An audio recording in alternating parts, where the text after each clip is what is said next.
The people in front of you are clearly a group of primitive people, but when they eat meat, they not only roast it, but also sprinkle it with salt, cumin, and chili. The aroma is so strong that it makes your mouth water. Outside the wooden houses, plots of land were neatly divided and planted with all kinds of vegetables. Chickens, ducks, fish, sheep, and pigs were also kept nearby, making it look just like a primitive version of agritainment.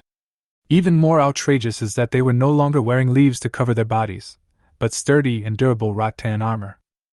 All of this happened because Chen Fan woke up to find himself unexpectedly transported to a primitive society. He intended to live a low-key life, but his dislike of his assigned wife, who didn't bathe, had bad breath, and even refused to share a room with him, enraged the chieftain, who confiscated his wife. They thought the matter was over, but Chen Fan not only refused to admit his mistake, but also brazenly used the tribe's communal water to bathe in front of the entire tribe. He washed himself clean and felt refreshed, but this almost led to his expulsion from the tribe.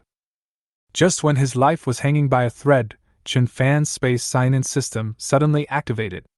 By signing in every day, he could obtain survival artifacts such as shovels, seeds, and torches. At this moment, a volcano was emitting wisps of heat. Deep in the nearby valley, beneath the cliff face, a dark cave entrance was faintly visible. A biting mountain wind whipped up withered branches and fallen leaves, desperately pouring them into the cave. This cave is the territory of the Chi tribe. Although the entrance is small, the interior is a completely different world, with hundreds of intricate caves within caves. Some of them are naturally formed, but most were dug by man. The Chi tribe has lived here for generations. The hall inside the cave was now bustling with noise. A bonfire burned in the center, and a thick wooden pillar stood not far away, to which Chen Fan was firmly bound. "Aruru, burn him to death! He's been stunned by the stone, let him go. Fan's father died fighting for the tribe, we can't burn him alive. But he wasted our water. Without water, the Chi tribe can't survive."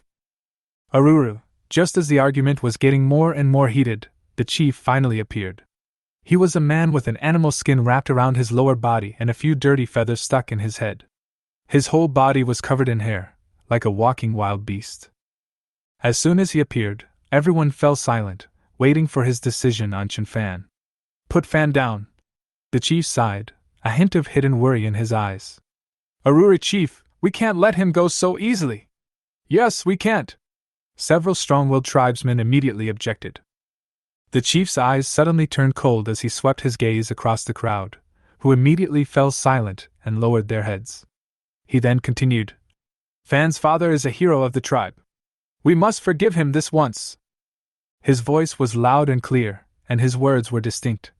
"But confiscate his NI and redistribute her to other tribesmen. At the same time, he is to be punished by having to make up for the wasted water within 3 days. Aruru!" The crowd erupted in cheers, expressing their approval of the chief's decision. 2 tribesmen then stepped forward and untied Chen Fan from the wooden post. "Thank you, chief!" Chen Fan expressed his heartfelt gratitude, feeling a sense of belonging to the tribe. "Don't thank me, Fan." The chief patted his shoulder, his tone kind. "Although you are ugly and have become simple-minded, you are very strong and will definitely become an excellent warrior in the future." The hand that landed on his shoulder left a muddy stain, but the chief's tone suddenly turned stern. "Replenishing so much water in 3 days is no easy task. But the tribe cannot live without water. If you cannot do it, I will personally expel you from the tribe." Back in his cave, Chen Fan was filled with mixed emotions. He was happy to finally be rid of that unhygienic and repulsive NI. But he was also worried because there was absolutely no water source nearby. Without the protection of the tribe and without a safe place to live, he simply couldn't survive in this wilderness. While worrying about himself, he also felt a pang of sympathy for this small, vulnerable tribe. The fertile and safe places had long been occupied by powerful tribes, leaving small tribes like the Qilin tribe to eke out a living in dangerous and barren areas. Just then, ding, check-in successful. Congratulations, host, you have received check-in rewards, a shovel and a bag of corn seeds. Congratulations, host, you have received a newbie gift pack. Open it. 3 cold, metallic beeps echoed in the silent space. Chen Fan, still basking in his surprise, nodded frantically upon hearing the notifications. "Of course I have to open it. Am I supposed to save it for the new year?" Congratulations, host, you have obtained a compass and a box of matches. These are all good things. But here's the problem, where are the rewards? System? He tried calling out, but there was no response. So you can't talk, trash? Chen Fan muttered to himself irritably. He looked around and saw 12 neatly arranged plots of land, each about the size of a basketball court, but they were overgrown with weeds and completely desolate. Not far away, a stream meanders through the fields, its water so clear and transparent that its source and destination are unknown. In the distance, everything is shrouded in a hazy gray, indistinct and unclear. Between the fields and the stream stood a dilapidated thatched hut, built so carelessly that it was almost on the verge of collapse. Hey, not bad! Chen Fan was quite satisfied. In this primitive society where farming methods had not yet been mastered, food was the most scarce resource. And he, possessing this entire field. He. Chen Fan revealed an indescribable wicked smile, fantasizing about his future life. After having no worries about food and drink, if he could even marry a few wives. Bah! He might as well not marry. Finding the rewards is more important right now.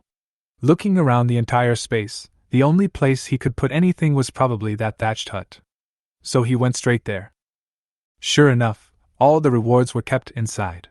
He considered the matches and compass to be divine artifacts and carefully kept them without hesitation. But then another problem arose: where to put them? Chen Fan looked down at himself. He was naked, with only a piece of animal hide around his waist. What a predicament! He could only leave his things in the thatched hut, make a bag after he left, and then come back to retrieve them. His gaze fell on the shovel, on the ground, and he couldn't help but widen his eyes. That's a spoon, isn't it? Although his words were crude, they weren't unfounded. The so-called shovel was no bigger than the palm of his hand, and it looked more like a kitchen soup ladle. Chen Fan picked up his small shovel and glanced at the waist-high weeds in the field. Oh well, compared to going hunting, weeding isn't that tiring. So, gripping the shovel, he charged into the field with a menacing air, looking just like Tom pouncing on Jerry. Congratulations, host, for cultivating a piece of farmland. Rewards include a piece of tough animal hide, a sharp long sword, and a set of basic sword techniques. The notification sounded again just as he stepped into the field. Immediately afterward, the small shovel in his hand vanished without a trace, and the nearest field had been completely cultivated. All the weeds were gone, replaced by soft, fertile black soil. That's more like it! Chen Fan clapped his hands in satisfaction, looking like a general returning victorious from a battle. Then, remembering something, he hurriedly returned to the thatched hut, picked up the bag of corn seeds, and ran back. Sure enough, as soon as they approached the field, the seeds would automatically scatter and cover the entire field in an instant, sprouting tender shoots at a speed visible to the naked eye. Above each sprout floated a countdown, 23 hours 59 minutes and 59 seconds, slowly decreasing, the countdown to the corn's ripening. He only needed to wait until this time tomorrow to harvest his golden corn. Having completed his first planting, Chen Fan felt a great sense of accomplishment. He returned to the thatched hut and found several more items on the ground. However, these items couldn't be taken out of the spatial dimension for the time being. They were too conspicuous and difficult to explain. He only took the basic swordsmanship manual. The sword technique manual would automatically learn upon contact. He picked up the long sword and practiced a few moves. Although his technique was clumsy, it was still quite skillful and imposing. However, the most important thing right now is to find water. If a water source is replenished before they have even stepped out of the cave, even the most oblivious primitive man would notice something is wrong. As soon as I returned to the real world, I heard footsteps outside the cave. Primitive people didn't like to visit each other and chat, and since the cave was pitch black, they usually chose to sleep or mate. Husband, what do you think of this cave? It's great, drier and more spacious than mine. Then you can move in soon. Two primitive people walked in, about the same age as Chen Fan, and discussed among themselves, as if they didn't care about him at all. I'll talk, Chen Fan said, his face darkening. This is my cave. Fan, the chief has already said that if we can't replenish the water, he'll kick you out of the tribe. You heard that too. You can't replenish the water. The warriors around have searched everywhere and only found a little water, which you have wasted. That's right. The chief is worried about it. He just summoned the warriors to search for water sources further away. It's all your responsibility. Further away lie ferocious beasts, and only totem warriors are capable of dealing with such terrifying beings. Winter is approaching, and the warriors should be busy hunting and storing food for the winter, but you have wasted their time and made them take risks. Aruru! The two primitive men chattered back and forth, their tone calm and without hostility, simply stating facts. Chen Fan fell silent. Partly because he had nothing to say, and partly because he was overwhelmed by the stench. Warriors are the tribe's most precious asset and the pillar of its survival. To become a warrior, an adult male must hunt down a medium-sized wild beast alone to be eligible to wear its teeth or bones. The Chieftain tribe has no more than a dozen warriors in total, and none of them can be allowed to die. I will find water, Chen Fan whispered. With that, he strode out of the cave. He had to find a spot to release the water before the warriors, to prevent them from venturing into the dangerous area. The cave was dark, as fire was considered sacred in this era and its use for lighting was forbidden. Fortunately, Chen Fan was familiar with the terrain and quickly emerged from the cave entrance. The sun was setting, night was falling, and the dangers of the desolate night were doubled. At the end of the valley, the warriors' shadows were stretched long by the setting sun. Chen Fan dared not delay and chased after them with all his might. As he ran, suddenly a small figure darted out from the side, and Chen Fan, caught off guard, collided hard with the person. Ah! The thin figure fell to the ground with a soft cry. Chen Fan rubbed his ears. The sound was clear and pleasant. He stared intently, then froze in place. The girl who fell to the ground was completely different from the other robust primitive women. She had a graceful and curvaceous figure, covered only by two small pieces of animal skin covering her chest and hips, revealing her exquisite curves. Especially those long legs, long, straight. You could admire them for a year. Unfortunately, they were too dirty, and Binny wasn't much better off. How are you? Chen Fan quickly went to help her. He was extremely anxious. The figures of the warriors ahead had already disappeared on the horizon. I'm fine, the girl replied softly, turning her head to reveal a forced smile. Chen Fan, however, was struck dumb. The girl before him actually had a modern face, just like him. Although her face was dirty, her features were delicate, making her an absolute beauty. You're not much better looking either. Why are you exaggerating like this? The girl saw Chen Fan stunned and thought he was disgusted by her appearance, so she pouted with a dissatisfied look. She thought to herself, I may not be very pretty, but you're not much better looking, okay? And you look like you've been hit with a rock. However, Chen Fan wasn't listening. He ignored her words, only screaming in his heart. I can be a man now. In his past life, Chen Fan was actually quite good-looking. He could easily be considered one of the most handsome guys in school. But strangely, he never had a girlfriend. It wasn't that no one pursued him, but rather, every time they chatted, the tone would change after just a few words. Brother Fan, what are you doing? Watching TV. I really want to come over and watch with you. Don't you have a TV at home? Hey, you're so unromantic. Then you should drink less. Every conversation just falls apart. The atmosphere warms up only to immediately cool down. Senior, I'm so happy today. My research paper was approved, all thanks to you. Okay, you be happy first. I'm playing games and I've reached the high ground. Senior, how about I treat you to dinner tonight? I want to properly thank you. You're thanking me, and I have to have dinner with you? Chen Fan's love life remained unresolved, and with graduation approaching, he was still single in his 20s. How miserable. Life after transmigrating was even worse. He had been living in a cave for a month with absolutely no privacy. The people of the Chieftain tribe were busy hunting and gathering during the day, and at night, they began to reproduce. The sounds rose and fell, like the croaking of frogs on a summer night, never stopping all night. He, a single man, was forced to listen to this live performance, and it was incredibly agonizing. Just then, a pretty young woman appeared in front of him, and Chen Fan was incredibly excited. But he was tongue-tied, and the first thing he said was, I'm not that handsome, but I'm clean. He then held out his arm for her to see. Look, she added, stretching out her leg as well. Whether I'm clean or not, you can see for yourself. The girl shook her head at his confident demeanor, thinking to herself, this guy is really naive. But instead of being angry at such a silly guy, she felt a little sorry for him. She asked, "It's almost dark. Why are you running so fast? Where are you going?" Chen Fan was secretly pleased to see her change of topic. This was clearly a sign of guilt. He chuckled and went along with it. "Go find water." "What are you doing out there?" No one in the tribe is willing to pair up with me, so the chief makes me gather double the food every day." Her voice was low, and there was a hint of disappointment in her eyes. Autumn was almost over, and everything that could be gathered nearby had already been plundered. She hadn't found anything for 2 days. If she still came up empty-handed tomorrow, she would be expelled from the tribe. That was the cruel law of survival in primitive society. Women who couldn't bear children or gather resources were simply forced to leave. "Oh, good luck then," Chen Fan said, seeing that she was all right, and ran off. He had to hurry.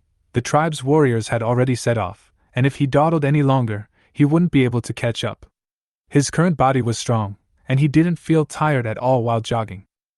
After running out of the valley, he looked around. Where did they go? The area was deserted. The warriors were nowhere to be seen. He needed to find higher ground. This place was too wooded to see well. He pulled a compass and a knife from his pocket, treasures he'd brought from his system space. The primeval forest was no joke. Plants could be poisonous, and even a scratch could be fatal. With a knife in hand, he could at least clear a path. Soon, he climbed to a high point. From there, he could see an oasis on the edge of the valley, while the rest of the landscape stretched out as far as the eye could see in the vast Gobi Desert. Strange, where did this oasis come from? Logically, how can there be such a large green area without water? Wait a minute! These tribesmen only know how to find surface water. They don't know how to dig wells. Chen Fan's eyes lit up. He had an idea. But now he had to stop the warriors and prevent them from continuing to wander around. "Huh!" he frowned, catching a faint smell of rotten eggs.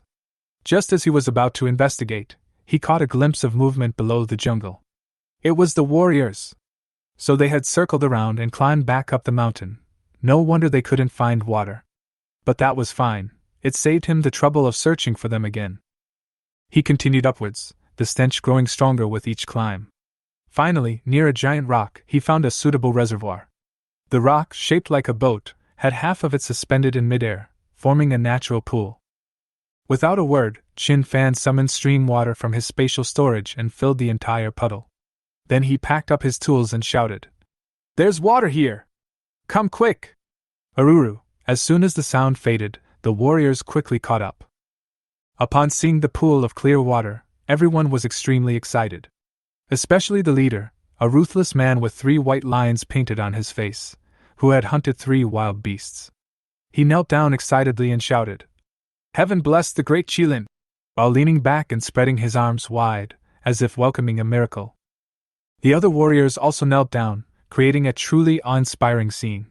"Fan, you have performed a great service. I will definitely report this to the chieftain." Xiong, the leader, patted Chen Fan on the shoulder with great excitement. But their good fortune didn't last long, as a discordant voice suddenly rang out from the side. "Bear, this water is exactly what we're looking for!" A warrior roared, his eyes glaring at Chen Fan like knives. "Yes, even if he doesn't shout, we can still find water!" Another chimed in, his tone full of disdain. The others didn't speak, but their gazes towards Chen Fan changed. Chen Fan sneered inwardly. These people were truly simple-minded. In their eyes he, a boy who ate a lot, couldn't do heavy work, and had an odd appearance, was just a burden. Other boys at least know how to sharpen knives, but he can't do anything. Plus, he hasn't had a coming-of-age ceremony and is relying on his clan for support. A month has passed, and he hasn't accomplished anything. And now, he's even stealing their thunder. What was most infuriating was that the chief had actually given the most sharp-tongued girl, an eye, to him. Anyone would feel resentful in that situation. Seeing that everyone was in agreement, Xiong's eyes dimmed. "Fan, they're right. We were going to come looking for water anyway, so… You should go look for another water source."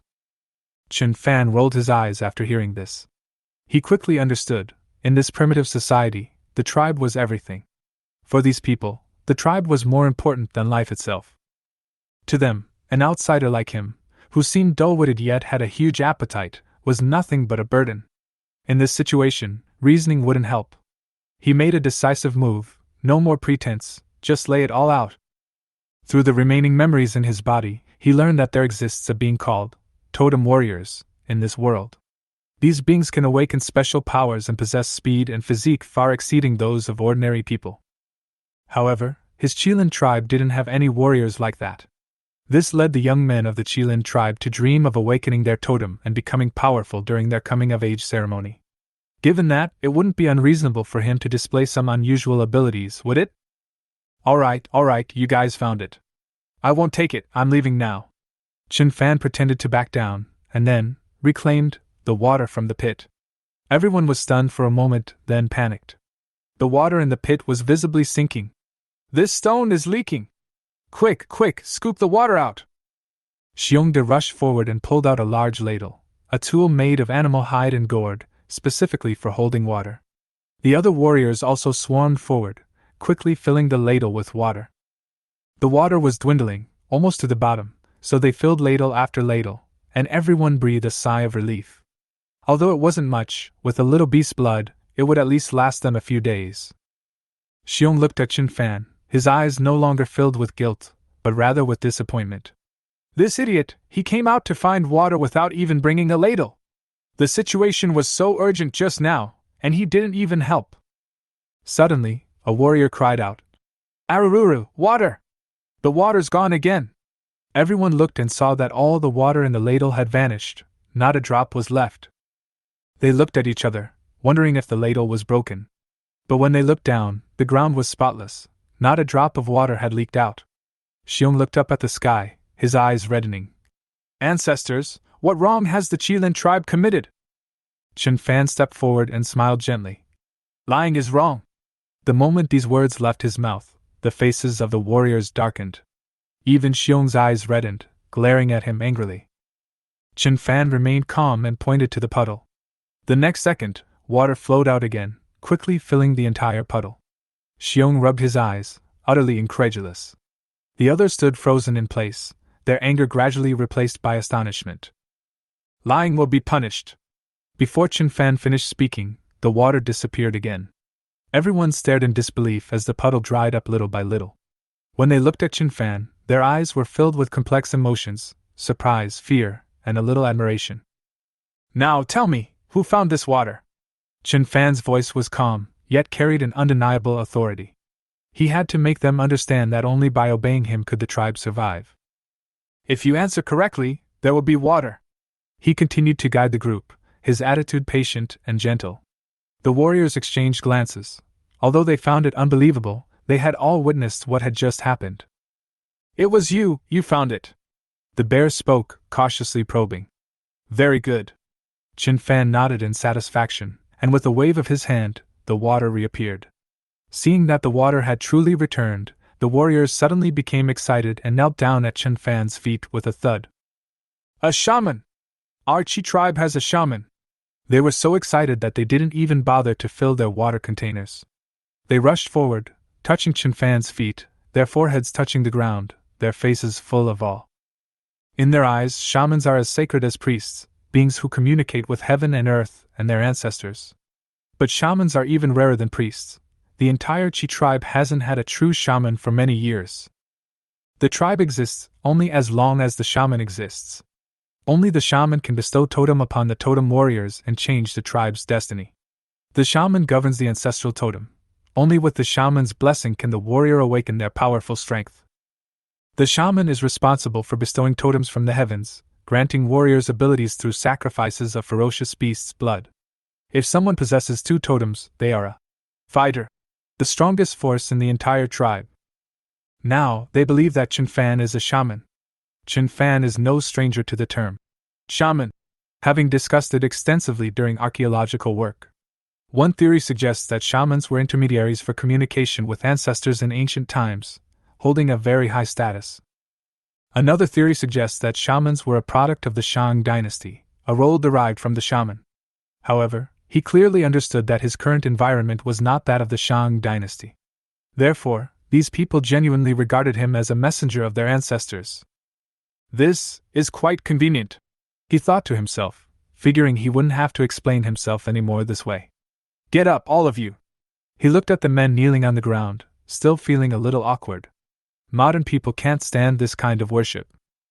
The warriors, however, stood trembling with fear, hesitant to rise, their heads bowed like children who had done something wrong. Chen Fan waved his hand. All right, you are all warriors of the tribe. I know you are doing this for everyone's good. He softened his tone, trying to soothe their emotions. These warriors were the true pillars of the tribe. Seeing that they were gradually relaxing, he continued. It's getting dark, let's go back to the tribe first. Yes. Everyone responded in unison, their voices exceptionally clear. With a shaman, and such a young one at that, how could they let him risk his life out there? They had to escort him back immediately.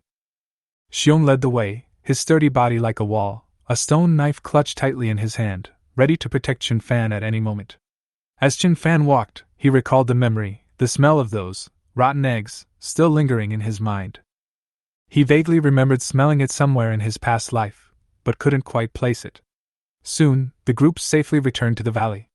The bear ran ahead, excitedly rushing into the cave to report the news. But as Chen Fan slowly approached the cave, he was met with a hall full of his tribesmen kneeling on the floor. Aruru! The shaman! The shaman is back! They shouted, some even crying with excitement. Chen Fan was stunned, never expecting this identity to be so important in the tribe. He hurried inside, first nodding to the chief and the elderly shaman. Then he quickly said, Everyone, get up! The chief, however, knelt on one knee and earnestly extended a hand. Fan, from today onwards you are the shaman of our Chi tribe! The tribesmen chanted. Witch doctor! In waves, the sound echoing through the cave for a long time, as if welcoming some kind of sacred arrival. Chen Fan looked helpless and could only gently lift his foot and symbolically step on the chief's hand to show his acceptance of this submission. This action seemed to open a floodgate, and the tribespeople immediately swarmed forward, reaching out to touch Chen Fan's feet. Then, each person placed their hands on their foreheads, closed their eyes, and silently prayed devoutly, none of them willing to let go for a long time. As the crowd gradually subsided, only 2 people remained in the cave, still in their original positions.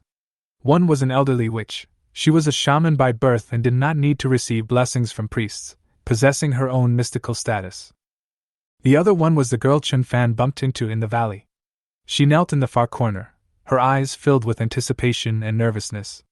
She kept looking at Chen Fan, her eyes a mixture of longing, confusion, and a hint of undisguised shyness and shock. Chen Fan was also slightly curious about her and was about to speak when the chief explained in a low voice. Do is about to be expelled from the tribe. She cannot accept the shaman's blessing. Expelled? Chen Fan recalled the conversation in the valley, and a sentence the girl had said came to mind. No one wants to mate with me. He immediately understood the reason. Sure enough, the chief nodded and said, She is too ugly. The tribe avoids her like the plague and is unwilling to mate with her. As soon as he finished speaking, Chen Fan immediately stood up and said with a resolute expression, I am willing!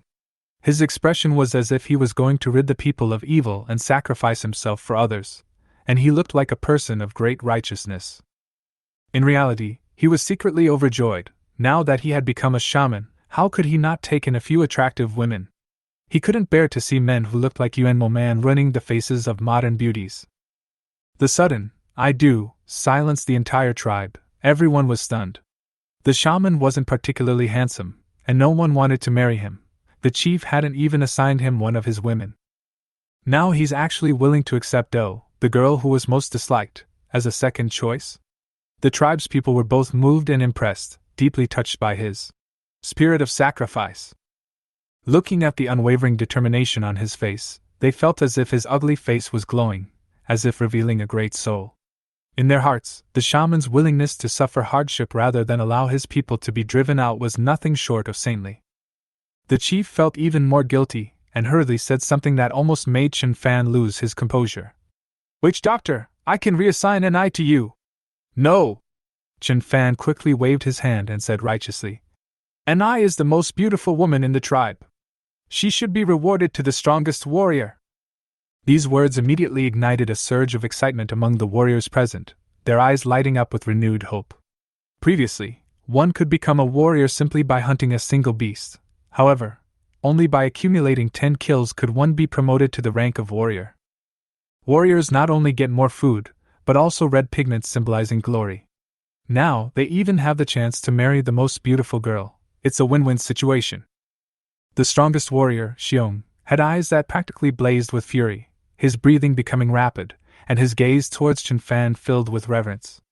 Seeing Chen Fan's unwavering resolve, the chieftain said no more and announced on the spot, "From this day forward, Do will be the shaman's woman, and will no longer need to go out to gather."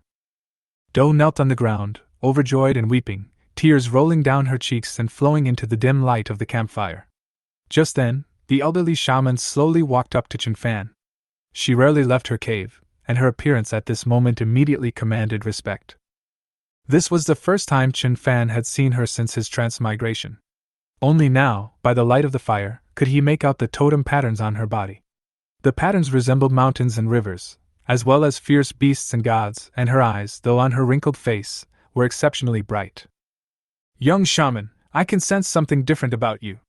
She raised her thin, bony arm, as if to touch Chen Fan's forehead. "Shaman!" the chief exclaimed, kneeling down immediately, followed by his tribesmen who all bowed their heads. The older members of the clan wept uncontrollably, as if they knew something momentous was about to happen. Chen Fan was still in shock, his mind filled with doubt. "I have lived for 300 years, and now I can finally depart in peace." The shaman's voice was weak, yet every word was powerful, as if carrying the will of the entire tribe. Chen Fan was shocked. 300 years old? Was this even human? He didn't know that shamans, chieftains, and even totem warriors could live for 300 years, the price being a lifetime of dedication to the tribe. The moment the shaman's hand touched his forehead, Chen Fan's mind exploded like thunder, and a massive amount of information flooded into his consciousness. He even felt that he had mastered some abilities he had never encountered before, and that some kind of power had awakened within his body. This is the legacy of the shaman. For 300 years, no one has inherited the position of shaman. Now it can only be passed on to you. The shaman's voice grew softer and softer, like the last light of a candle before it goes out. Chen Fan then understood that once the inheritance was completed, the shaman would pass away. He immediately helped the shaman up and asked softly, "Do you have any unfulfilled wishes? Please, you must protect the people of the Qi tribe." After saying that, the old shaman closed his eyes, a relieved smile on his face. The sounds of weeping echoed through the cave, and Chen Fan's nose also felt a little sore. With the completion of the inheritance, a fragment of memory appeared in Chen Fan's mind. He saw the old shaman, who had been trapped in the cave for 300 years, never stepping out. In her youth, she had dreamed that once the next sorceress appeared, she could go out and see the world. But 300 years have passed. Even as her power gradually waned, she never saw a successor, enduring each day in agony. Fortunately, Chen Fan finally arrived today. Although he is not a shaman, as a sorceress, he is qualified to inherit this mission. She was finally free, and the wrinkles on her face reflected a peaceful smile in the firelight. Deeply moved, Chen Fan stood up and loudly promised, "I promise you, I will definitely protect the people of the Qi tribe." He raised the old shaman's body high above his head, and the tribespeople wailed again, the whole place filled with grief. After the body was properly laid to rest and the chief arranged for the funeral to be held the following day, Chen Fan and he returned together to the bonfire hall. Do was now surrounded by her tribespeople and sat down by the fire. As the woman of the shaman, she enjoyed this honor.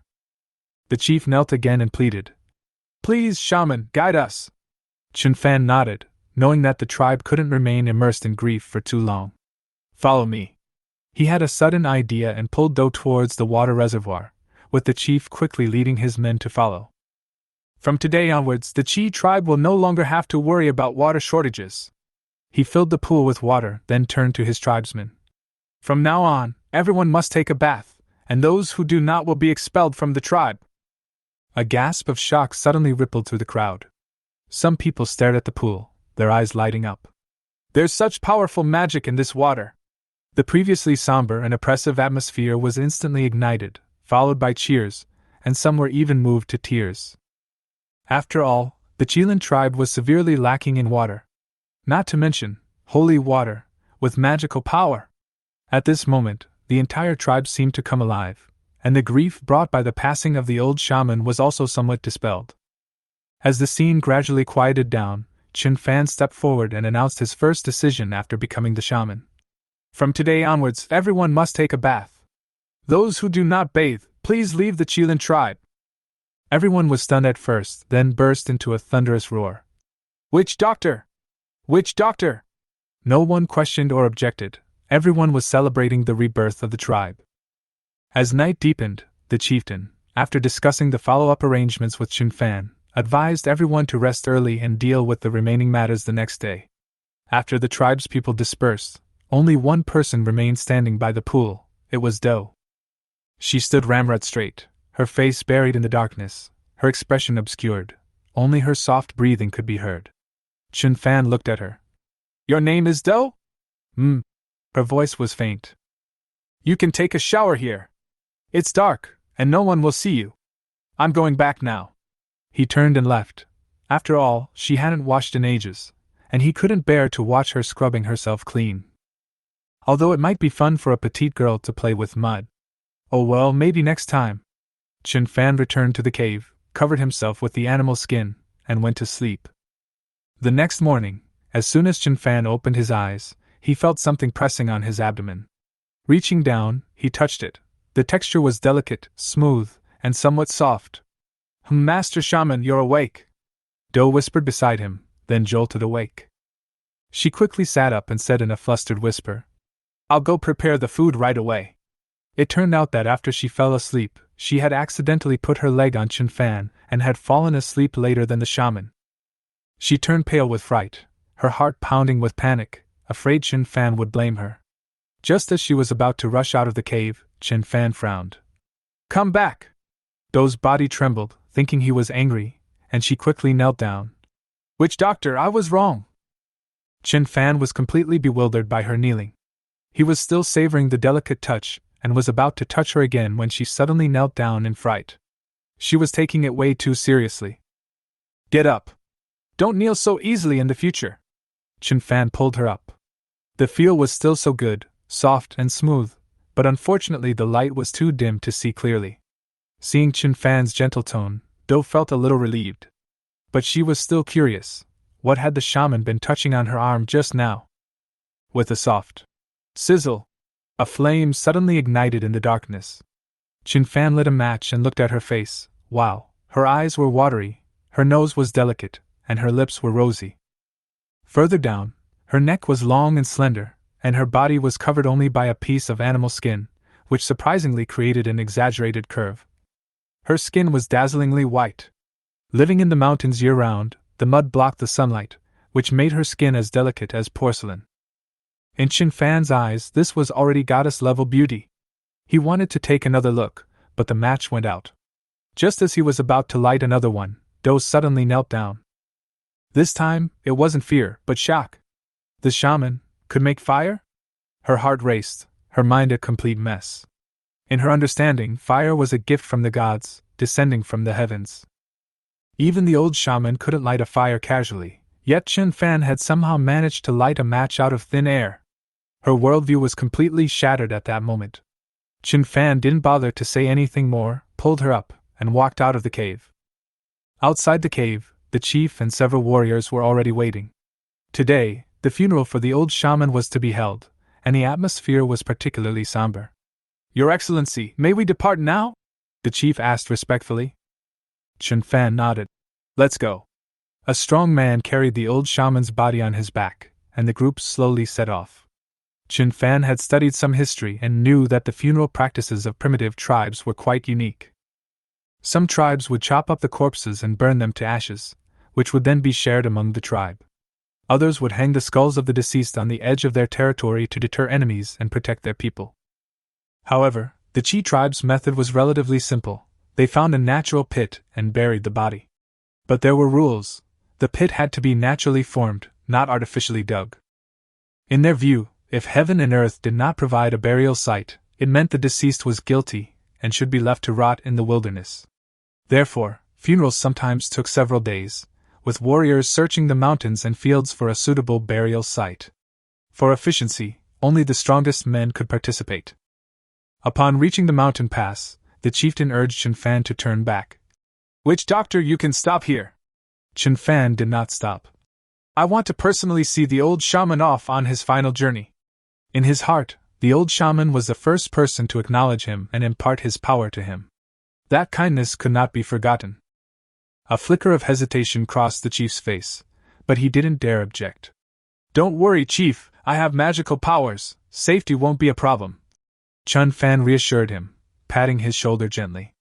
The chief nodded in agreement, and the group of 7 continued on their journey, while the other tribesmen went hunting and gathering to sustain themselves. After all, in primitive times, survival was paramount.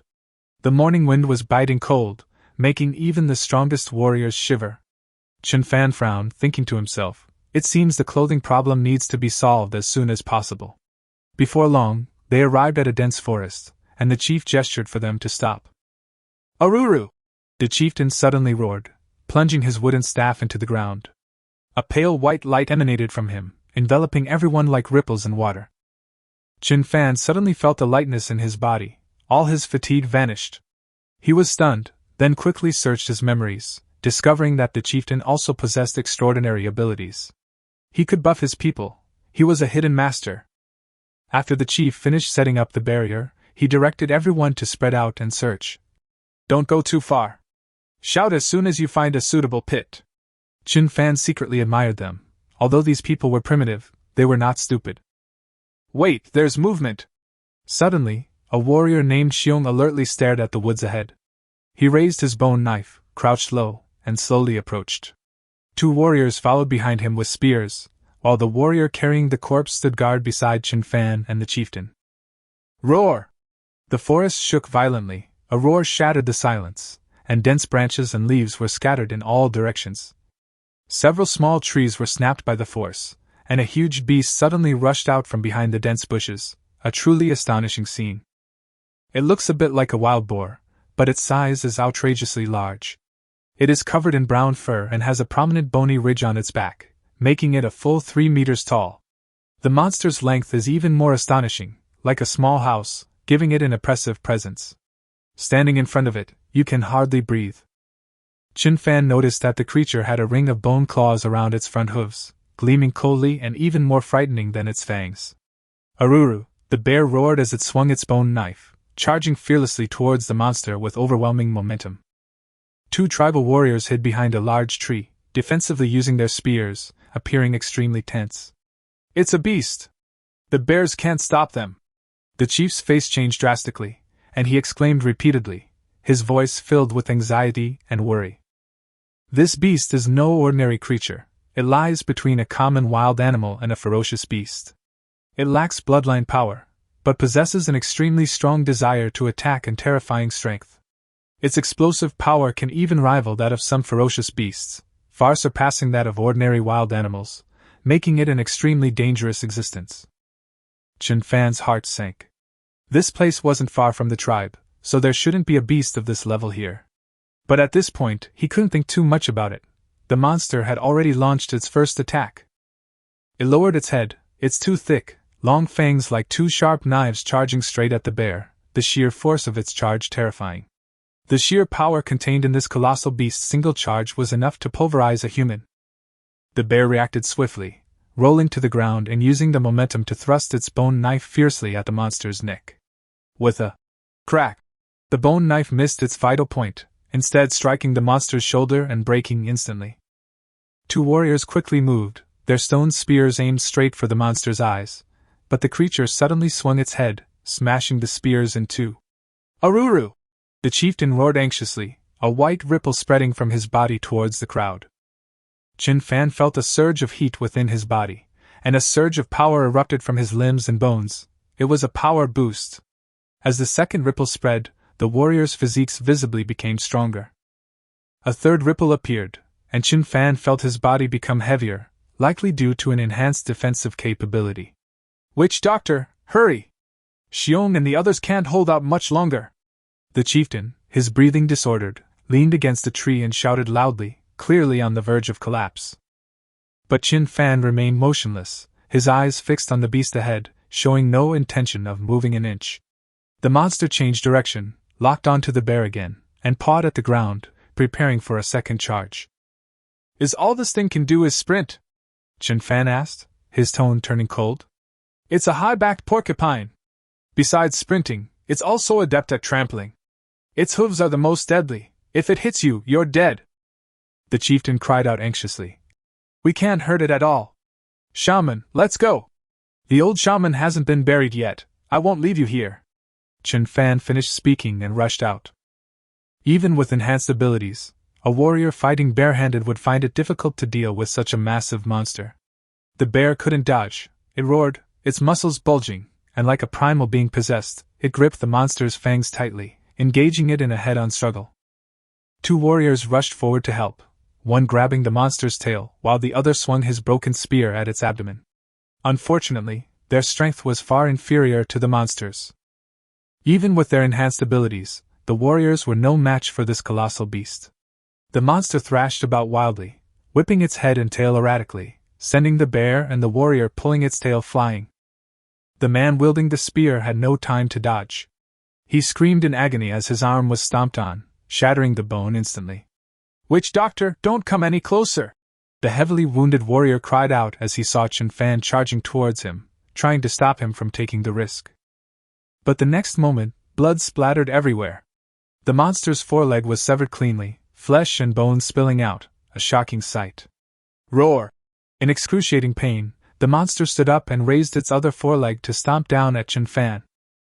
Its massive body pressed down like a mountain, its bone claws gleaming with a cold light, terrifying beyond measure. But with a flash of cold light, one of its hind legs was also severed, and with a thud, its entire body fell heavily to the ground. The ground trembled violently, dust billowed, and the surrounding trees shook, the scene resembling an earthquake. Chen Fan, his eyes bloodshot, stood with his sword drawn, looking like a war god emerging from the flames of blood.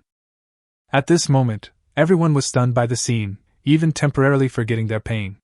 Xiong and another soldier had just gotten up when they saw the beast struggling on the ground, and then looked at Chen Fan and the knife in his hand, and they immediately knelt down. Aurora Shaman! Aurora Shaman! The chieftain and the remaining warriors also knelt down, their eyes filled with awe and worship. This was a ferocious beast. An incredibly powerful beast. And the shaman had slain it so easily. In the tribe, killing 10 wild beasts is enough to make someone a warrior, and killing one ferocious beast is enough to be revered as a hero. At this moment, in their hearts, Chen Fan was no longer just a shaman, but a god descended to earth. Chen Fan, however, was not blinded by the sight. He knew very well that these people and wild boars were only fighting with brute force. The warriors relied on experience and teamwork, and had no real skills or fighting techniques. He crouched down to examine the wounded soldier's arm, only to find it a bloody mess, almost shattered into pieces. Chen Fan felt a surge of anger, but also a deep respect for the soldier. With such a severe injury, he had only managed to utter a single cry. He placed his hand on the warrior's shoulder, his palm slightly warm, and a familiar energy surged into him, a healing spell. This was a secret technique passed down to him by the old shaman, a power unique to shamans. Shaman! I'm all right! The warrior knelt down excitedly, his voice choked with sobs. He couldn't believe it, his arm had stopped bleeding. How long had it been since a shaman's healing spell had been used in the Qilin tribe? At this moment, even if he died, he would have no regrets. Seeing them all kneeling, Chen Fan's face darkened. Get up! Anyone who kneels indiscriminately again will no longer recognize me as their shaman!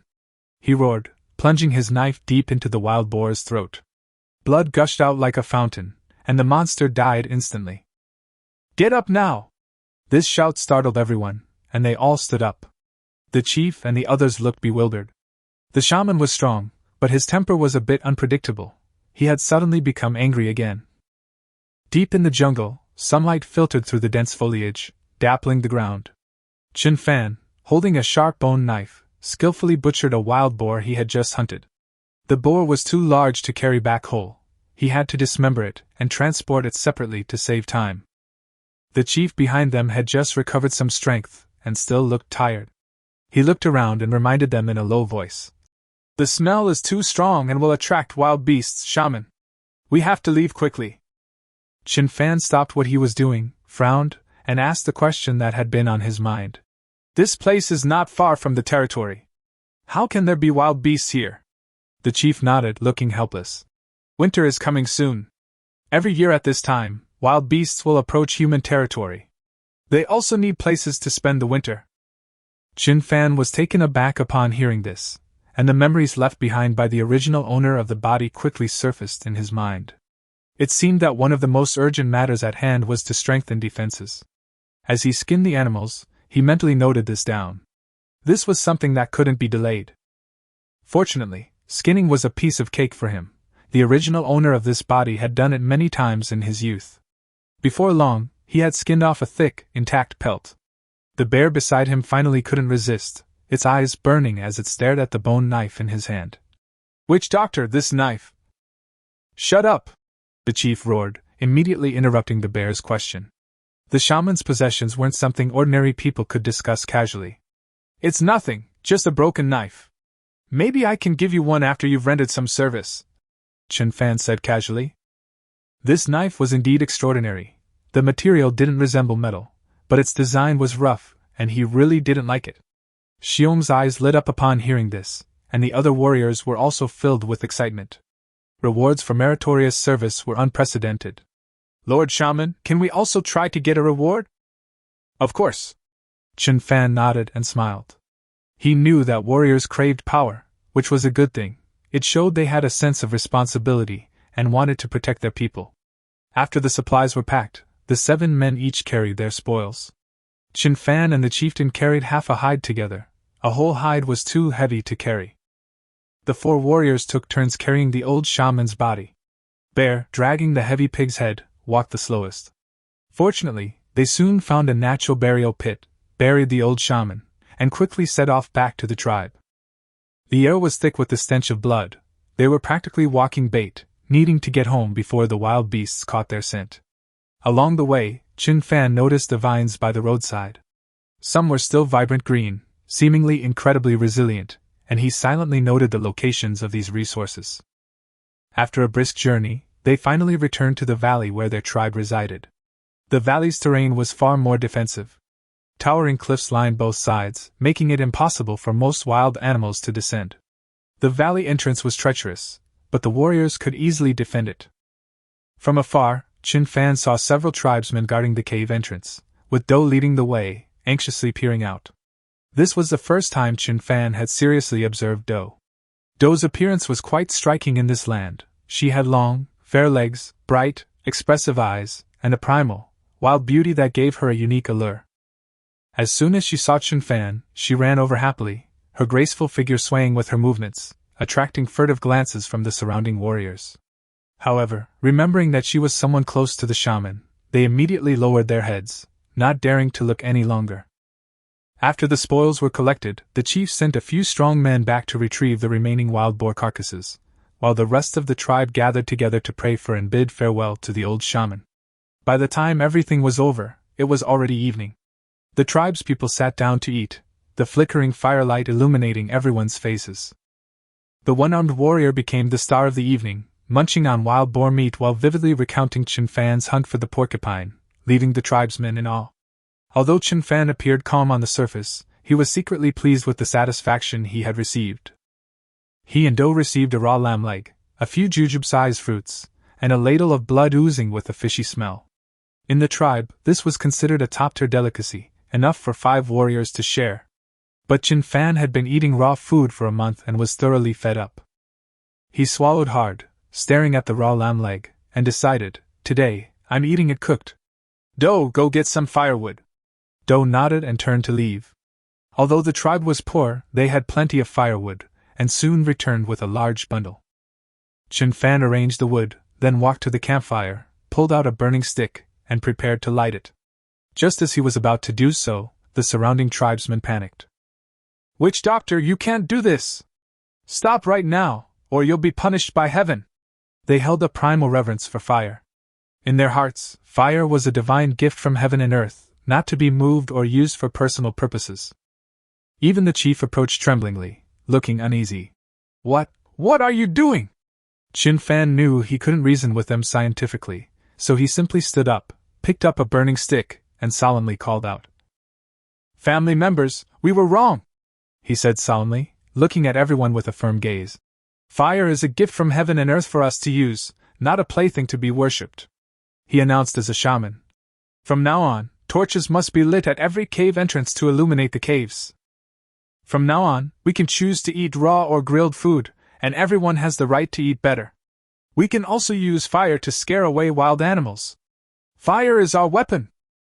After saying that, he threw the stick onto the pile of wood, then took out a match he always carried and struck it, lighting the entire pile of firewood. The flames suddenly blazed up, illuminating Chen Fan's face with a resolute look, like that of a god. Everyone fell silent instantly. Chen Fan could control fire. Except for the chieftain and the one-armed warrior, the other tribesmen knelt down, their eyes filled with awe and gratitude. In less than a day, the tribe had undergone a dramatic transformation. They had a shaman, water, warriors, and fire. The Chieftain tribe seemed poised for a rise. The chief reacted quickly, immediately stepping forward and tapping his wooden staff, loudly proclaiming, "Listen up, everyone! Let me summarize the shaman's 3 orders. First, everyone must take a bath from now on. Second, don't kneel so easily. Third, fire is usable, and anyone can use it." The tribespeople were thrilled and cheered. Meanwhile, Anai, watching Do from afar, had a look of resentment and calculation in her eyes, and a cryptic smile played on her lips. In a deep, spacious cave, a few simple torches flickered, their flames crackling as fuel became scarce and burned rapidly. The chief led Chen Fan into the cave, his expression slightly solemn. He said, "This used to be the residence of the old shaman, now it can be handed over to the new shaman." The cave was the largest and quietest place in the tribe. Although the chief had been there several times, it was always pitch black inside, and he couldn't see what it looked like at all. Chen Fan also looked around. The cave ceiling was covered with white stalactites, which shimmered like stars in the firelight, beautiful and mysterious. Directly in front was a natural stone table, covered with strange items such as animal bones, teeth, and feathers, as well as several stone jars containing colorful paints. The walls were covered with animal hides of various shapes, and plants were piled in the corners. These were probably the earliest herbs used to stop bleeding and heal wounds. A small stone chamber led from one corner of the cave, where a bed covered with hay and animal hides could be vaguely seen. Though simple, it provided shelter from the wind and rain. Chen Fan turned and asked, "Do, what do you think of this place?" Do was taken aback, not expecting him to ask her that. She was a woman, with a lowly status in this patriarchal society, and barely any voice. But she still mustered her courage and replied, "Wherever you live, I'll live." Chen Fan nodded, though he felt a little awkward. After all, this was the place where the old shaman had lived for 300 years, and he had just passed away yesterday, so it felt strange to move in today. However, the reality didn't allow him to be picky. At least this place was quiet, offered privacy, and he didn't have to listen to the sounds of his tribesmen, struggling, outside at night. Seeing Chen Fan agree, the chief finally breathed a sigh of relief. After all, only with the new shaman settled could the tribe truly stabilize. Then, the entire tribe began to celebrate the birth of their first warrior.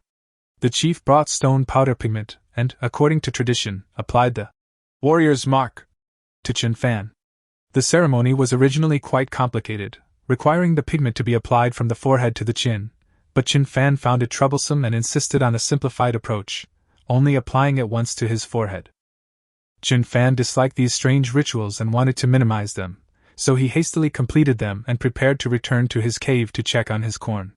Just as he was about to leave, a voice rang out from the crowd. "Witch doctor, chief!" The crowd parted to make way, and Anai stepped forward, a smug look in her eyes. The chief, seeing her, softened his tone considerably. "Anai, what's the matter?" Anai said loudly without any shyness. "Yesterday the shaman said he would reward me as the tribe's first warrior." Her expression was full of confidence, as if she had already become the shaman's woman, and even fantasized in her heart that this was a loving arrangement for her. She had already washed herself clean, feeling her charm was unmatched, and even thought that dough was just a cover-up used by Chen Fan. She roared inwardly, believing she had conquered this high and mighty man. After hearing this, the other tribesmen all showed expressions of "I see," seemingly believing her explanation. Even Do's eyes welled up with tears, thinking that she was just a cover-up and that the real protagonist was Ni. Chen Fan was stunned. He never expected that the rules would turn against him, and so directly at that. He stared at Ni's face, that big, burly face that was hard to tell from reality. He felt his feet hurting from his own words. He cleared his throat, trying to figure out how to explain, but the chief misunderstood, thinking Chen Fan was implying he should announce it on his behalf. So he smiled and said to Ni, "That's right, yesterday." "That's right," Chen Fan quickly interrupted, his voice low. "But the warrior I'm talking about is a real warrior." As he spoke, he took Do's hand and said firmly, "I am a shaman, not a warrior." Without offering any further explanation, she took Do's hand and turned to leave, leaving the entire tribesman dumbfounded. And I stood there, her mouth opening and closing, unable to utter a single word. Chen Fan brought Do back to the cave, which had been cleaned and was now much more comfortable with new animal hides laid on the stone bed. He instructed Do, "You guard the cave entrance and don't let anyone in." Do obediently nodded in agreement, and Chen Fan immediately entered his own space. Sign-in successful. Reward: a bag of potatoes and a bag of fertilizer. The system's notification made him happy. The sign-in rewards were ridiculously good, given every day. The fields in front of him were lush and green, the corn ears were golden in the sunlight, each kernel plump and round, and the countdown above his head had reached 0. "Harvest!" Chen Fan exclaimed, and the field instantly emptied, replaced by 10 neatly piled bags of corn in front of him. He looked at the bags with delight. Each bag weighed 70 or 80 pounds, and 10 bags meant 70 or 80 pounds. The entire Chi tribe has fewer than 200 people. At 4 caddies per person per day, that's exactly 1 day's supply. And corn can ripen in batches every day, creating a daily cycle, thus solving the food problem. He also has potatoes, which have an even higher yield. If they can continue planting them, the tribe will never have to worry about food again. Ding! Harvest successful. Reward: a bag of corn seeds. Chen Fan squinted and frowned.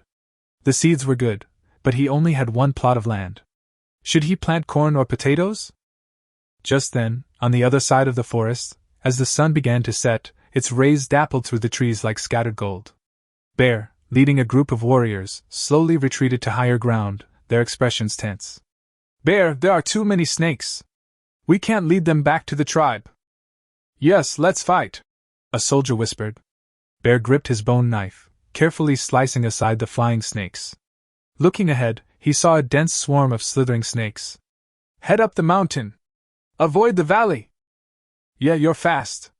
Hurry back to the tribe and tell the shaman to prepare." Yeah, who was called out, ran off without looking back, while the others carefully climbed to higher ground.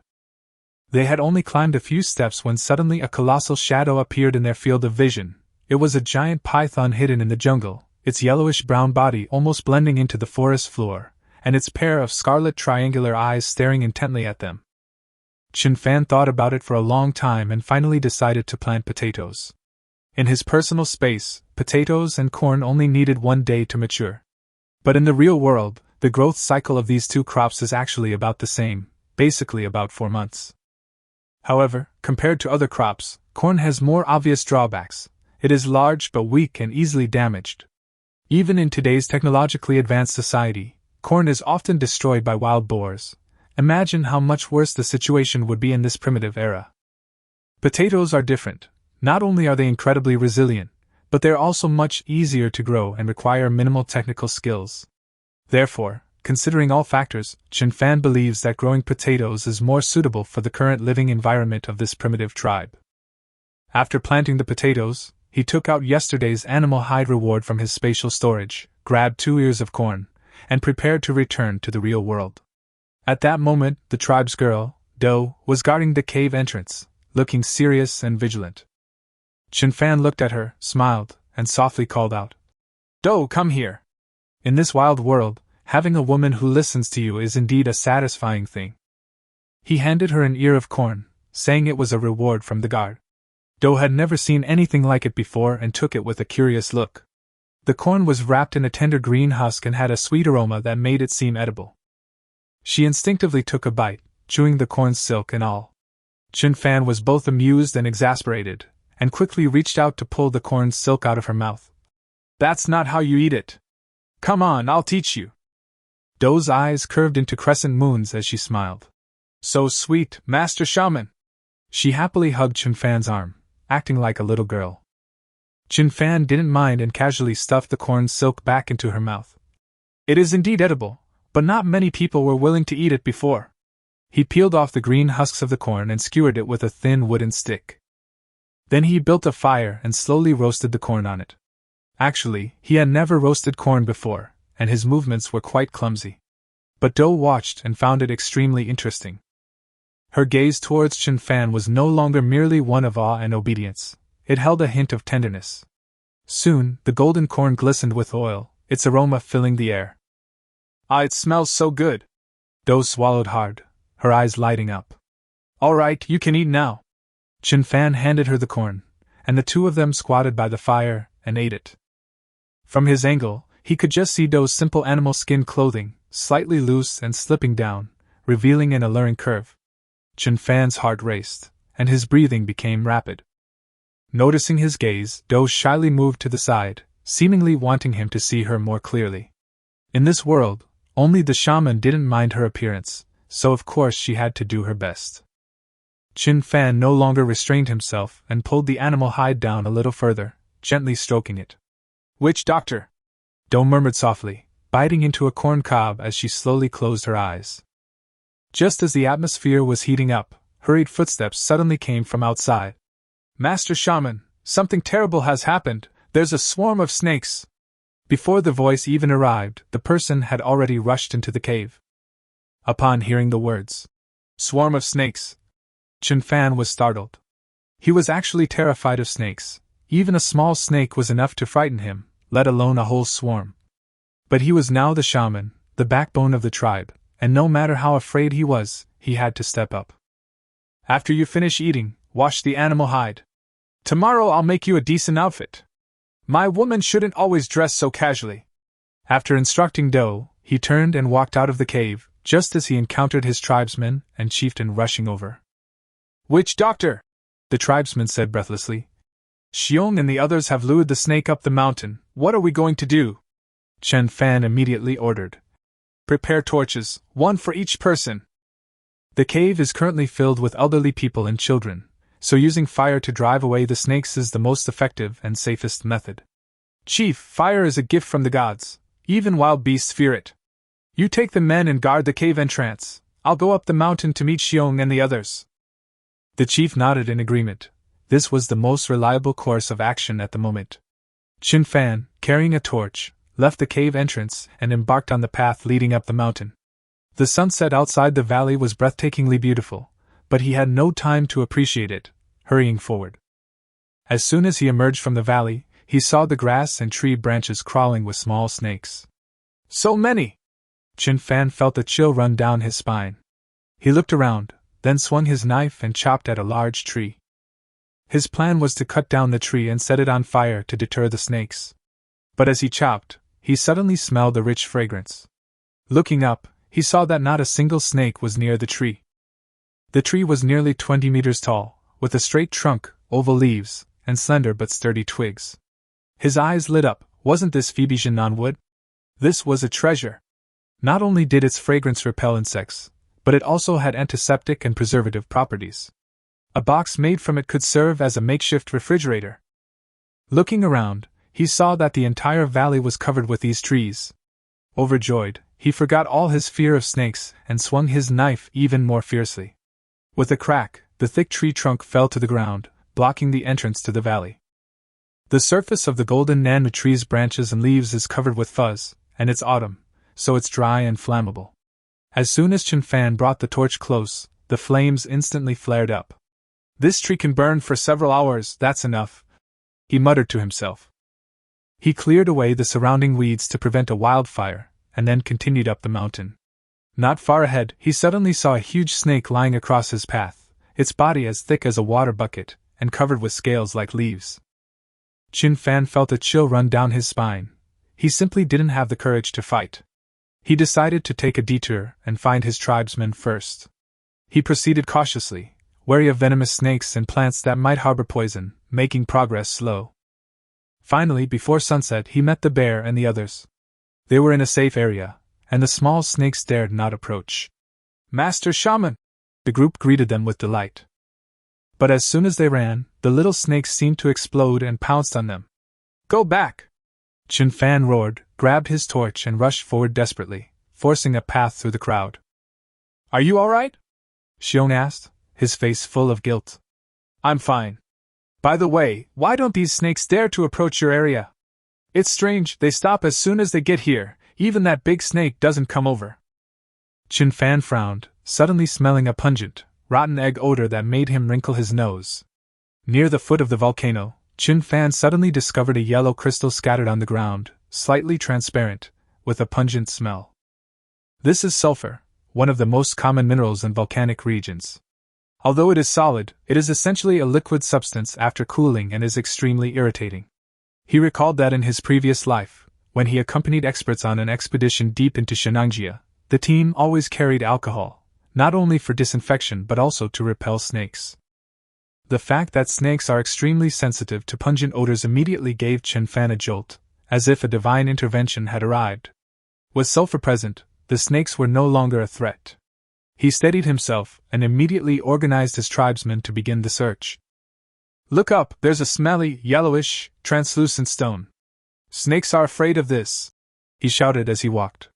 Although Xiong and his tribe were completely confused, they trusted Chen Fan's orders implicitly, and followed him up the hillside to begin their search.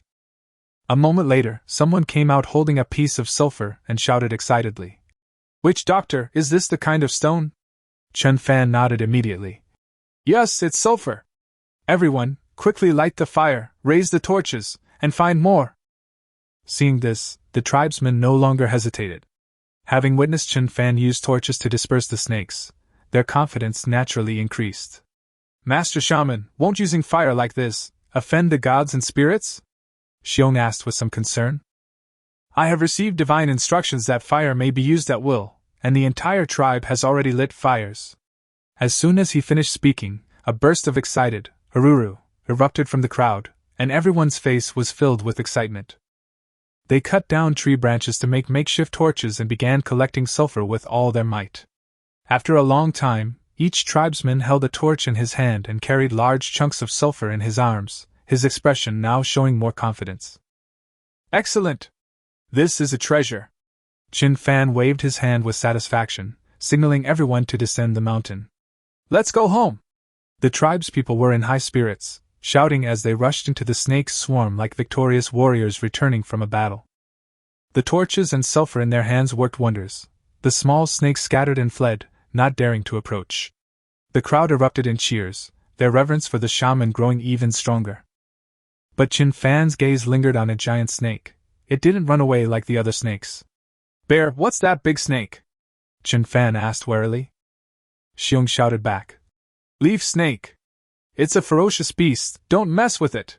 Upon hearing the word, ferocious beast, Chen Fan's expression changed, and he yelled, "Quick, go around that snake, don't get close to it." Several tribesmen who had initially charged forward did so after hearing Chen Fan's warning and immediately turned back. Chen Fan breathed a sigh of relief.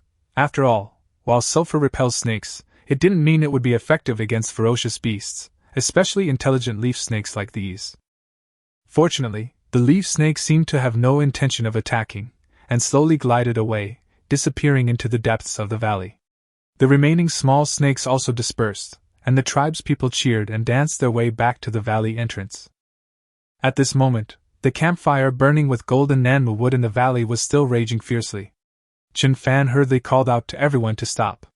Sulfur has a low melting point and may melt at temperatures above 100 degrees Celsius, while the flames in front of them were well over 300 degrees Celsius, which could easily cause an explosion. He cautiously stepped forward and used the stream water to extinguish the campfire. Only after the flames were completely extinguished did he instruct his people to spread sulfur. "Sprinkle half here, and the rest evenly on both sides of the valley," he said. The tribespeople had unconditionally obeyed his commands, carefully following them without the slightest carelessness. The chief also led his men out of the cave to greet them, and the groups sat down to discuss their concerns, worried that the leaf snakes might attack again in the future. The small snakes were not a threat, but the leaf snakes had thick scales, rendering the tribe's bone knives and stone axes completely useless. They could only rely on fire. However, Chen Fan knew that charging forward with torches would only result in certain death. He had to find a way to attack from a distance. A solution flashed through his mind: make bows and arrows. The tribe had only just learned to use fire and was clearly still in the Paleolithic era, not yet having invented bows and arrows. Chen Fan recalled that the ancient book, Keiganji, Record of Trades, provides a detailed account of bow making, emphasizing the selection of materials and structure. The bow shaft is made of wood and bamboo, the bow horn is made of animal horn, covered with animal sinew, glued together, and lacquered for moisture protection. The string is made of silk thread. Although he couldn't make a standard bow, the ability to ignite it remotely was sufficient to fight the leaf snakes. He made a decisive move and began deploying a gathering task. First, he ordered the chief to lead men to cut down bamboo, at least 200 stalks. Xiong was tasked with gathering large quantities of green vines to make bowstrings. Considering the snakes had retreated at night, and the area should be relatively safe, he boldly ordered his people to move around. He then summoned Do and asked her to lead the women in weaving ropes, since the Chi tribe had a long tradition of using ropes. Next, he found Fu, a boy of similar age, and asked him to lead the children in collecting tree branches to use as arrow shafts. As for the elderly, they were tasked with refining animal oil to enhance the burning time and power of the rockets. Ordinary wooden arrows easily extinguished their flames in the air. They had to be coated with oil to ensure they were still burning upon impact. The tribe had stored enough animal meat for the winter, so refining animal oil wouldn't be difficult. He explained everything clearly. With everything arranged, Chen Fan stood at the cave entrance, gazing up at the night sky, his heart filled with mixed emotions. The stars twinkled overhead, like a suspended Milky Way, while the tribe's people toiled tirelessly for survival. The boys were busy pruning and polishing branches in the woods, while the women and the elderly worked tirelessly by the firelight. At that moment, he truly understood. They were not symbols of barbarism, but flesh and blood people yearning to live. Suddenly, the old shaman's dying words flashed through his mind. Please protect the people of the Qilin tribe. His eyes hardened instantly, and he silently vowed. Since I'm here, I'll stay. I will protect this tribe and make the Qilin tribe's fame resound throughout the entire desolate continent. In the darkness, the campfire still burned brightly.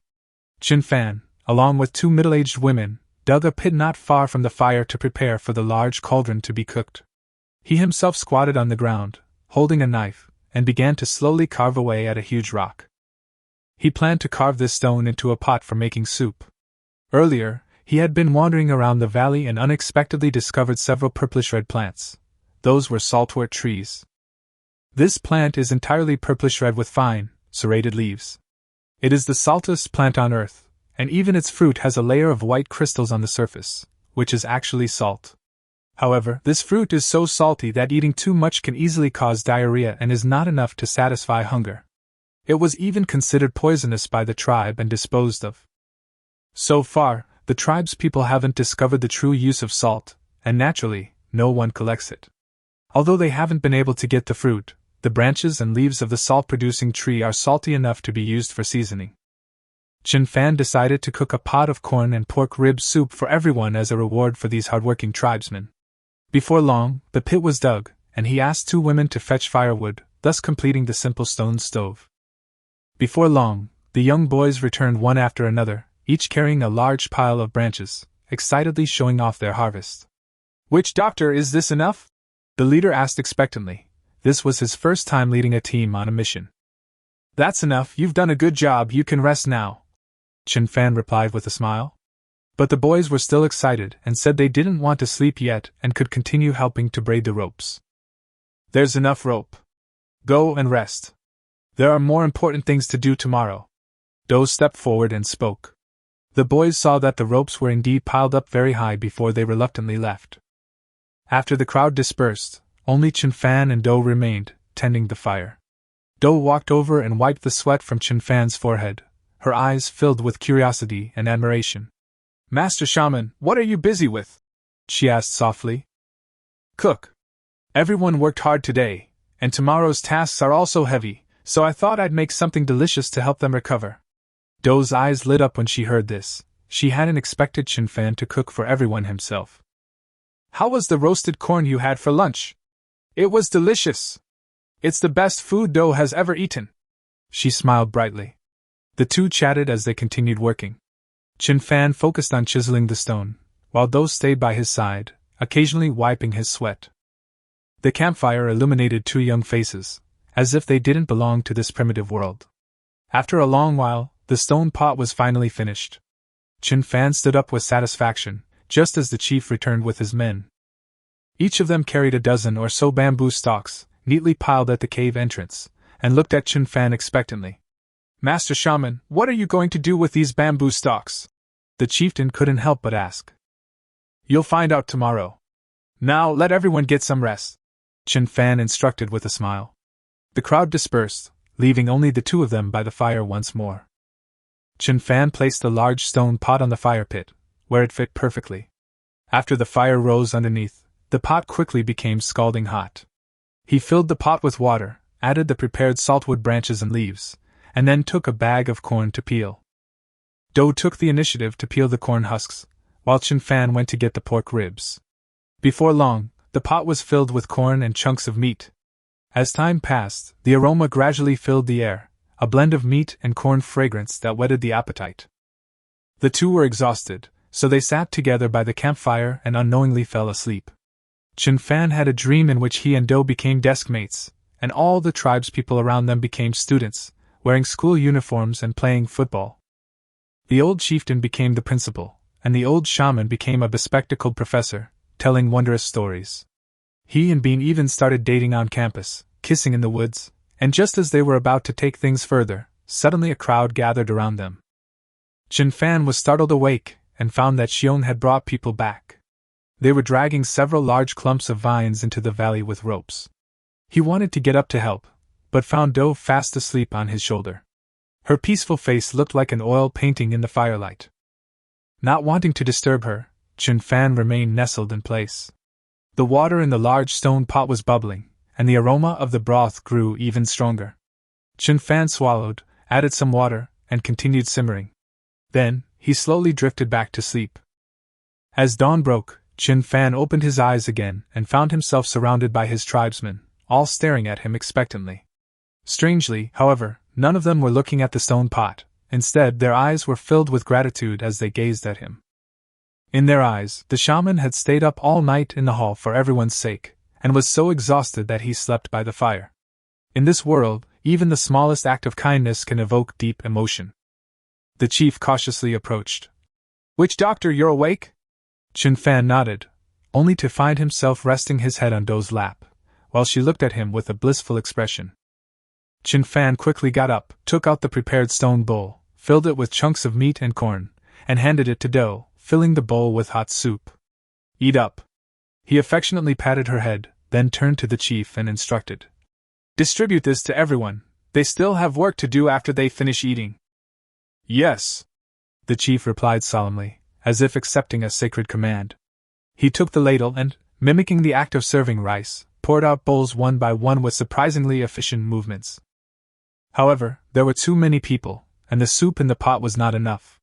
Many elderly people only drank a sip of hot soup, and the chief himself did not eat any.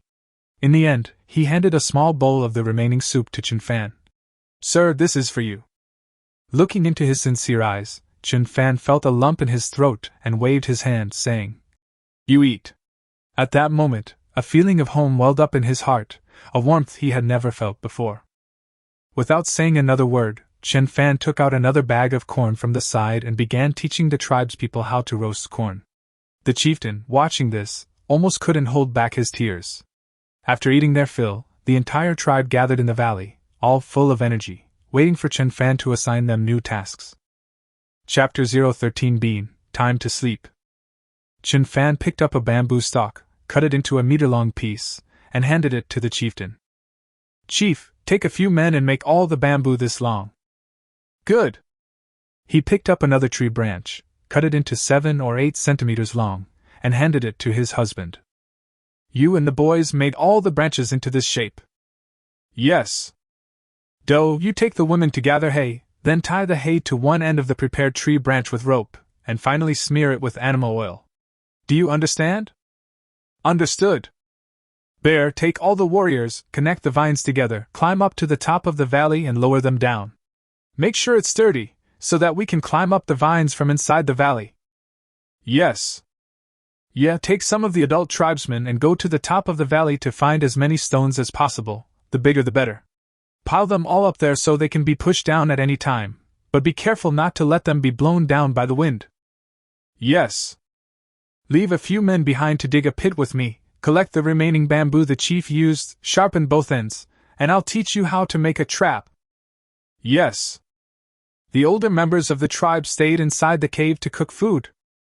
Yes. After the tasks were assigned, the tribespeople shouted and went about their own business, creating a lively scene both inside and outside the valley. Chen Fan led several members of his tribe and personally taught them how to dig pits and how to arrange wooden and bamboo spikes. After making the first trap, he took some paint, marked the locations of the other traps, and then ran to instruct the chiefs on how to chop bamboo, and then taught the women how to make arrows. Only then did he realize he didn't have enough feathers, so he went outside the valley to hunt birds by himself. Time flies. When the sun was high in the sky, everyone sat together to eat and discuss the progress of their respective groups' work, and gradually they started to compare themselves to each other. So everyone worked even harder in the afternoon, and everything proceeded smoothly. Only Chen Fan. He can't catch the bird. Without feathers, arrows cannot remain stable, and their power and accuracy will be greatly reduced. Fortunately, he found an unknown type of leaf that remained green even in late autumn. The leaf was thin yet tough and wide enough to be easily trimmed into arrow feathers. He tirelessly collected leaves and made a simple basket to carry them back again and again. That's about it. Chen Fan filled the whole basket, estimating that it should be enough.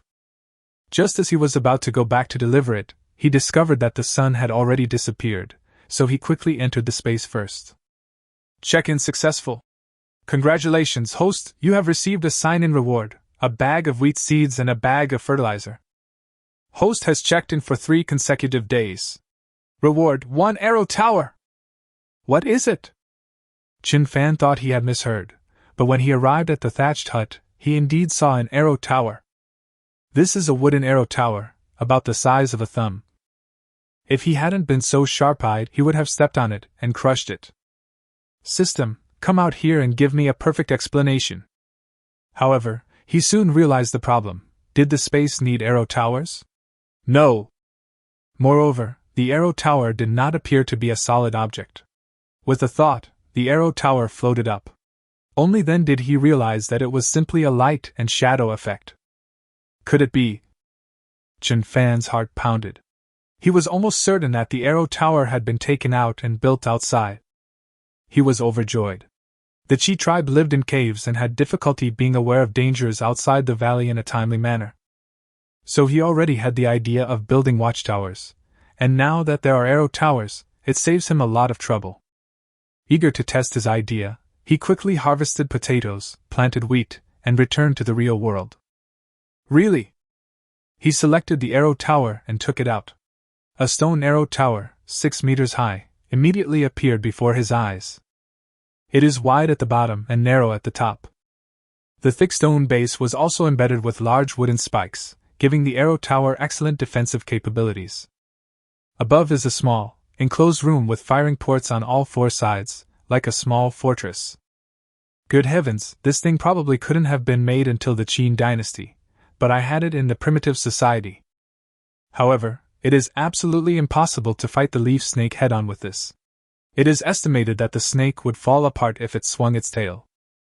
Moreover, compared to the leaf snake, this arrow tower was too short and couldn't play a significant role.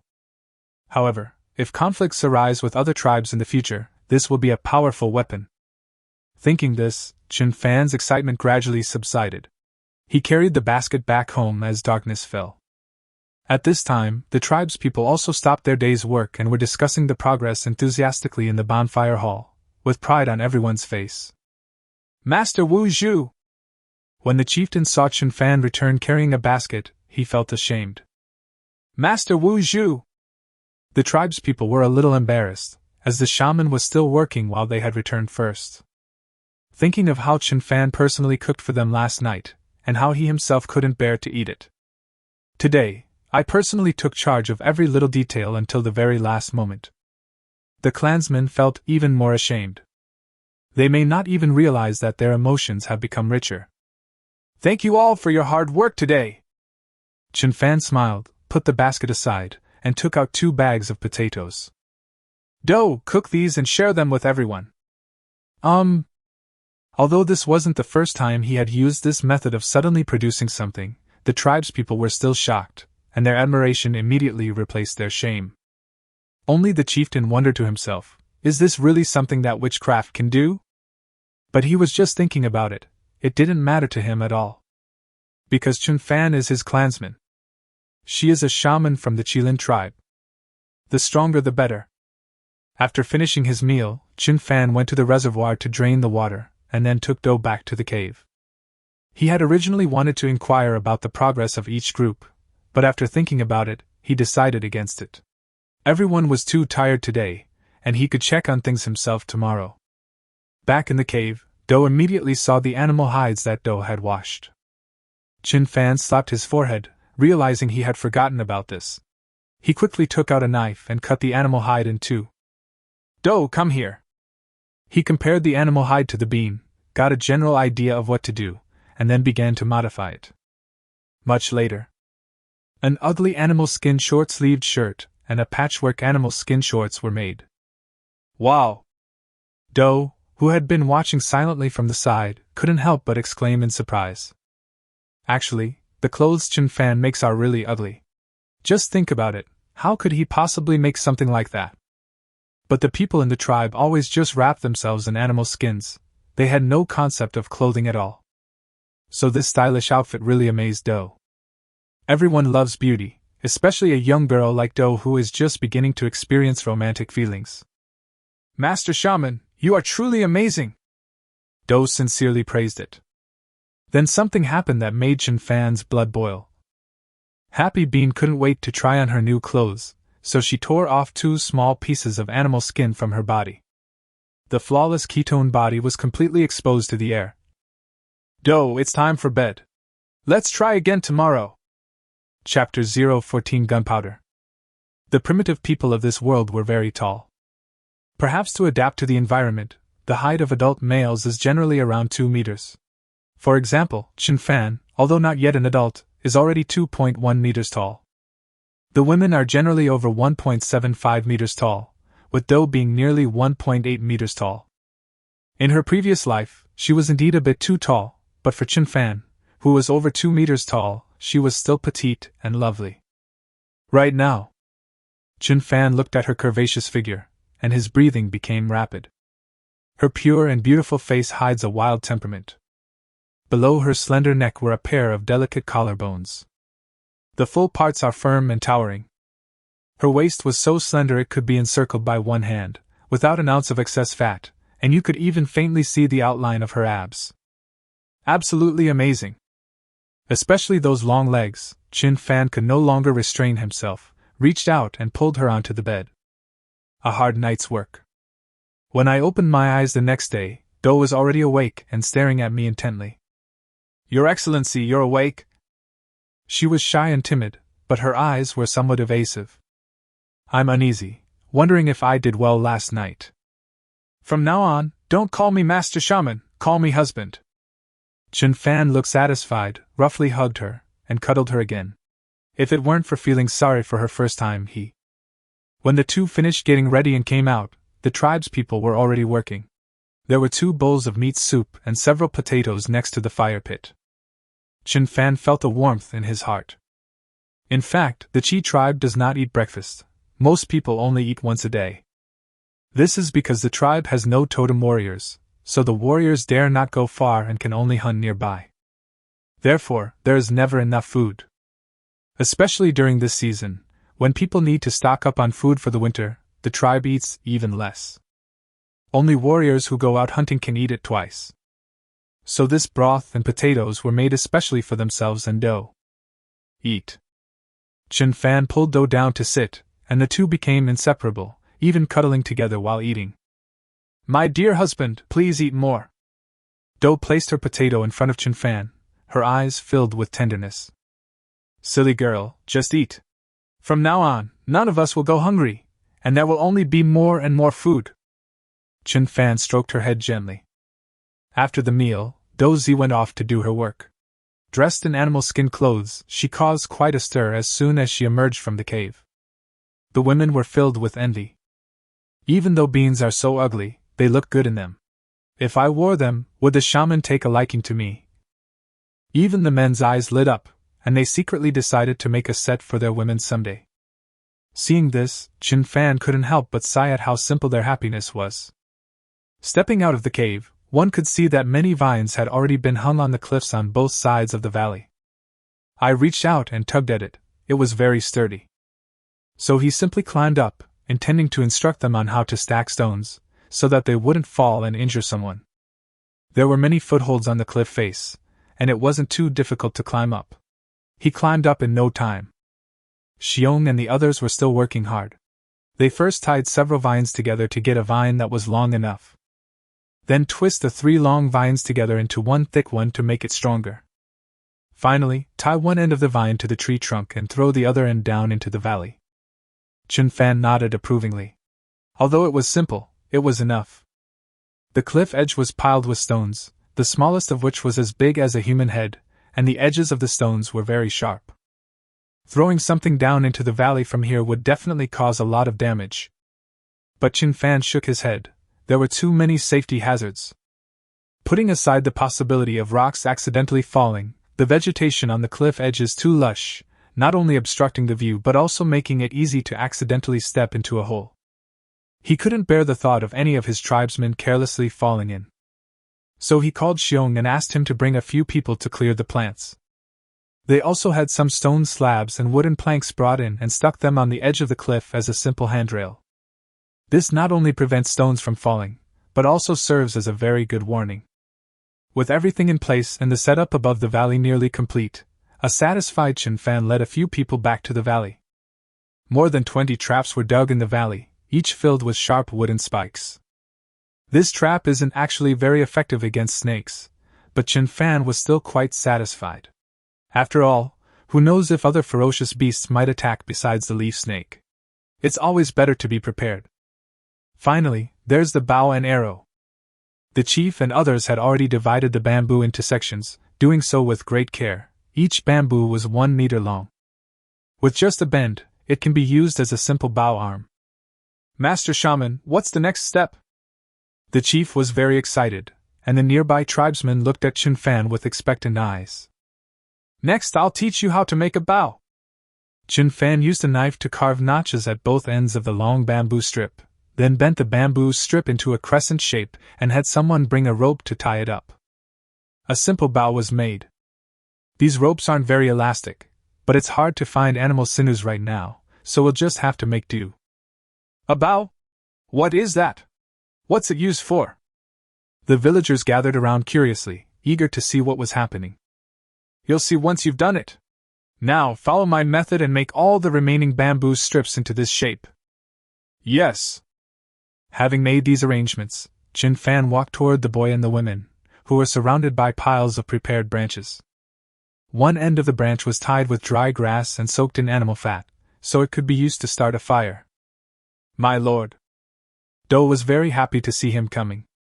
She was distracted all day. The first taste of forbidden fruit always leaves one with a thrilling and unforgettable experience. "Good, well done." Chen Fan stroked her head and smiled indulgently.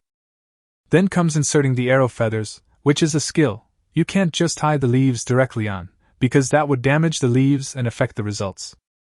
You need to split the end of the branch and insert the leaves, making sure both sides are symmetrical. Finally, tie the split section of the branch with a rope. After teaching them, Chen Fan led his men back to the cave. The sulfur in the valley gave him a new idea. Monosulfide, dinitrate and charcoal. This is how gunpowder is made. And he happens to have all 3 of these things. Needless to say, sulfur charcoal is abundant, and as for saltpeter, it's everywhere in the cave. It's formed in dark, damp places. He held the torch close to the wall, and soon found the white crystal on the wall. Go and get more people to collect all this white stuff. Yes. Time flies, and the day passes quickly. The tribespeople all return to the bonfire hall. Chen Fan tallied up the results: more than 400 bamboo bows and more than 700 arrows. However, there wasn't enough animal oil. Only about 200 arrows were coated with it. That's enough. Chen Fan was overjoyed, because there was still saltpeter, charcoal, and sulfur piled up in the corner. Chapter 015 Tribal Archers. The territory of the Chi tribe now has a certain defensive capability. If attacked, the tribesmen can quickly climb to the top of the valley by grabbing vines and attack with bows and arrows and stones. Traps in the valley can also greatly limit the movement speed of animals, making it easier for stones and arrows to hit them. When the time comes, we just need to cut down 2 big trees, set them on fire, and block the entrance to the cave, and then block the entrance to the valley with fire as well. The wild beasts that enter will be caught in a dilemma, not only because of Chen Fan's explosives.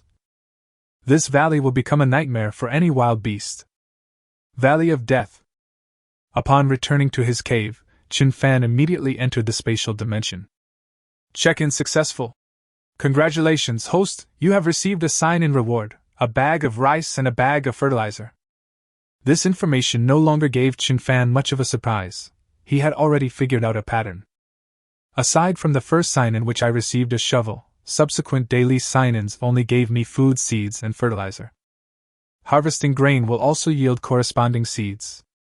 We have plenty of seeds, but we don't have shovels to cultivate new land, which is very frustrating. So he harvested the potatoes he had planted the day before, planted more potatoes, and returned to his cave. Do watched from outside, just like yesterday. Do, come in. Chen Fan called her in and reached his hand directly into her sleeve. My husband.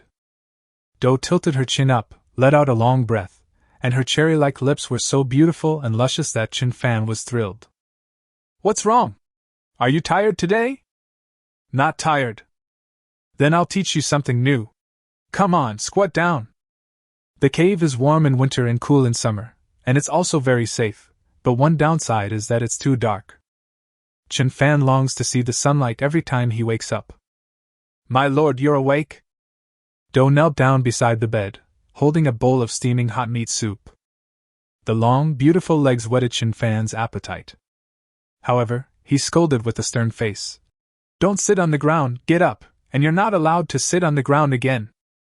Do was startled, her hand trembled, and some of the broth spilled onto her slender, white fingers. Yes, Do understands. She lowered her head, not daring to look at Chen Fan. She looked as pitiful as could be. Chen Fan's heart softened, and he took the broth, blowing on her fingers as he said, The ground is cold, it's not good for your health. So my husband cares about me. Do breathed a sigh of relief and nestled happily into Chen Fan's arms. In the bonfire hall, the tribesmen sat on the ground, while Chen Fan, Do, the chief, and Xiong stood opposite them. Chen Fan held a bow in his hand. He tried to draw it twice. The elasticity was good, and it could shoot 20 or 30 meters without any problem. Everyone did a fantastic job the past 2 days. He took an arrow, knocked it on the bowstring, and said loudly, Today, you have only one task, to practice archery. After saying that, he brought the arrow to the campfire, and the arrowhead burst into flames. Then he aimed it at the outside of the cave, released it, and with a whoosh, the arrow shot out, immediately igniting the weeds outside the cave. Wow! The tribespeople were immediately excited. They had never seen anything so magical before. Even the chief and the bear trembled slightly, showing their inner shock. Arura shaman! Arura shaman! Chen Fan gestured for them to be quiet and continued. All men can practice archery. If they can accurately hit a target from 20 meters away, they can earn the title of divine archer, and their treatment will be the same as that of a soldier. What? Warrior! The tribespeople started making noise again, and many men looked at Enai with high spirits in their eyes. So Chen Fan explained some techniques and precautions, focusing on showing them how far 20 meters is, and then let them practice on their own. Because he doesn't know much either, he can only hope they can become self-taught. He then arranged for able-bodied women to cut down trees while he began researching gunpowder. It's called research, but it's really just messing around. He could only try adjusting the proportions of the three, so he spent the whole day playing with fire. The men, however, didn't even come home for meals, as they were all focused on practicing archery. The same goes for the boys. Afternoon. Chen Fan had tried hundreds of different proportions, but none of them were satisfactory. This time, he chose about 70% saltpeter, 20% sulfur, and 10% charcoal. Light it with a torch. Bang! A soft thud echoed in the bonfire hall. The ground in front of him was blasted open into a crater the size of a fist, and dirt splattered onto his legs, stinging painfully. It's done! He jumped up excitedly, gesturing wildly. Because it was an experiment, he only used a small amount of material, which is why the sound was so quiet. If the amount of material used is increased, it will naturally have greater power. Even so, the elderly, weak, sick, and disabled in the cave were still frightened by him. Aruru! They screamed and prostrated themselves on the ground, worshipping Chen Fan as a god. Get up, all of you! Have you forgotten the tribe's rules? Chen Fan didn't have time to waste with them, so he simply ordered, Go out and find some palm-sized pebbles to sharpen the edges. Yes. After dismissing them, Chen Fan began to increase the dosage of the gunpowder.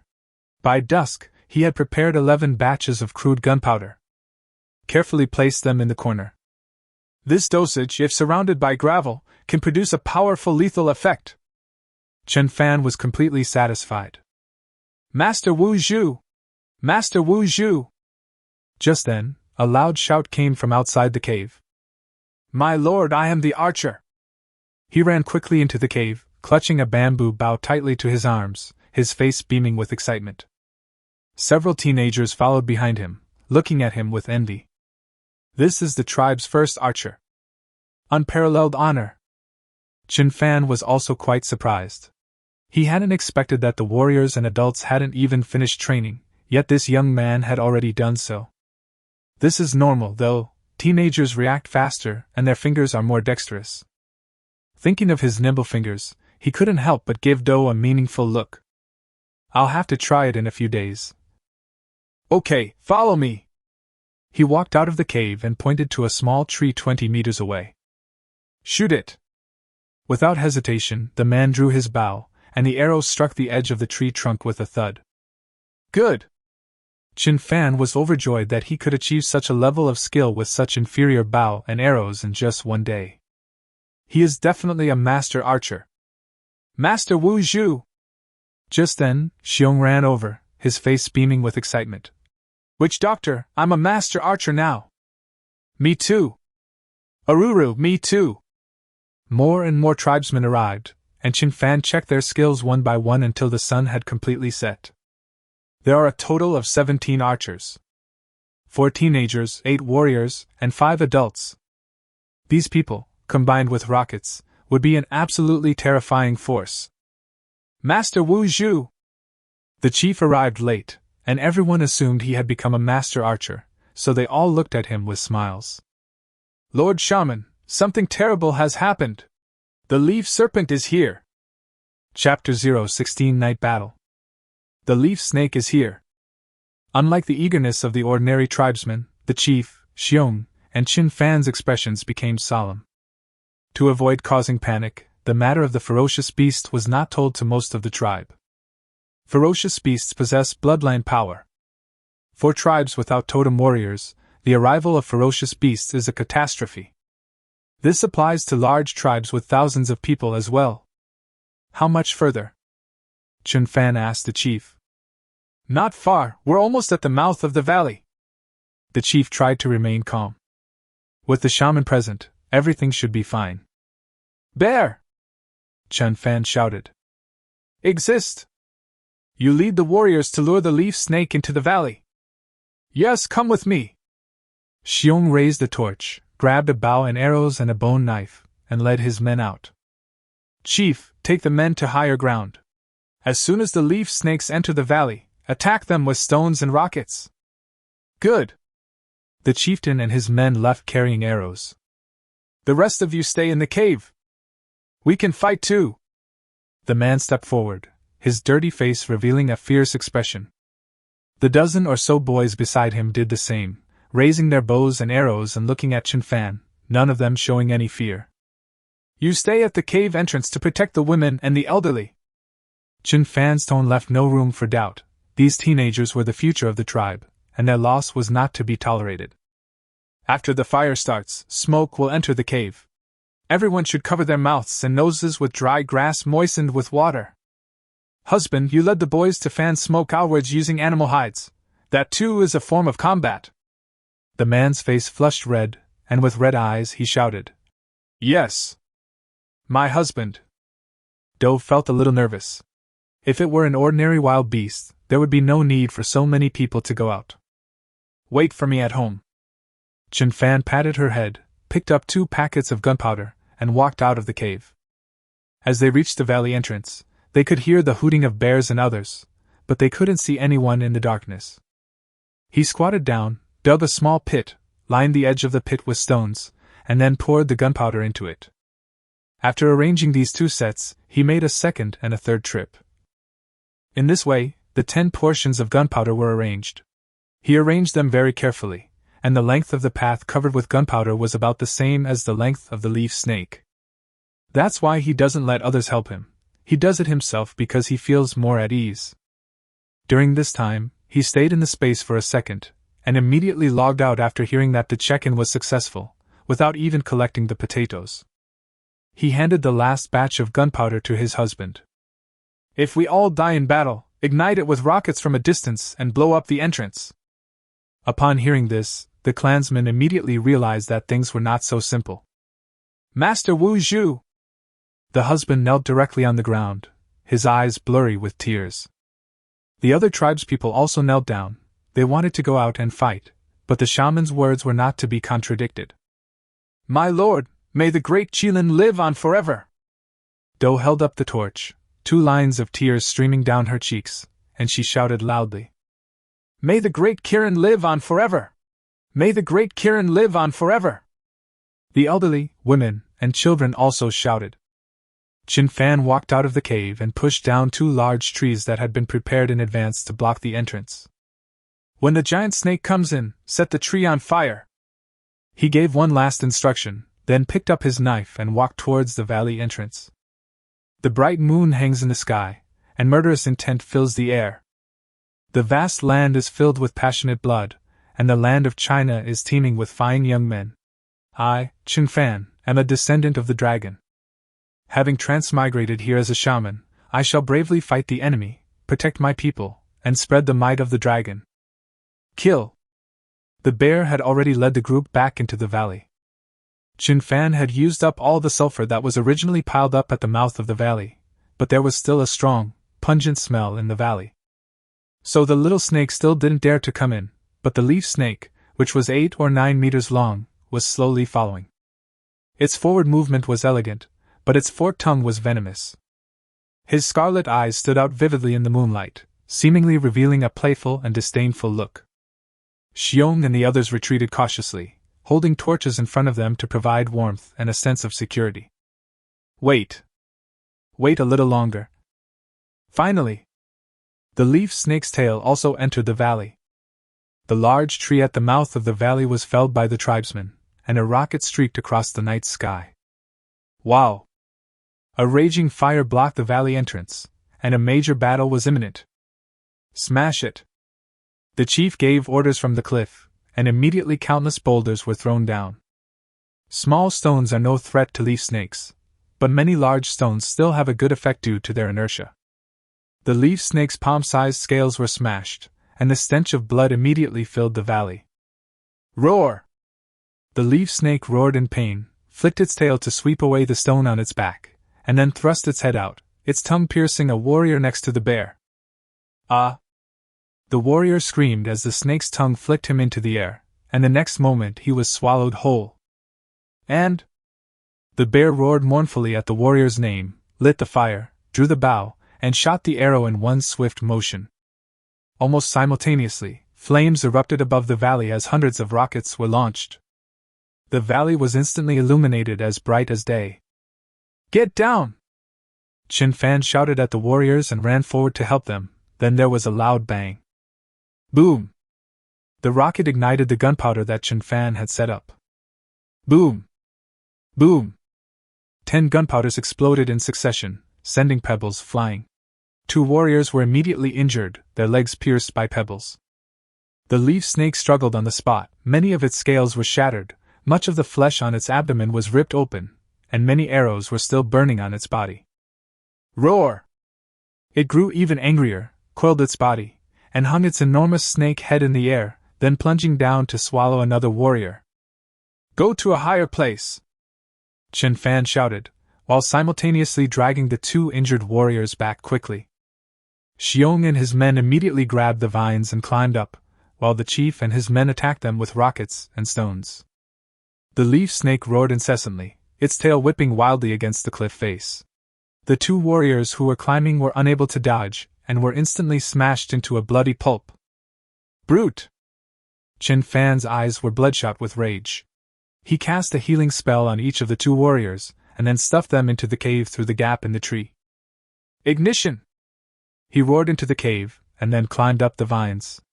The gunpowder he had pinned his hopes on had failed to kill the leaf snake, and now he could only fight a war of attrition. The valley was engulfed in flames. Given enough time, he was certain he could kill the beast. Halfway up the mountain, he discovered that no more rockets were being fired down from above. "We're out of arrows." The leaf snake was very agile. It would coil up and twist around to avoid the falling boulders. It even flicked its tail, sending some smaller stones flying back up into the valley. Screams of agony from the tribesmen could be heard from time to time. However, the leaf snake's tail also became a bloody mess. By the time Chen Fan reached the top of the mountain, more than a dozen of his clansmen had already been killed by falling stones. More than 30 people were injured. "My lord, we're running low on stones." The chieftain was extremely weak, clearly having had his buffs applied several times. "Cut down the tree! Set it on fire and push it down, burn it to death!" Chen Fan made a quick decision and then rushed to treat the wounded, using one healing spell after another until his face turned deathly pale. It turns out that, like the chief's condition, there are after effects. He couldn't think about any of that. Looking at his dead clansmen and the devastated valley, his eyes slowly reddened. "We can't wait any longer, we have to kill it now!" Just now on the ground, he couldn't get close enough to attack the leaf snake, but now it's different. He grabbed the knife and jumped down. Chapter 017: The Cruelty of Primitive Society. "Master Wu Zhu!" The chief was shocked. He never expected the shaman to jump down like that. The tribespeople also stopped what they were doing. It would be terrible if the stone hit the shaman. "Jump!" With bloodshot eyes, Xiong roared and leaped down, bone knife in hand. He couldn't just stand by and watch the shaman fight the ferocious beast alone. "Aruru!" The warriors roared and jumped down one after another, fearless of death. The adult men were not to be outdone. Although they had never killed a wild animal alone, they were no cowards. In an instant, everyone who could move jumped down. They roared and cheered, as if they had won a battle, or as if they had gone mad. As luck would have it, the leaf snake fell into a trap at that moment. Its abdomen was injured by gunpowder, and bamboo thorns in the trap easily pierced its body. So it roared and rolled around in place trying to get rid of the bamboo spikes, causing chaos in the valley. Chen Fan landed right on the leaf snake's back. He grabbed onto a scaleless spot to avoid being thrown off by the rolling giant snake. "Die!" He raised his sword and slashed wildly, the long sword twirling in his hand, cleaving through scales in just a few strokes. Hot blood splattered on his face, but he seemed oblivious, continuing his frenzied hacking. But the other tribesmen weren't so lucky. Many were thrown into the air, some couldn't get up, and those who could got up shouted and continued to charge forward. "The war has reached a fever pitch." Pfft. After regaining his balance, Chen Fan plunged the long knife deep into the leaf snake's body. But the leaf snake's tail swept over too. "Master Wu Zhu!" Xiong and several warriors reacted quickly, rushing towards Chen Fan to shield him from the fatal blow. But they couldn't stop it. They were all swept to the ground. Fortunately, the leaf snake was already at its limit, so the force of the blow was not great, and none of them were seriously injured. It's finished, kill it! Covered in blood, Chen Fan charged forward again with his sword, but he couldn't attack from the ground. Arrow tower! He took it out directly, climbed onto the arrow tower, and then jumped onto the leaf snake. At times like this, no one cares where the arrow tower came from. Everyone else follows Chen Fan's example, climbing up one after another, and then jumping down. Once. Twice. Countless times, our people have sacrificed themselves. The chief used his last strength to grant everyone a power buff before collapsing to the side. The bear's ribs were broken by the snake's tail, and his bone knife also broke. He held stones in his hands and smashed them against the snake's back, creating pools of blood. Chen Fan's arm was broken, but he had lost consciousness due to his frenzy, and he had blinded both of Yishi's eyes. Meanwhile, a dozen or so tribesmen grabbed the leaf snake's forked tongue and smashed it off with stones. A dozen or so tribesmen were still desperately clinging to the snake's tail, smashing it with anything they could find to cover its bloody, mangled flesh. Blood and fire. The roar of beasts, and the roar of men. The tribesmen in the cave watched all this through the flames and could no longer hold back. Their tears had long since dried up, leaving only raging anger and chilling killing intent. They pushed aside the burning tree at the cave entrance, and Fu rushed out first, followed by Do, and then everyone else rushed out. As the first light of dawn appeared in the east, the leaf snake finally stopped moving. It died. The flames in the valley had gone out, leaving only thick smoke rising and chasing the sunlight. It's dead! It's dead! The tribesmen, who were still frantically hacking and slashing, finally realized this. Aruru, it's dead! More and more people from the tribe began to shout, and then they wailed and cried, their hearts breaking. Because the valley was full of corpses, the corpses of our people, the corpses of heroes. Chen Fan stood on the head of the leaf snake, watching the tragic scene, his body trembling slightly. Tears finally broke free of their dam. My husband, sob sob. Despite her fear, Do climbed onto the snake's head and threw herself into Chen Fan's arms, bursting into tears. Chen Fan patted her head, and she gradually calmed down. Stop crying, everyone! He plunged the knife into the snake's head and shouted. The sons and daughters of the Chi tribe shed blood, but not tears. Wipe away your tears! The tribe's people immediately fell silent, with only the occasional bird calls echoing around them. Chief, how are you? Chen Fan looked at the chief. Now was not the time for grief. The smell of blood was too strong, and they needed to deal with it quickly. He won't die. The chief staggered a few steps and picked up his wooden staff. All right, let's take account of the fallen clansmen. He promised himself he wouldn't cry, but tears kept streaming down his face. You can't understand this feeling unless you've experienced it yourself. Sometimes you can't stop crying just because you want to. Good! The chief responded, his voice choked with emotion. Chen Fan looked at Xiong again. This towering man was not crying. He was lying on the back of the leaf snake, blood still trickling from the corner of his mouth. After casting a healing spell on him, Chen Fan asked, Will this work? Haha, the tribe is going to have a totem warrior. Xiong suddenly jumped up. Like Chen Fan, he was covered in blood, but he was grinning. Witch doctor, the tribe is going to have a totem warrior. Ha! Chief! The tribe will have totem warriors. He jumped off the leaf snake and kept repeating the phrase. The other tribesmen realized what he meant and were overjoyed. The somber atmosphere almost vanished, and everyone looked at Chen Fan with expectant eyes. Seeing this, Chen Fan tried hard to search his memory. They quickly understood what was going on. Now that they had the heart's blood of a ferocious beast and a shaman, as long as they offered sacrifices to the totem, a totem warrior could be born. Just then, the bear suddenly started crying. Of the 16 warriors of the Chi tribe, 11 have died. Those clansmen who had risked their lives with him would never wake up again, and he cried like a child. Bear! Chen Fan jumped down and patted him on the shoulder to comfort him. Husband, let's send the heroes home! Chen Fan roared, emphasizing the word home in his voice. Go home! Go home! The tribesmen all shouted. The man understood that the shaman meant to move the heroes' bodies back. Then everyone got to work, and Do led a few people back to cook. Xiong brought a few people with him to help Chen Fan divide the snake carcass and collect its blood. The chief had his men help the seriously wounded tribesmen back, and then ordered the women to tally the casualties. He himself walked one step at a time, resting every 3 steps, towards the valley entrance. He's going to set the fire on fire. They were busy until noon before everyone returned to the cave. The casualty figures have also been tallied: 11 fallen soldiers, 31 adults, and 2 teenagers. All 42 older men were killed. They rushed out to act as human shields for the younger men. A total of 86 people were killed in action. The Chi tribe originally only had more than 170 people, and now there are not even 100 left. 27 people were seriously injured. The atmosphere inside the cave was extremely oppressive. Most of the people there had lost their loved ones.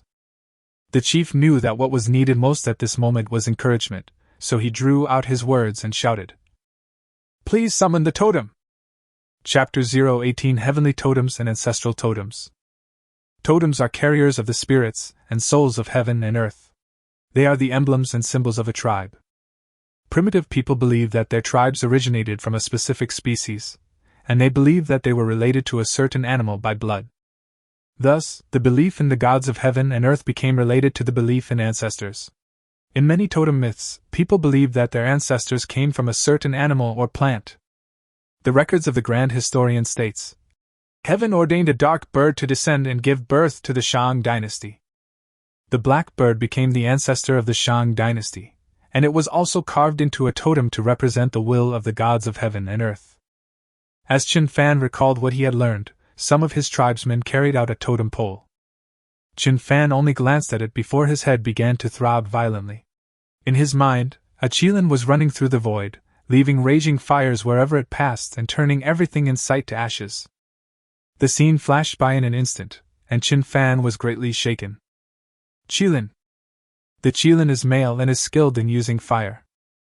The unicorn is female and controls water. The ancestors of the Chi tribe were chieftain? No wonder they identified themselves as shamans just because they fetched water. The tribesmen placed the totem pole beside the campfire. The chief covered his forehead with his hands, muttered something incomprehensible, and then everyone knelt down. They were worshipping gods and ancestors. Chen Fan ignored all of this and stared intently at the totem pole. The column consists of 3 layers: the base, the column body, and the platform. The base is carved with mountains, rivers, lakes, and seas. It is very simple, but the traces are clear and the momentum is magnificent. The pillar was painted with various colors, making it look bright and mysterious. Its sides were filled with animal horns and teeth, and long strips of animal hide dyed in various colors were hanging on it. On the cloud platform, a lifelike chieftain appears. Its head resembles a dragon, its shape is like a horse, its form is similar to a deer, its tail is like a cow, its back has 7 colored fur patterns, and its belly has short yellow hair. Its entire body is bluish-green, and its expression is both kind and dignified. The entire totem pole is carved from stone, exuding a vast and ancient aura. Chen Fan felt a pang of sympathy and bowed slightly in return. The moment he lowered his head, the campfire suddenly burned even brighter, the flames flickering and burning towards him. This scene greatly excited the tribespeople. The chief, his hands trembling, raised them above his head and banged his head on the ground, shouting, "May our ancestors bless us! May the shamans bless us!" Then everyone started shouting. Chen Fan felt the flames of the campfire were warm and inviting, and they were extremely attractive to him.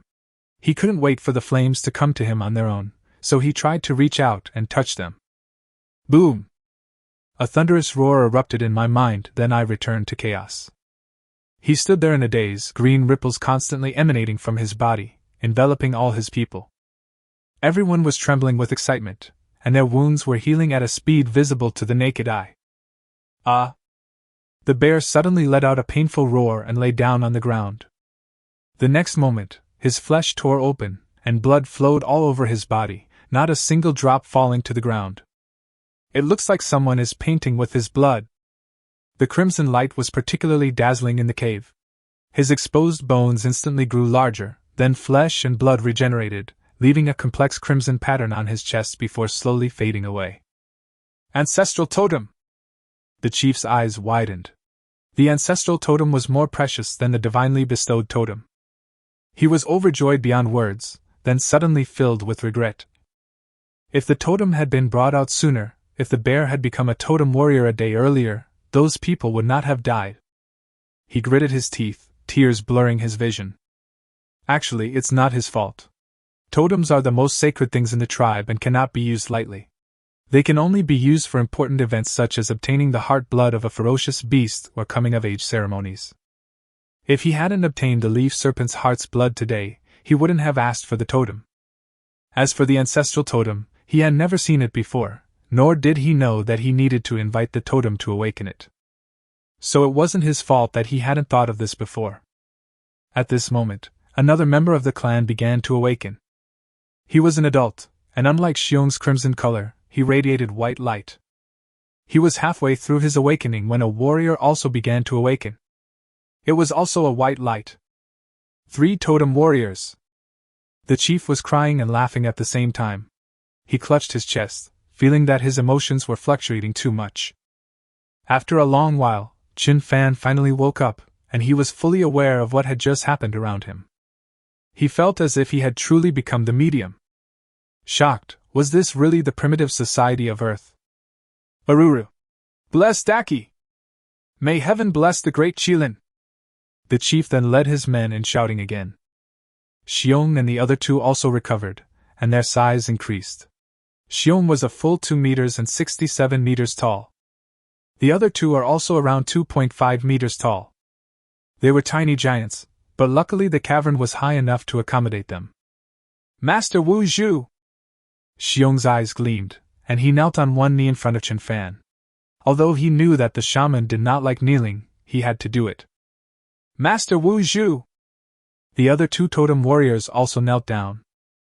Please, Your Excellency, bestow a name upon me! The 3 spoke in unison. Chen Fan nodded, not blaming them, and let them kneel. In the tribe, ordinary people's names can only have one character. Only when they become totem warriors can they add another character to their names. On one hand, it represents their identity, and on the other hand, it foreshadows a new life. The shaman granted them new life, which is why the shaman was more important than the chief in the tribe. You are fearless and the best warriors.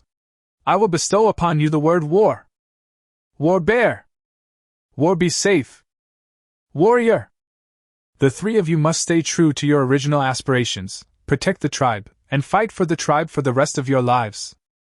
Chen Fan's voice was as loud as a bell. Fight for the tribe. Fight. Fight. Fight. The 3 shouted in unison, their eyes filled with reverence. Good, very good indeed. The chieftain looked at the bear and asked impatiently. War bear, you have awakened the crimson mark. Quickly report to the shaman what ability you have awakened. This is precisely the issue that everyone is most concerned about right now. The different colors of the markings on a totem warrior indicate different levels of strength. Red, orange, yellow, green, cyan, blue, and violet. Red is the weakest, and violet is the strongest. There is an even weaker type, which is white. The difference between ancestral totems and divinely bestowed totems is that ancestral totems cannot be upgraded. You can think of it like a summoner spell, such as Flash. It cannot be upgraded. Once you awaken to white, you will be white for life. The heavenly totem is like a hero's skill, it can be continuously upgraded. However, only the white version can be awakened. Therefore, a totem bestowed by heaven can never compare to an ancestral totem. Another reason is that ancestral totems awaken the abilities of ancestors, while divinely bestowed totems awaken the abilities of the blood from the heart of the ferocious beasts used in their creation. My power is fire! The war bear was also very excited. The crimson stripe on his chest lit up, and then his upper body burst into flames. The fire had little effect on him, and it wasn't very big, but the scorching heat made everyone's hearts pound. Good heavens, is this even human? Chen Fan was amazed. A giant nearly 3 meters tall was engulfed in flames. Chapter 019 The Beginning of the Ancestral Grave. Next, Zhanan and Zhanya also demonstrated their abilities. Zhanya awakened his speed ability. Although he had white stripes, when he ran, even the red-striped Zhan Xiong couldn't catch him. Zhanan awakened a healing ability, which healed very quickly, but unfortunately, he could only heal himself. My lord, the leaf snake's heart's blood has been brought. The chief handed 2 stone bowls to Chen Fan. Only 2 divinely bestowed totems can be awakened. Chen Fan looked at his people. The men and the boy were all eager, as were the 3 Zhan Xiong. It's actually quite simple to decide who to give it to. Of course, it should be given to Zhan Xiong and the other 2. Once they become strong, why would they be afraid of lacking their heart's blood? The problem is that Zhan Xiong and his team have 3 people, and 1 person needs to be available. He thought for a moment, then took out the knife and said to Zhanya, Zhanya, you are very fast and can choose more attack methods. I will reward you with this knife. As for this heart's blood, give it to Zhan Xiong and Zhanan first. Master Shaman, I have no objection to your arrangements. Please put away your sword. You are the hope of the great Qilin. Keep it for self-defense. Moved, Zhanya knelt down on the ground. The shaman's words are beyond question, but the shaman still sought my opinion. What an honor! With you all here, do you expect me to take up a sword and kill the enemy? Chen Fan pretended to be angry and handed him the knife. Zhanya, put it away. The shaman is right. We can't let the shaman be in danger again. Seeing Zhanya in a dilemma, the chief spoke up to persuade him. This is... Zhanya took the knife. So Chen Fan began to recall the old shaman's lineage. The steps of the sacrifice are very simple. Smear the blood of the beast's heart on the man's back, then apply a little to the totem pole, and pray sincerely to complete the sacrifice. Whether or not one can awaken is up to fate. It's not something a shaman can decide. After figuring these things out, Chen Fan began to perform a sacrifice for the war bear. But he won't pray. Everyone held their breath and waited quietly. With the arrow already on the string, he had no choice but to release it. He racked his brains and finally came up with a sentence related to heaven and earth. So he silently recited in his heart. A great man is born between heaven and earth, and should establish a heart for heaven and earth, establish a destiny for the people, continue the lost learning of the past sages, and create peace for all generations. Boom! Thunder rumbled between heaven and earth, and then rain began to fall outside the cave, gradually growing heavier. The blood from the beast's heart on the war bear's back suddenly disappeared, replaced by a white pattern. It's a leaf snake. They succeeded. The tribe's people cheered. Zhan Xiong was also excited. His strength had increased dramatically, and he couldn't wait to go out and fight a ferocious beast. Zhanan, standing to the side, became uneasy, but fortunately everything went smoothly. Before long, the patterns of the leaf snake appeared on his back as well. Scales even grew on the surface of his skin. Thus, the Qilin tribe acquired 2 warriors and 1 ancestral totem warrior. The cheers of the tribesmen grew even louder. That's how primitive people were. They had emotions, but not as many as modern people. It could even be said that, apart from Chen Fan and Do, the rest of the people are not fully Homo sapiens. Historians have discovered that Homo erectus, with its hunchbacked and long-faced features, gradually evolved into Homo sapiens with normal human appearance after mastering the use of fire. Therefore, the emotions of the tribesmen are not stable. Their pain of losing loved ones has been replaced by the joy of having a totem warrior. They sang and danced around the campfire in celebration. Chen Fan held Do and watched them quietly. Master Wu Zhu! At this moment, the man came over with a bow and arrow. He had a strange expression on his face, as if he were a little shy. Husband, what's wrong? Chen Fan had a good impression of him. He was a brave young man. Husband, have you forgotten what you said? Do covered her mouth and chuckled, then leaned close to his ear and reminded him. Didn't they say that the first archer is equal to a warrior, and you can get NI? Chen Fan suddenly realized what was going on. He patted his husband's arm and then raised his hand to signal the tribesmen to be quiet. Now I have something to announce. Husband, young and promising, is the tribe's first archer, and is treated the same as a warrior. Today I'm assigning an eye to him. Aruru! The tribespeople started to jeer and pushed an eye out. An eye looked at Chen Fan, then at her husband, and thought her husband was much better looking than Chen Fan, so she lowered her head and accepted it. The chief then painted the archers red and gave the 3 war bears feathers. That concludes the matter. Chen Fan then tallied the current population of the tribe. There were only 23 adult males in total, including the chief, 2 fighters, 1 totem warrior, 3 archers, and 3 warriors. There were 12 boys, including a shaman and 4 archers. There are 9 girls, including Do. 18 children under the age of 10. A mature woman is 27. There are only 89 people in total, which is too few. This winter, we must rest and recuperate, let our people reproduce, and strive for every woman to become pregnant. So he instructed the chief to select the women who had lost their men and redistribute them. Then we started to make the next plan. Zhanya was extremely fast. He was responsible for exploring the distance. The Chi tribe had been active near the valley for many years and knew nothing about the situation in the distance. Zhan Xiong and Zhanan were in charge of hunting. Xiong was a powerful fighter, and In was a formidable meat shield. With the 2 of them hunting, that was enough. All the other men were to make bows and arrows and practice archery. He plans to create an archer force that is both safe and lethal. If properly trained, it could be no weaker than a totem warrior. As for the women, they could do odd jobs and didn't need to go out together anymore. Their main task was to give birth. So he took out all the food from his storage space. This food, along with meat and fruit, was enough to last him a month. Moreover, he produces food every day. After doing all this, it was already quite late. Everyone fought a fierce battle against the leaf snake last night, didn't sleep a wink, and had a lot of emotional ups and downs, so they're all exhausted. He told everyone to go back and rest, and then he took Do back to his cave. As usual, I checked in at the advanced space, harvested and planted crops, and then fell into a deep sleep while holding the beans.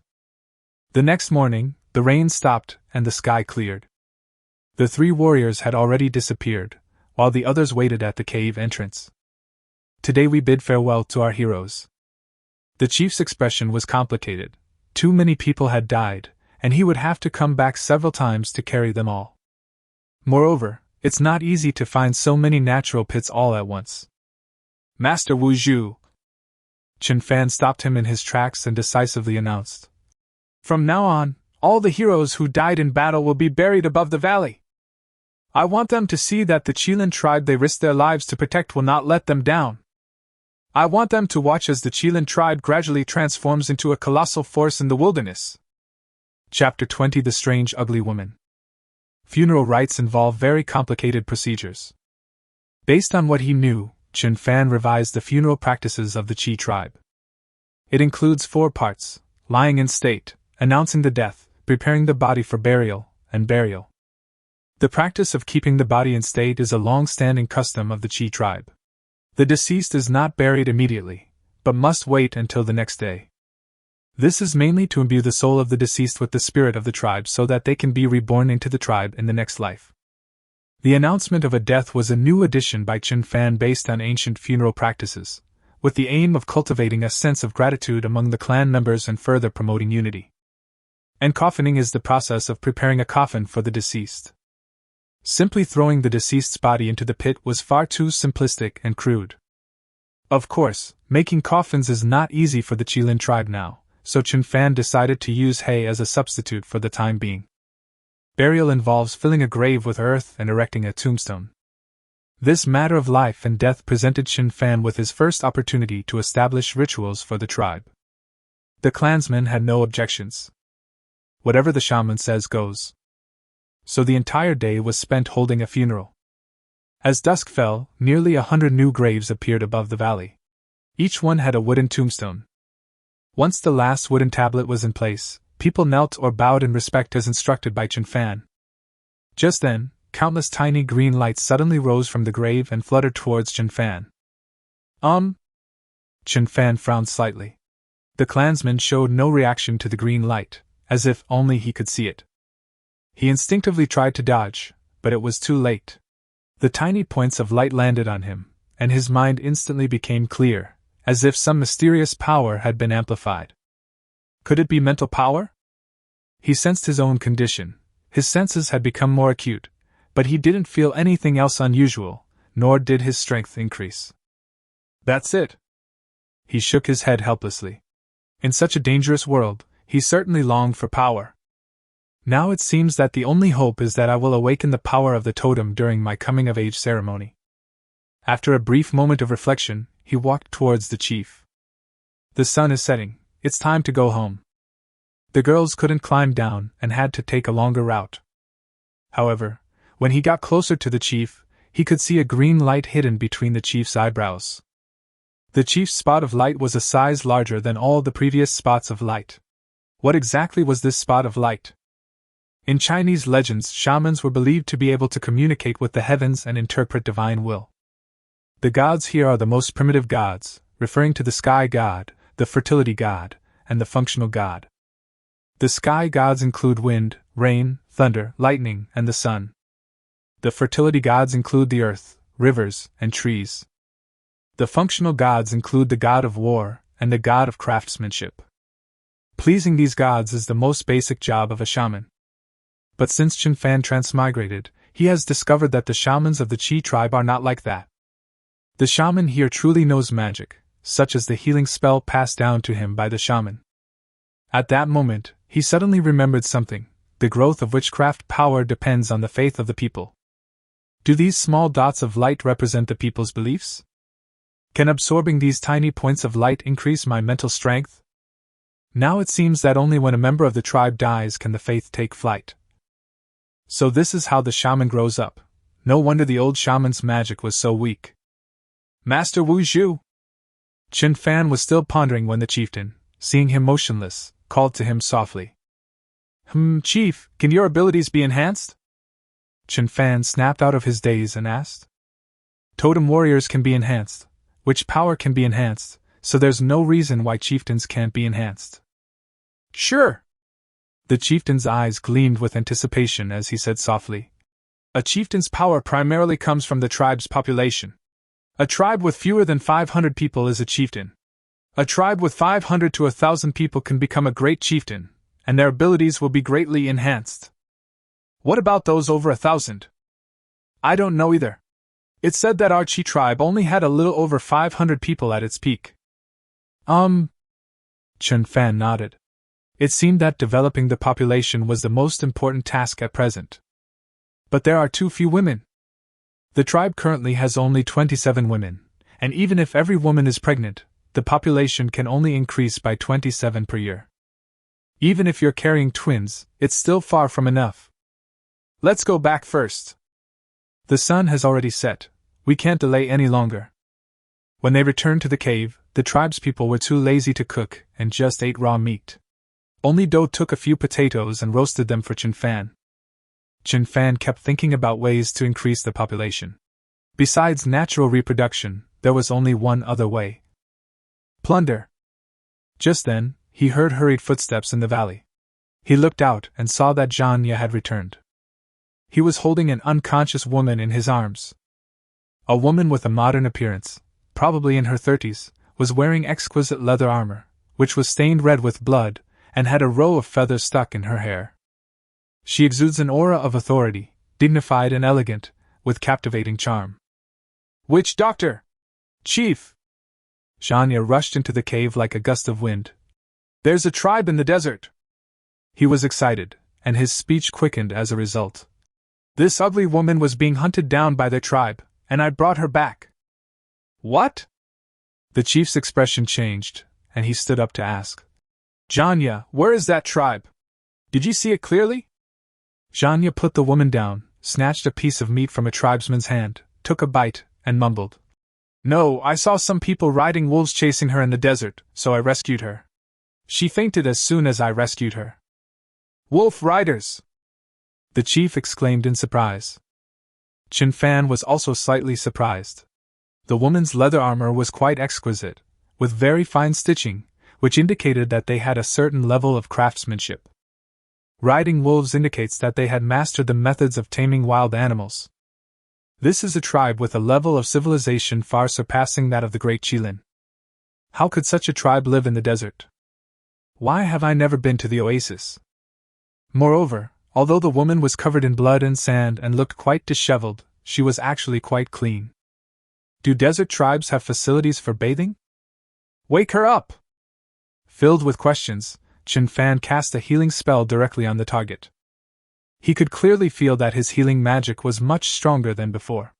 Sure enough, the woman's wounds healed instantly, and she slowly woke up. Her eyes, as bright as the moon, showed no panic, only curiosity and disdain. Who are you? The chief slammed his wooden staff on the ground, looking fierce and menacing. Big monkey, you have no right to speak to me! The woman seemed to dislike the chief, but looked at Chen Fan and Do with some surprise. Aruru! The tribesmen roared in anger at her disrespect for the chief, and Zhanya grabbed her leather armor and easily lifted her up. Ugly woman, I saved your life. If you dare to disrespect our chief again, I'll burn you alive! The woman showed no fear and said in a cold voice. I saved the lives of everyone in your Chieftain tribe. Chapter 21. Where did this beautiful woman come from? I saved the lives of everyone in your Chieftain tribe. The woman was being carried by Zhanya, whose tone was both alluring and coldly domineering. As soon as she said this, the tribespeople fell silent. Although they were not clever, they were not stupid. This woman actually knew this was the Chieftain tribe. She was unconscious the whole time and only just woke up. How could she know about the Chi tribe? The group looked at each other in bewilderment. It's a bad feeling when others know us, but we know nothing about them. If it weren't for you bunch of big monkeys, I wouldn't be in this state. Put me down now! She gave a sharp shout, her two curved eyebrows furrowing. Zhanya, put her down! Chen Fan spoke. He looked at the woman. The thin leather armor could not conceal her wild figure, voluptuous and sexy, paired with an elegant and dignified face, making her seem out of place in this primitive society. Upon hearing this, Zhanya immediately put her down. The woman was taken aback, seemingly not expecting a totem warrior to listen to a mere boy. Chen Fan stared into her eyes and asked, You saved us? What do you mean by that? The woman's eyes showed no fear as she stared directly at him, and asked, Who are you? I am the shaman of the Chieftain tribe. What? Such a young witch? A flash of shock crossed the woman's eyes, but after a moment's thought, her expression gradually calmed down, and she said, I am the chieftain of the Tsunglang tribe. The Tsunglang tribe is a matrilineal tribe, but it is gradually transforming into a patrilineal tribe. Every tribe goes through this process, and this is also the key moment when a tribe begins to decline. This is how the Chieftain tribe declined. She said so much in one breath, which made Chen Fan and the chief even more confused. This woman not only knew about the Chi tribe, but seemed to know a lot about it. The woman continued, The Chieftain tribe once helped the Tsunglang tribe, so that Tsunglang tribe promised never to set foot in the oasis again, but now that Tsunglang tribe is in trouble. The woman's expression finally changed, becoming helpless and resigned. The beginnings of patriarchal tribes have been emerging for nearly a century. In the past, with the presence of shamans, they dared not be too unruly. However, not long ago, our shaman died, and the new shaman is a supporter of the patriarchal tribe. She incited the chiefs to propose to occupy the oasis. I tried my best to stop her, which gave them a reason to kill me. If it weren't for me, your Chieftain tribe would have been wiped out a month ago. So I said I saved you. Is there a problem? After the woman finished speaking, her expression returned to calm. When the tribespeople heard that someone wanted to seize their tribe's territory, they all looked furious. Chen Fan and the chief exchanged a glance, and he felt that what the other party said did not seem to be a lie. Historical records clearly state that due to outdated weaponry, the income from hunting by men was unstable, while the income from gathering by women was the main source of survival for the tribe. Therefore, the earliest primitive societies were indeed matriarchal societies. When the benefits of hunting by men exceed those of gathering by women, matriarchal societies will naturally transform into patriarchal societies. During the transition, power struggles are inevitable, and killings and expulsions become common, causing great harm to the tribe. But if that's the case, then the Chieftain tribe will soon face another major war. There are fewer than 30 men in the tribe who can fight. How can they possibly withstand a powerful tribe with wolf riders? So Chen Fan asked. Since you are the chieftain, don't you have any tribesmen who support you? The woman showed a hint of sadness. My people who supported me have been killed. Moreover, as I have already said, the signs of the Tsamlang tribe transforming into a patriarchal tribe have been there for almost 100 years, while I have only been the chieftain for a little over a decade. In the desert, there are only sandworms and scorpions to eat, so the people naturally prefer the patriarchal tribe. Chen Fan nodded in agreement. It seemed that she had inherited a mess when she took over as chief. How many people are in your tribe? Nearly 800 people. So many! Although he was mentally prepared, Chen Fan was still taken aback. The tribe's people were equally surprised, and their gazes toward the woman were now filled with respect. She was a great chief. How many adult males are there? A little over 300. How many totem warriors are there? 37 white-striped warriors, 6 red-striped warriors, and 1 orange-striped warrior. Hiss! Everyone gasped. The woman dismissed their reaction and added, a full 100 wolf riders. The crowd was stunned. Such power was far beyond what the Chieftain tribe could withstand. Witch doctor, her origins are unknown, and we cannot believe everything she says. The chief was no fool. Seeing the panic on his people's faces, he knew he needed to boost morale. His implication was that the woman was bragging. Hearing him say this, the tribe's people immediately breathed a sigh of relief, no longer tense as before. Witch doctor! The woman's eyes widened. She was already surprised that Chen Fan was a shaman, but she found it even more unbelievable when she heard that he was a witch doctor. She recalled the speed at which Shania ran towards her in the desert, as fast as the wind. You actually have ancestral warriors! Such a weak tribe actually had powerful ancestral warriors. We still have fighters! Seeing her shocked expression, a boy shouted triumphantly. Fighter! The woman screamed in alarm. She looked around but couldn't see the shaman. No need to look anymore, I am the shaman too. This? How is that possible? The woman looked as if she had seen a ghost. The most important thing for a shaman is sincerity. How could he possibly serve both heaven and earth and his ancestors? At this moment, Chen Fan gradually calmed down. Although the opponent was powerful, the Chieftain tribe might still have a chance to survive. Crisis is always accompanied by opportunity. The Azure Wolf tribe may be a golden opportunity for the Chieftain tribe to rise. My lord, have something to eat! Do wasn't interested in any of that, she only cared about Chen Fan. Chen Fan took the potato, and coincidentally, the woman's stomach growled twice, clearly indicating that she was hungry. So Chen Fan gave her the potato, and took one for himself to eat. What's this?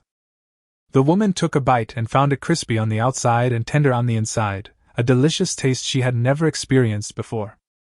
These are potatoes, a food bestowed upon us by heaven and earth by our shaman. Your Tsamlang tribe is so powerful, don't you even have potatoes? The husband made sarcastic remarks. The woman wouldn't stoop to the level of a minor, but she was even more shocked and developed a strong interest in this young shaman. Just then, footsteps came from outside the cave. Zhang Xiong and Zhang An had returned. The 2 men, each dragging 2 deer, walked in with beaming smiles.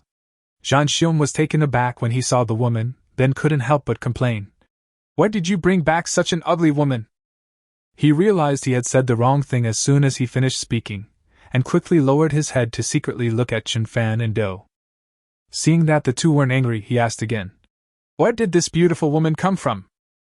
Chapter 022 Show her what she's made of. After some playful fighting, the chief dismissed everyone. It is unknown when the Tsamlang tribe will attack, but according to Zhanya, no one saw him rescue the woman. Therefore, the Tsamlang tribe is probably busy searching for their chieftain, and won't be coming over anytime soon. The chieftain and Chen Fan discussed it, and decided to send someone to keep watch above the valley. Chen Fan also made a trip to set up the arrow towers to prevent the people on watch from encountering unnecessary danger. Specific details will be discussed further tomorrow. As for the woman, she was placed in a deep cave, which she was extremely unwilling to do, but had no other choice. Chen Fan and Do returned to their cave, entered the space to sign in, harvested the rice they planted yesterday, and chose to plant potatoes. This stuff is convenient. Like corn, it can be eaten without any processing. He plans to plant it on a large scale next spring, so he wants to plant more as seeds. Today marks his 6th consecutive day of check-ins. The next morning, Chen Fan was awakened by a commotion outside. "My lord, you're awake? The woman from yesterday has disappeared, and the chieftain is leading people to search everywhere." Do brought over the meat soup as usual, speaking softly. "Huh! Why didn't you wake me up sooner?" Chen Fan's heart sank. This woman is still very useful. There are many things he hasn't figured out yet, so he can't let her get away. Last night, we specifically arranged for her to stay in the deepest cave to prevent her from escaping, but unexpectedly, problems still arose. It seems we need to install a door on the cave as soon as possible.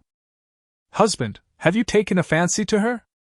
Seeing how nervous he was, Do's little face showed a wrong expression, and she whispered, "I noticed it yesterday. The way you looked at her was the same way you looked at me." Upon hearing this, Chen Fan felt embarrassed, realizing that Do had actually discovered him. But when he heard what Do said next, he immediately became happy. "So, I didn't sleep last night and kept an eye on her for you. She's on the platform in the middle of the cliff in the valley, she hasn't gone far." Chen Fan took a closer look at her and noticed that her dark circles were indeed quite noticeable. Touched, he patted her head. She said gently, "Then you should go to sleep now, and you're not allowed to get up until mealtime." He finished speaking and was about to leave when he stopped and asked in confusion, "Then why don't you tell the chief and the others?" They're too noisy at night, so it's fine to let them look around more, so they don't cause any unnecessary trouble at night." Do fell silent as she was talking, and when Chen Fan looked, he found that her face had turned red all the way to the roots of her neck. He knew exactly what was going on. He smiled slightly, reached in, and rummaged around. Sure enough, it was all muddy. This little girl has quite a strong addiction. But he didn't have time to play with her now, so he made his way out of the cave. On the cliff in the valley, there is only one protruding platform with 2 large trees on it. The leaves have not yet all fallen off. If someone were to hide on it, it would be difficult to spot them without careful observation. He grabbed the vines beside him and climbed up. Sure enough, the woman was sitting against the tree. Last night, Chen Fan couldn't see her very clearly in the cave, but now he realized that she was breathtakingly beautiful. She had her left leg straight and her right leg bent, her arms crossed over her chest, and her beautiful face was spotless, clearly having washed. "You're quite clever, you knew I was here." She wasn't surprised to see Chen Fan come up. "What's wrong? Are you not used to living in the caves of our Chieftain tribe?" "Not really, it's just too noisy." The woman rolled her eyes and changed the subject at the right moment. "This oasis is indeed very beautiful. You must be very happy living here." Chen Fan walked over and sat down next to her, leaning against the tree as well, their shoulders touching. Chen Fan felt a soft warmth, and his heart fluttered. He quickly composed himself and said solemnly, "That's right, so I won't allow anyone to invade our home. It's good for young people to have fighting spirit, but they also need to have the ability." The woman glanced at Chen Fan, exuding charm.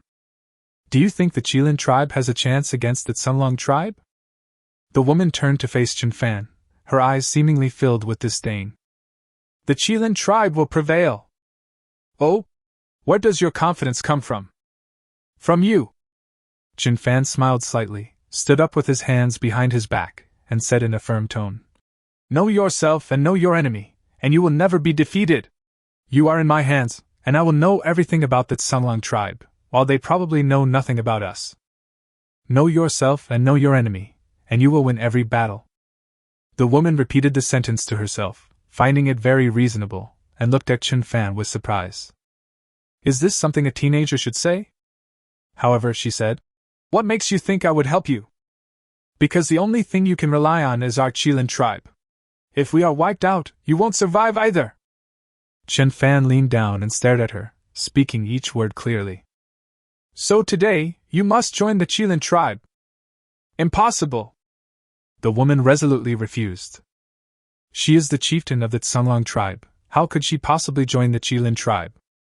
Her plan was to incorporate the Chi tribe. She had already surveyed the surroundings and found that the valley was very suitable for defense, making the wolf rider's role here quite limited. With warriors and ancestral warriors, if we make good use of this valley, we might be able to fight the Tsunlung tribe. Impossible? I'm afraid that's not up to you. Chen Fan narrowed his eyes and shouted. Where is Zhanya? Here I am. Zhanya immediately appeared below. Go find the territory of the Azure Wolf tribe, kill 2 totem warriors, and bring me their heads. Yes. Zhanya accepted the order and ran straight out of the valley, disappearing in the blink of an eye. The woman's eyes shifted slightly, but she still stubbornly insisted. Although he is fast, he is far from enough to deal with the Tsunlung tribe. Chen Fan ignored her words. He knew Zhanya's speed all too well, and with his long sword, he was an extremely terrifying assassin. It can be said that if Zhanya wanted to kill Zhan Xiong, it would only take a moment. He ignored the woman and instead gathered his people to prepare a trap. Unlike the last bloody battle against the leaf snake, this time he's going to set traps all over the oasis. If the Tsunlung tribe dares to set foot in the oasis, they will never return. There are many types of traps, and quite a few are suitable for jungles. Chen Fan once conducted a research project summarizing the reasons for the United States' defeat in a certain Southeast Asian country. One very important reason was the trap. It is said that the elite soldiers of the United States at that time suffered greatly from the traps, and even when they saw the jungle, they would rather commit suicide than go in. The most common trap is the bamboo spikes, the ones Chen Fan set up in the valley before. Another type is the log trap. Sharpened logs are placed on easily passable roads and suspended by ropes. As long as a person or animal touches the mechanism, the log will fall. There are also bamboo raft traps, etc. Chen Fan sent his people to collect materials, while he pulled the woman back to the cave. He wanted to show her what he was capable of. Chapter 23: Submission and Distribution. Bonfire Hall. Chen Fan and the woman sat around the fire, each holding a branch with corn skewered on it. It smells delicious. Is this also food that you asked heaven and earth to bestow upon you? The woman's eyes sparkled. Yesterday's roasted potatoes had already surprised her, and now the sweet aroma of the corn made her realize that the young man before her was no ordinary person. Not bad, I have even better food than this. Chen Fan casually remarked that he looked at the corn in his hand, felt it wasn't quite cooked, and continued roasting it. Is there anything better than this? The woman's mouth opened slightly. This was food. It was the most needed thing for the tribe, and it was precisely because of food that the Tsunlung tribe gradually encountered various problems. If I had these foods too. She looked at Chen Fan, her previous arrogance gone. By the way, great chief, I still don't know your name. You can call me you, that's my name before I became chief. Oh. Chen Fan nodded, then got up and left. The corn was already roasted, and he was going to take it to dough. And you? What's your name? Yu's voice sounded from behind. My name is Fan, but you must call me Master Shaman. Time flies. The tribesmen brought back a lot of sulfur in the afternoon, so Chen Fan collected saltpeter himself. There was no other way, there simply weren't enough people. As the sun set, Zhanya returned. He tied 3 human heads together with a rope and hung them around his neck. The blood stained his body and his eyes red. Your Excellency, the head has been brought back. He wore a satisfied and honest smile. He was always so happy to complete the tasks assigned by the shaman. Good, Zhanya, you did very well. Chen Fan handed him a piece of grilled meat and praised him generously. Ah. At this moment, you also came over. She recognized the 3 human heads and her face turned pale. Although they participated in the hunt for me yesterday, seeing them die so tragically still makes me feel very uncomfortable. At the same time, she also gained a clear understanding of Zhanya's strength. To be able to single-handedly infiltrate the territory of the Tsunlung tribe, kill 3 people, and emerge unscathed, even if it was a sneak attack, such strength is terrifying. What? Feeling sorry for him? Chen Fan gave her a cold look. He hated saints the most. He said in a stern voice. You saw it too. As long as we don't confront them head-on, my Chilan tribe is fully capable of killing most of the Tsunlung tribe. If you can kill 3 white-striped warriors today, you can kill 30 ordinary people tomorrow. Do you believe that? What do you want? Yu's face was filled with sorrow, and she completely let go of her contempt for the Chi tribe. I can help you reclaim the Azure Wolf tribe. As long as you're willing, you'll still be the chieftain of the Azure Wolf tribe. Instead of giving a direct answer, Chen Fan started making empty promises. But Yu was clearly not stupid, and asked again. What do you want? I've said it before, I want you. Upon hearing Chen Fan's words, Yu couldn't help but look up at him, her gaze slowly moving downwards, as if she doubted his abilities. I want you to join the Qilin tribe. I can make you the deputy chief, and the people of the Tsunglong lineage will still belong to you. You want to annex the Grey Wolf tribe? Yu was completely stunned.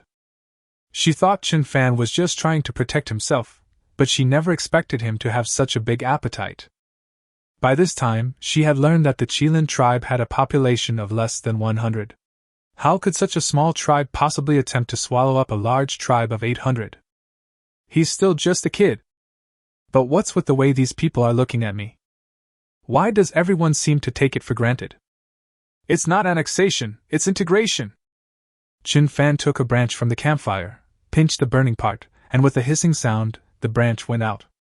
He pointed at Yu with the branch and said with great enthusiasm, You yourself said that the transition from matrilineal to patrilineal lineage is the beginning of the tribe's decline. In that case, why not try other methods to maintain the tribe's strength? Like this branch, I can extinguish it with my hand, but when it's in the campfire, it's not so easy to put it out. Therefore, we need to integrate.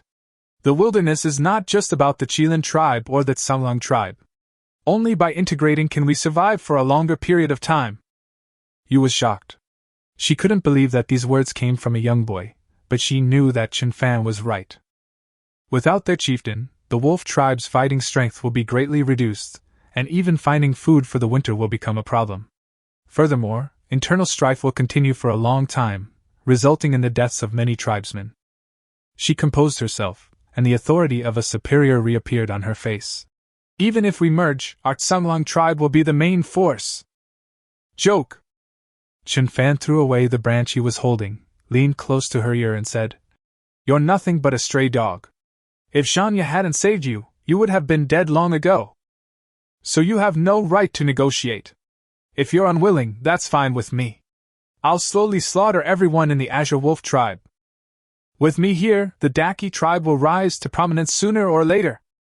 Yu retreated step by step, feeling unwilling but unable to refute, because Chen Fan was telling the truth. At this moment, several tribesmen nearby shouted, Witch doctor! Arura Luru! Witch doctor! Chen Fan stopped everyone. Seeing that Yu had lost her composure, he took out 10 bags of potatoes and continued, Follow me, Dichi, and everyone will have enough to eat. You won't need to live in such a harsh environment as the desert. I can also give you warriors. What are you still thinking about? Yu was amazed to see him produce so many things out of thin air. She was completely captivated by him, and knelt down on the ground with a thud. Yu is willing to join the Great Qilin, please accept her, Master Shaman. As she spoke, she touched Chen Fan's foot with her forehead. Chen Fan readily accepted her submission and breathed a sigh of relief. If this woman had remained unyielding, a bloody battle with the Tsunglong tribe would have been inevitable.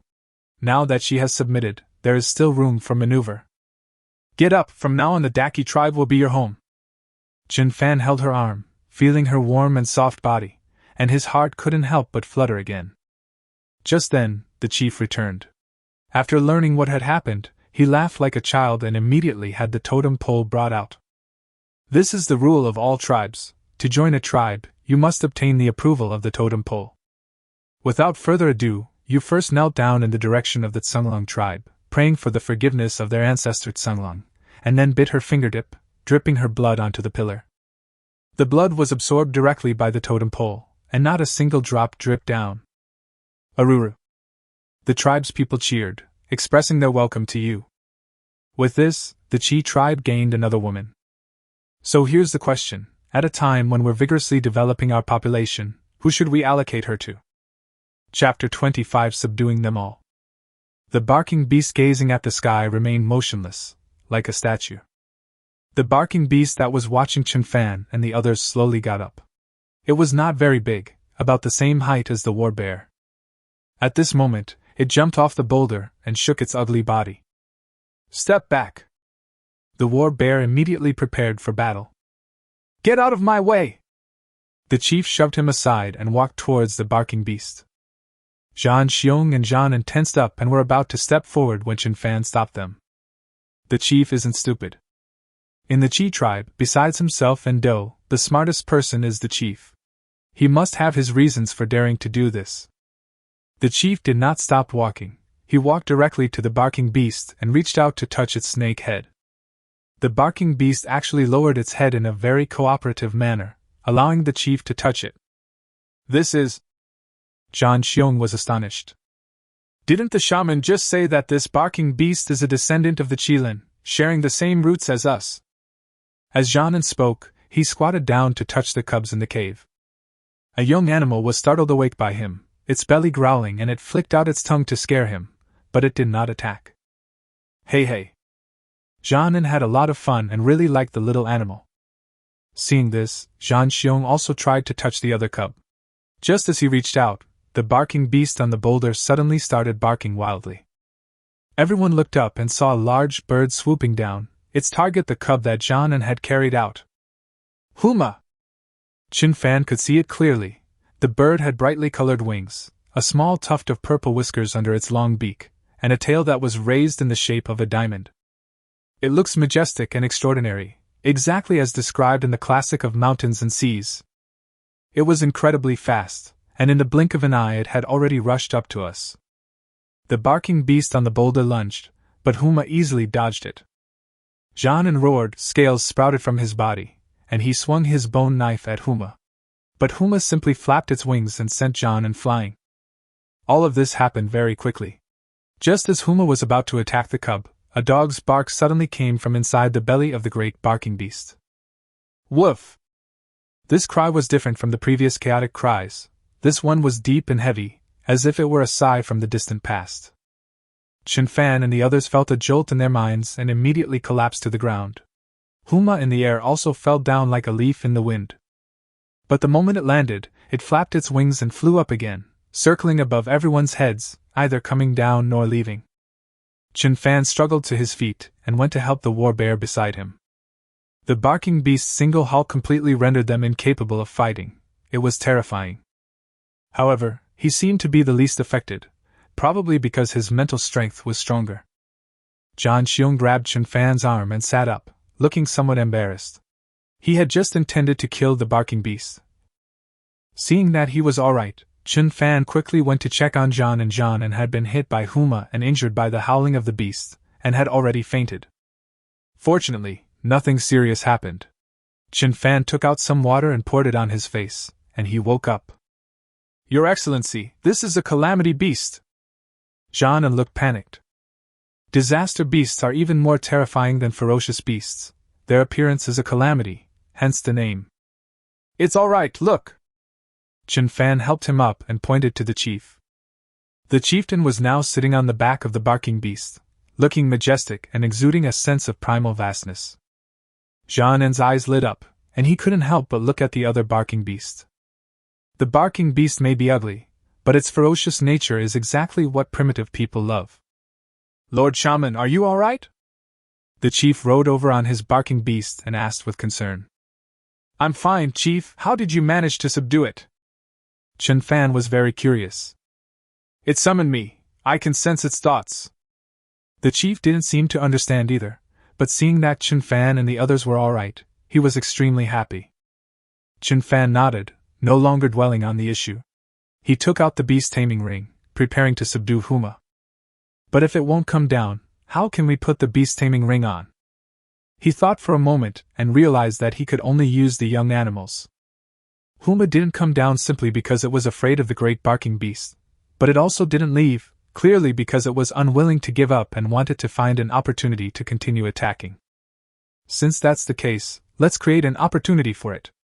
So he asked the chief, "Chief, if I take the cub with me and leave, will the barking beast attack me?" The chief was taken aback and said, "This one won't, and I'm not sure about the other one either, but it probably won't." "Definitely not." Zhan got up, looking excited, and said decisively, Then he staggered over to another barking beast and mounted it. When the war bear saw this, its eyes widened. Then it looked at the 4 cubs and quickly hugged one of them. "This is mine!" Chen Fan and the chieftain couldn't help but smile. This trip has yielded tremendous results: 2 calamity beasts and 4 future calamity beasts. The strength of the Qilin tribe has increased several hundred times. Chen Fan was burning with excitement and immediately said, "Chief, Jean and you 2 go away. I need to get that big bird down." The chief said worriedly, "My lord, this is too dangerous." Jianan and Zhan Xiong nodded vigorously. They had just witnessed the great bird's strength. Jianan was like a child in front of it, utterly powerless to fight back. Although the shaman is powerful, he is not good at fighting. "It's all right, I know what I'm doing, go ahead." Chen Fan gave them a reassuring look, his tone firm. Left with no other choice, the 2 could only ride their barking beasts away into the distance. "War Bear, pick up the 3 and go over there too." "I won't go there, I'll protect you." "Past." "Yes." Once the war bear had gone far away, Huma in the sky indeed became impatient. It flew lower and lower, its scarlet eyes fixed on Chen Fan. Ferocious beasts already possess a certain level of intelligence, let alone even more powerful calamity beasts. It clearly understood that this was a trap, so it did not rush down directly, but instead kept observing Chen Fan. The chief and the others watched from a distance, each one more tense than the last, ready to rush over and provide support at any moment. Chen Fan was also very nervous. If he couldn't catch the trap in one go, he might be doomed. But fortune favors the bold, and he gripped the beast-taming ring, ready to pounce. Time passed second by second. His stomach was growling with hunger. Finally, Huma seemed to realize that this human posed no threat, and with a cry, it swooped down. However, its target was not Chen Fan, but the cub. In the blink of an eye, Chen Fan realized he had been careless. It was too fast, and he couldn't aim at it at all. This is terrible. The child who killed the barking beast, I don't know if the chieftain and Jianan can withstand it. In his haste, he could only throw the beast-taming ring out based on his instincts. This was purely a last resort. In truth, he had already given up. Unexpectedly, the beast-taming ring expanded in the wind, growing larger in an instant, leaving Huma with no way to avoid it, and he was directly enveloped. Chapter 26: Those who attempt to enter the oasis shall die. On the edge of the oasis, a troop of wolf riders slowly approached the oasis. There were about 30 riders, galloping wildly and kicking up dust. Their momentum was extraordinary. The leader was a huge man who rode a giant wolf. His broad chest was covered with scars, making him extremely frightening. If Chen Fan were here, he would definitely be surprised, because this person also has the appearance of a modern person. His chiseled face still vaguely reveals his former handsomeness, but the gloom around his eyes is very heavy. "Chief, the High Chief should not be here. She is the one who is most opposed to going into the oasis." A wolf rider stepped forward and shouted. The wolf he rode was noticeably smaller. "There are only 2 tribes nearby, the Tsamlang and the Qi. Even if the chieftain isn't here, the people who killed our people must be from the Qi tribe." The burly man, addressed as the leader, had a grim expression and spoke coldly. "Beasts don't cut off heads." Near the crater, the chieftain and the others stared blankly at the sky, never imagining that the shaman's talk of taming war beasts would be done in such an unbelievable way. If they had known it would be like this, why were they so worried? What they didn't know was that Chen Fan was equally shocked by the beast-taming ring's extraordinary power. Huma was enveloped by the beast-taming ring. It panicked and struggled, but the beast-taming ring slowly shrank. The smaller it is, the weaker it struggles. Finally, the beast-taming ring transformed into a collar around its neck, and it completely calmed down. Chen Fan suddenly realized that it had recognized him as its master. "Get down!" Chen Fan gave the command in his mind, and it immediately folded its large wings and landed on the ground, its head almost level with Chen Fan's. Chen Fan was overjoyed. Only now could he see the large bird clearly. Its feathers were extremely fine, yet as hard as iron, and gleamed with a metallic luster. Its beak was as long as his palm, exuding a dangerous aura. Its entire strength lies in its beak. Chen Fan gently stroked it, as if he had found a treasure. With this thing, he might be able to fly. The thought of this makes me eager to try it out. Huma cooperated readily, bending his legs and lowering his body. He straddled her and hugged her neck.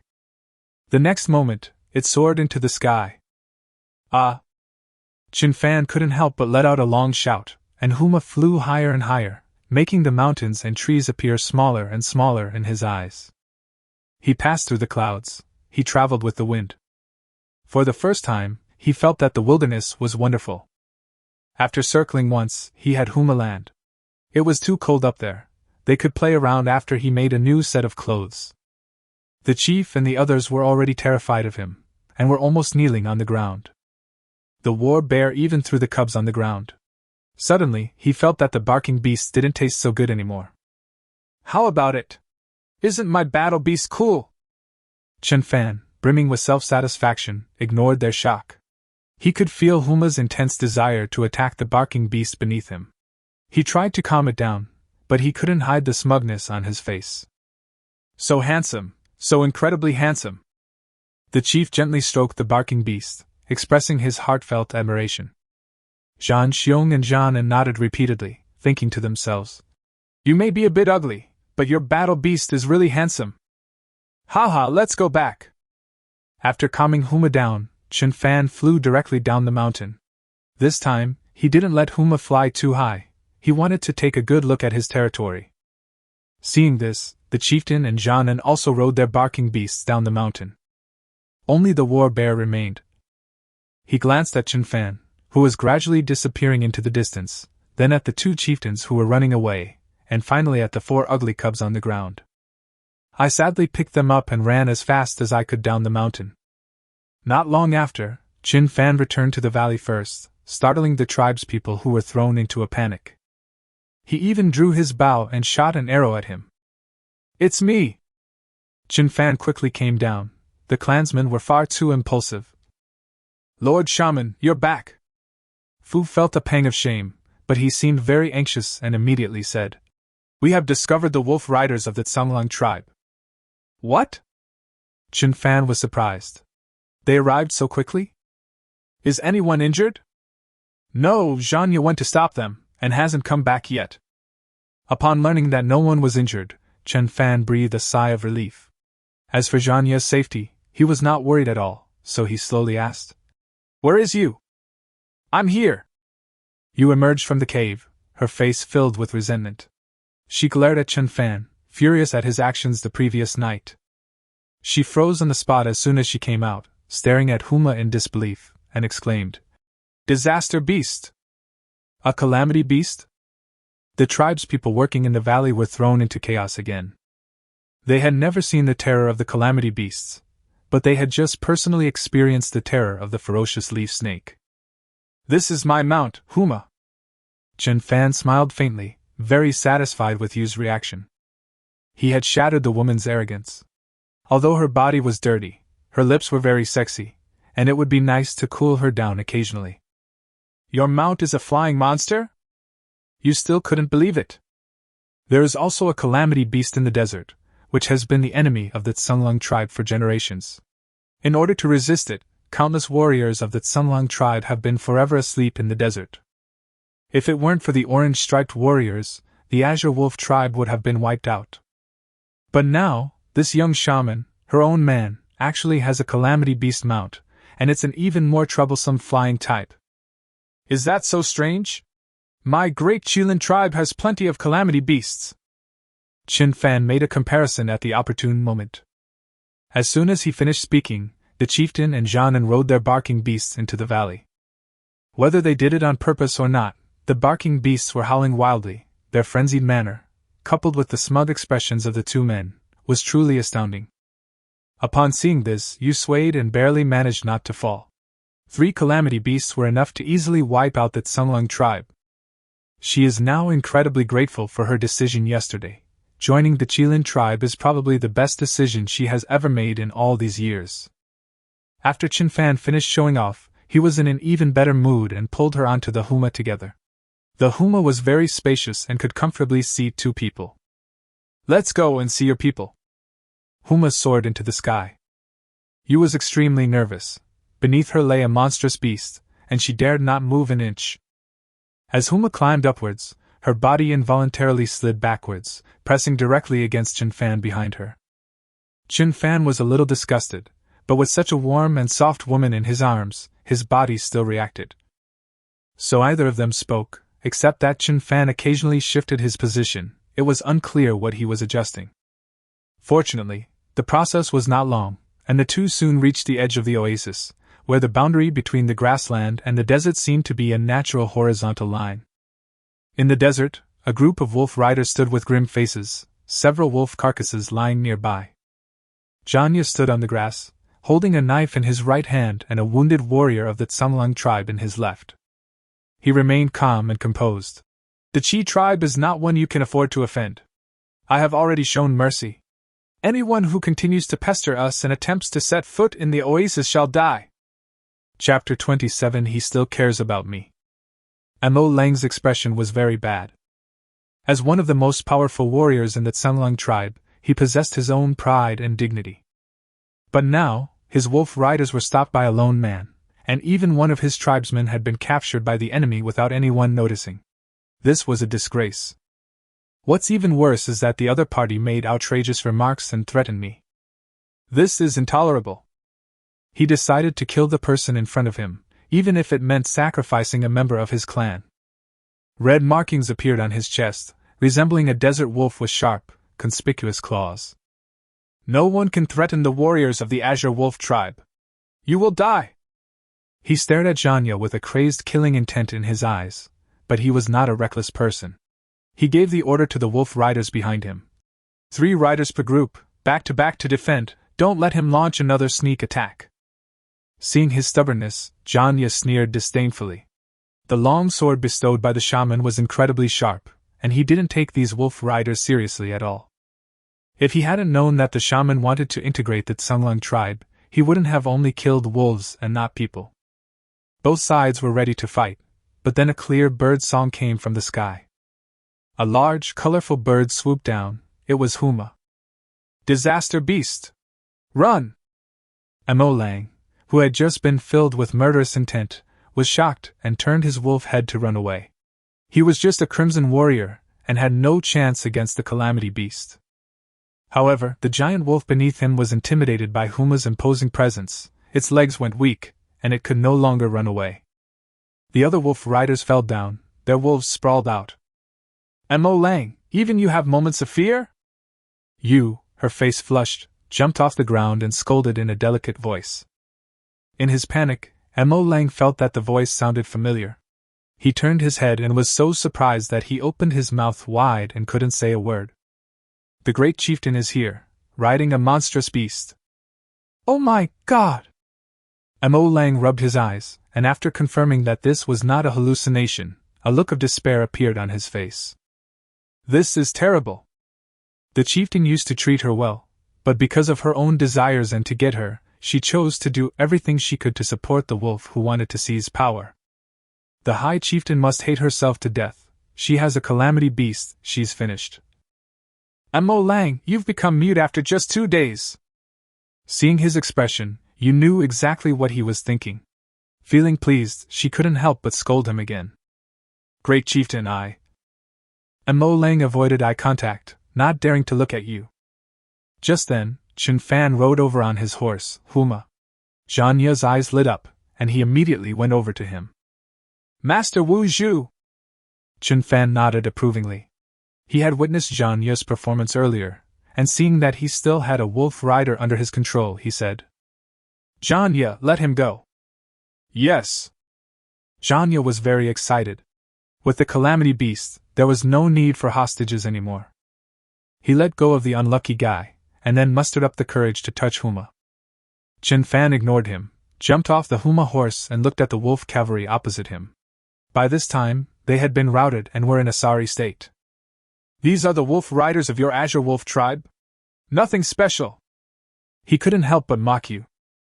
But I was actually quite shocked because almost all of these people were modern people.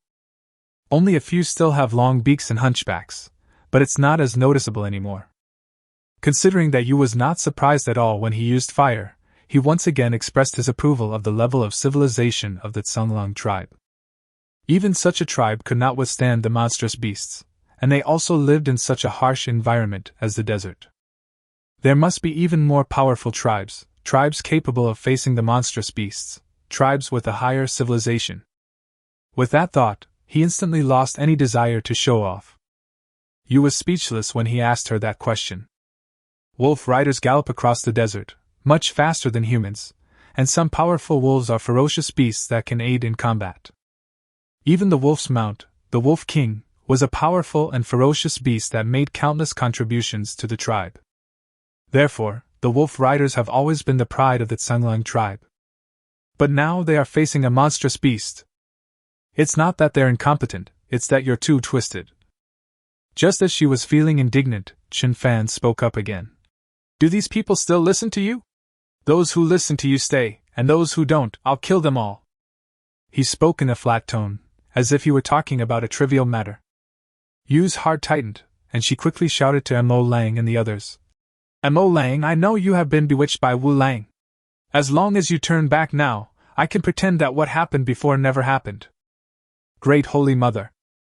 Letting ordinary people go is fine, but how can we let these ringleaders go? Chen Fan gave her a cold look and decided to teach her a lesson. Upon hearing this, Mo Lang and the others on the other side felt as if they had heard a divine message and immediately knelt on the ground. Mo Lang's eyes flashed. Great Chieftain, I was wrong before. From now on I, Mo Lang, will only follow the Great Chieftain. If I have any disloyal intentions, may I be struck down by heaven and earth. The wolf riders behind him shouted. Anyone who harbors disloyalty will be condemned by heaven and earth. Yu's expression relaxed, and she seemed somewhat moved. She said softly, Get up, everyone. Then she pointed at Chen Fan and continued, This is the shaman of the Chi tribe, the master of this divine bird, and my man, Yu. From now on, you will follow him, not me. What? The calamity beast isn't the great chieftain? Mo Lang looked at Chen Fan in surprise. Such a young witch? Are the Qilin tribe, the masters of the calamity beast, really that powerful? Most importantly, the chieftain, who had always refused to mate with his tribesmen, had become this young man's woman? Recalling the flush on the great chief's face when he first appeared, he secretly sneered. I, Mo Lang, have coveted you for 20 years and still haven't gotten you, but you've let some greenhorn get you. That bitch. I don't need their followers. As I said before, the people of the Azure Wolf tribe are still yours, but you need to remember one thing.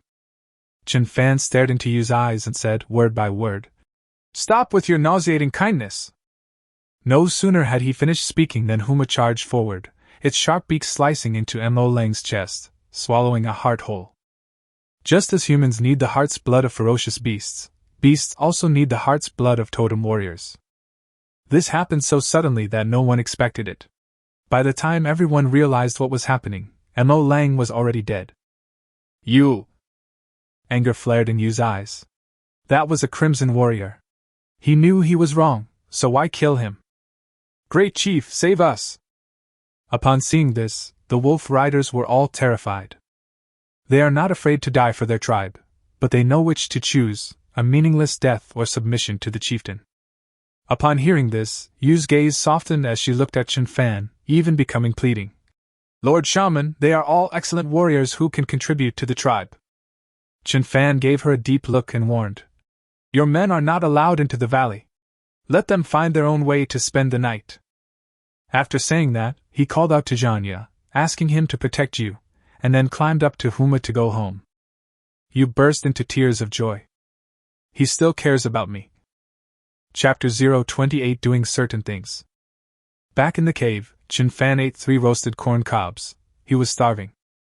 He hasn't had time to go outside the valley to look for saltwood these past few days.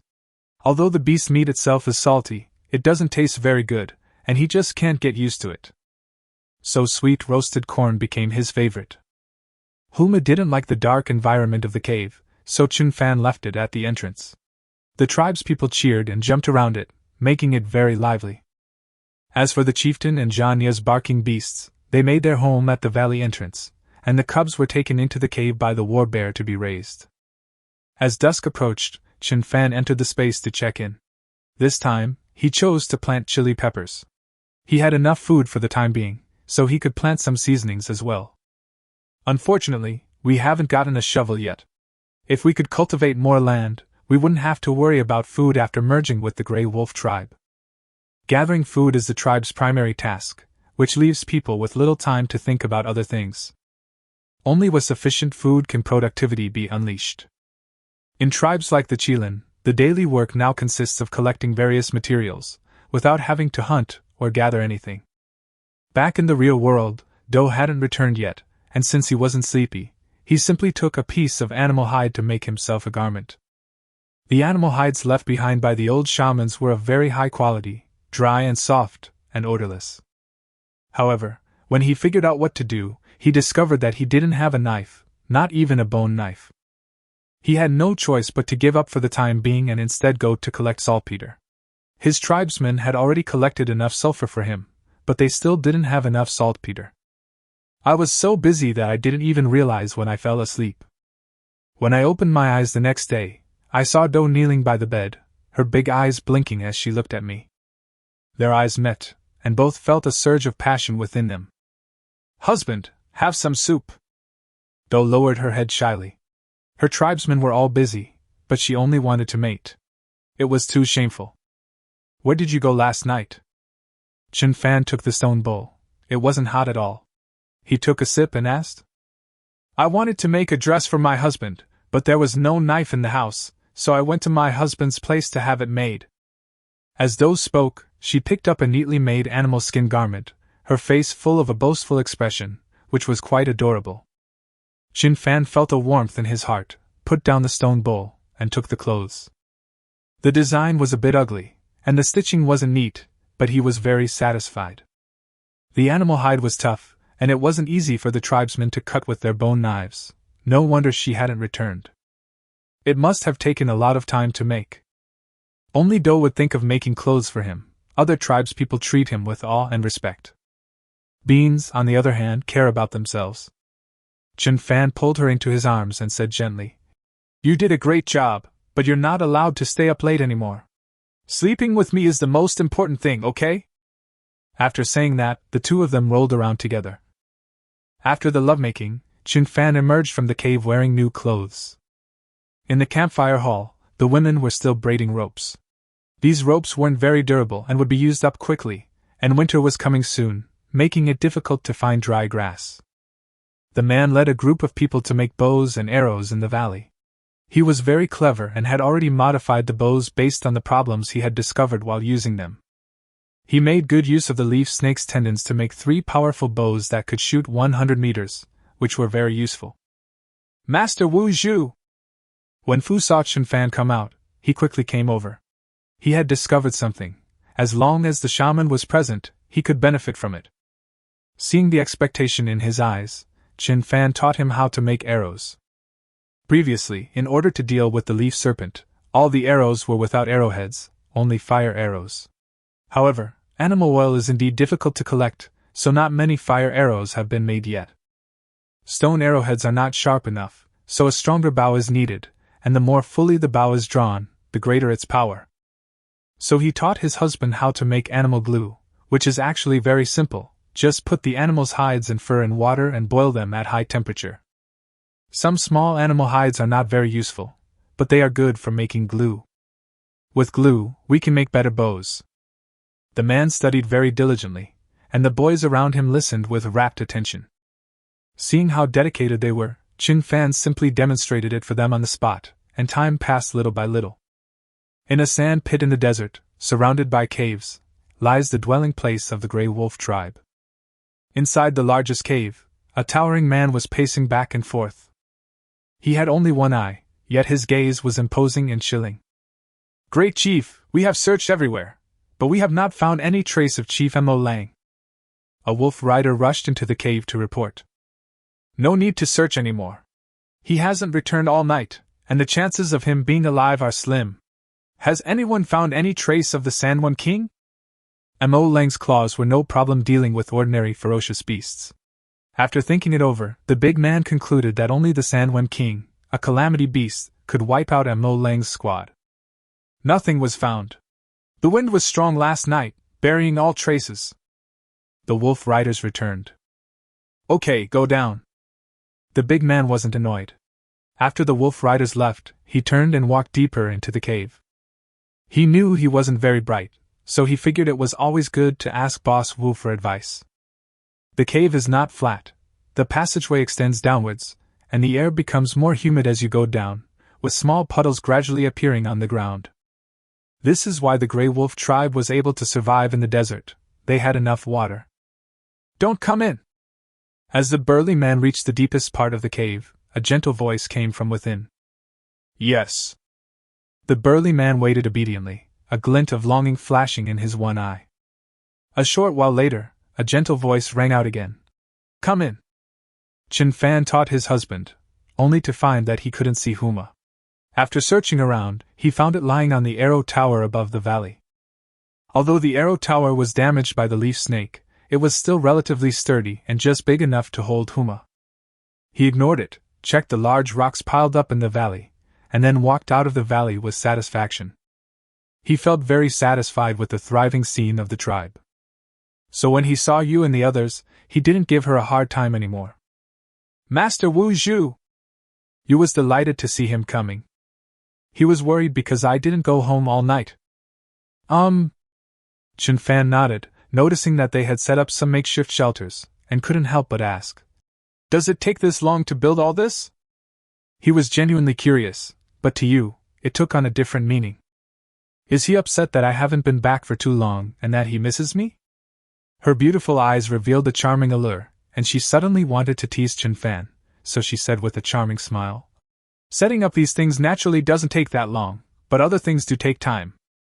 Chen Fan was taken aback. Other things? Seeing the spring-like look in Yu Mei's eyes, and surrounded by strong wolf riders, his heart sank, and he immediately put on a sullen face. So you didn't come home all night because you were doing disgusting things here. Anger flared within him, he turned and left. You don't need to go back to the cave anymore. You can live here with these people. Chapter 29 Sexy Gold Silk Armor. Primitive people did not have the concept of chastity, and intercourse was a common occurrence. Some people care, but most people don't. Chen Fan certainly couldn't accept this. Although Yu wasn't his woman in the true sense yet, she was in name only. If it weren't for the sake of the tribe's development, he would have killed these wolf riders immediately. He stormed back into the cave, furious. He was supposed to be a great time traveler, yet he'd been cuckolded by a bunch of primitive people. No! He grew angrier the more he thought about it, and decided to kill. I'm only 14 years old, I have plenty of time to develop my tribe, I don't need to rely on others. He turned and left the cave. He didn't call anyone else for such a shameful thing. He just called Huma and flew towards the wolf cavalry's small camp. Yu, whose mind was in turmoil, greeted him with a smile when she saw him return. My lord, I was just joking. We've never built a shelter like this before, and it took us a long time to finally get it together. She spoke very quickly. I didn't do anything else. She felt both happy and anxious when Chen Fan left in anger. Why would I joke with a kid? What if he dislikes me and doesn't want me anymore? Chen Fan, who was about to unleash a massacre, was taken aback upon hearing this. He stared intently at Yu's expression and asked, Are you sure you're only building the house? Only then did Yu sense his murderous aura, and she quickly explained. I'm sure, if you don't believe me, you can check me. How do I get checked? Chen Fan became interested. He glanced at the shelter on the ground and saw that there were indeed many abandoned trees around it.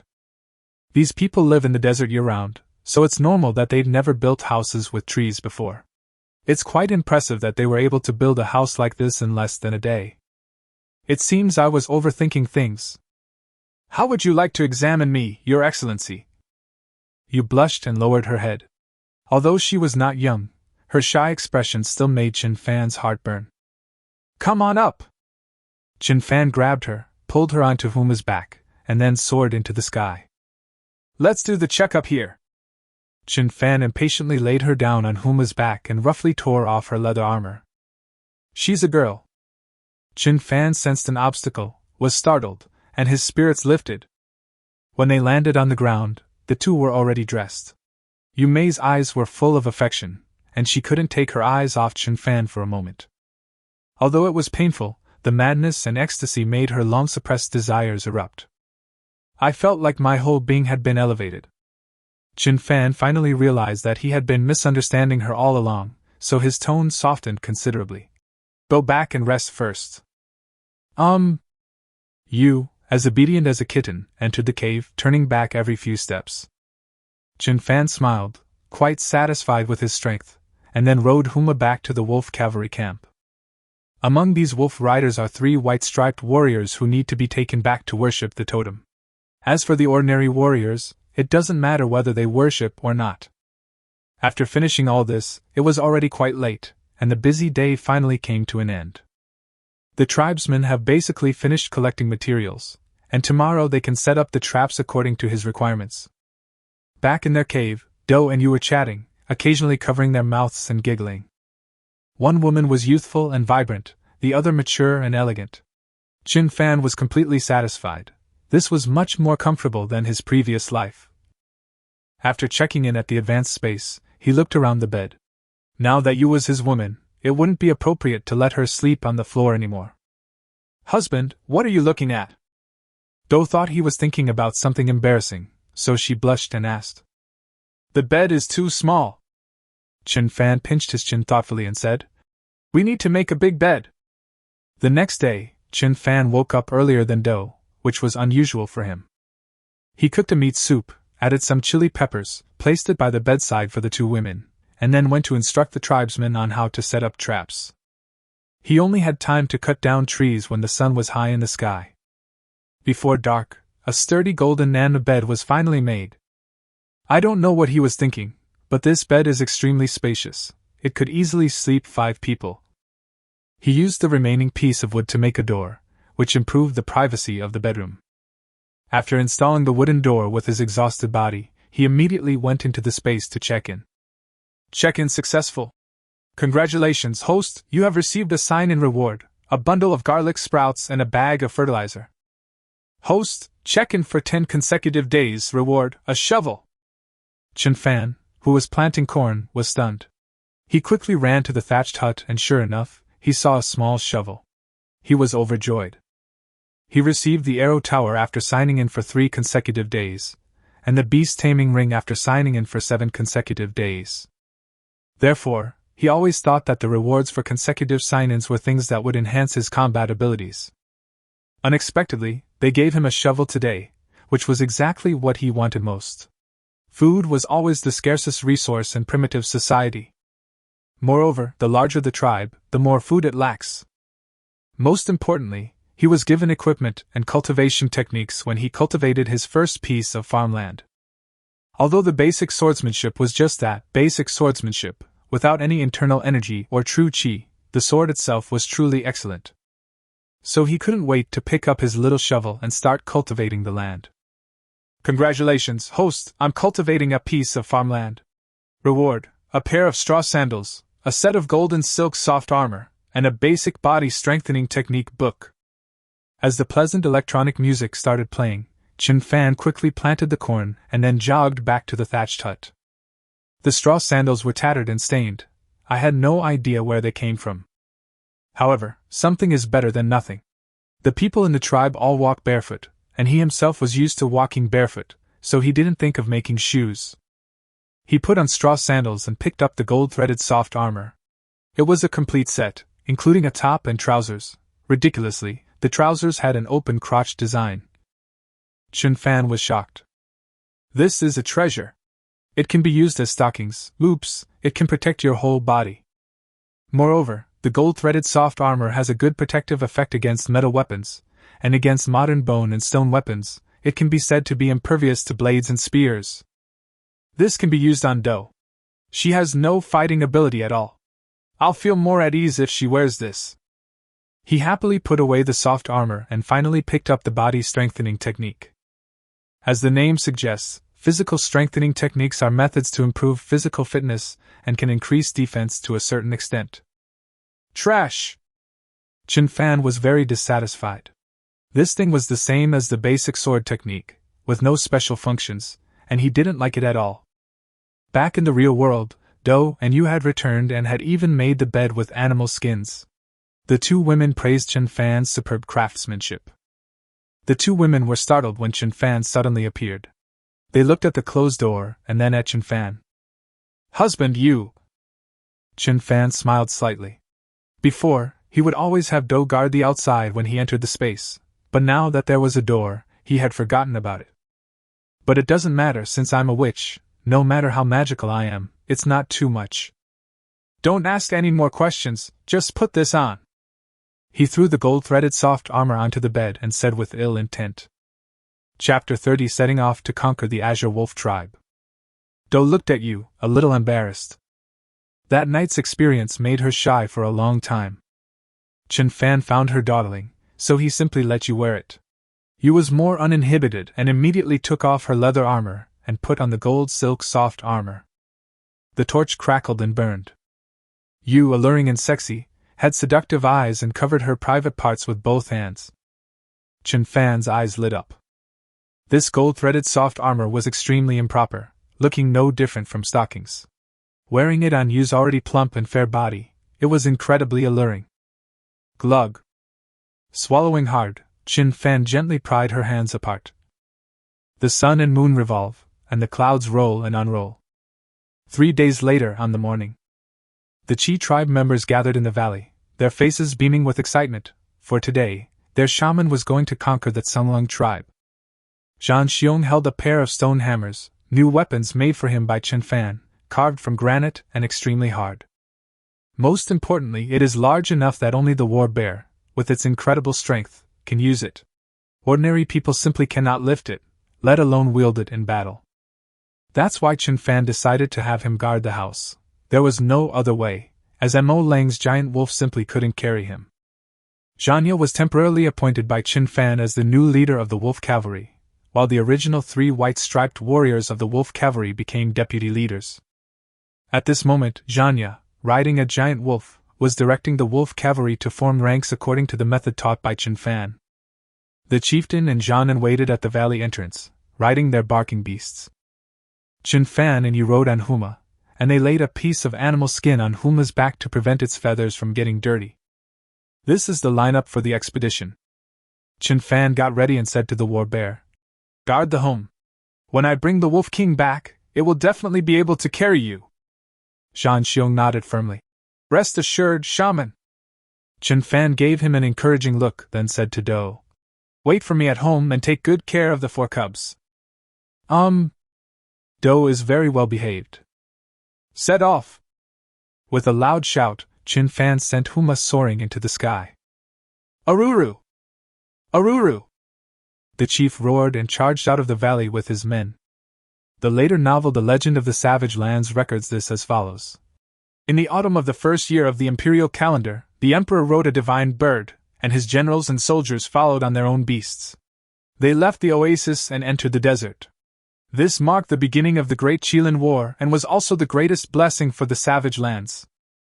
With Yu pointing the way, Chen Fan immediately ordered Huma to fly at full speed, as he was very curious about the Tsunglung tribe.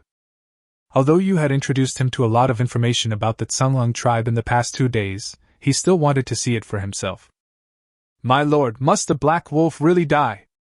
Yu felt a little reluctant. Although Wu Lang wanted to kill her and seize the position of chieftain, he was, after all, the only orange-patterned warrior of the Tsunglung tribe, who had risked his life for the tribe and was a hero of the tribe. Chen Fan wrapped his left arm around her flat stomach, then reached out with his right hand to grab her chin, pulling her head onto his shoulder. He stared at her coldly and said, "I'll say it again, put away your mercy." He turned her head, making her look at the sparse, withered grass on the sand, and continued, "Weeds can never be eradicated, they grow back in the spring breeze. Do you understand this principle? If he can find an opportunity to kill you this time, why can't he next time?" Yu closed her eyes and whispered, "I understand." Her expression was forlorn. Her lips moved, but she couldn't help asking, "What about the witch? Husband, are you going to kill the witch too?" The tribe exists as long as the shaman exists. The tribe dies when the shaman dies. Although she joined the Qilin tribe, she still had the blood of the Azure Wolf, and her abilities came from the Azure Wolf tribe. It's not a big deal to bring the Tsunlong tribe to submit to the Qi tribe, but if the shaman dies, it means that there will never be another Tsunlong tribe bloodline to awaken. Even the wolf totem can be covered in dust. This was an outcome she did not want to see. Chen Fan understood her concerns and released her, saying, "Let's see how she behaves. If she truly submits, I can spare her life." Yu's eyes lit up, and she secretly decided that she must persuade Wu to submit. Around noon, the two finally arrived at the territory of the Tsunlong tribe. Some animal bones were stuck in the sand, some had already begun to weather, while others were still very fresh. This is a custom of the Tsunlong tribe to mark the boundaries of their territory. After flying for a while longer, Chen Fan faintly heard someone shouting in the distance. Then they saw a group of people, about 100 or so, all in combat stances. Scattered around were human remains and the corpses of many long, thin animals, clearly indicating that a major battle had taken place. But he didn't see any enemies or wild beasts. "Just as I was about to ask you, I saw something moving in the sand." The next moment, a huge worm rushed out, looking just like the corpse on the ground, but more than 6 or 7 times larger. It was the same color as the yellow sand, and its gaping maw was terrifying. 2 people who were close by were swallowed whole by it, and countless viscous liquids dripped from its mouth. Those people were fearless and threw stone spears wildly. Those who didn't have stone spears rushed forward to attack. One of the big, one-eyed men had orange markings on his body. He held up a smoking stone and threw it into the giant worm's mouth. Unfortunately, the giant worm wasn't stupid. It twisted its body and burrowed back into the sand. "It's the Sandworm King!"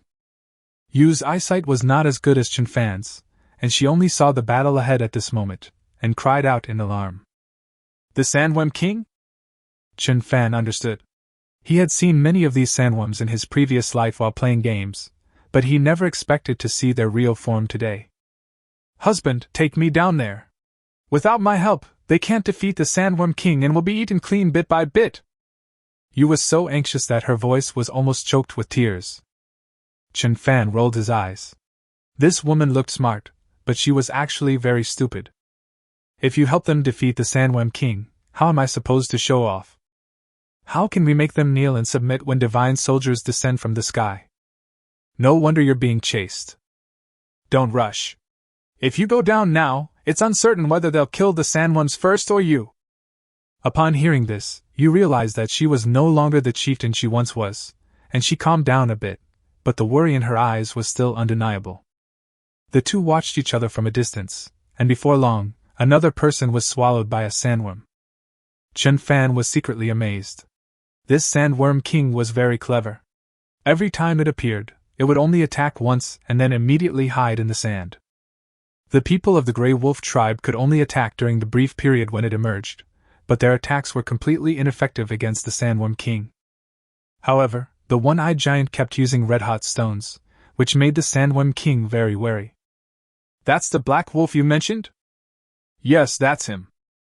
His idea to attack with red-hot stones was to do that. It's an ancient method. The Sandworm King has a thick layer of mucus on its surface, covered with a lot of sand, so ordinary weapons can't hurt it." You spoke quickly, but still slowly explained. "But its most ferocious maw is also its weakness.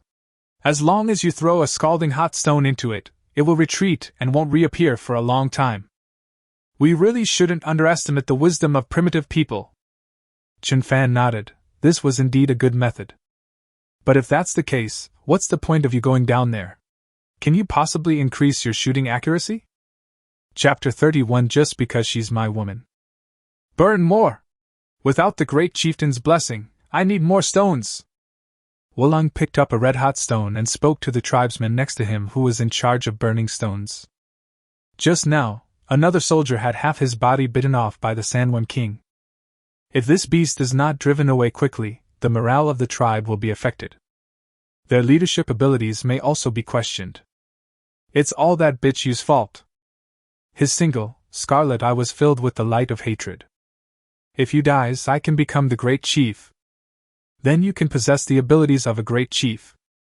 But she ran away. "Great chief, the warriors have run out of stone spears, and 3 days of continuous fighting have left everyone exhausted. Let's retreat! At this moment, a tall warrior with red markings said that his feet were being corroded by the venom sprayed by the Sandworm King, and he was in excruciating pain. Upon hearing this, the wolf knew that what he said made sense. But the witch told herself that if she couldn't kill the chieftain as soon as possible, the wolf tribe would face an unprecedented crisis. I brought my men out here to kill the chieftain in the oasis, as guided by the shaman. But we encountered a swarm of sandworms as soon as we came out. After killing many of them, the Sandworm King appeared. Could it be that the gods and ancestors are preventing me?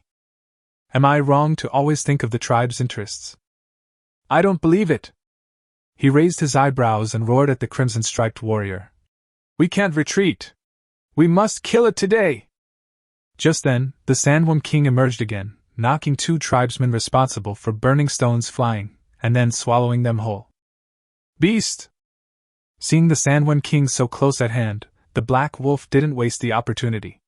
He roared and forcefully plunged his hands into the Sandworm King's body. The Sandworm King's body is not hard. It mainly relies on the mucus on its body surface for defense.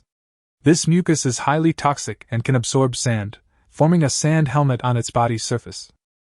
The wolf's hands pierced right through the sand helmet. He endured the excruciating pain of the poison's corrosive effects, and tore off a piece of flesh from the Sandworm King. Aruru! This greatly boosted morale, and the nearby soldiers cheered. Even Chen Fan, riding on Huma's back, couldn't help but exclaim, Truly a fierce general! Yu hesitated, as if she wanted to say something but then stopped. At this moment, the chief and his men finally arrived. The barking beasts were not good at high-speed raids, so although they were calamity beasts, they were not much faster than the wolf riders. Chen Fan had Huma land and said to the chief and the others, There is a calamity beast ahead that is hunting down the people of the Tsunglung tribe. Once we get there, kill the calamity beast first. Good! With the barking beast and the Huma present, the people were no longer afraid of the calamity beast. Then keep an eye on the people of the Azure Wolf tribe, don't let a single one escape. Chen Fan continued making arrangements. Master Shaman, aren't you going over there? The chief realized something. Chen Fan grinned wickedly. With so many warriors from the Tsunglung tribe here, their ranks must be weak. I'll raid their home base. Brilliant! The chief's eyes lit up. As expected of the shaman, his mind is so sharp. How come I didn't think of that? My admiration for Chen Fan has grown even more. So the group split into 2. Chen Fan ordered Huma to continue flying, and soon they discovered the habitat of the Tsunglung tribe. This is it. You felt a mix of emotions. It was the first time she had seen her tribe's territory from the sky, and also the first time she had seen it from the perspective of an outsider. Desolate, shabby. Get down! Huma let out a long cry and swooped down.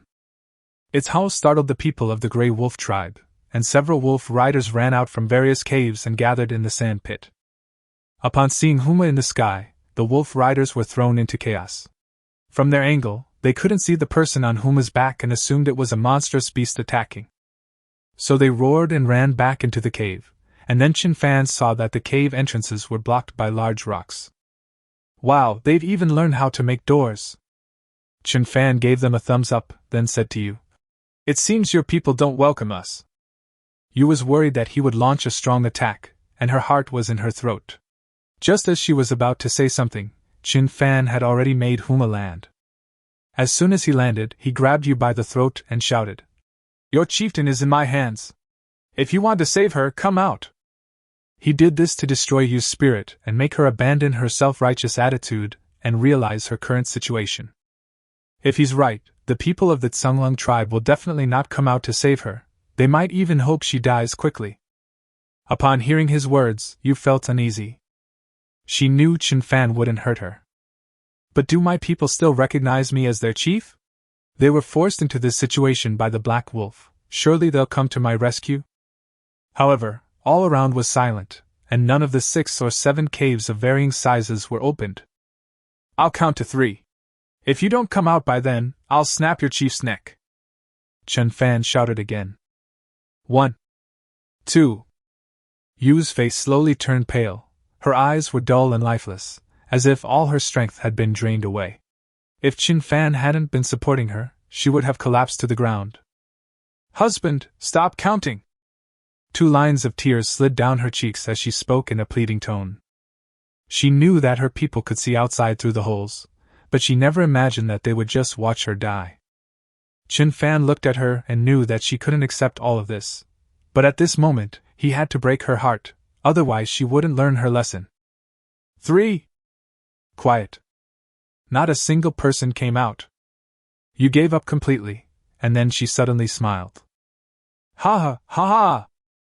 A dam seemed to have been built in her eyes, and not a single tear flowed. She laughed loudly a few times, her peerless face unusually cold. The warriors of the Tsunglong tribe are not cowards. They just didn't want to save themselves.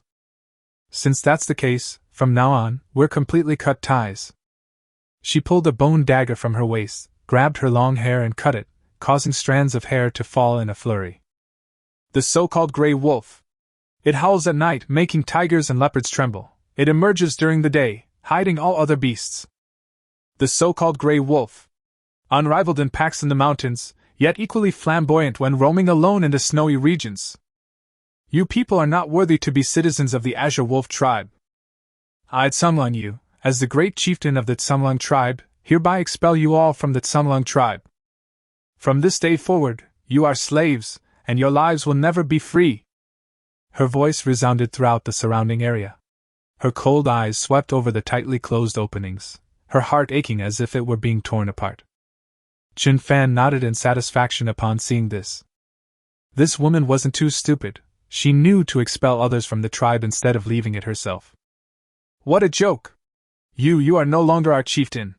What right do you have to expel us from the tribe? Just then, a deep voice rang out from a cave ahead. Because she's my woman! Chen Fan's cold voice rang out. Chapter 32. There are so many lovers in the brothel. Only I can bully my own woman. Upon seeing the insolent words spoken by the person in the cave, Chen Fan was instantly filled with murderous intent. Huma rushed out like lightning, and the stones at the cave entrance crumbled instantly, unable to stop its long beak at all. Aruru, run! Huma was enormous, and the cave entrance was smaller than that of the Chi tribe's cave, so it couldn't fit inside. But the long beak still pierced through one person, and judging from his scream, it was the same person who had spoken rudely earlier. He wasn't quite dead yet, coughing up blood as he cursed. You've never contributed any people to the tribe, and now you've even mated with a foreign child. You are a disgrace to the Tsunglong tribe. Court death!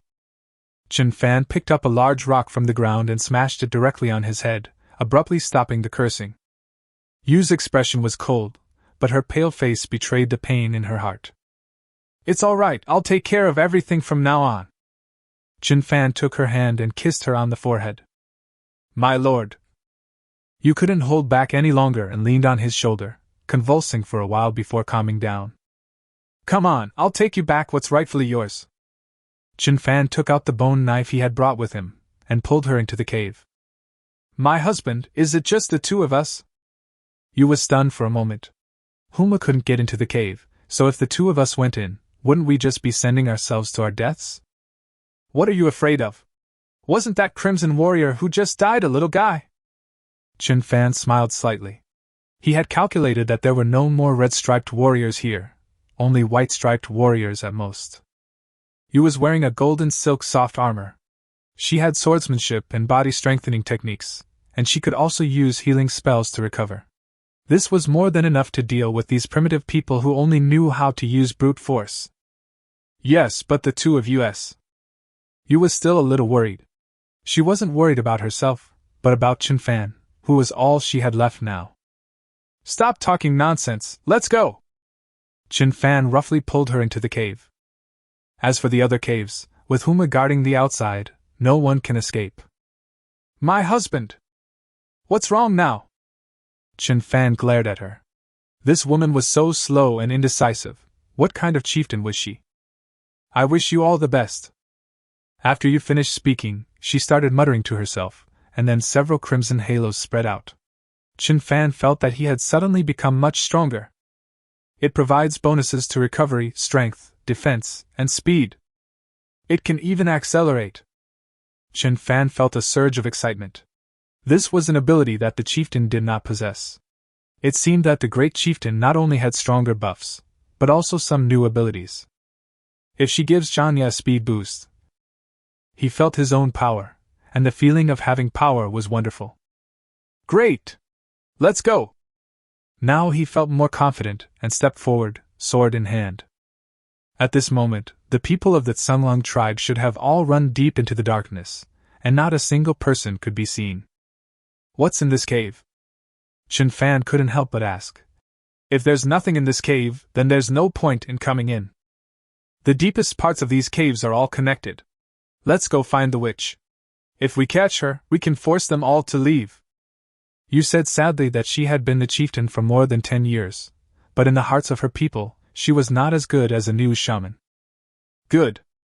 So you gave directions, and Chen Fan led the way. The two of them didn't encounter a single person along the way. You sensed something was wrong and said to Chen Fan, "Husband, be careful. They are afraid of the monsters, but not of us. There must be an ambush." Chen Fan nodded. He had thought of that too, but it didn't matter. His eyesight was far superior to that of ordinary people, so there was nothing to worry about. After walking for a while, he indeed saw people ahead, lying on the cave wall and ceiling, seemingly planning a sneak attack. Chen Fan pretended not to see and pulled you along as they continued walking forward. They got closer and closer as they walked. Finally, the two stopped directly below the 4 people, which stunned them. They were waiting for the 2 to pass by so they could attack from behind, but unexpectedly, the 2 suddenly stopped moving. Hurry up and move along. Do you think it's easy for us to hang here? We're about to lose it. Husband, what's wrong? You was also very puzzled. Why did they stop walking? However, Chen Fan did not respond to her. Instead, he suddenly leaped up, flipped his bone knife, and slit a person's throat, causing them to fall to the ground. We've spotted you! Make your move! The other 3 were terrified and, upon landing, immediately attacked you with their swords. They were all wielding bone daggers, and they swung them very fast. You was caught off guard and could only raise her hand to cover her head. Click! Click! The 2 bone daggers snapped in 2, and the other man had already had his throat slit by Chen Fan. Too weak! Chen Fan felt an overwhelming sense of accomplishment. This close-quarters combat gave him a surge of adrenaline, making him feel incredibly exhilarated.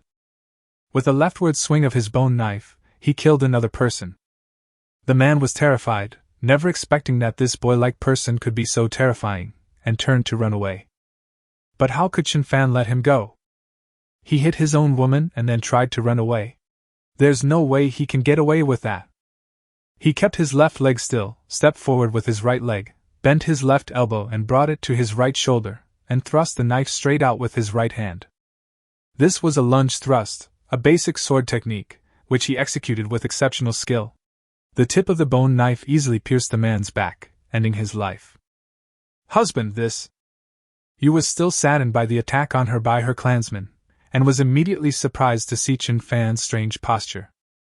With her sharp eyesight, she could certainly see that this posture was more suitable for attacking. This is called martial arts. I can teach you if there's a chance in the future.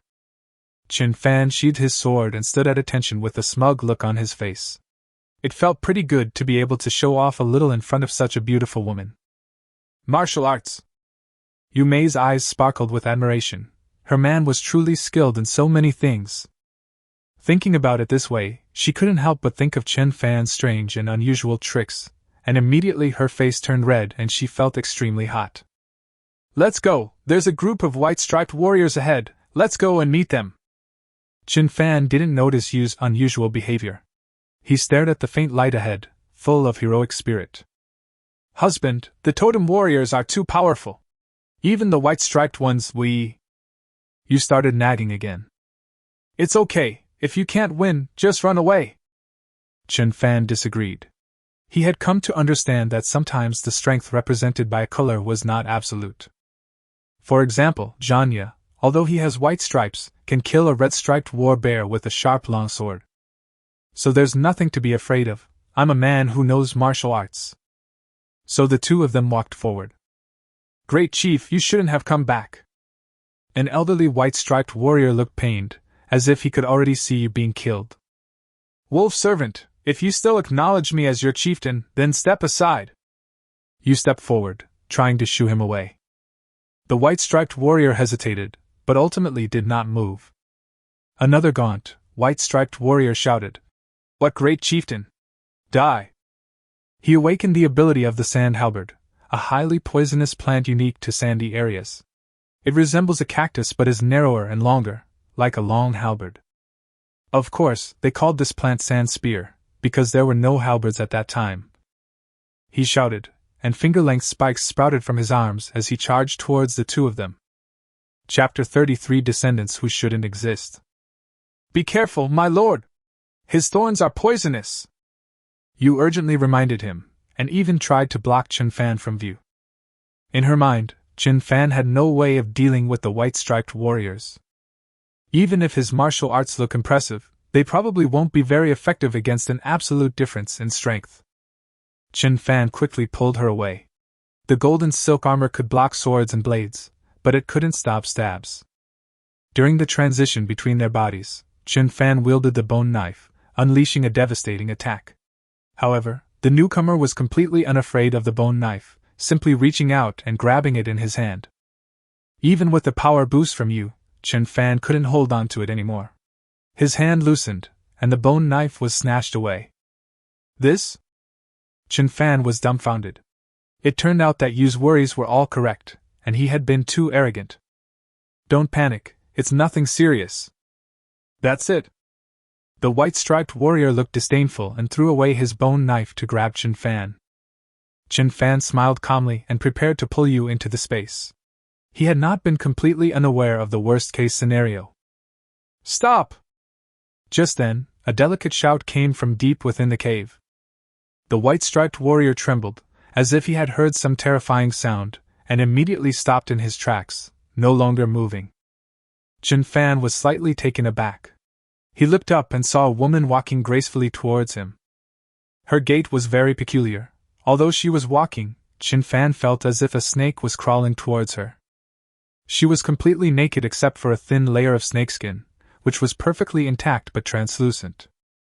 She held the base of the totem pole with both hands, displaying remarkable strength. Awesome! Chen Fan couldn't help but give it a thumbs up.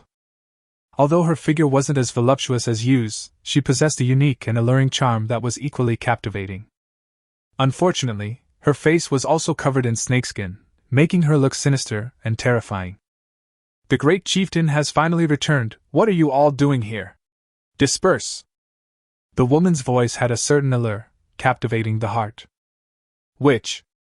Yu placed her hands on her forehead and nodded in greeting. This is a shaman? He's so different from the old shamans of our Chi tribe. You're the shaman of the Grey Wolf tribe? What are you doing hugging the totem pole? Chen Fan looked her over and asked casually. You must be a shaman from the Chi tribe. My master once told me that the key to the Chi tribe's resurgence lies in descendants who should not exist. She also sized up Chen Fan, and her words made Chen Fan's body tremble. You are the descendant who shouldn't exist. Chen Fan's gaze sharpened, and a storm raged within him. Descendants who shouldn't exist? Am I not supposed to exist? Am I not just a descendant millions of years from now? But how did her master find out? When his biggest secret was revealed in a single sentence, Chen Fan's mind went blank, and he was speechless for a moment. You don't need to be surprised. My master is a shaman, and her abilities are beyond our imagination. If she didn't want to die, she wouldn't have died, and you wouldn't be here. The woman continued speaking, placing the totem on the ground, and then giving you a meaningful look. What is a shaman? Can a priest decide whether or not he lives? Upon hearing this, Chen Fan had a vague feeling that he had fallen into some kind of trap. Could it be that his arrival here was a setup? Is there really such a miraculous thing? Na Yu? Could she also be part of this trap? He suddenly turned his head and saw that Yu also had a bewildered expression, which gave him a slight sense of comfort. You haven't answered my question yet. What are you doing hugging the totem pole? Chen Fan chose to change the subject. When soldiers come, we will block them. When water comes, we descendants of the dragon have nothing to fear. As a college student, single, and keyboard warrior in modern society, he has a lot of experience in how to avoid others showing off. That is, as long as you don't follow up on what the other person is saying, they can't show off to you. Sure enough, when the woman saw him like this, the eyebrows under the snakeskin twitched slightly. You is no longer suitable to be the chief of our Tsunglung tribe, so I have asked the totem pole to remove her from the position of chief. Chen Fan's eyes turned cold. If Chief Yu was removed from his position, his plan to subdue the Tsunglung tribe would not succeed. Now that the white-striped warriors had retreated to a distance, he couldn't help but assess in his mind whether he could subdue this woman if he suddenly attacked. You are no match for me, even with the great chieftain's help it won't work. A hint of amusement flashed in the woman's eyes as she spoke slowly and deliberately. You can read my mind? Chen Fan was completely shocked. This woman was too outrageous. I'm not omnipotent. I can only sense when someone wants to hurt me or mate with me. The woman's gaze became even stranger. Chen Fan couldn't help but feel a little embarrassed. He had been staring at the other person's private parts for quite a while. However, he was thick-skinned after all, and quickly adjusted his mindset, sarcastically saying, You is not suitable to be the chieftain, but are you? I'm not suitable either, but you are. The woman knelt on the ground as soon as she finished speaking, and continued. For hundreds of years, the Tsunglung tribe has kept its promise and has never set foot on the territory of the Chi tribe. Now that the Chilan tribe is about to rise, it should bring the Tsunglung tribe along with it, so you should be the chieftain. What is that? This left both those who wanted to become the chieftain and those who didn't completely bewildered. The white-striped warriors in the distance were stunned and at a loss when they saw the shaman kneeling down to Chen Fan. Yu was also completely confused. So all of you ostracized me and hunted me down just so you could grovel before my man? Are you crazy? The more she thought about it, the angrier she became, and an unfriendly expression gradually appeared on her face. Chen Fan was even more speechless. He had prepared for so long and came with 3 calamity beasts in a fierce manner, only to find that the other side was already prepared to surrender. Where can you explain this to me? But he still asked the question that had been bothering him. That's not what you told me. She said you advocate attacking the oasis? Is she lying? The great chief is right. We do indeed want to conquer the Chilan tribe. Those descendants who shouldn't exist are no longer members of the Chilan tribe, but members of the Tsunglung tribe.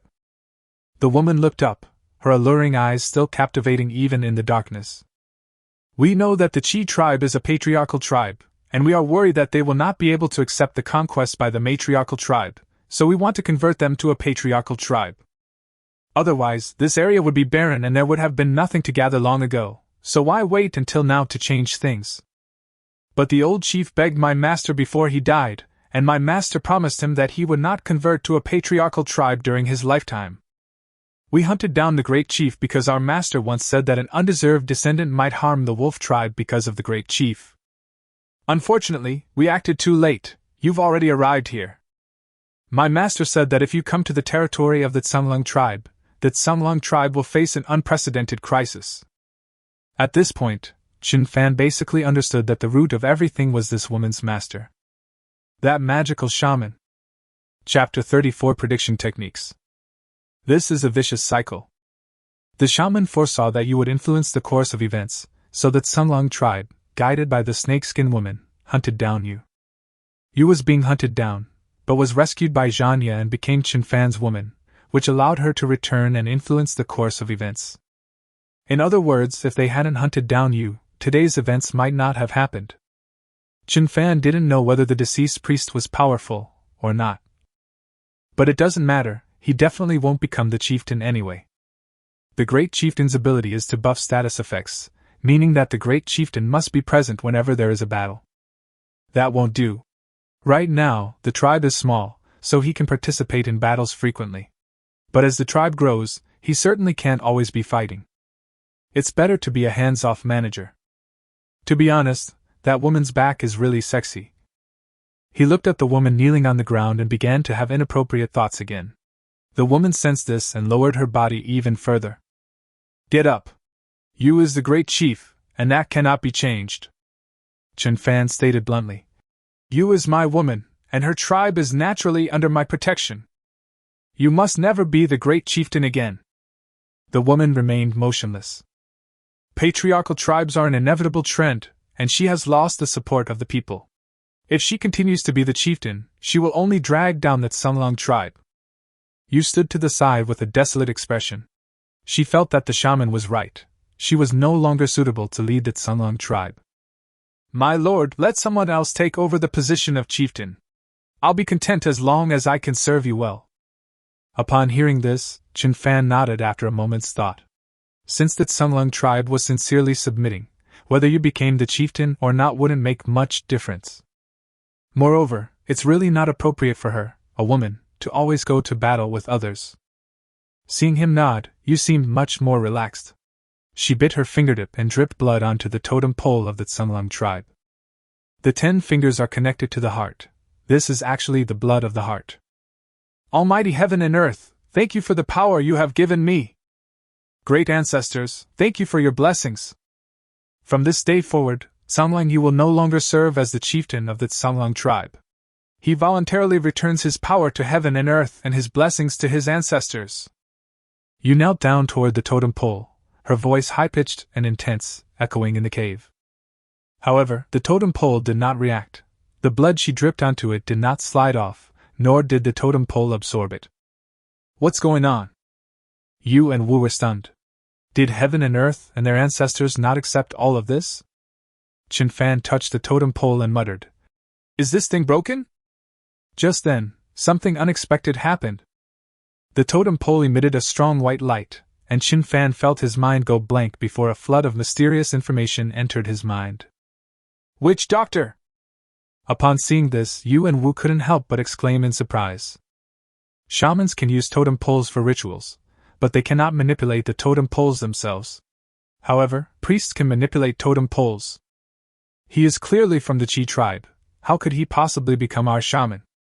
But the two were not surprised for long, because Yudi's blood on the totem pole was absorbed, and she felt that something had disappeared in the darkness. The same was true for Wu.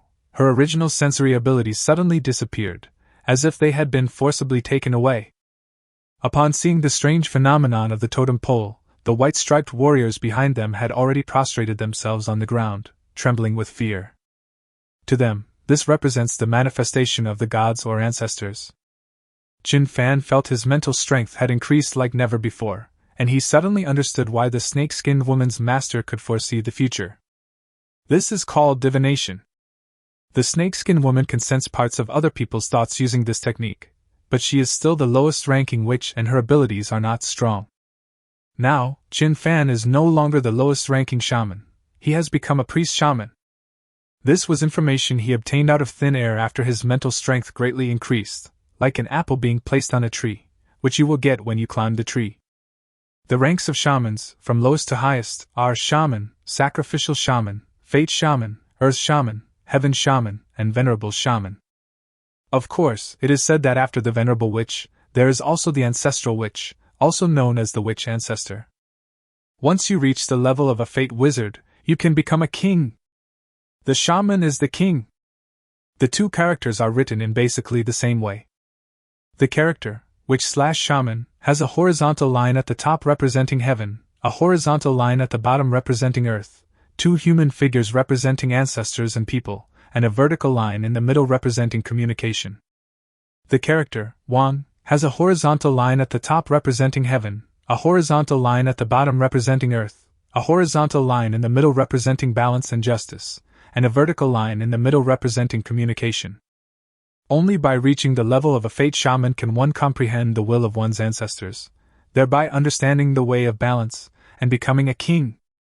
Chen Fan was overjoyed, never expecting such a huge harvest today. The cave was dark, but he could clearly see the faith between everyone's brows and sense what each person was thinking. Shamanic rituals, how terrifying! It seems that the abilities of the shamans in each tribe are not entirely the same. The old shaman of the Qi tribe has healing magic, while the shaman of the Tsunglong tribe has divination magic. If each witch can only have one ability, then she herself Recalling how he inexplicably became a shaman of the Qilin tribe, and now inexplicably a shaman of the Tsunglung tribe, Chen Fan felt that things were not so simple. He tried to predict his future, but he couldn't see anything. Instead, his blood surged and he spat out a mouthful of blood. "My lord!" Yu felt a pang of anxiety and quickly stepped forward to support him. "I'm fine." Chen Fan patted her hand and said, then tried to sense her and found that she was only worried about him and had no other thoughts. This made him very satisfied. This woman is a bit slow, but she's not bad either. "Qing greets Your Excellency the shaman." At that moment, the snakeskin-skinned woman's seductive voice rang out. Chen Fan then looked at her and tried to sense her again, discovering that she was filled with fear of him. "What happened?" "That wasn't the case just now. Could it be that you were intimidated by my domineering aura?" "Get up."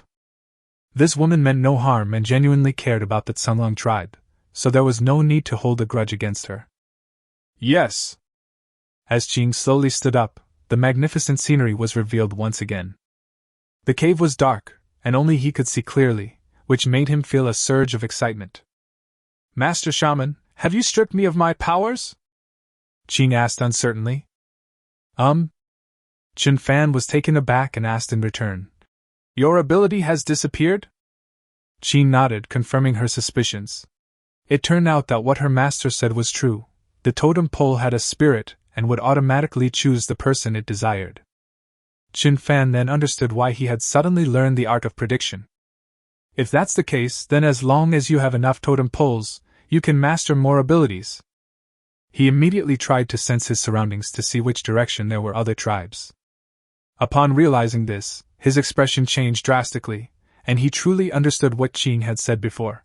"Master said that if you come to the territory of the Tsunglung tribe, the Tsunglung tribe will face an unprecedented crisis." Chapter 35 Wardrobe Malfunction. Chen Fan used his predictive abilities and sensed that the cave was about to collapse. The reason is the totem pole. This cave has existed in the sand for thousands of years, supported entirely by the power of faith on the totem pole. Now that the totem pole has been subdued by Chen Fan and the power of faith of the Tsunglung tribe has been absorbed by him, although he himself has reached the level of a priest, the cave is about to collapse. "Quickly, get everyone out of here! This place is about to collapse!" he quickly shouted. There are at least 600 people hiding in the cave. If they are not evacuated in time, the consequences will be unimaginable. "Is it going to collapse?" Yu and Qing felt a chill in their hearts. Although they didn't know why the cave had collapsed, the shaman's words were not wrong. Qing quickly called over the white-striped warriors and asked them to evacuate the people. "Husband, we have to get it out of here." As Yu spoke, she tried to move the totem pole, but she was just an ordinary woman and couldn't move it at all. Seeing this, Chen Fan immediately put the totem pole into his spatial storage and said to her, "You go out first, I'm going to rescue people." As soon as he finished speaking, the cave wall above suddenly shook slightly, and some dust fell down. "Husband, be careful!" Yu knew she couldn't be of much help right now, so in order not to cause trouble for Chen Fan, she grabbed Qing and ran outside. Those white-striped warriors were familiar with the terrain and disappeared in the blink of an eye, leaving Chen Fan alone. With his exceptional eyesight, he followed the widest passage into the cave. The shaking of the cave gradually intensified, and some loose rocks began to fall. Chen Fan sensed something important as he walked, and quickened his pace. Along the way, I encountered many people fleeing for their lives and found that their faith was very weak, like a flickering lamp or a broken candle.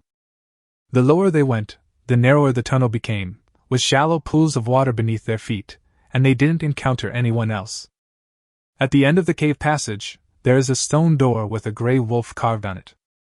The wolf's hind legs were slightly bent, and its front legs were stretched forward, assuming a downward swooping posture, with a sinister glint in its eyes. The carving technique is very rough, but the giant wolf is lifelike. It was from this wolf that Chen Fan saw the light of wisdom. The wolves that the wolf riders had ridden before were only bloodthirsty and ferocious, without any intelligence. It seems this is the ancestor of the Tsunglung tribe. He was about to reach out to push the door when the stone door wobbled and collapsed on its own. Bang! A huge cloud of dust rose up. Chen Fan held his breath and waved his hand. When the dust settled, the scene before him made his heart race. It was the skeleton of a giant beast, so badly decayed that it was impossible to tell what kind of animal it was. But that didn't matter. What mattered was that a bone knife was stuck in its skull. A bone knife that gleams faintly. As is well known, the skull is an extremely hard bone. Take humans for example. A normal human skull is about 1 centimeter thick and is very hard, almost comparable to a 0.2 grade copper coin. The beast's skull was even harder, and Chen Fan couldn't imagine what kind of bone knife could pierce through the giant beast's skull. And what's with the faint glow it emits? Boom! The cave began to shake violently, and more rocks fell down. Chen Fan didn't have time to think, so he stepped forward, pulled out his bone knife, and ran out. But it seemed a bit too late. The road we came from was completely unrecognizable, either cracked or blocked by fallen rocks. Grass! Chen Fan couldn't help but swear. If he were buried here, he would be incredibly embarrassed. After getting a feel for the direction, he looked at the boulder in front of him and slashed at it in a fit of anger. To his surprise, the boulder was split in two, with a clean and smooth cut. That's awesome! Chen Fan quickly crawled through the cut, and then carefully examined the knife in his hand. It is about 8 centimeters long, with an ugly design. The back of the blade is not smooth and has an irregular wavy shape. The blade is also pitted and uneven, but it is as clear as jade. The blade is very rounded, much like an unopened weapon from a previous life. Only the hilt feels comfortable, at least it's very easy to hold and easy to exert force. This is no ordinary weapon! Chen Fan was secretly shocked. This kind of blade couldn't even cut tofu cleanly, let alone cut stone. With the knife in hand, he cleaved through the rocks, which accelerated the cave's collapse. By the time he saw the cave entrance, rumble! Sand and dust flew everywhere, and he was buried inside. My husband! Yu, who was waiting outside, was heartbroken when Chen Fan failed to come out, and cried out in anguish. Qing was also dumbfounded. Such a powerful shaman, died just like that? He gave the early warning and saved the people of the Azure Wolf tribe, but he himself failed to escape. People of the Azure Wolf tribe! Qing wasn't used to the sunlight outside, so she raised her hand to shield her eyes and shouted. You haven't seen the shaman yet, but he saved your lives! Everyone was completely bewildered. When did a shaman appear? Most of the men, however, didn't think much of it. They stared intently at the shaman they rarely saw. Because the snakeskin on Qing's body was almost completely transparent in the sunlight. Her alluring body was displayed before everyone, and even though she had just escaped death, the men's breathing became heavy. Unfortunately, Qing hadn't realized this yet. Her charming voice carried a hint of sadness. He could have come out with us, but he resolutely rushed into the cave to save people. He is our hero. Let us pray for him. No need! Chen Fan's voice came, and then everyone saw a person wielding a knife break through the sand and rush out from the collapsed ruins. His ruggedly handsome face shone brightly in the sunlight, leaving everyone speechless with astonishment. With such a huge commotion, he was completely unharmed. And he even managed to break through such thick sand? My husband! Yu wiped away her tears and stumbled towards Chen Fan. If Chen Fan were gone, she, having nothing left, didn't plan to live on her own. Chen Fan sensed her thoughts, picked her up by the waist, kissed her forehead, and slowly walked towards the crowd. I'm not that easy to kill. What's the casualty situation on everyone else? He asked Xiang Qing. Seeing that Qing was completely exposed, they didn't even remind her. It's foolish not to take advantage of a good deal. After calming down a bit, Qing replied. There were no casualties.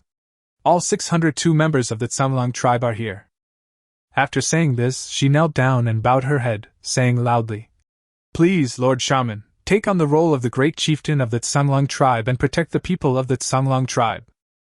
Although her tribesmen behind her hadn't figured out what was going on, they also knelt down and shouted, Aruru!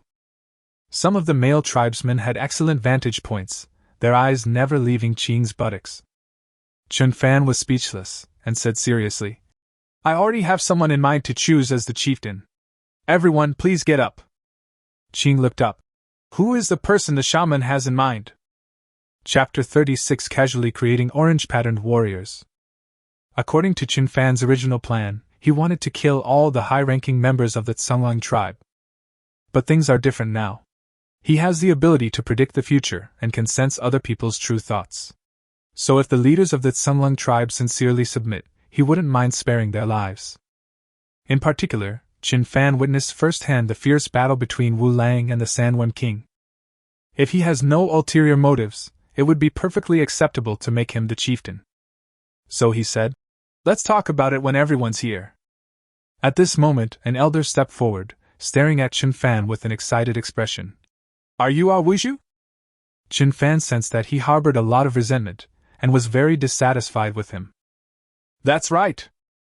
He wanted to see what this old man was up to. "Then this divine bird is yours too?" "That's right." "Did you come riding a divine bird?" "That's right." "Didn't you see our men being slaughtered by the Sandworm King? Why didn't you save them?" The old man beat his chest and stamped his feet, his face contorted with anger. Upon hearing this, many of the younger members of the clan glared angrily at Chen Fan. Winter is coming, and soldiers are a precious resource. The more soldiers die, the harder this winter will be to get through. Now that the cave has collapsed and their limited food supplies are gone, without any soldiers, they will have a hard time even finding a new place to live. Chen Fan immediately understood. So that's how it is. The Tsunglong tribe has a large population, and the amount of food they consume every day is enormous. With so many people supported by the hunting of warriors and wolf riders, the role of the shaman was less important to ordinary people than that of the warriors. Therefore, it's understandable that they blamed themselves. That's how it was in primitive society. Nothing was absolute, and everything was based on survival. If they could abandon you, the chieftain, they could certainly target Chen Fan, this inexplicable shaman. But just because we can understand them doesn't mean they can do that. Rules still need to be established. An old man can do nothing for the tribe. The saying, "Having an elder in the family is like having a treasure," refers to an elderly person with life experience, not an elderly person who only knows how to wait to be fed. "Are you teaching me how to do things?" He gave a cold laugh, spun the bone knife, and the old man's head rolled to the ground. "The people of the Grey Wolf tribe have very weak faith. It's time to set some rules for them. Anyone who has questions can speak up." He looked around, and no one dared to meet his gaze. "Just kidding, there's a monstrous beast right next to us, who would dare to be presumptuous." "Everything's all right?" Chen Fan asked again, and seeing no one speak, he said loudly, "I am the shaman of the Chieftain tribe, and also the shaman of your Tsunglong tribe." He took out the totem pole of the Tsunglong tribe and continued, "Look at your collapsed homes, think of the Sandworm King that harasses you every day. This is the punishment from the gods and your ancestors." Everyone's expression changed. They were amazed by his ability to conjure a totem pole out of thin air, but they were also deeply hurt by his words. "My reverence for gods and ancestors has indeed diminished considerably. Could it really be that the gods and ancestors are angry?" They suddenly felt uneasy. Chen Fan pressed his advantage. "I am carrying out the will of my ancestors. I will both punish you and protect you." He then tried to link the totem pole with the clear sky. He wanted to create an ancestral warrior to strengthen these people's faith. He didn't know exactly how to do it, but he had a vague feeling that he could communicate all of this. Sure enough, under his guidance, the totem pole emitted an earthy yellow light, and Qing let out a painful roar and began to roll on the ground. "This?" Everyone was startled. They were unaware that the naked shaman before them had lost all his magical powers. All they knew was that the mysterious shaman was protected by the gods, but this shaman was now in great pain. Amidst their terrified gazes, the snakeskin covering Qing's body burst open, and an orange graphic slowly emerged on her chest, a grey wolf. "Our forefathers!" The panicked people of the Grey Wolf tribe finally came to their senses, screaming as if parched land had been blessed with timely rain. Chen Fan held Yu Jingjing as they cheered. After a long while, seeing that they had quieted down, he asked young Qing, "What ability?" Qing lay prostrate on the ground, her voice sweet and charming. "Your stamina is remarkable." "Good endurance?" Chen Fan felt a little regretful, as this ability seemed to be of little use. This auxiliary ability must be combined with other abilities, such as flying. Good endurance allows one to fly for a long time. If we could find the heart's blood of a flying ferocious beast, we could try our luck with it. Having made up his mind, Chen Fan immediately shouted, "This is a blessing bestowed by our ancestors. All of you have the opportunity to awaken, but right now, you are not qualified." He sensed the crowd's reactions and, finding nothing amiss, continued, "Because you are guilty, I hereby declare, in my capacity as a shaman, that the Tsunglong tribe shall be merged into the Qilin tribe. You will become a subordinate tribe of the Qilin tribe. This is your punishment. Anyone who has objections, stand up." The crowd looked at each other, but no one stood up to object. "Very well, in that case, come with me." As dusk approached, Chen Fan helped Yuan to Huma, then climbed up himself and soared into the sky. He made Huma fly at the slowest speed, while he began to grope Yu's body. Qing's beauty had already ignited his lust. Qing instructed the white-striped warriors to take care of the elderly and children, while a large group of people quickly chased after Chen Fan on the ground. The sunset over the desert was unusually red. Before long, the group saw the enormous corpse of the Sandworm King ahead and quickened their pace. But when they saw what was before them, they fell silent. Because the chief and the others buried the wolves in the sand, leaving only their heads sticking out. They wanted to rescue them, but the corpses of the two calamity beasts and the Sandworm King restrained their impulse. Chen Fan made Huma land. "My lord, everyone is here, not a single one escaped." The chief was overjoyed. Not long ago, the Qilin tribe was severely damaged by a ferocious beast, but now, he and a few others were able to kill the beast and capture so many warriors alive. "That was awesome." "Very good." Chen Fan nodded and asked, "Is this Sandworm King just left here?" Then he gestured for Qing to come over and told her to go and explain the situation to Wulong first. The chief excitedly said, "Its slime is poisonous, and its meat is terrible. Should we take it back?" "Take it back." Chen Fan was convinced. The chieftain was a smart man, but his smartness was extremely limited. How many poison arrows could be made from so much mucus? Can't we also apply poison to knives and spears that we use regularly? He abandoned the chieftain and walked towards the Black Wolf tribe. The task of dragging the sandworm carcass definitely had to be left to the Grey Wolf tribe. In this short time, Qing should have already explained things to Wulong. If she hasn't, then let's have another Crimson Warrior explain. Chapter 37 Menstrual Belt. A longing, a frantic longing. This is the emotion Chen Fan sensed from the Black Wolf. Upon closer inspection, he immediately understood what was going on. Wu Lang was an orange-striped warrior with superior physical attributes, including his eyesight. Qing spends most of her time deep in the dark cave, and even if other members of her tribe encounter her, they can't see her clearly. But Wu Lang is different, he can see her extremely alluring body. But Qing is a witch, so he dares not act recklessly. Therefore, his longing for Qing grew stronger day by day, to the point of madness. At this moment, Chen Fan also noticed that most of the people of the Tsunglong tribe had normal human appearances, with only a very small number having long beaks and hunchbacks. Therefore, their aesthetic sense is no different from that of modern people. "Are you really a witch doctor?"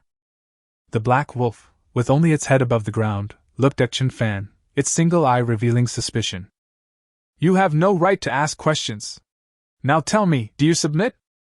Chen Fan was too lazy to say anything more, as it was getting darker and darker. "Wolf, be smart!" Qing spoke up to remind him. "Wulong greets Lord Wuzhu." Wulong glanced at Qing and then lowered his head towards Chen Fan. "Very good. From now on, you will be the chieftain of the Tsunglong tribe. When we return to the oasis, I will inform our ancestors and bestow upon you the power of the chieftain." Chen Fan nodded in satisfaction. He could sense the wolf's piety, so there was no need to kill it. So Qinghe and the chieftain had people dig out Wulong and the others. The wolves were tied with ropes, and nearly 100 wolves were carrying the corpse of the Sandworm King, walking slowly in the sand. The men dragged the corpses of ordinary sandworms and began their journey. Along the way, the chief and his men were all smiles. With the submission of the Tsunglong tribe, he could also become the great chief. The people of the Tsunglong tribe were in low spirits. They had lost their homes and were now going to an unknown place to live as dependents. Most of them looked worried. A group of over 700 people, along with various animals, marched in a grand procession through the desert. The sunset gradually faded, and the stars and moon rose into the sky. Chen Fan and you were on Huma's back. He looked at the slowly advancing procession and felt that they would not be able to return in a short time, so he entered the space first. The rewards for consecutive check-ins are quite good. Today marks the 14th day, and barring any unforeseen circumstances, there will be another reward tomorrow. I can't let it stop. He has now cultivated 2 plots of farmland in the space, planted them both with potatoes, and applied chemical fertilizer. Fertilizer can double the yield, but the Chi tribe had too few people before, so he kept it without any use. With such a large family, food is becoming a bit scarce. After planting, he looked at the totem pole of the Tsunglung tribe and fell into deep thought. Wolves are just ordinary creatures. Its strengths are nothing more than wisdom, patience, and unity. Its only truly formidable ability is its biting. Even if the wolves here are much stronger than the wolves he knows, their basic abilities shouldn't be too different. Such totems are unlikely to create powerful warriors. For example, even though Qing awakened the orange ancestral totem, she only had strong endurance. If it came to a fight, she might not be able to defeat a white-striped warrior who was skilled at biting. It seems that tribes with stronger totems are more likely to become powerful, but I don't know why the Qilin tribe is in such a sorry state. Back in the real world, the oasis can be faintly seen. Trees don't reflect light as well as sand. From a distance, the desert at night looks like a bright mirror, while the oasis looks like a pattern on that mirror, mysterious and elegant. It's safe here, let's go back first. He put his arm around you, which made Huma speed up. The caves of the Qilin tribe can accommodate 600 or 700 people, but Chen Fan does not intend to let the people of the Tsunglung tribe live there. The 2 tribes have different lifestyles, and he didn't want to disrupt the peaceful life of the Qi tribe people. So he stopped at the mouth of the valley, taught you how to build a wooden house, and then returned to the cave alone. As for other matters, we can do them tomorrow. The people of the Qi tribe were all waiting at the cave entrance. When they saw Chen Fan return, they cheered and jumped for joy. After a lively scene, some tribesmen went to the valley entrance to help, while the others went to rest. My dear husband, I've boiled some water for you. How about you take a bath after dinner? Do held the meat soup and corn in her hands. She knew Chen Fan was a picky eater and wouldn't eat well outside, so she prepared food early in the morning. Okay, let's do it together. Chen Fan ate a few bites of corn haphazardly, finished the meat soup in one gulp, then picked her up by the waist and carried her towards the bedroom. The bedroom wasn't very big, and there was a stone bathtub at the foot of the bed. He had his husband and others make it when they had time. Although it was a bit simple, it was still quite nice. My lord, you wash first, I'll add water for you. Bean seemed a little resistant. Chen Fan noticed something was wrong with her and, after a moment of sensing, realized that Do had started her period. I was careless. I've been here for so long and I never thought of this problem. Fortunately, it's never too late to mend the fence after the sheep are lost. He was familiar with this thing. The menstrual belts used by women in ancient times were easy to make. According to research, women in primitive societies generally did not take any measures when they had their periods. They would only wipe away the menstrual blood with leaves when it flowed out. It wasn't until the slave society period that women learned to make underwear from leaves or animal skins to cover their private parts, and when they had their periods, they would stuff cotton or hay inside. It wasn't until feudal society, when humans mastered weaving techniques, that women filled strips of cloth with plant ash, tied long threads to both ends, and bound them around their waists, thus creating the earliest and most effective menstrual belt. Chen Fan thought about it, and realized that this thing was easy to make. The bags he used to store grain in his space were made of cloth, which was also a kind of hidden resource provided by his space. Wood ash is easier to collect. So he asked Do to burn some wood ash first, while he went into the space to make strips of cloth. The bone knife obtained from the Grey Wolf tribe is very sharp and can easily cut things. After working for a long time, I finally finished too. I returned to the real world, stuffed them with wood ash, and sealed the openings with strips of cloth. The menstrual belts were now ready. Husband, what is this? Do was very curious. Her husband always managed to come up with some strange but magical things. This is called a menstrual belt. It has a very good absorbent effect. Go and put it on yourself. Chen Fan gave her one. The other one is for you. Although she had never heard the term, menstruation, before, Do understood what Chen Fan meant. She blushed, responded, and turned around to put on her clothes. Go lie down and rest. You need to rest more when you're on your period. After she finished dressing, Chen Fan gave her some instructions, then closed his eyes and focused on taking a bath. This was his first bath since he came into this world. That feels so good. But she didn't feel comfortable for long before you brought Jing over. My lord, we have something we must discuss with you now. Seeing that Chen Fan was completely naked, you regretted bringing Qing in directly, but the situation was urgent, and she couldn't worry about that now. What's up? Chen Fan lay in the bathtub, not wanting to move. Chapter 38. This is a best-selling product. The scene was a bit awkward. The bathtub the husband had made was quite shallow, and although Chen Fan was comfortable lying in it, he was exposed. This wouldn't have been a problem in itself, but Qing was also naked. Chen Fan was speechless. This woman walked out of the desert and into the oasis naked. Impressive. Suppressing his discomfort, he asked with his eyes closed. What is it? You stepped forward and said, Husband, winter is coming soon, do we have enough food? Is that all? Chen Fan was a little helpless. He had planned to check again tomorrow to see if there was enough food, but this woman insisted on asking now. He now has 2 plots of land, which can produce about 1,600 caddies of grain every day. If he uses chemical fertilizers, the yield can double. However, only 1 bag of fertilizer is given per day, meaning only 1 plot of land can be fertilized. This results in approximately 2,400 caddies of grain being harvested daily. At a frequency of 2 meals a day, each person consumes 2 jin of grain per meal, which means that 1 person consumes 4 jin of grain per day. Now, the total population of the tribe, including the population of the Tsenglong tribe, is approximately 800. That means we need to consume 3,200 caddies of grain every day. Not enough. The Tsenglong tribe has no food reserves at all, and the Chieftain tribe doesn't have much food reserves either. It's not enough to feed the original 200 people through the winter, let alone so many people now. If he could cultivate another plot of farmland, that would be just enough, but he had no idea when he would be able to get a shovel. Seeing that he remained silent, you and Qing understood what was going on, so you continued. Husband, you don't need to worry too much. We can go to the market to trade. Market? Chen Fan wasn't too worried. With the barking beasts and the huma, the animals in the oasis could be easily captured. However, the word marketplace sounded somewhat familiar to him. After thinking for a moment, I remembered that the market was the most primitive and rudimentary market in the process of commodity exchange. The grass markets mentioned in historical records from the Eastern Jin dynasty, the Southern dynasties, the Sui dynasty, and the Tang dynasty were of this type. Regular rural markets developed extensively during the Song dynasty.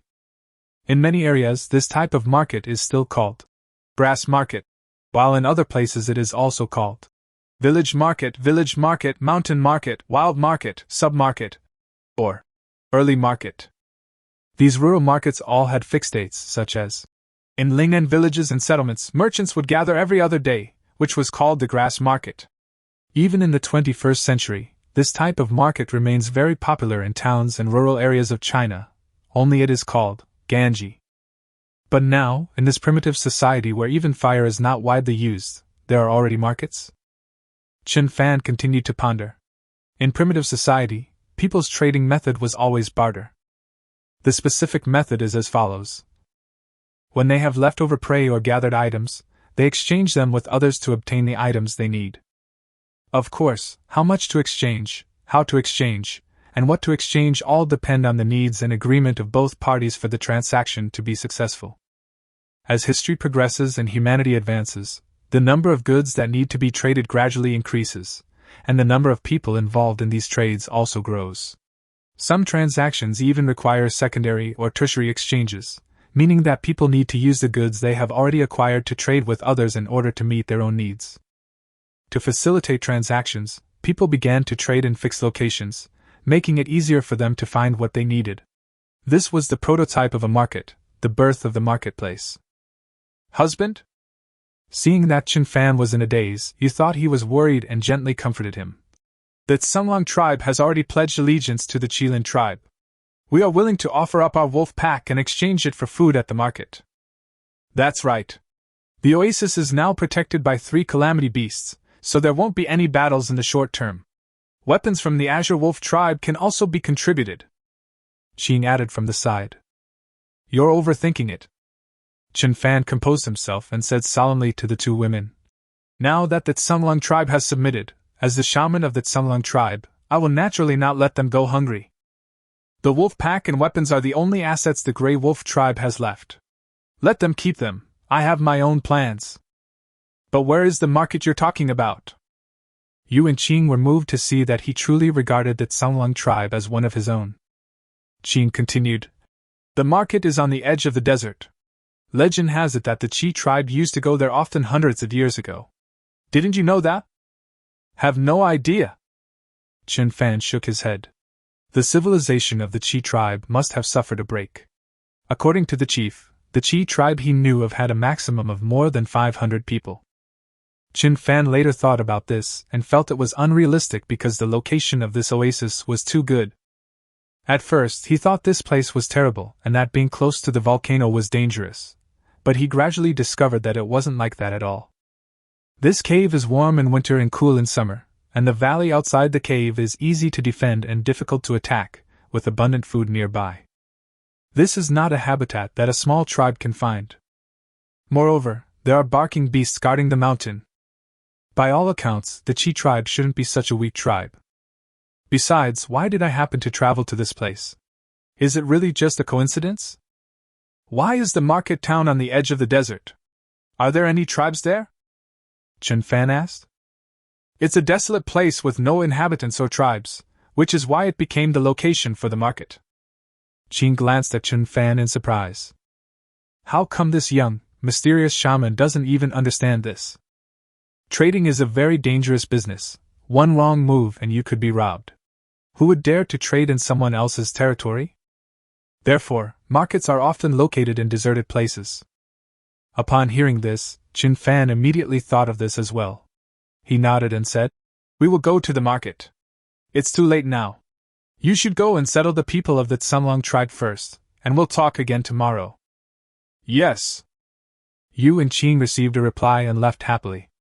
As long as there was food, the people of the Tsunglong tribe would not go hungry, and they were content. After they left, Chen Fan pondered what goods he could use for trade and finally settled on menstrual belts. Of course, the Qi tribe has many rare items, such as bows and arrows, gunpowder, etc., but these items belong to the category of military equipment and are considered national treasures, so they cannot be traded. As for high-quality foods like corn and potatoes, he doesn't plan to share them for the time being. In primitive society, food was more important than weapons. Other items are too troublesome to make on the spot, but menstrual belts are simple to make, easy to carry, and can solve a lot of problems for women, so they are the most suitable. Moreover, there are probably still many matrilineal tribes, so menstrual belts would definitely be a very popular product. With an idea in mind, he got up feeling refreshed and found that Doe was already asleep. He gently covered her with a piece of animal skin and then entered his spatial dimension. He has signed in for a total of 14 days so far, and has a total of 130 bags. Each bag can last for about 10 months. We can make 1,300 in total. Chapter 39 War Bear vs. Black Wolf. A wonderful day begins with teaching someone how to make a menstrual belt. Doe learned very quickly, so Chen Fan asked her to teach the women how to make it, while he left the cave. I had a lot to do today. First, there's the Wolf King, which Chen Fan promised to give to the War Bear. Yesterday, it dragged the Sandworm King's corpse, and Chen Fan ignored it. Today, it's time to reward the War Bear. As we exited the valley, we saw simple tree houses and makeshift shelters everywhere. The people of the Tsunglong tribe were still resting, with only 3 or 5 warriors on duty. You is so stupid, Chen Fan was helpless. These tree houses were not suitable for long-term living and were not very sturdy, posing a significant safety hazard. However, everyone traveled a long way yesterday and probably didn't even have dinner, so it's not bad that we managed to make it this way. He looked around and felt that the small hill nearby was a good place to build a house, so he started to demonstrate it himself. He decided to build a semi-subterranean house, which means digging a cave in the ground and then building a wooden roof over the cave. This type of house is one that has been clearly recorded in history, and it is said that the Banpo people lived in such houses. Their houses are either square or round, and there are sloping stairs leading from the entrance to the interior. Chen Fan didn't disturb the sleeping people. He took a bone knife and started digging a pit. He was strong, and after advancing to the level of a priestess, his endurance and strength had also improved significantly. Even so, it still took a lot of effort to dig a large pit that was 5 meters long and wide, with an average height of 2 meters. Because it was dug on a hillside, the back is slightly deeper and the front is slightly shallower. Next, he found a large rock and began to compact the soil around the edge of the pit. He had to repeatedly compact the soil to ensure that the wall would remain stable even on rainy days. This process was extremely troublesome.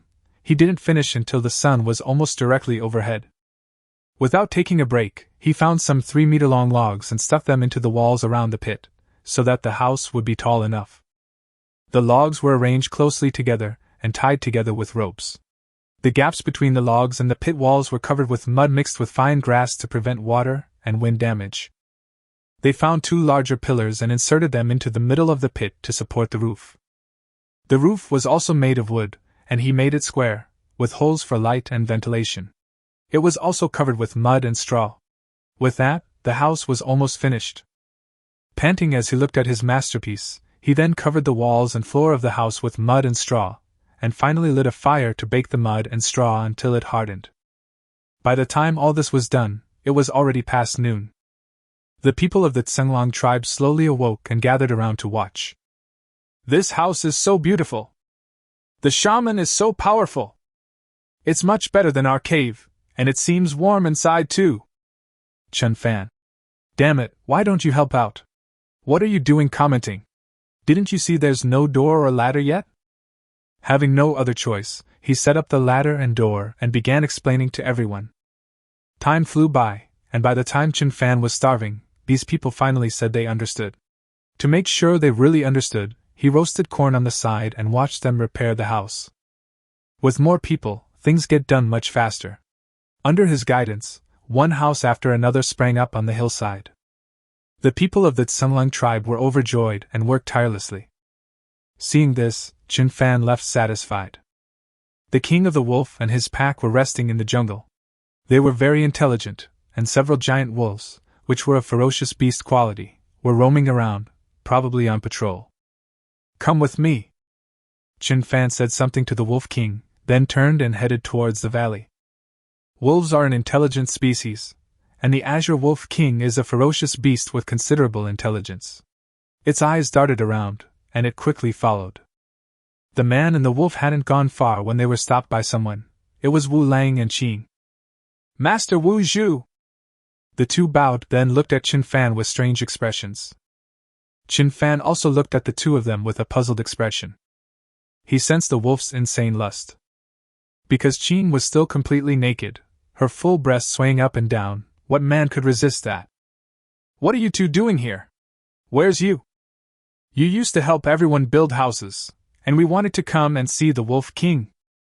A seductive voice rang out. When she possessed witchcraft, she clearly felt Chen Fan's desire for her. Being the witch doctor's woman would be wonderful. Little did he know that Chen Fan had no interest in a woman with such an exhibitionist tendency. He simply said, "That's perfect. I plan to bestow the Wolf King upon the best warrior of the Qilin tribe. This is something I promised him before I went to war. What do you think?"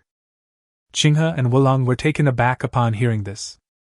"How do you see it? How can we interpret this?"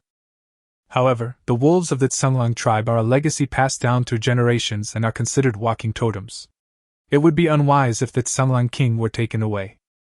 The wolf thought for a moment, then cautiously asked, "My lord, could you bestow something else upon that warrior?" The Wolf King has followed me for over 50 years and is of great significance to our tribe, Qingzi said. Lord Shaman, now that the Tsunlang tribe has submitted to the Qi tribe, we are all your subjects. You said you would reward the Wolf King to the best warrior. Isn't the best warrior the Shaman Wolf? Chen Fan smiled. Qing was clearly using a fallacy to mislead him. He was referring to the most outstanding warrior of the Qilin tribe. But it didn't matter. She had no other intentions, she just wanted to protect the Wolf King. Moreover, he could also sense the deep bond between the Black Wolf and the Wolf King. However, I cannot go back on my promise to Zhan Xiong. Qing was very clever and must have seen through Chen Fan's thoughts. She leaned over and said in a charming voice, Master Shaman, why not let the two of them duel? The winner can get the Wolf King, and the loser will have nothing to say. You're trying to give the Qilin tribe a hard time, aren't you? Chen Fan glanced at her disdainfully. Even without using his predictive abilities, he could now sense what others were thinking. Qing smiled awkwardly, her eyes not daring to look away. Chen Fan didn't argue with her, because what she said was actually a solution. However, the outcome may exceed her expectations. The Black Wolf's abilities came from the scorpion. His hands are as powerful as pincers, but the war bear is not afraid of them. All right then, it'll be a duel, just like you said. As Chen Fan spoke, he asked Wu Lang. Wu Lang, do you have any objections? Do everything as the shaman wishes. Black Wolf shook his head, but a strong fighting spirit appeared in his eyes. Okay, let's go then. So the three of them walked together toward the mouth of the valley. The setting sun is always diligent, dyeing the azure sky red and also the oasis of late autumn. Zhan Xiong stood at the valley entrance, the stone hammer in his hand gleaming red in the sunset, his imposing figure displaying the immense power within him that had nowhere to go. Chapter 40. No conflict, no friendship. The war bear has been waiting for a day. He didn't have the heart to disturb the shaman who had traveled so far yesterday. Today he waited at the valley entrance, waiting for the shaman to grant him his mount. He will never forget the scene on the volcano where others rode beasts to travel, while he ran wildly to catch his way. That run under the setting sun was a reminder of his lost youth. Seeing the shaman approaching with a giant wolf from afar, a happy smile appeared on his face. But when he saw the wolf, he felt the fierce fighting spirit emanating from it. Zhan Xiong swung his twin hammers, not understanding why this one-eyed giant was so hostile towards him. Just then, Chen Fan and the others approached. My lord, is this the Wolf King? The war bear eagerly went to meet it. Indeed, this is the Wolf King. Before Chen Fan could speak, Wu Lang stepped forward, his single eye gleaming with a dangerous light, and said fiercely, The shaman said that the Wolf King would be bestowed upon the most outstanding warrior. I, Wu Lang, am not convinced and have come to challenge him. Oh? Zhan Xiong narrowed his eyes, and a fighting spirit immediately rose from his body. His fighting spirit was not about vying for the Wolf King. The shaman said I am the tribe's best warrior, and I cannot let him down. The nearby tribespeople noticed the tense scene and gathered around. Most of them were from the Qi tribe, but there were also some from the Tsunlang tribe. That one-eyed giant is even taller than the war bear. And he has such a powerful aura. Is a fight about to break out? What good is being tall? The war bear is a fighter. That's right, totem warriors and fighters are not even in the same league. No matter how tall they are, it's useless. The people of the Qi tribe were abuzz with discussion. The people of the Tsunlang tribe blushed, wanting to refute, but they didn't know how to speak. After all, they had heard of the warrior's strength. Upon hearing this, orange markings appeared on the wolf's body, revealing a lifelike giant scorpion with enormous pincers. My God, it's an orange-striped warrior! The difference in strength between the war bear and the white stripe is too great. That's right, the war bear is in danger now.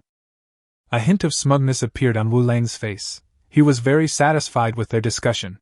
However, the next moment, his smugness froze on his face.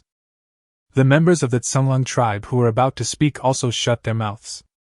Flames erupted from the war bear's body, and scorching heat waves raged through the valley, making it appear like a god, especially given its majestic figure. Chen Fan was speechless. He hadn't even said anything, and the two of them were already arguing. Black Wolf, War Bear, you two are among the tribe's finest warriors. Now let's fight. Chen Fan remained calm and composed. In the wilderness, there was no such thing as stopping short of a fight. If it was going to be a fight, it was going to be a fight to the death. However, neither of them harbored any murderous intent, so he was quite at ease. Since you refuse to submit, then I'll make you submit. Listen carefully. I am the warrior of the Chieftain tribe, War Bear. War Bear shouted, and before Black Wolf could speak, he continued. Where is your weapon? I don't need weapons. My bare hands are enough to deal with you. The wolf hardened its heart, its words chilling. Arrogant. War Bear put his twin hammers on the ground and charged straight at them. The Black Wolf was not intimidated and roared as it engaged him in battle. Neither of them knew martial arts. They fought with the most basic brute force, lacking any fancy moves, but their savage state made Chen Fan feel it was very real. Then, the Black Wolf punched the War Bear hard in the chest. The War Bear coughed up a mouthful of blood wildly, the excruciating pain in its body shocking it. The orange-striped warrior's power is truly terrifying. It seems I need to find an opportunity to grab him. If I can grab him, I'll win. But Wu Lang was also in bad shape.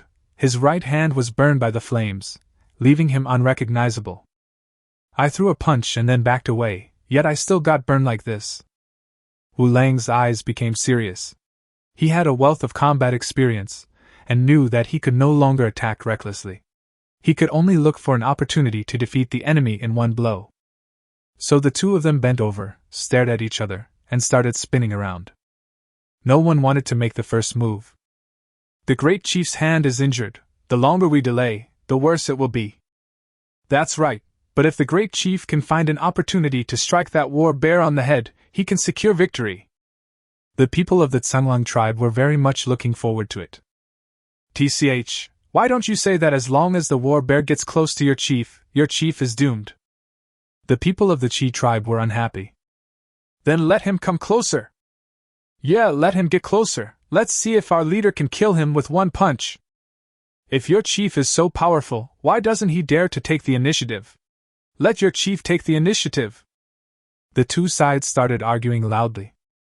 Meanwhile, the War Bear and the Black Wolf were still staring at each other, circling around. The sunset fades, and the stars and moon rise in the sky. Both were excellent hunters with plenty of patience.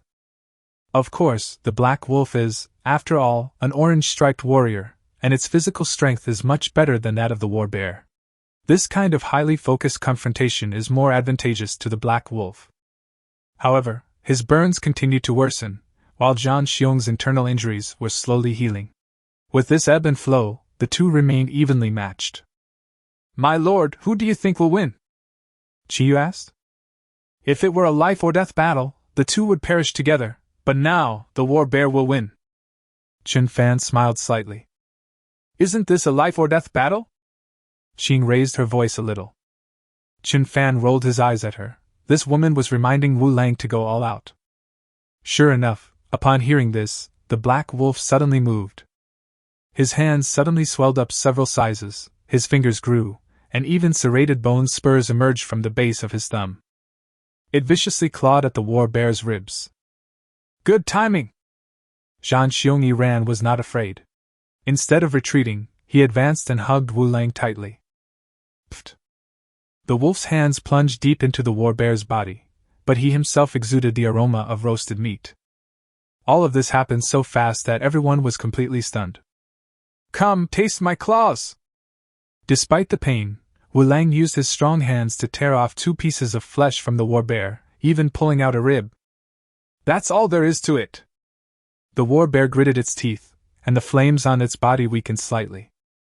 The wolf's flesh was already charred and could no longer hold on, but he could easily rip out the War Bear's heart in one go.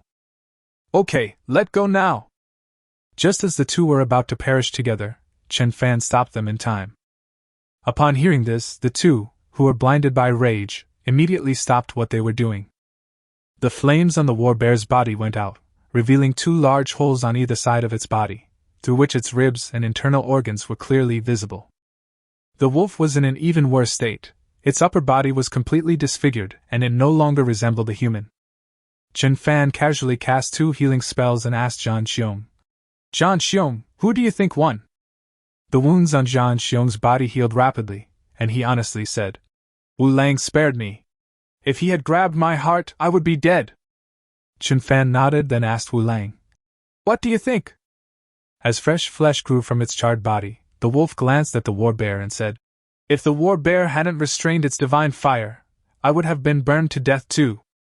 Chen Fan laughed and asked, Then who should we give the Wolf King to? Chapter 41 No Mercy. Kill them without mercy. In the end, the king of the blue wolf was left to the black wolf. A gentleman does not take what others love. Zhang Xiong did not understand this principle, but he did understand that the Wolf King was just a ferocious beast, and there was no need to fight over it.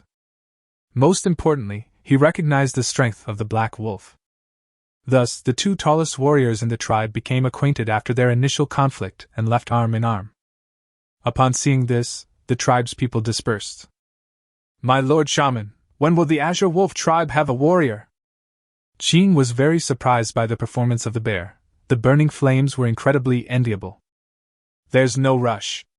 I already have an idea about the market. You can go find Do and ask him about it when you have time. Seeing that it was getting late, Chen Fan didn't want to linger, so he left a message and returned to his cave. Today marks his 15th consecutive day of check-ins, and he's eager to see what the reward will be. Check-in successful. Congratulations, host, you have received a sign-in reward, a bag of pumpkin seeds and a bag of fertilizer. Host, sign in for 15 consecutive days and you will be rewarded with a random beast egg. What is that? When Chen Fan arrived at the thatched hut, he saw that it was indeed a giant egg. It is brown and oval, as big as a millstone, with a hard shell, rough stripes and small bumps. This reward is kind of useless. Chen Fan was somewhat speechless. He already had Huma, and getting another pet egg would be redundant. Moreover, we don't know how this thing hatches, and even if it does hatch, it needs to be fed until it reaches adulthood before it can be effective. Trash. Disappointed, Chen Fan returned to the real world. Neither Don nor Yu had returned, and he couldn't sleep, so he started a fire to cook. 2 days later. New houses sprang up like mushrooms after rain on the hillside outside the valley, and a huge open space was cleared at the bottom of the hill, with a bonfire lit in the center. The people of the Tsunglong tribe danced and cheered in the open space, creating a lively scene. Qing climbed onto the rooftop closest to the open space and shouted, The new habitat has been completed. Now, please, our esteemed shaman, heed the guidance of our ancestors and determine the choice of the great chief. Aruru! Aruru! The people of the Tsunglong tribe howled wildly. In the past few days, they had experienced the beauty of the oasis. The harsh days in the desert were gone forever, and everyone felt reborn. A red-striped warrior, carrying a totem pole, pushed through the crowd and, following Chen Fan's instructions, placed the totem pole next to the campfire. I will stand in the hands of the gods and live on. I will stand by my ancestors until death. Chen Fan strode out, and today he had a feather in his hair, which immediately gave him the air of a charlatan. He embraced the sky with both arms and chanted loudly. Today, the Azure Wolf tribe is born without a master. I command the Black Wolf to temporarily act as the great chief. I pray for the heavens and earth to bestow blessings, and for the ancestors to protect us. The Azure Wolf howls, laughing proudly in the wilderness. The wolf howls, laughing triumphantly in the wild. Hundreds of people shouted in unison, their voices resounding throughout the world. Birds flapped their wings, and beasts fled. With a devout look in his eyes, the black wolf knelt before the totem pole, his palms pressed against his forehead. Bye!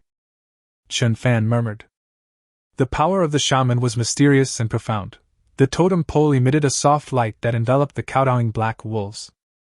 Suddenly, the wind and clouds surged, but in an instant, the wind subsided and the clouds dispersed. Black Wolf had become the great chieftain, and the mysterious power that had appeared out of nowhere filled him with joy.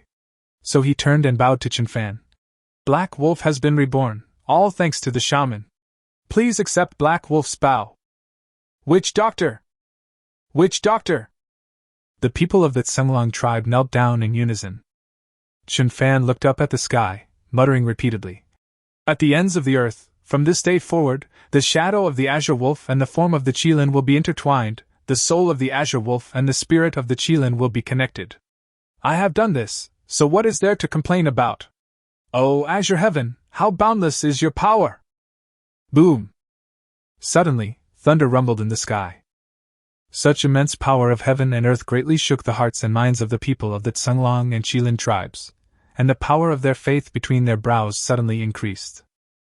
Almost at the same time, the chief felt his power increase, and he was promoted to Grand Chief. This signifies that the Tsunglong tribe has officially submitted to the Chieftain tribe. Countless years later, the people of the Tsunglong tribe called this day the Holy Day, meaning a sacred day. Poo's rebirth is all thanks to the shaman. Please accept Poo's bow. The chief's former name was Poo. He knelt on the ground, his voice impassioned. Get up, everyone. Chen Fan nodded and said to him, From now on, the people of the Chieftain tribe and the Tsunglong tribe will rely on Poo Dao's protection. For the tribe, I would rather die. Poo Da slowly stood up. The others also stood up, all looking at Chen Fan with admiration in their eyes. The tribe now has two chieftains, Poo and Wulong, who are called Poo Da and Wu Da respectively to distinguish them. This is also a long-standing custom in the wilderness. With everything in place, Chen Fan looked around at everyone and began the personnel appointments. Now the Chieftain tribe and the Tsunglong tribe are integrated and connected by blood. Poo Da and Wu Da, as the two chiefs, you must lead the tribesmen in training, reorganize the totem warriors into elite troops, the soldiers into special forces, and the warriors into logistics troops. All adults must grow into warriors as soon as possible. Yes. Yes. Poo Da and Wu Da didn't quite understand some of the words, but they grasped the general meaning and quickly responded. Qing, from today onwards you will serve as the tribe's high priest, assisting the two chieftains in formulating war strategies and overseeing all daily affairs. Yes. Qing was quite surprised, not expecting the shaman to value her so much. You will be in charge of internal affairs. All the tribe's resources, including food, animal hides, weapons, and paint, will be under your control. You must carefully organize and safeguard them on a daily basis. Yes. Where is Zhanya? Here I am. You are responsible for protecting Yu's safety and serving her. Yes. Where is he? Here I am. From this day forward, you will serve as the leader of the youth reserve force. All the youths in the tribe will be under your command. Quickly establish an archery team, be responsible for manufacturing bows and arrows, and train the youth archers. Yes. All tribesmen, heed my command. After arranging everything, Chen Fan let out a thunderous shout. People were excited and stared at him intently. The Chieftain tribe is a tribe that aims to conquer the wilderness. The population problem requires the efforts of all of you. From today onwards, as long as you are healthy, every adult must strive to reproduce. The woman who gives birth to the most children can become the tribe's holy mother and enjoy the treatment of a totem warrior. Aruru! Aruru! The people were filled with excitement and cheered with all their might. Conquering the wilderness, what a beautiful phrase, what a powerful statement, but they had that confidence. As for procreation, this is an obligation that every member of the tribe should fulfill, and it is also their favorite form of entertainment. Finally, whether it is the Chieftain tribe or the Tsunglong tribe, they are all my people. We live in harmony and love each other. Anyone who causes trouble without cause and disrupts the peace of the tribes will be killed without mercy. Everyone shouted, Kill! Kill! Kill! Chapter 42 Drilling a well is a technical job. Chen Fan originally wanted to create some fighters. However, considering that the Chieftain tribe has a small population, if the Tsunglong tribe also has warriors, the difference in strength would be too great, and some unnecessary trouble might occur. So let's leave it at that for now. Winter is getting closer, and a trip to the market is urgent. Back in the cave, Chen Fan sat down by the campfire. Do brought him food and quietly sat down beside him. She felt incredibly proud that her man was a powerful figure in the tribe. Do, how's the menstrual belt production progressing? Chen Fan wolfed down his food and asked indistinctly. My lord, it was all prepared yesterday. Do chuckled. So even a man like her husband can be absent-minded. Oh, haha! Chen Fan chuckled, and seeing this, you dared to interject. This menstrual belt is indeed very useful. I think one can be exchanged for at least a sheep. Qing, shameless as ever, put on a pair of clothes in front of everyone and felt them out. She then said seductively, I think it's more than that. The tribes outside are incredibly powerful. For tribes that don't lack food, exchanging a menstrual belt for 2 sheep is no problem. Chen Fan smiled slightly. The number of sheep he could exchange for was not the point. The point was how to transport them back. The space isn't large enough to hold that many sheep. In other words, we need to take a team with us. This increases the risk unintentionally. The larger the team, the bigger the target, and the harder it is to escape if danger arises. Qing, how many people do you think we should bring along? He asked Xiang Qing. This woman may have an exhibitionist streak, but she's really smart, which is why I appointed her as the high priestess.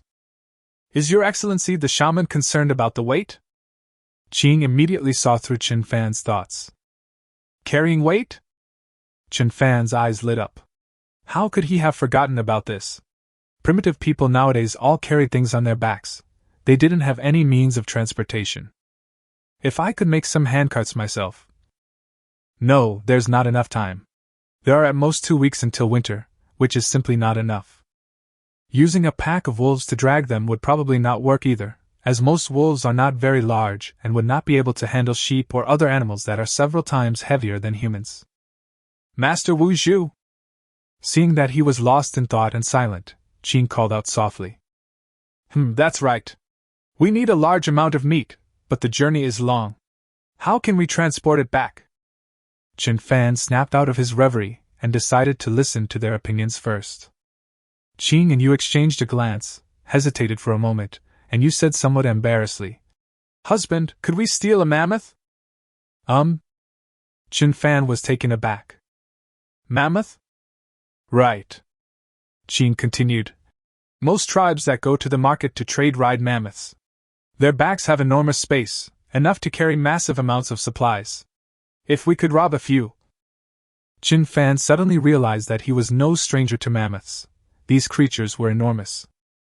They stand over 4.5 meters tall at the shoulder and weigh 10 to 12 tons, with some males even exceeding 12 tons. Of course, this data was derived by archaeologists from previous generations based on fossils. As for just how big the mammoths in this world are, we'll have to see them with our own eyes to find out. But what about robbery? Then let's just rob it. Do we have to explain the core values of modern civilization to them? So he immediately made the decision. Okay, rob it! Notify Wu De and have him lead 2 red-striped warriors and 10 white-striped warriors to stand by.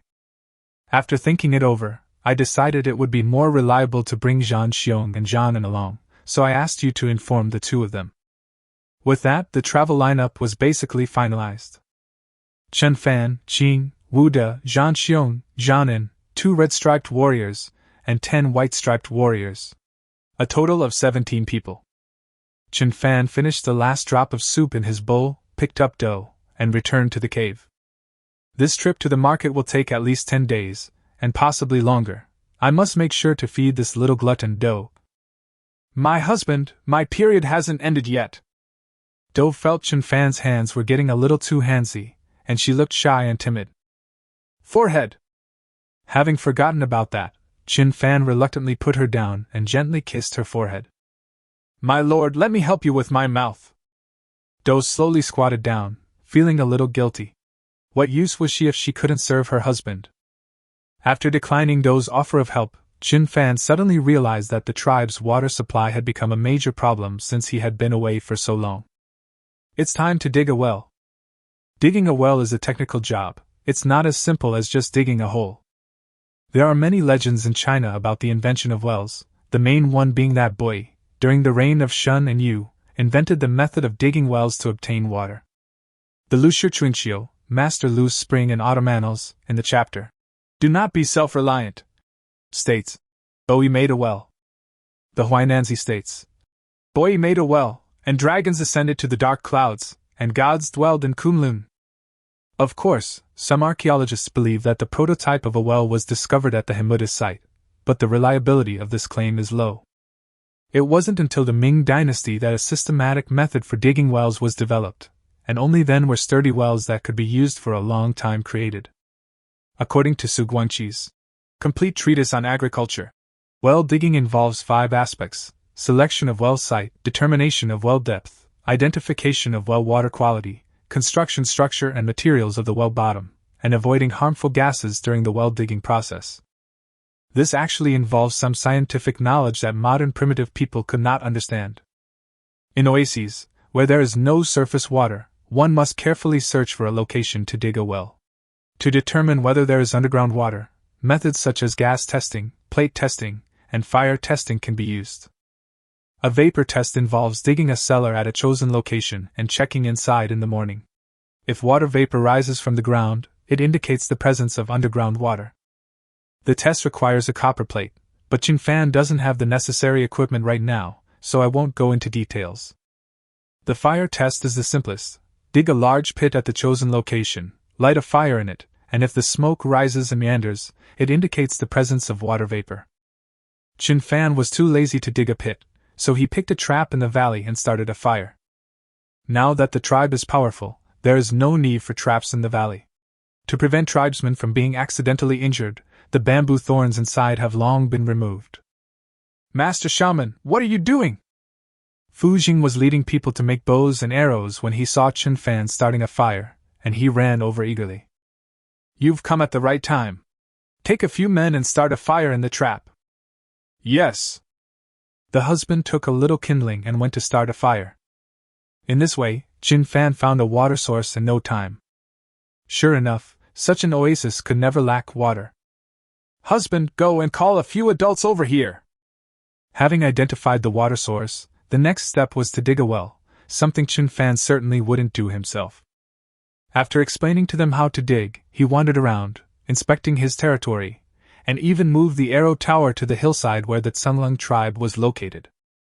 When they returned, the tribe's people had already found water and were celebrating with singing and dancing. In their hearts, this was a supreme blessing from heaven and their ancestors, and a sign of the tribe's prosperity. Chen Fan approached and saw that the water quality was excellent, which made him very happy. According to the Complete Treatise on Agriculture, when digging wells and springs, one can discern the soil color by observing the source of the water. If the soil is red clay, the water will taste bad. If it's sandy soil, the water will taste slightly bland. If the soil in a black grave is of good quality, black stains are black in color and slightly sticky, then the water is good. The water is of the best quality if it contains fine pebbles. The deep pit in front of Chen Fan contained sand mixed with small pebbles. Since that's the case, we should make the bottom of the well. The bottom of the well is very important, and whether the well water tastes good or not largely depends on the material of the bottom of the well. For making the bottom of a well, wood is the worst material, followed by brick, then stone, and finally lead. If you make a base, add a layer of fine pebbles 1 or 2 feet thick, which will make the water clear and delicious. If the well is large, placing a few goldfish or crucian carp in it will make the water taste better, because the fish eat aquatic insects and dirt. Without lead, Chen Fan ordered people to find polishing stones, slabs, and small stones. The well bottom was not finished until it was dark. Finally, they were taught how to build the well wall, how to make the well opening, and how to draw water. By the time all this was done, it was already dark. This well is not large enough to meet the daily needs of 800 people. Fortunately, the husband and his men participated in the whole process, and they will be able to dig a few more wells soon. Seeing this, Chen Fan went back alone, signed in, took out the grain, put it into the grain storage cave, and then returned to his own cave. As soon as I entered the bedroom, I saw Yu taking off her clothes. Her gold-threaded soft armor was not easy to remove, so Do, who was lying down, had to sit up to help her. In this situation, how could Chen Fan restrain himself? He swallowed hard and said, "Don't take them off yet." Chapter 43: Encountering a Dinosaur at Night. Speaking of Yu, she has the best looks, especially her noble temperament, which is captivating. Even in their frenzy, the two didn't forget about Do. The three of them had a carefree night, which I won't go into detail about. The next morning, the group heading to the market was about to set off. Chen Fan bid farewell to the two women, telling them to sleep a little longer, and then left the cave. In the valley, Zhan Xiong and Zhan rode on barking beasts, while Wu Lang rode on the Azure Wolf King. The totem warriors also rode on tall, ferocious wolves. Only Qing stood naked to one side. War Bear, you stole the great barking beast from Pude? Chen Fan was just joking. Hee, it was lent to me by Princeton University. Zhan Xiong was overjoyed. At this time, Pude led people out to see them off, and the menstrual belts were also brought out. Because there were more bags these past few days, a total of 1,500 were made. 500 were withheld by you, who said they were for the women of the tribe. Only 1,000 could be traded this time. These items weren't heavy, so the 10 white-striped warriors divided them up, with each taking 100. 2 red-striped warriors were responsible for carrying some dried meat. Pude, the tribe is counting on you. Chen Fan pulled Qing onto Huma's back and said to Pu, Rest assured, Your Excellency. Pu nodded. The tribe is now powerful enough that there is nothing to worry about. Set off! Huma soared into the sky. Zhan Xiong and the others urged their mounts on to keep up, raising clouds of dust as they headed towards the sunrise. With Qing pointing the way, Huma moved forward at an extremely fast pace, having to stop every now and then to wait for Zhan Xiong and the others. It was fine at first, but it became quite boring after a while.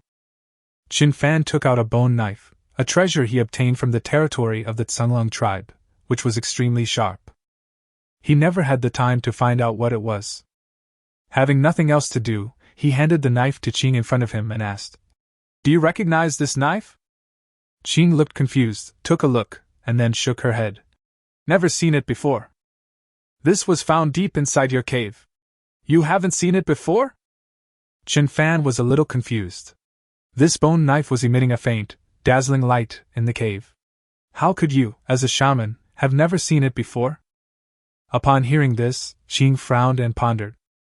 Suddenly, her eyes widened, and she asked in a shrill voice, Which doctor could this have been found in the ancestral tomb? The tombs of our ancestors? Is that giant beast in the cave a grey wolf? It doesn't look like one, but there are indeed grey wolves carved on the stone door of the cave. I don't know if it's the tomb of our ancestors, but there's a pattern of a grey wolf carved on the stone gate, and inside there's a giant beast that died a long time ago, and this bone knife is stuck in its head. What? Upon hearing this, Qing trembled. The ancestral tomb was sealed by the first shaman. For thousands of years, the Tsunglung tribe has tried to open the stone door, but has never succeeded. The shaman had only been in the cave for a short while when he actually got inside. Moreover, this bone knife was stuck in the ancestor's head. As we all know, only humans use weapons. Could it be that the ancestor was killed by humans? Seeing her unusual behavior, Chen Fan couldn't help but ask, What's wrong? Is there a problem? Qing quickly composed herself and returned the knife to Chen Fan, saying, No one has ever entered the ancestral tomb, so I've never seen this bone knife before. It was stuck in the ancestor's head, so it must have a significant origin. Seeing that she didn't know either, Chen Fan put away the knife and stopped worrying about it. However, when Qing turned around just now, the two of them were much closer, their bodies pressed tightly together, which made him a little distracted. Actually, from the perspective of primitive people, it didn't matter if Qing didn't wear clothes, because there was no systematic etiquette at that time. Most people use leaves and animal skins to cover their bodies, firstly for a little protection, and secondly to cover their shame. But not being shy isn't a big deal. As his body grew stronger, his energy was always abundant. At this moment, he actually developed feelings for a woman like Qing.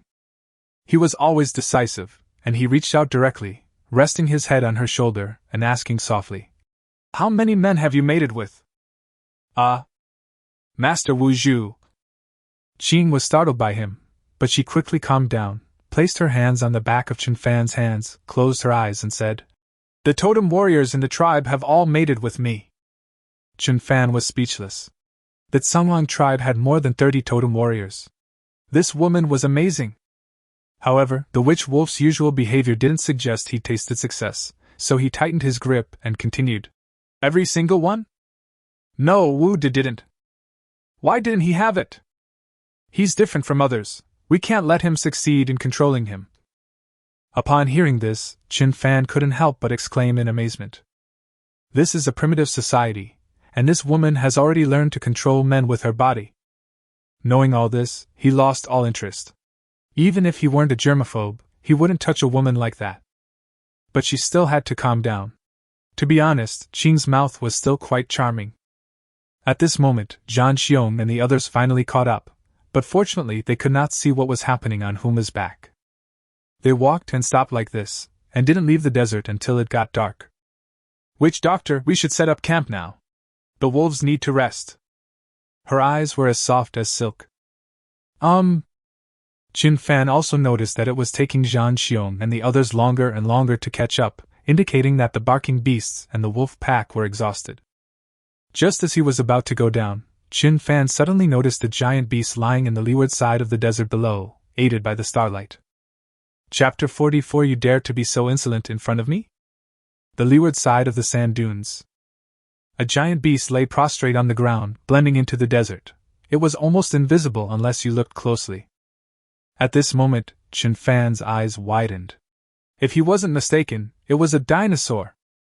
Its head was covered with fish scale-like bones, and its large oval eyes were tightly closed. Large external nostrils exhale streams of warm air on the cold night. Its narrow, triangular beak, prominent square cheekbones, and posteriorly lateral accessory occipital process are almost identical to the dinosaurs Chen Fan had seen in movies and TV shows in his previous life. It was just much larger. Its body, lying on the ground, was a full 10 meters long, and its scales and bones covered its entire body, making one feel no desire to attack it. My God, it's a submerged Gobiosaurus! Seeing that Huma kept circling but wouldn't go down, Qing was slightly puzzled. Following Chen Fan's gaze, she was immediately shocked. It's a wild beast, we have to go around it. After Chen Fan advanced to the level of a priestess, he gained a lot of knowledge, and he could tell the level of this dinosaur at a glance. Above the calamity beasts are the wild beasts, meaning savage and colossal beasts. The wild beasts are very strange. They are huge and powerful in combat, but their intelligence is extremely low, even lower than some wild animals. Therefore, they are the best fighting beasts. Once they recognize a master, they will steadfastly carry out their master's orders without considering the consequences or fearing death.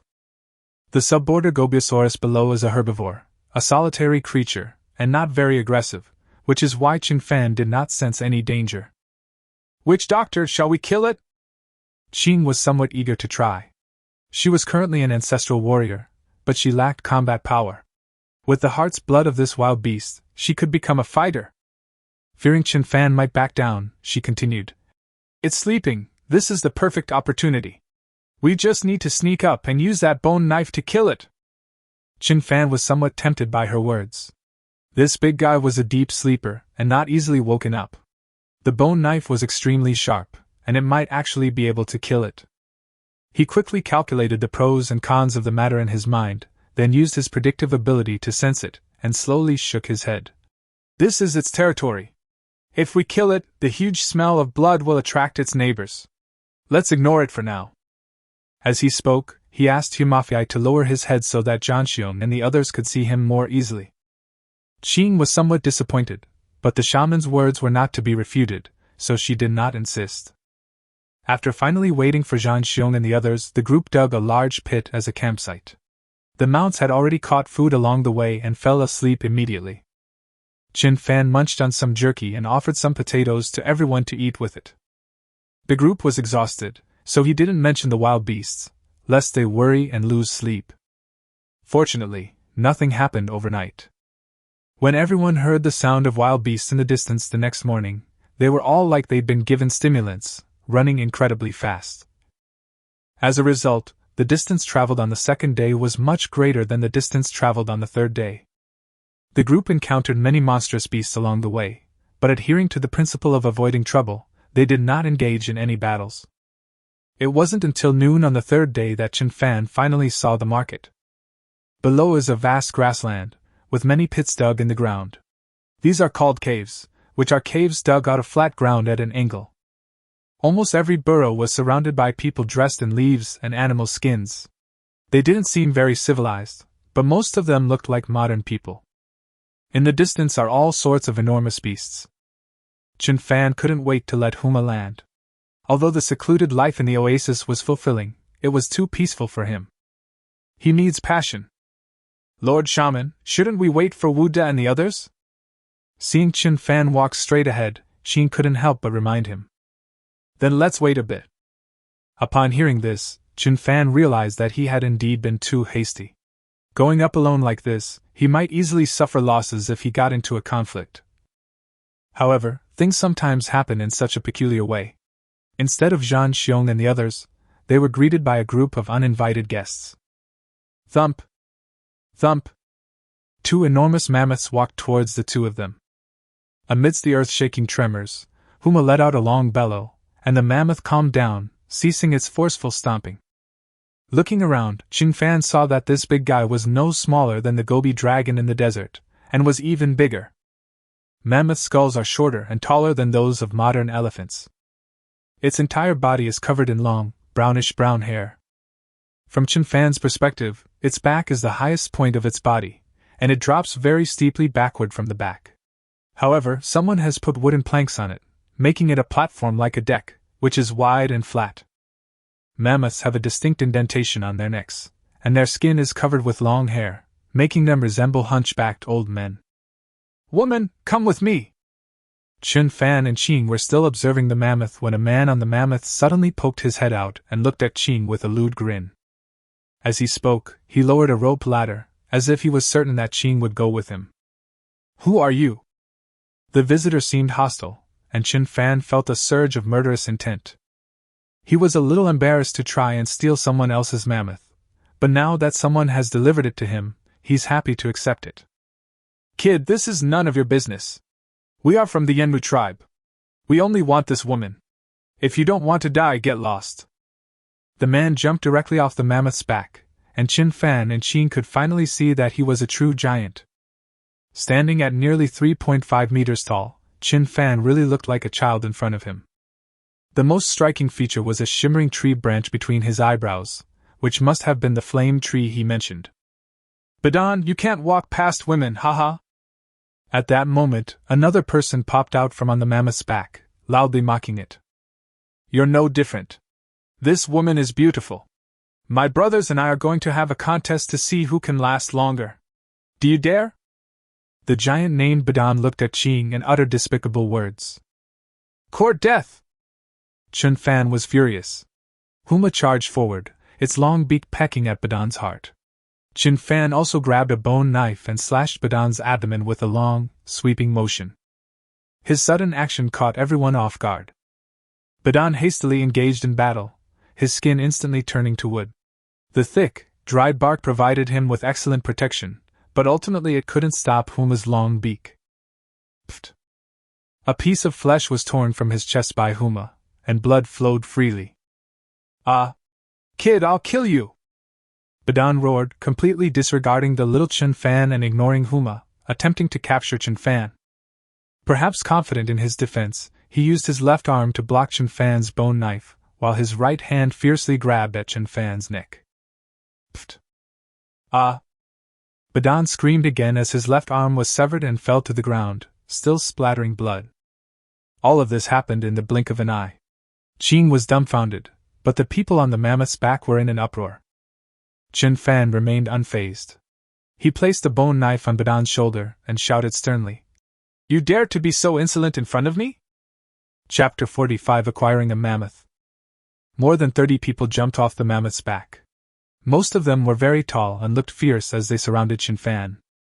What a tragedy! The Yenmu tribe is going to abduct women again. Yes, in just a few days, all the beautiful women who came to the market were snatched away by them. Let's go quickly. The Yenmu tribe is very domineering. Last time, the K tribe was wiped out by them when they were just watching the fun. Yes, let's go quickly. At this point, the severed arm of Badan was wrapped in tree bark, and the bleeding had stopped.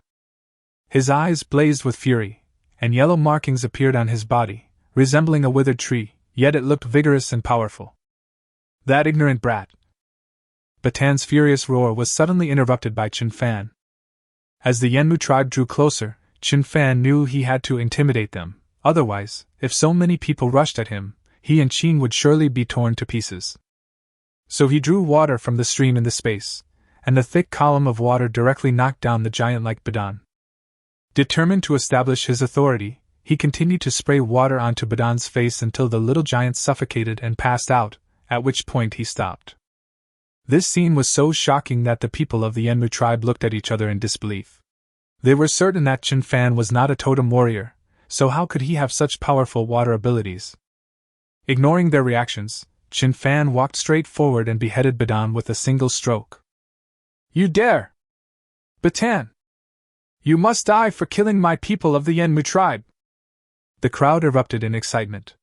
The man at the head of the group was old and frail, but his gaze toward Chen Fan was intense and piercing. "Those who reap what they sow will not live!" Chen Fan wiped the blood off the knife, his eyes devoid of any warmth. He sensed that he and Qing would be safe, so he decided to take this opportunity to establish his authority and avoid any potential trouble before seizing the mammoth. "All right." At this moment, another figure appeared on the mammoth. It was a woman, not very old, and looked the same as the old shaman of the Qi tribe. Her body was covered with various patterns, making her look mysterious and eerie. She nodded at Chen Fan, then said to the elderly man, "Chief, this is our fault. The death of Badan has taught us a lesson. We should all be more restrained in the future. Let's go." "Which?" The old man refused to back down and said sternly, "The honor of the Enmu tribe cannot be violated. If we retreat now, we will lose all face." The woman frowned. "I've calculated that if we don't retreat, the Enmu tribe will face a great disaster."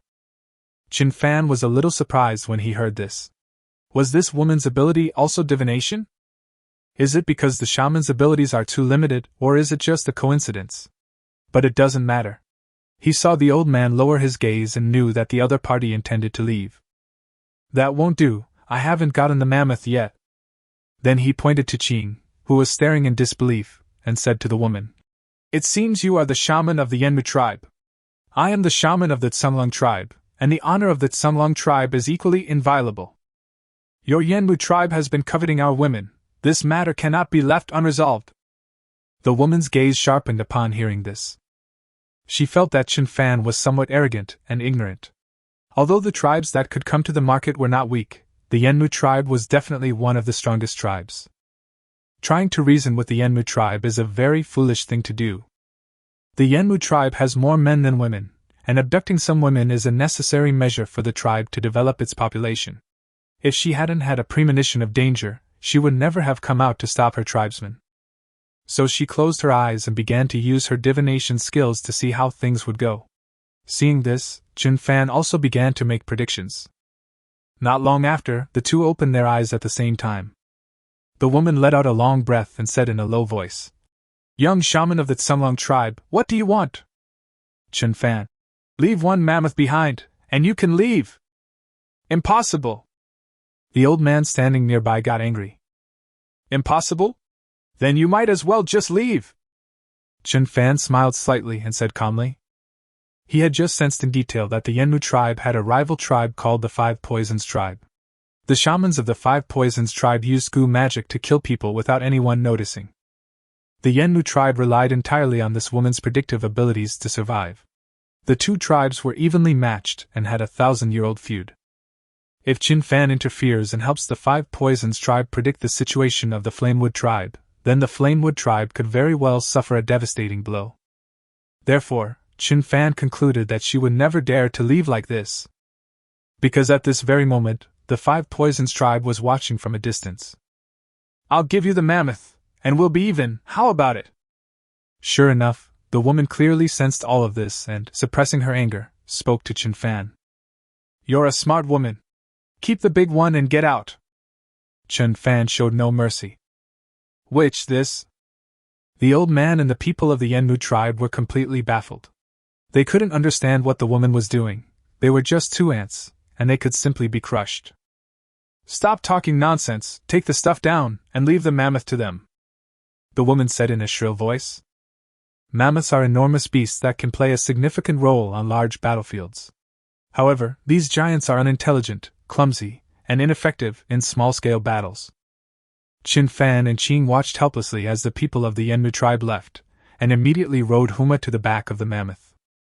The area above is flat and open, enough to accommodate 40 or 50 people. Master Shaman, you are amazing! Qing's eyes lit up. This was a mammoth, a giant beast.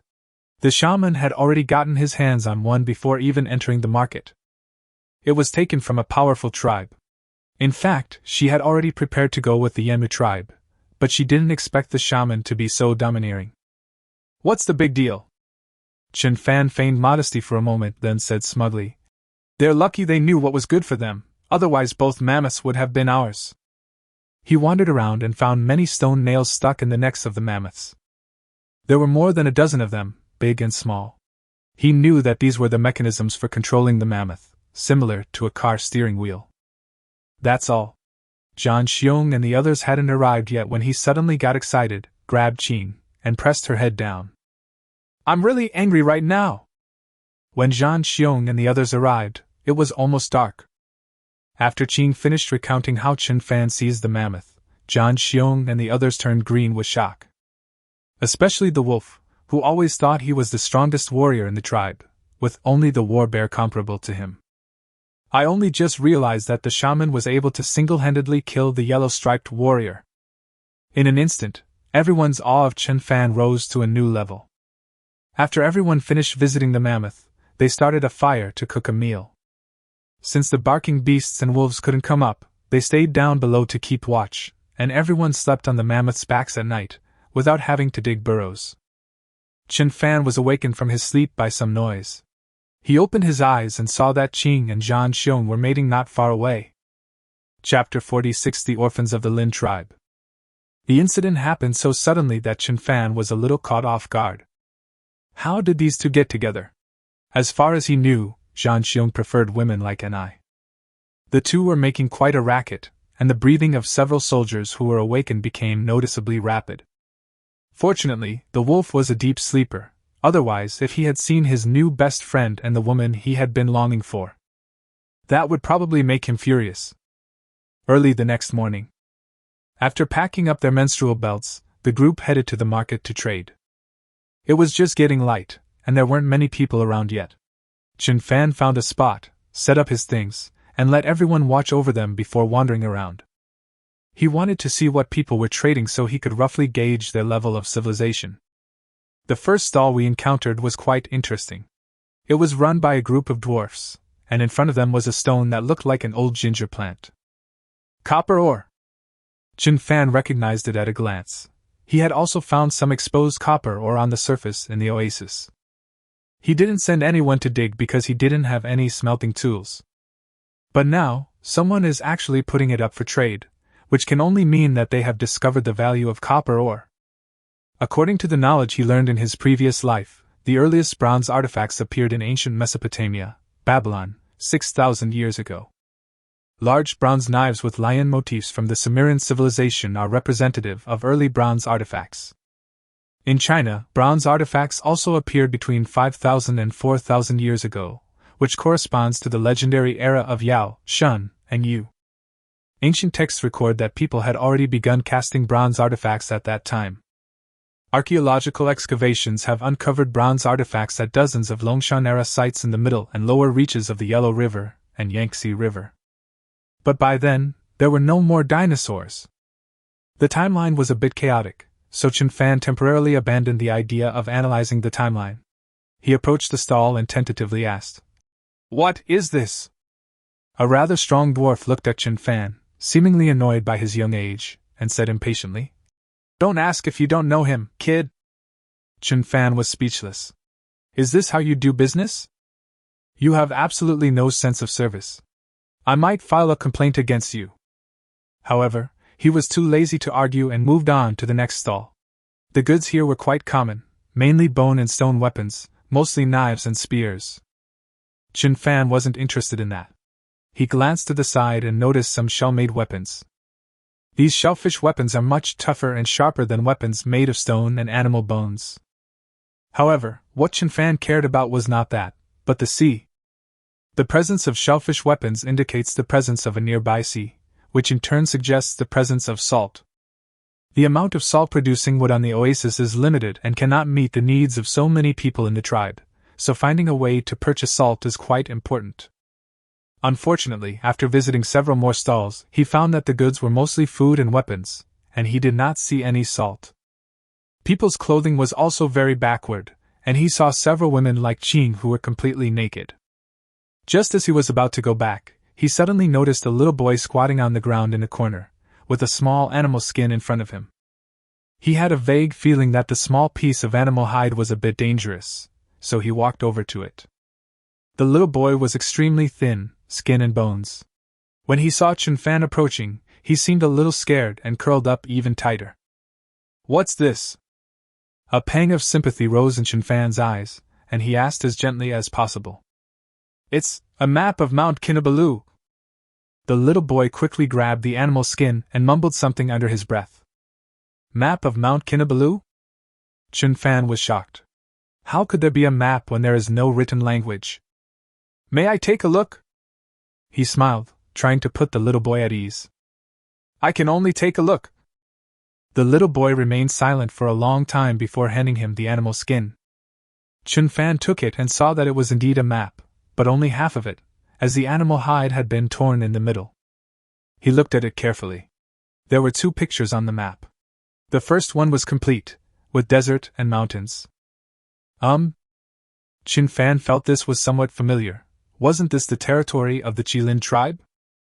That sacred mountain is a volcano in the oasis. He looked at the second picture and found it to be a map of the inside of a volcano. What's going on? Could there be some treasure hidden inside the volcano? Who drew this map? Chen Fan was in turmoil. This was definitely not a coincidence. He made some predictions but found nothing. Forced to remain calm, he asked the little boy, "Where did you get this map?" "It has been passed down through generations in our tribe. Now that the tribe is gone, the shaman tore it apart before he died and gave it to my sister and me respectively." The little boy seemed to realize that Chen Fan was not a bad person, and he spoke much more fluently, no longer showing the timidity he had before. "Passed down through generations? What's your tribe called?" Chen Fan suddenly guessed something and eagerly sought confirmation. Seeing the change in his expression, the little boy became worried again and said haltingly, "We are the Lin tribe." "Really?" Chen Fan's suspicions were confirmed, and he was extremely shocked. It seemed that this trip to the market had been orchestrated. "Everything is going too smoothly." The journey was too quiet. The only wild beast we encountered, the sub-eyed gobi dragon, was asleep. He obtained a mammoth as soon as he arrived at the market, and now he has encountered the orphan of the Lin tribe. If you say that he has too strong aura of time travel, I don't believe it. But now is not the time to think about that. He pressed on. "What about your sister?" The little boy shook his head and didn't say anything. Chen Fan suddenly realized that since his identity was unknown, the little guy probably didn't want to expose his sister's whereabouts. He brought half of the animal hide to sell himself, also because he was afraid someone would steal the treasure. From this perspective, although he is a bit timid, he is not stupid. "I am the shaman of the Qilin tribe, you can completely trust me." Chen Fan revealed his identity directly. Now that there were more and more people in the market, he realized that some people had already noticed them, and delay could lead to unforeseen changes. "The Qilin tribe." The little boy's eyes immediately reddened. Clearly, he knew about the Qilin tribe. But he still didn't move. Instead, he became even more vigilant, and even reached out and snatched the small animal's skin away. Chen Fan knew that he did not trust him and wanted to call Zhang Xiong over, but the distance was too far. He could only sincerely say, "Come with me. I can prove my identity. There are ancestral warriors in my team." Ancestral warriors? The little boy's eyes lit up. If it really was an ancestral warrior, then his identity could be confirmed. However, he still had some concerns, and his eyes unconsciously looked in one direction. Chen Fan sensed something and turned his head to look, just in time to see a young girl slip behind a stone wall. Judging from her height, she's about the same height as Do, so she's definitely not the little boy's sister. "Okay, I'll go with you, but if you lie to me, you'll never get the other map." The little boy's resolute voice rang out. Chapter 47 Unscrupulous Merchant. Chen Fan led the little boy back to his stall. The situation was urgent, so he immediately ordered Zhang Xiong and Zhanan to reveal their qilin patterns. When the little boy saw that they were indeed from the qilin tribe, large tears streamed down his face. "What?" he cried bitterly, like a lost child who had found his mother. "Your Excellency, who is this child?" The tribespeople were very curious. "He is an orphan of the Lin tribe. The Lin tribe was wiped out." The qilin were originally one entity. Chen Fan didn't know why the two tribes weren't together, but the hatred between the Lin tribe was the hatred between the Qi tribe. So he gently put his hand on the little boy's shoulder and asked, "Tell me, who destroyed the Lin tribe?" "Wah, it's the Yenmu tribe. They come to our tribe year after year to abduct women, wah." The little boy's crying continued unabated, and the crowd's anger began to rise. "It's the Yenmu tribe again." Chen Fan's eyes were icy cold. In his heart, he had already sentenced them to death. "What kind of damned flamewood tribe? Shaman, let's go and kill them right now!" The war bear was furious. "No rush." Chen Fan gestured for him to calm down, then turned to the little boy and asked, "What's your name? Where's your sister?" "My name is Shui Ai. I don't have a younger sister, my older sister is over there." The little boy blushed slightly and pointed to a stone wall. "All right, Zhang Xiong, take Shui to her sister and bring her to see me." "Yes." Just then, a voice came from behind them, as clear and melodious as a nightingale's song. "No need, I'm here." Everyone was startled and turned around to see a young girl wearing a bark mask, obscuring her face. She wore a clean and tidy dress woven from leaves, which accentuated her perfect figure. Chen Fan could tell at a glance that she was a great beauty. "Sister!" The little boy immediately rushed over and started crying again. The girl hugged him and looked at Chen Fan. "The Qi tribe has such a young shaman, and they even have ancestral warriors. My brother and I are saved. You approached quietly without alerting any of us, could it be?" Chen Fan seemed to be deep in thought. "That's right. After my master died, I became the shaman of the Lin tribe.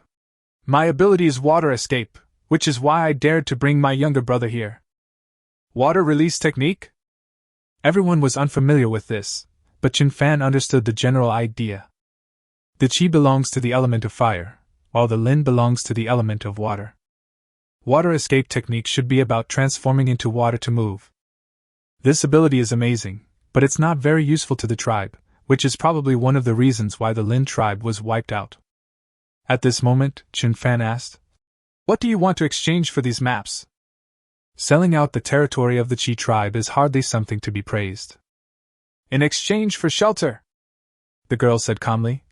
"My brother and I wander around and can't survive for long. Winter is coming, and we need a place to live." Chen Fan nodded and asked directly, "Have you considered that this map might bring a crisis to the Qilin tribe?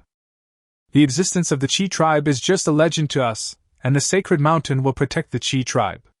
If someone is really willing to go on an adventure, they might be able to help us find the Qi tribe. Why wouldn't I be happy to do it?" The girl spoke with conviction. Upon reflection, Chen Fan realized that this was indeed the case. If he, alone, were to find out the whereabouts of the Lin tribe, he would probably try every means to search for them as well. So they stopped dwelling on that point and instead asked, "Are the totem poles of the Lin tribe still there?" "Yes, I'm hiding." "All right, Zhang Xiong, take the siblings back to the mammoth and protect them every step of the way. If there are any powerful enemies, just ride the mammoth and charge at them." "Yes." "Wait a moment." Qing, who had been silent the whole time, glanced at Zhang Xiong and then said to Chen Fan, "Master Shaman, I'll go too." Chen Fan was in a bind. This woman's eyes were so seductive. Chen Fan knew exactly what she was thinking. She awakened her endurance. Although the war bear was strong, it hadn't fed her enough last night, really. Go! He couldn't be bothered with all this messy stuff. Anyway, he wouldn't want a woman like Qing. He'd just play around with her occasionally. After the others left, he focused on selling his menstrual belts. However, no one else had ever seen this before, so until noon, no one came to inquire about it. "This won't do. We need to shout it out." Chen Fan looked at Wu Lang, This towering man seemed a little distracted. Wu De, I'll teach you a few words. Shout them out loud. Huh? The wolf came to its senses, wondering what Chen Fan was up to. Listen up, Chieftain brand menstrual belt, easy and comfortable, without restraint. Chen Fan thought for a moment, but he couldn't recall any of the classic advertising slogans from his previous life, so he could only make one up on the spot. Seeing that Wu Lang's expression was a little stiff, he encouraged him. Come on, try shouting it once. Cough, cough. Wu Lang cleared his throat, his eyes looking confused. Chi brand menstrual belt? Easy and gentle, unrestricted? Right, shout louder. Chieftain brand. Feeling a bit awkward shouting alone, Wu Lang had his companions join in. Soon, the market was filled with the sounds of several grown men hawking menstrual belts. Sure enough, this move had an immediate effect, and a tribe immediately surrounded them. They were extremely ugly. Although they had the appearance of modern people, their faces were particularly wide, as if they had been flattened. The leader was a woman who casually picked up a menstrual belt and handed it directly to a woman next to her. Try it and see if it really is unrestrained. The woman didn't hesitate. She lifted her skirt and put it on, then jumped around a few times before her eyes gleamed. Chief, it's truly unrestrained. Oh? The woman, who was called the leader, picked up another one and put it on in front of everyone. She took a few steps, a satisfied smile spreading across her face. This is a good product. What would you like to exchange it for? Chen Fan sensed they weren't wealthy and said lazily. We'll just exchange food. We have no food, but we have poison spears. Do you want them? No, put. Chen Fan wanted them to take off those two pitiful menstrual belts, but he swallowed the words back. Because the woman's people took out a spear from the animal skin. The spear was only 1 meter long, but the tip of the spear was shining with golden light. It was neither bone nor stone. What kind of material is this? Chen Fan was taken aback. Could this be metal? This is a divine stone bestowed upon us by the gods of our horned frog tribe. It is incredibly hard and coated with horned frog venom, capable of slaying even wild beasts. The woman was very proud. It turned out to be a meteorite. Chen Fan calmed down. This thing was indeed quite good, but for the Chieftain tribe, food was still more important.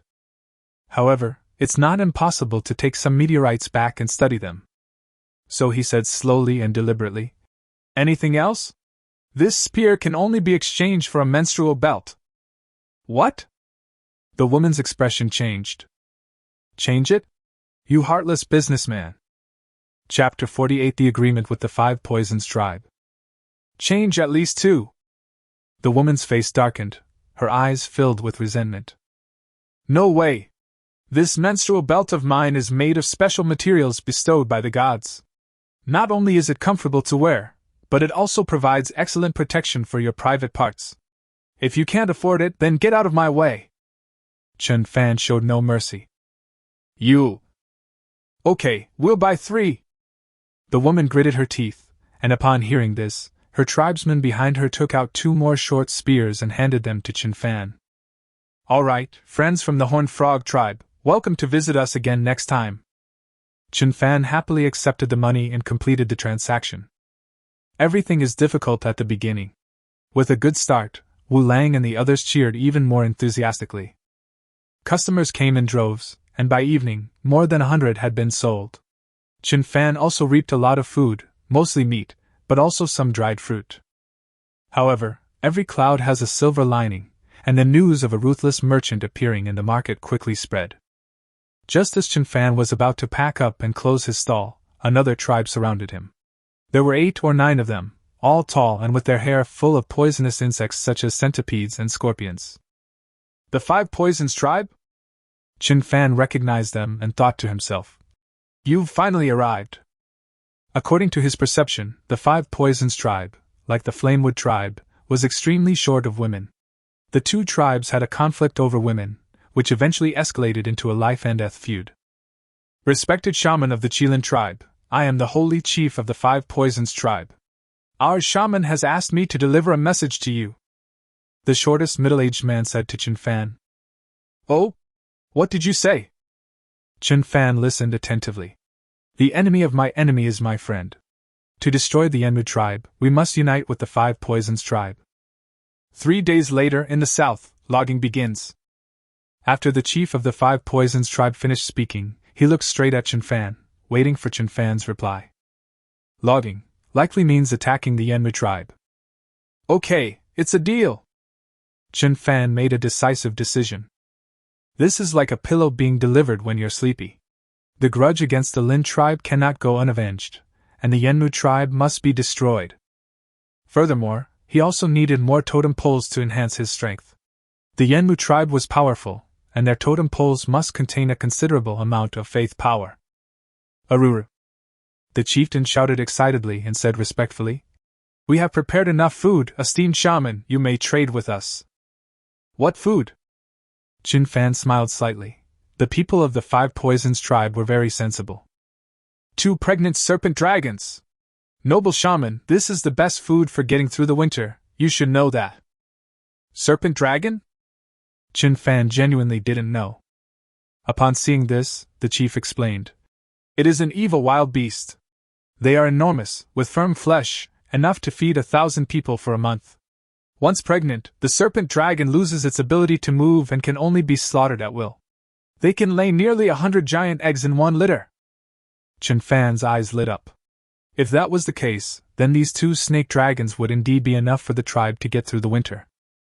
The Five Poisons tribe is truly sincere. These are 2 wild beasts. Chen Fan believes that wild beasts are equally important to the Five Poisons tribe. Moreover, the Five Poisons tribe has virtually no women, so menstrual belts are of almost no use to them. Therefore, this transaction was entirely a favor done by the Five Poisons tribe. These are yours. The serpent dragon will take them to our mammoth territory. Chen Fan readily accepted these terms. Destroying the Enmu tribe was a mutually beneficial arrangement, and he felt no shame about it. Honorable shaman, the gods will bless you! The members of the Five Poisons tribe were overjoyed and left with the menstrual belt. When Chen Fan returned with Wu Lang and the others laden with spoils, Wu Lang finally erupted, because Qin He and the 2 white-striped warriors were. War Bear and the other warriors watched from the sidelines, their faces showing exhaustion, clearly having just retreated from the battlefield. Aruru! The crazed black wolf immediately activated its totem power, but it didn't know what it wanted to do. When Qin was still a shaman, he often mated with warriors in the tribe. He was well aware of this, but knowing it didn't mean he could accept it. At this moment, he was consumed by rage, with nowhere to vent it. Did you kill those 2 white-striped warriors? That's impossible. Kill Qin? He couldn't do that. Black Wolf, come on. He made quite a commotion, and Qin noticed him, so she invited him to join her, since she no longer needed to control the Black Wolf. So Wu Lang joined the battle in a daze, leaving Chen Fan alone. He shook his head, suppressing his lust, and walked toward the brother and sister hiding in the mammoth's neck. I still don't know your name. Chen Fan took the initiative to strike up a conversation with the girl. Ice. The girl seemed a bit off, speaking very little. Chen Fan sensed it, and realized that Qin had been having sex with men in turn, and the girl had been watching with her own eyes. How could she not have a reaction? She was already covered in mud. A thought struck him, but he didn't say anything.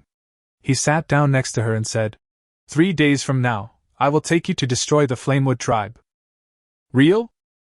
The girl suddenly turned her head and looked at Chen Fan's handsome face. There was a moment of panic in her eyes, but it was quickly replaced by joy. Real. Chen Fan nodded. He only now realized that Shui had already fallen asleep. Seeing that the siblings hadn't eaten, he took out a few roasted ears of corn and handed them over. Tell me about the Lin tribe. The girl took the corn, and the sweet aroma made her swallow hard, but she was wearing a bark mask and couldn't eat it. After hesitating for a moment, she took off her mask. A refined and elegant face appeared before Chen Fan, especially her eyes, which were clear, bright, and sparkling like stars. Beautiful. Chen Fan was stunned. Judging by her facial features alone, Bing was the most beautiful woman he had ever seen. Bing opened her small mouth, her clean, white teeth nibbling on a piece of corn, and then said, The Lin tribe lives in the southern forests. Chen Fan listened quietly to her. A look of reminiscence appeared on her face, sometimes beaming with joy, sometimes on the verge of tears. As Chen Fan watched, he suddenly felt a stirring in his heart. It feels like love. He didn't feel the same way about Do and Yu, and his gaze towards Bing gradually softened. Time flies, and Bing fell asleep while talking.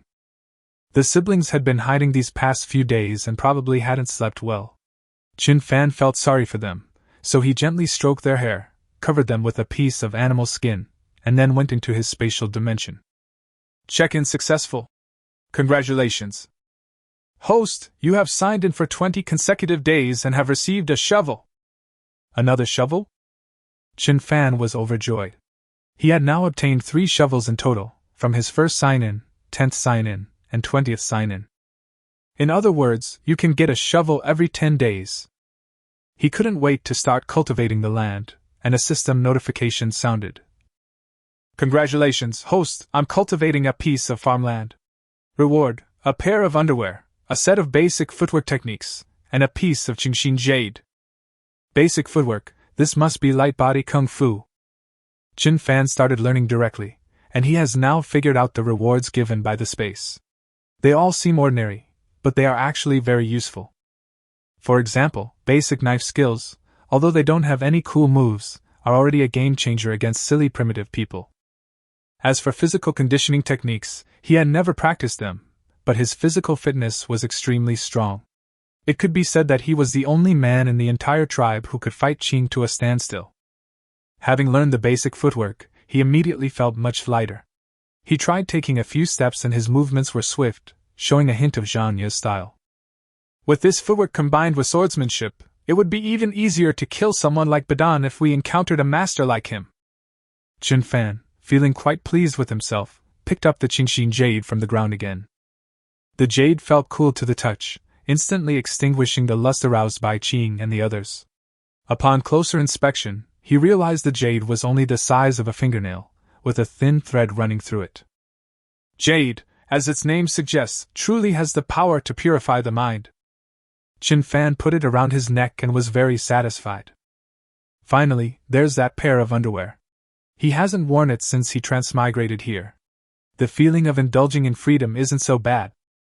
Back in the real world, what comes into view is Bing's profile, smooth and white, reflecting the moonlight, giving off a sense of holiness. Chen Fan lay down beside her, gazing at the starry sky and the bright moon, and slowly fell asleep as well. The next morning, a noisy noise woke him up. When he got up, he saw that the people from the 5 Poisons tribe had arrived. They were manipulating a mammoth with a giant, coiled serpent hanging from its tusks, a very ingenious way of hanging them. Because the serpent dragon was so huge, if it were coiled up completely, the ivory wouldn't be able to hold it up. So they only coiled up one half of the snake's head, and the rest passed through the mammoth's belly, while the other end was also coiled up and hung on the mammoth's tail. At this moment, people were preparing to take the snake dragon down. Strong primitive humans, ancient mammoths, and eerie serpents and dragons create a desolate and breathtaking oil painting on the barren grassland, leaving Chen Fan in awe. Respected shaman of the Qi tribe. A gaunt old man rode an eagle and flew over, bowing to Chen Fan. Chapter 049 Weak Water Ice Butterfly. Chen Fan was genuinely surprised to see someone riding a flying mount for the first time. It turns out that besides myself, there are other people who have experienced flying. He looked up and saw that the old man was skin and bones, small in stature, barely stronger than a body, but his eyes were bright and his spirit was high. I am a shaman from the 5 Poisons tribe. This trip has been extremely risky, but there is one thing I must give to you in person before I can feel at ease. The eagle was afraid of Huma and circled in the air several times, but still dared not come down, so the old man could only call out to it from afar. Chen Fan ordered Huma to walk away, then asked, "Do you have something to give me? What is it?" At this moment, the eagle finally landed, and the old man laboriously climbed down and took out a piece of wood from his bosom. The shaman of the Yenmu tribe is no ordinary person. If we join forces, she will definitely sense it, and will not sit idly by and wait for her death. The old man's voice boomed as he continued. This is a weak water ice butterfly. I spent half my life raising this one. It can withstand a single blow from the flame wood, I hope it will be of use to you. Chen Fan then realized that the piece of wood in the old man's hand was actually an irregularly shaped box containing a beautiful blue butterfly. However, he didn't pay attention to it. Instead, he found the old man's words unbelievable. First of all, the old man used an idiom. Ordinary people, just sitting and waiting to die. Is this the language that primitive people would use? Secondly, the old man mentioned the weak water ice butterfly, weak water. Of all the waters in the world, I only take a sip. This is a widely circulated line from Dream of the Red Chamber, but Chen Fan knew that the original weak water was not used to express love. In ancient times, due to shallow waterways or the local people's unfamiliarity with boat building, there was no boat service. Instead, people used rafts to cross the waterways. The ancients often believed that the water was too weak to carry boats, hence the name, weak water. The term, weak water, here is an adjective and is quite common. However, in mythology, the weak water is a magical river. The record of the 10 continents of the seas and seas, Phoenix and Unicorn Continent. It is located in the center of the Western Sea, covering an area of 1,500 li. The weak water surrounds the continent on all 4 sides. Even a feather cannot float on it, and it is impossible to cross. I wonder if the weak water the old man mentioned is this one? Finally, the old man said that this butterfly could block a blow from Yenmu. The Yenmu he was referring to was not the Yenmu tribe, but the Yenmu tree itself. Could this tree be used to attack? Not knowing, he asked directly. Old man, what is Yenmu? The old man seemed to sense something when he heard him speak like that, but he remained calm and replied. It is the ancestor of the Yenmu tribe. It is still alive and has a strong attack ability. If it were not unable to move, the 5 Poisons tribe would not have survived to this day. A tree that can actively attack. This is a demon. Chen Fan was utterly shocked. He composed himself and took the wooden box from the old man's hand. Then what exactly is this weak water ice butterfly? It is a butterfly that lives in the weak water, a being that defies the laws of nature. I can control it with goo magic, but the success rate is very low. This is the only one that I have succeeded in controlling. It is immune to any type of fire attack. The old man seemed somewhat reluctant, his gaze lingering on the wooden box as he continued. You must remember, it can only withstand 1 attack. So try not to put yourself in danger. Good. Chen Fan nodded. Both the 5 Poisons tribe and the Flamewood tribe were extremely powerful, far surpassing the current Qilin tribe. If you put the War Bear and the Black Wolf in these 2 tribes, they would probably only be classified as the weakest group. Therefore, he originally did not plan to confront the Yenmu tribe head-on. He only needed to restrain the Yenmu tribe's shaman, and the 5 Poisons tribe would take care of the rest. In that case, I'll be going now. See you in 2 days. The old man completed his task, mounted his eagle, and rode away. Chen Fan opened the wooden box a crack in his hand, but did not feel any coldness. He shook his head and put the box in his pocket. However, at this moment, a sudden change occurred. The Qingxing jade pendant around his neck emitted a faint, cool aura and began to absorb the weak water ice butterfly. To be precise, it was absorbing the cold energy of the weak water ice butterfly. What's going on? The wooden box exploded, and the icy aura of the ice butterfly continuously poured into the Qingxing jade, the emanating cold energy almost freezing Chen Fan to death. Fortunately, this process did not last too long. Having narrowly escaped death, Chen Fan reached into his robes and found the dull, lifeless corpse of the ice butterfly in his hand. The old man on the eagle trembled as he felt his goo worms sever their connection with him. He frowned and muttered to himself. Oh? Did this young man discover my tricks? Or is there something wrong with the ice butterfly? Chapter 50. The men of your tribe are very useless. By noon, the warriors of the 5 Poisons tribe had finally managed to perfectly hang the serpent dragon on the mammoth of the Qilin tribe. After they said their goodbyes and left, Qing and her people cheered and celebrated on the deck.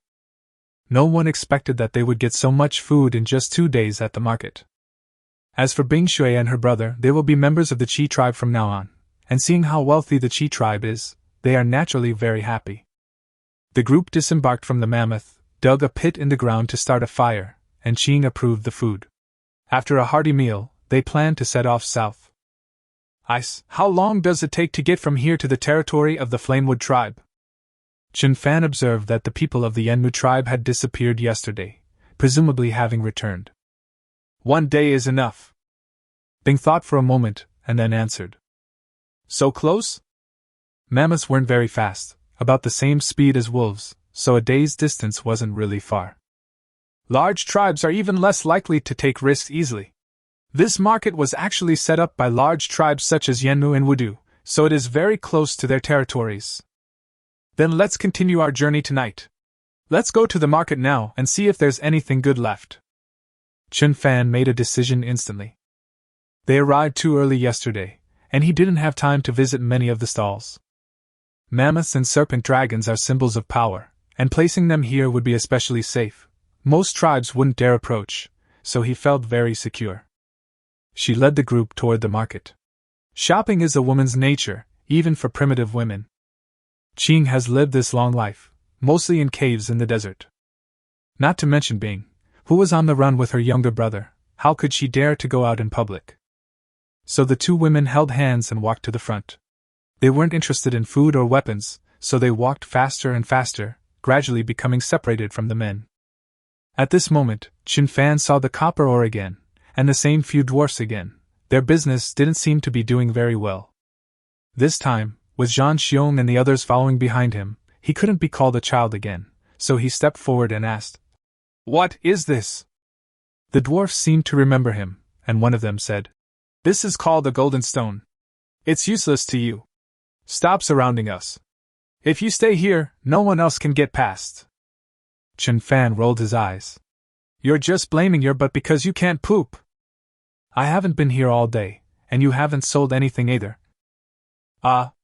How dare you speak to our shaman like that?" Zhang Xiong was displeased. "You little dwarfs, the three of you combined are not even as tall as me, yet you dare to spout such nonsense. What's the use of that? Explain it clearly and I'll take it." Chen Fan stopped Zhang Xiong and said seriously. Upon hearing that Chen Fan was actually a shaman, the dwarfs looked surprised and quickly said, "This is a treasure. This stone is very soft and can be molded into different shapes. It can be used to make tools such as bowls or as ornaments. Most importantly, although it is soft, it is not easy to break and is more durable than ordinary stone. According to our findings, this stone does not turn into charred powder when burned, but rather into a liquid, which is quite amazing." The slightly stronger dwarf spoke eloquently, clearly possessing in-depth knowledge. Chen Fan was dumbfounded. These dwarfs actually thought of using fire to burn copper. This was almost a prototype of smelting.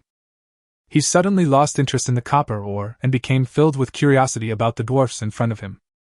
So he deliberately said, "Who knows if what you're saying is true or false? How can I believe you? What tribe are you from?"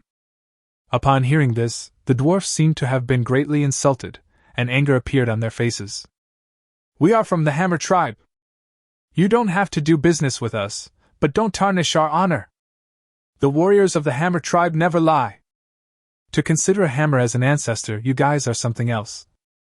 Chen Fan was speechless for a moment, but he could tell that these dwarfs were all very straightforward, or rather, very stupid. Logically speaking, it would be more difficult for them to survive in the wilderness, but the fact that they can come to the market shows that they also have considerable strength. "So you are warriors from the Hammer tribe. I've heard of your great reputation. You are the most honest people. I'll take this stone. What do you want in exchange?"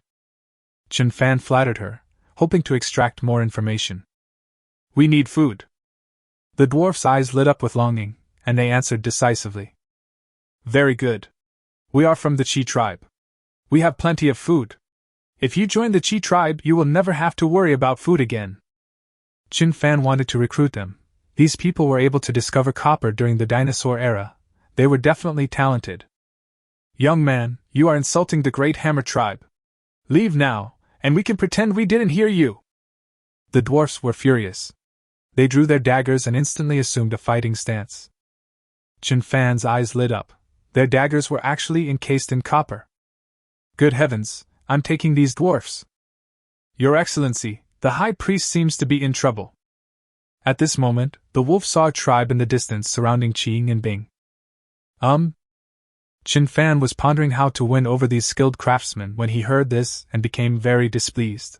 He turned his head and looked at them with icy eyes.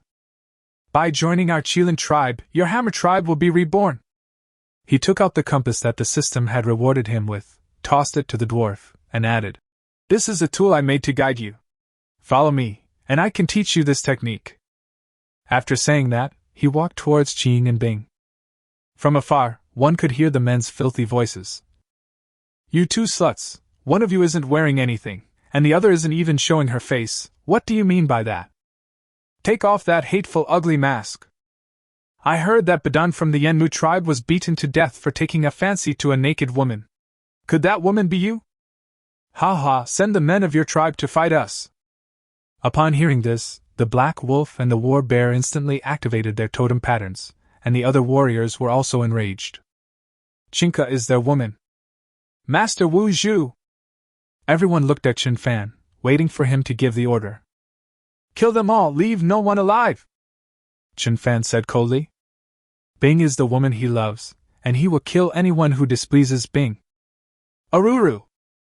Zhan Xiong and the others roared and charged forward. The people surrounding the two women also noticed the approaching figures, and the two sides immediately engaged in a fierce battle. Unfortunately, the opponent had 4 yellow-striped warriors and 3 orange-striped warriors. Zhan Xiong and his men were no match for them. One of the yellow-striped warriors kicked the black wolf away, grabbed Qing by the neck, and asked, Is this what the men of your tribe are like? They're utterly useless. Chapter 51 Thorison Brown's Beard. Wu Lang's face flushed red. He couldn't bear it when Qing was being humiliated and he himself was being humiliated in front of her. But anger cannot erase the gap in strength. The 4 yellow-striped warriors opposite them stopped fighting. They seemed to sense that Chen Fan was different, or perhaps they simply underestimated Wu Lang and the others, and began to watch the battle leisurely. Only 3 orange-patterned warriors faced off against Zhan Xiong, and Wu Lang respectively. Zhan Xiong and the others had all suffered heavy losses, but Qing was still being held captive and Bing was surrounded, so they had no choice but to rush forward again. Without the yellow-striped warriors' involvement, the battle immediately changed. Chen Fan discovered that although these 3 orange-patterned warriors were powerful, their abilities were very limited. Petrification. Their skin undergoes a certain degree of petrification, giving them considerable defensive capabilities, but insufficient offensive capabilities. They can only attack with physical strength. So Zhan suddenly became the boss. His snake scales were enough to withstand the opponent's attacks, and even if he was slightly injured, he could recover immediately. That's all there is to it. Zhan got into the swing of things, managing to hold back an orange-striped warrior and create an attacking environment for the red-striped and white-striped warriors nearby. War Bear gradually gained the upper hand. Although his opponent had strong defense, he could not withstand his flames. Both of his arms were injured by the divine fire, and even his chest was crushed by War Bear's hammer. As for the wounds on Zhan Xiong's body, Chen Fan always managed to cast a healing spell to help him recover. Only Wulong, who is an orange-patterned warrior, can only fight to a draw against an opponent who is also an orange-patterned warrior. Fortunately, the white-striped warrior beside him was able to share some of the pressure, and he gradually gained a slight advantage. However, at this moment, Qing was still being held in someone's grasp. It seems you're not all useless, but your women are in my hands. If this is all the strength you have, you can't save them. Seeing that his own men were at a disadvantage, the yellow-striped warrior couldn't help but speak up to disturb Wu Lang and the others' composure. Aruru! Enraged, the black wolf howled, and the great chieftain's buff spread, instantly revitalizing the warriors of the Azure Wolf tribe. The yellow-striped warrior's expression changed. He hadn't expected there to be a chieftain on the battlefield. With that, his people were no match for him. Sure, ere you go. Yes. A yellow-striped warrior immediately joined the battle, punching the war bear with his fist. Zhan Xiong and Zhan did not benefit from the black wolf's buff. Zhan Xiong was no match for the yellow-striped warrior, and was sent flying in a single exchange. He landed right next to Chen Fan, who helped him up, cast a healing spell, and then handed him a short spear. Use this. This is the poison spear of the Horned Frog tribe. Chen Fan doesn't know if it will work, but against enemies with strong physical defenses, a chemical attack should be somewhat effective. Good! Zhan Xiong put down his stone hammer, picked up his spear, and charged forward once more. The yellow-striped warrior named Shi'er, whose right fist had just been burned, was in shock when he saw the flame-covered war bear charging towards him. He instinctively dodged, not expecting that the war bear's target was not him at all. The poisoned spear pierced out, striking the chest of the orange-striped warrior who had previously caved in. Pfft! Ah! The orange-striped warrior screamed, then foamed at the mouth and collapsed, dying instantly. This? Zhan Xiong looked at the poisoned spear in his hand, somewhat incredulous. The poisoned spear that the shaman brought in exchange for 3 months of service actually has such terrifying destructive power? Court death! Shi'er was furious. It was already a disgrace that he had joined forces with others to fight the enemy, and now his companion had been killed by the enemy. Just as he was about to take action, another scream came from the side. It turned out that an orange-striped warrior was beaten to death by Zhan and several white-striped warriors. At this point, the yellow-striped warriors could no longer sit still. I was just playing around with you, but you actually killed a warrior from our stubborn stone tribe. The yellow-striped warrior, holding Qing in his hand, was furious. He threw Qing down to the foot of the ice, ordered a soldier to watch over them, and then he and another yellow-striped soldier charged toward Zhanan. The two sides are simply not on the same level. 2 white-striped warriors from the Tsunglung tribe were killed immediately, but Zhanan risked his life to protect them and save the others. Chen Fan knew it was time to make a move. He seized the opportunity and rushed forward. His bone knife appeared and disappeared like a ghost. The orange-striped warrior fighting with the black wolf was decapitated in a flash. I was just playing along with you guys. Who knew you'd be so easily defeated? Chen Fan made a sarcastic remark. Since the feud has already begun, there's no need to be polite. He used his basic footwork, his figure as swift as the wind, and in the blink of an eye, he was in front of Bing and Qing. The yellow-striped warriors guarding them reacted extremely quickly, their skin turning to stone in an instant, as they reached out and grabbed the bone knife that Chen Fan was thrusting at them. Don't you want your hand anymore? Chen Fan sneered, flicked his wrist, and severed his hand with the bone knife. Ah! Kill! The warrior cried out in pain, his angry roar echoing throughout the market. At this moment, the onlookers were all numb. They recognized Chen Fan as a ruthless businessman. They had originally wanted to watch a good show, but the two sides, whose strengths were vastly different, actually fought a scene that was hard for everyone to imagine. Just who is this unscrupulous merchant? The Yanmu tribe suffered losses at their hands, and now the Wanshur tribe is in even worse shape. They're finished. Look at that scaly guy, he's about to die. People whispered among themselves, their curiosity growing about Chen Fan and his group. Chen Fan had keen hearing. He turned around and saw Zhanan being held back by 2 yellow-striped warriors, about to be torn in 2. Stop! Suddenly, a deep, muffled voice came from inside. Chen Fan felt that it sounded familiar. It was the dwarf from before. Upon hearing this, the 2 yellow-striped warriors trembled, as if they had heard an extremely terrifying sound. They immediately released Zhanan from their grip. Sure duh, these are my friends. Leave now and I might let you go. Otherwise, stay here forever. The dwarf's eyes were indifferent, but his words were full of domineering power. Shirdara looked as if he had seen a ghost, his face turning red and then green, seemingly extremely afraid of the dwarf, yet unwilling to let it go so easily. What, didn't you hear what Brownbeard said? The dwarf's eyes suddenly turned cold. Shirda, his face pale, hurriedly said, Your Excellency Thorison Brownbeard, we dare not disobey your orders, but they killed the warriors of the Stone Tribe, and we will not let this go. As soon as he finished speaking, he turned and left, and the other 3 yellow-striped warriors quickly followed, afraid of falling behind. Then don't leave! The dwarf shouted, and immediately a group of dwarfs emerged from every corner of the market. They were fully armed and wielded copper hammers. I told you, these are my friends. Anyone who dares to lay a hand on my friends is going against me, Brownbeard. Kill them! The dwarf waved his arm, unleashing a murderous intent that shook the heavens. Chapter 52 The Hammer Tribe's Request. The compass, in ancient times called sinan. The main component is a magnetic needle mounted on a shaft. Under the influence of the natural Earth's magnetic field, the magnetic needle can rotate freely and remain tangential to the magnetic meridian. The south pole of a compass needle points to the geographic South Pole, magnetic North Pole, and this property can be used to determine direction. The compass is the result of the ancient Chinese working people's understanding of the magnetism of lodestone through long-term practice.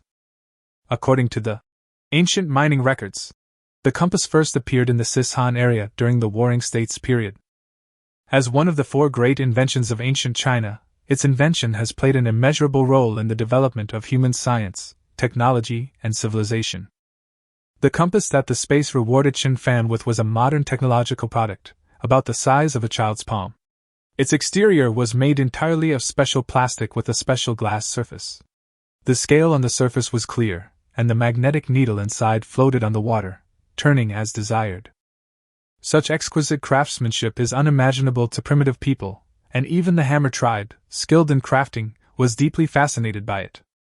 Although Bronzebeard, as the leader of the Hammer tribe, did not understand the purpose of the compass, he knew that it was an item no less than a miracle. The boy said he could teach us how to make this. Therefore, in Copperbeard's heart, that boy, Chen Fan, held an extremely important position. Seeing that the people of the stubborn stone tribe were unwilling to let the matter rest, he became murderous and shouted, "Those who mess with me, Copperbeard, will be killed! Leave no one alive!" At that moment, 40 or 50 fully armed dwarfs charged toward the stone tribe, each holding a shield in their left hand and a hammer in their right.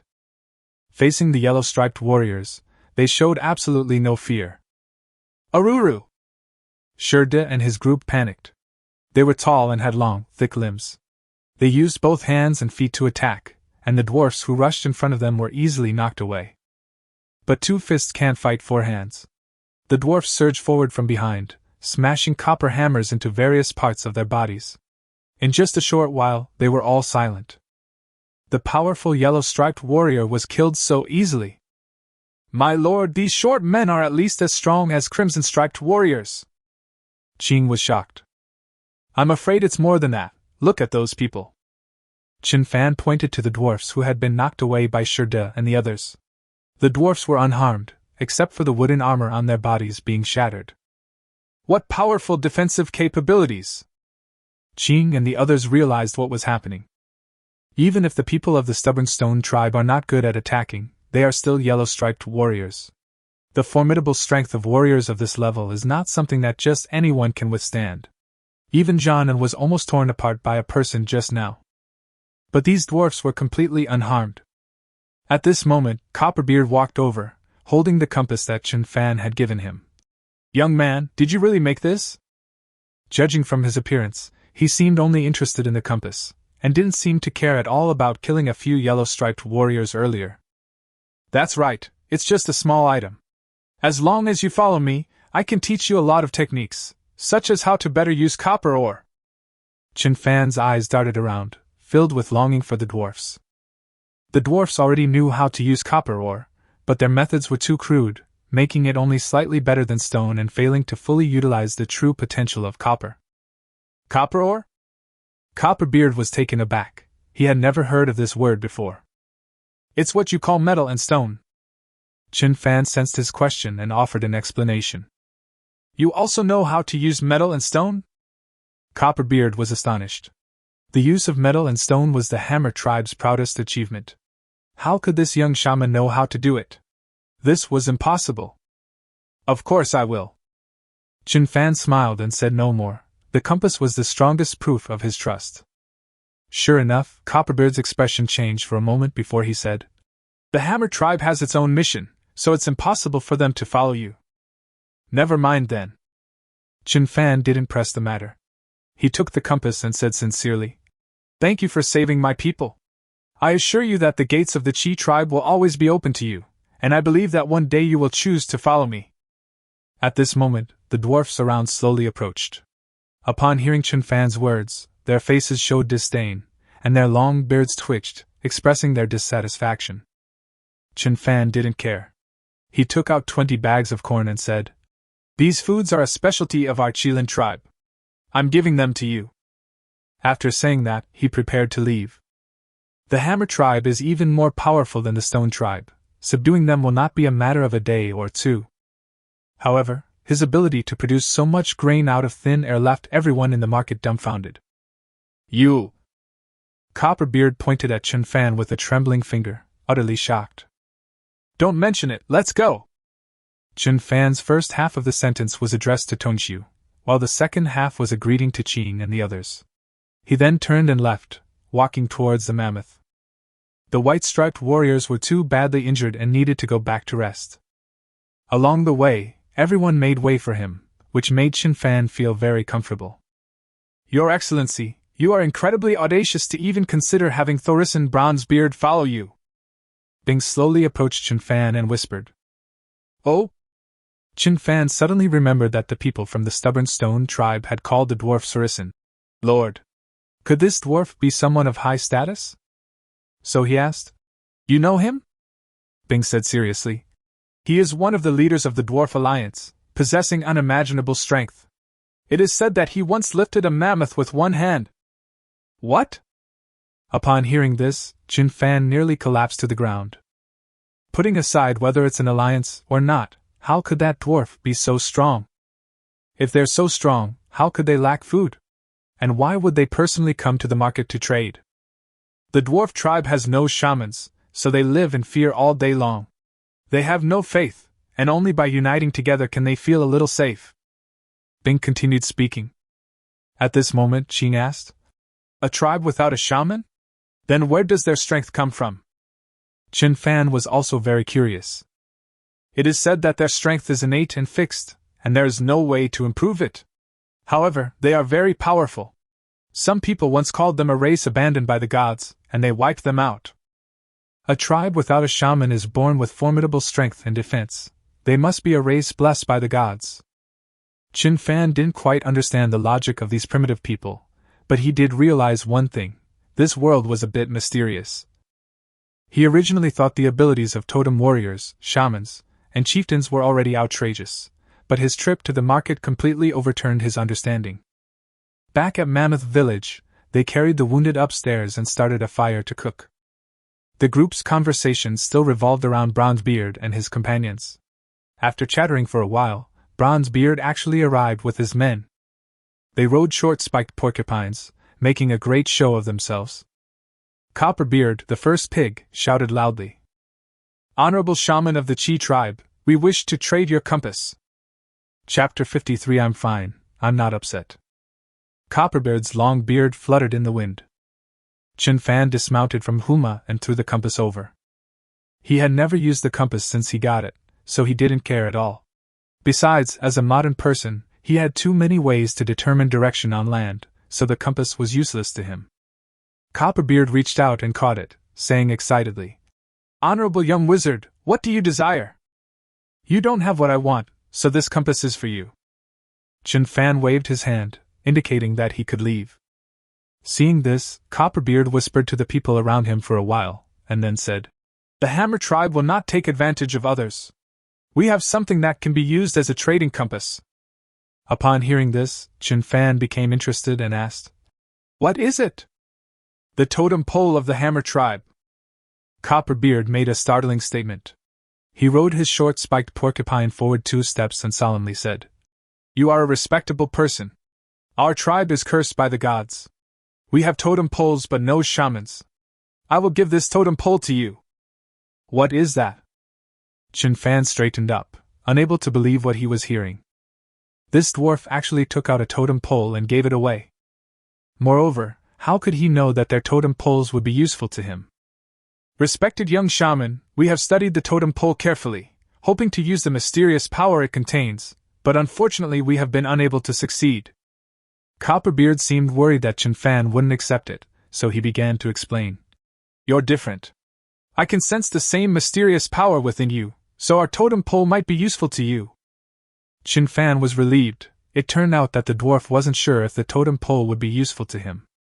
Since they had come to him, he had no reason to refuse, so he pretended to be embarrassed and reluctantly said, "Okay, then bring it over."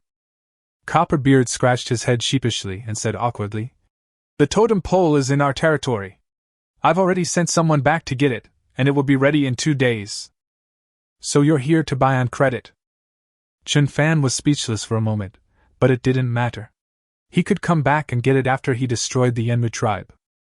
He thought for a moment and said directly, "It's okay, just give it to me later." And so the deal was completed. After Tongshu and the others left, an excited expression appeared on Chen Fan's face. The totem pole of the Lin tribe has been frozen and is basically in his possession.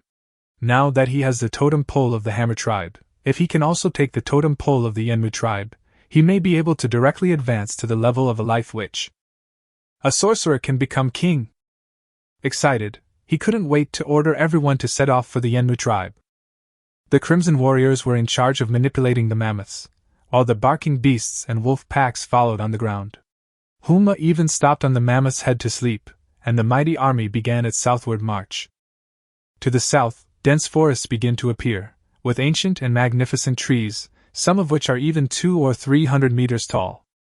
Even the bushes on the ground were 4 or 5 meters tall, and barking beasts and wolf packs darted among them like ants crawling in the grass. Ice and water were both rather unsociable, and the two chatted near the mammoth's neck. Chen Fan, preoccupied with the totem pole, couldn't help but move closer. Shui was very sensible. When he saw Chen Fan coming over, he went to play on his own. The mammoth was a very novel and huge beast to him, and he could play with it by himself all day long. Bing knew he had come to ask for directions, so she said directly, "You're heading in the right direction. At this speed, you should be able to reach the territory of the Yenmu tribe by noon tomorrow." Chen Fan noticed that she wasn't wearing a mask, so he sat down next to her and asked, "Why are you wearing a mask? Is this a custom of the Lin tribe?" "No." Bing seemed reluctant to discuss the topic. She paused for a moment, then simply replied, "Appearance is a disaster." Chen Fan was taken aback. "You've even figured out the saying, 'Beautiful women bring disaster.' That's impressive." Looking into her clear eyes and sensing the sadness in her heart, Chen Fan felt he should comfort her. However, at this moment, Qing and Wulong and the others started fighting again. There's no way around it, they're just too bored. The scents of mammoths and serpent dragons drove away the animals in the forest. They had nothing to do, and sitting idly was less appealing than breeding. The unpleasant sounds soon echoed through the forest. Chen Fan blushed, and the Qingxin jade on his chest emitted a soft light, calming the impulse in his heart. But Bing is different. She doesn't have the pure heart jade, and since she arrived, she has often had to watch Qing and the others mate, which makes her easily aroused and unable to control herself. "Here, take this." Chen Fan sensed her desire and took off the Qingxin jade and handed it to her. "What's this?" I sensed a magical aura emanating from it. "This is called Qingxin jade, which can purify one's mind and reduce desires, keeping one's head calm." Chen Fan casually explained, then stood up and said, "Let me help you put it on." Ice. Hearing Chen Fan say that, she immediately realized that he had seen through her awkwardness. She was both ashamed and angry, and instinctively refused. "This is too precious, you should keep it for yourself, shaman."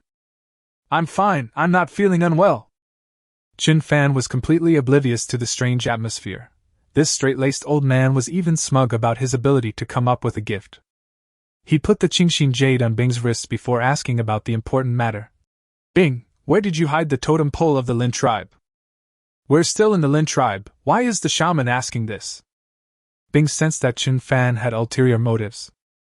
Chen Fan didn't hide anything and said, "I can use any tribe's totem pole, and the power of faith on it can increase my witch power." "This? Ice is like thunder. How could there be such a person in the world?" "You mean you want to absorb the power of faith from the Lin tribe's totem pole?" "That's right." Chen Fan looked up at the huge trees, his voice low and deep. "The Qilin tribe is not as powerful as you imagine. In fact, the Qi tribe has a population of less than 100. If I hadn't awakened my witch power, the Qilin tribe would have been wiped out by a ferocious beast, so I must become stronger. The totem poles of the Qilin tribe and the Tsangwang tribe enabled me to enter the realm of shamanism. Now I need the totem pole of the Lin tribe." He stared into Bing's eyes, observing her reaction. The totem pole is extremely important to the tribe, no less important than the shamans, and he can understand if Bing disagrees.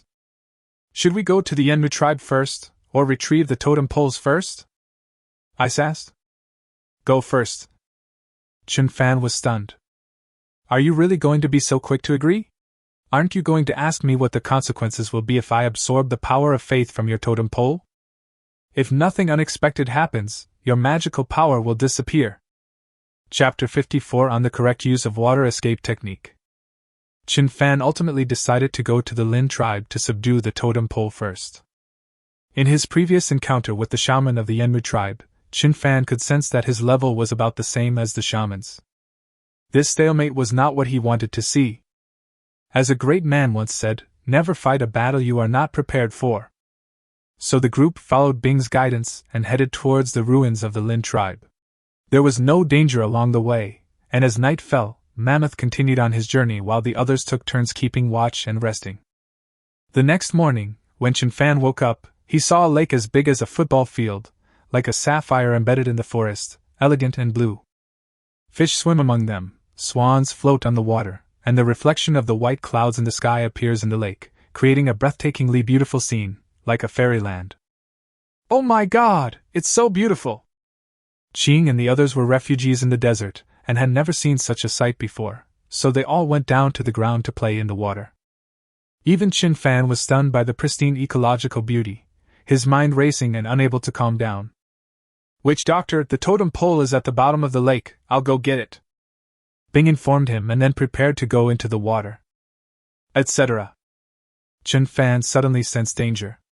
After careful calculation, he realized that the people from the Enmu tribe had arrived. The Flamewood tribe already knew about the alliance between the Five Poisons tribe and Chen Fan. Their shaman calculated the whereabouts of Chen Fan and his group and sent people to kill them. Considering Chen Fan's considerable combat strength, they chose to hide in the giant tree, waiting for the right moment to deliver a fatal blow to him. As long as Chen Fan is killed, the Five Poisons tribe will be unable to deal with the Flamewood tribe. Little did they know, Chen Fan had already noticed them. But he remained calm and prepared to turn the tables on them. After all, he might not be able to beat them in a direct confrontation, so it was more reliable to be the sixth man. I'll go with you. Chen Fan grabbed Bing and they walked together towards the lake. In this way, they were far away from the giant tree, and the warriors of the Flamewood tribe could no longer launch a stealthy sneak attack. My lord, I can only guarantee that I will get wet myself. I cannot let you in as well. Bing was in a bit of a dilemma. Don't worry about me, I can go in by myself. For ordinary primitive people, going underwater is a fantasy, but for Chen Fan, it's just a swim. Seeing that he said that, Bing stopped arguing and suddenly turned into a puddle of water, merging into the lake. All that remained were the clothes and skirts woven from leaves. Even though he was mentally prepared, Chen Fan was still startled by her. This guy's body has disappeared. No wonder she managed to escape from the Flamewood tribe. With such outrageous water-style techniques, who could possibly catch her? Without a second thought, he plunged into the water, but immediately regretted it, because the water was cold and deep, and he couldn't dive down. So he could only turn over and float on the water, the late autumn morning light shining on his face, bringing a touch of warmth. Your Excellency, you can float on water! That's amazing! Bing suddenly appeared beside him, her eyes filled with amazement and admiration. However, she knew what the purpose of this trip was, and happily said, Come down quickly! Chen Fan closed his eyes. The scene was a little awkward. I can't get down. But the proud shaman would not admit it. He had a sudden inspiration and said, Just bring the totem pole up. The gods in the sky can't see the bottom of the lake, so it's not suitable for me to absorb the power of faith. Oh. Bingxin wondered, were there places where the gods couldn't see? However, since the shaman has said so, I will just do as he says. The totem poles of the Lin tribe are almost identical to those of the Qi tribe. If it were on land, a weak woman like Bing would not be able to move them at all. However, in the water, with the help of buoyancy, she quickly delivered the totem pole to Chen Fan's side. The totem pole and the lake water merged together, and visible ripples spread out. Chen Fan was astonished to feel the unparalleled power emanating from it. According to Bing, the Lin tribe is not powerful, with a population of just over 1,000, and has long been used as a pasture for women of the Enraged tribe. Such a tribe, yet its totem poles are so powerful. Is it that I couldn't sense this power before, or is it that the totem pole of the Lin tribe is indeed much stronger than that of the Qi tribe and the Tsanglong tribe? Chen Fan was filled with surprise and doubt. He reached out to touch the totem pole, and the instant he touched it, a bright blue light shone, waves surged on the lake, the surrounding trees shook violently, and leaves fell like rain. Chen Fan's mind went blank, then information about the Lin tribe flooded into his mind, and endless faith nourished his spirit.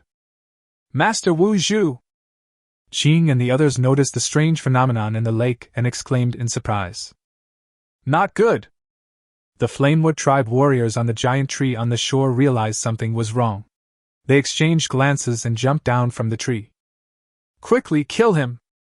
Yellow patterns appeared on the body of the leading warrior. He was extremely fast, and after a running start, he threw the stone spear in his hand hard. The stone spear flew like a meteor from the sky, leaving after images behind it, and arrived in front of Chen Fan with a whoosh. The warriors of the Yenmu tribe were overjoyed at the sight. At such close range, the young shaman had no chance of dodging. Thinking of the shaman's nagging warnings when they set off, they were incredibly glad they hadn't listened to him. The shaman said he was difficult to deal with, but it seems he's not so tough after all. Exactly, the witch is overthinking it. They couldn't help but start discussing their victory. This scene happened so suddenly that by the time Zhang Xiong and the others reacted, it was too late. An angry Zhang Xiong hurriedly rushed to the shore. Chen Fan absorbed the power of faith, which greatly improved his witch power, and he also plundered the ice-water escape technique. He used the water escape technique to dodge the stone spears that were within reach, and calmly lifted up the ice that had revealed its true form. Your Excellency, Bing discovered that her abilities had suddenly vanished, and her face turned deathly pale. That's right, I've taken away your abilities, but it's okay. I can make you an even stronger fighter. Now, let's go back to shore. Chen Fan stored the totem pole in his space, then transformed it into a stream of water that dragged her along, shooting her towards the shore like an arrow. At this moment, a fierce battle had broken out on the shore. Zhang Xiong and the others thought that Chen Fan had been stabbed by a stone spear and fallen into the lake, so they fought desperately, using a life-for-life fighting style. The howls of the barking beast echoed through the forest, affecting the warriors of the Flamewood tribe, who gradually fell into a disadvantageous position. Those two hideous monsters are too terrifying, let's retreat! The lead soldier staggered, trying to leave. They also assumed Chen Fan was already dead, so there was no need for him to stay and fight these people. Trying to leave? At this moment, Chen Fan revealed his true form. He put the ice aside, moved with lightning speed to approach a soldier, and then suddenly turned into a stream of water, piercing through the soldier's body. None of you will escape! He revealed his true form behind the warrior, his eyes as cold as frost. Chapter 55 The Warriors of the Lin Tribe. This is... When Bingjian saw Chen Fan using water release technique like that, his jaw almost dropped. Isn't water release technique only usable in places with water? Can it also be used on a person's body? Actually, it's not her fault. Escape techniques are obviously for escaping, and she didn't know that more than 70% of the human body is water. The shaman has become even more powerful. Qingmei's eyes darted around.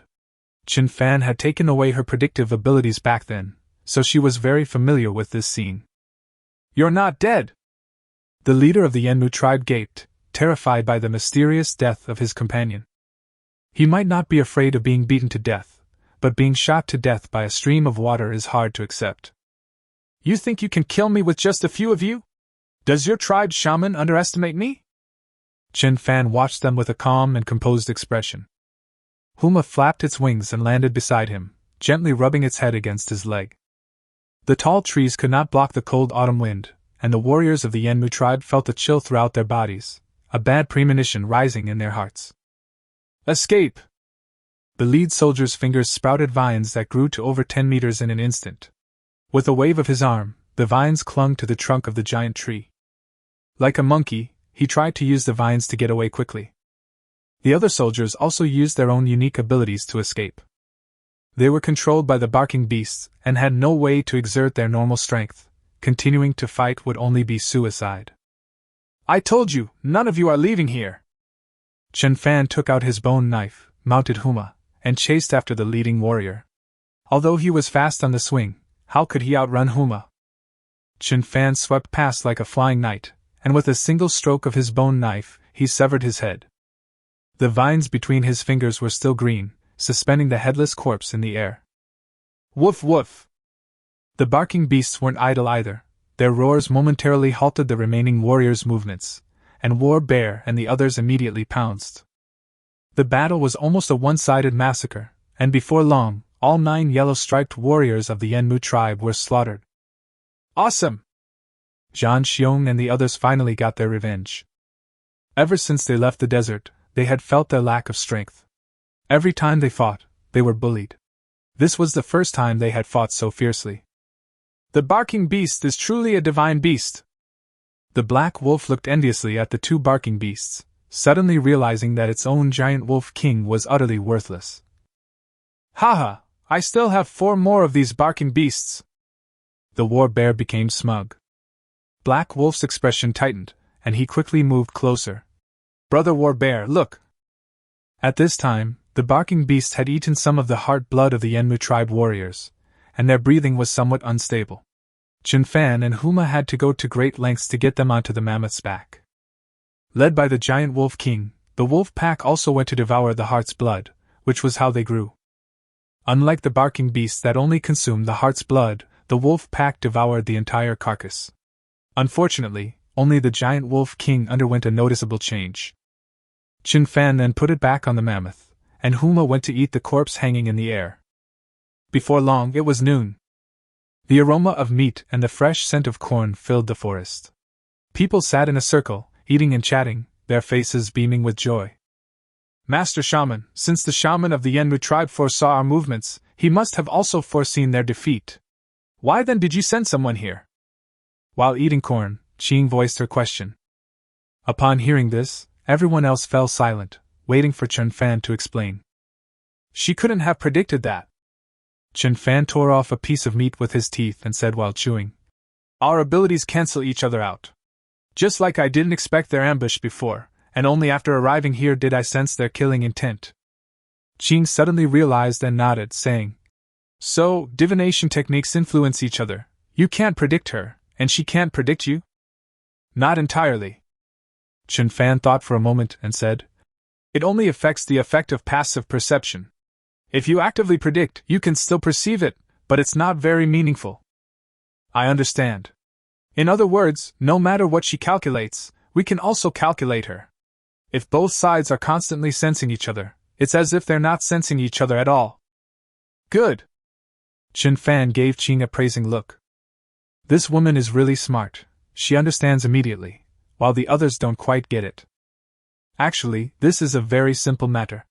For example, suppose Chen Fan and the other party are playing rock, paper, scissors. Suppose Chen Fan senses that his opponent is going to play scissors, and if he wants to win, he should play rock. However, if you choose to play stone, your opponent will sense it, and if they want to win, they will have to play paper. In this way, Chen Fan sensed the other party's intentions and could only play scissors, but the other party could also sense that. This creates a vicious cycle. The two people can never begin. They can only sit there endlessly trying to perceive each other. This is why the 5 Poisons tribe needs us. As long as I can restrain the shaman of the Flamewood tribe, the shaman of the 5 Poisons tribe can use goo poison without restraint and thus destroy the Flamewood tribe. Chen Fan summarized it. Upon hearing this, Ice and Water's eyes revealed anticipation. The revenge for the extermination of my clan can finally be taken. Chen Fan sensed the siblings' thoughts and had a sudden inspiration, deciding to let them take revenge themselves. Otherwise, it's never a good thing for hatred to accumulate in your heart without being fully vented. If they want to take revenge themselves, they need to have a certain level of strength, but Shui is too young, so for now they can only awaken Bing. Chen Fan thought for a moment and said to Zhang Xiong, Zhang Xiong, go and fetch some heart blood from the serpent dragon. Ah? The war bear didn't react in time. Take some of the snake dragon's heart blood. Be careful not to kill it, or there will be no more eggs to eat," Chen Fan said. He plans to use the heart's blood of a wild beast to awaken ice. Because he discovered that the 5 Poisons tribe, the Stubborn Stone tribe, and the Flamewood tribe all had a large number of yellow-striped warriors. This is probably because they can obtain high-grade heart's blood. Although everyone starts as a white-striped warrior, a warrior who awakens with the heart blood of a wild beast will cultivate faster than a warrior who awakens with the heart blood of a ferocious beast. With only Bing Shui and another person left in the Lin tribe, he naturally wanted to mold them into powerful warriors as much as possible. While Zhang Xiong was taking his heart's blood, he took out the totem pole of the Lin tribe and said to Bing, "The Lin tribe feels the same way about the hardships suffered by the Qi tribe. Qi and Lin are one, and our ancestors will protect us together. I will communicate with the ancestors to awaken the power of your bloodline. Are you ready?" Upon hearing this, Bing trembled and immediately knelt down before the totem pole. When her people were brutally murdered by the Yanmu tribe, she could only watch helplessly and chose to flee in order to survive. Because she has no fighting ability. She could no longer bear that feeling of helplessness and despair, that feeling of being torn apart. "Thank you for your mercy, Your Excellency." A clear and beautiful voice rang out, and Chen Fan nodded, placing his hand on the top of the totem pole. Instantly, a pale blue light shone, enveloping the ice completely. Chapter 56 Sister, you're amazing. The moment Chen Fan touched the totem pole, his head began to throb violently. In his mind, a unicorn was running through the ocean, leaving towering waves in its wake and turning all the scenery into smoke and clouds. The image flashed by in an instant, leaving Chen Fan deeply shaken. When he first saw the totem pole of the Qi tribe, he had seen a similar scene.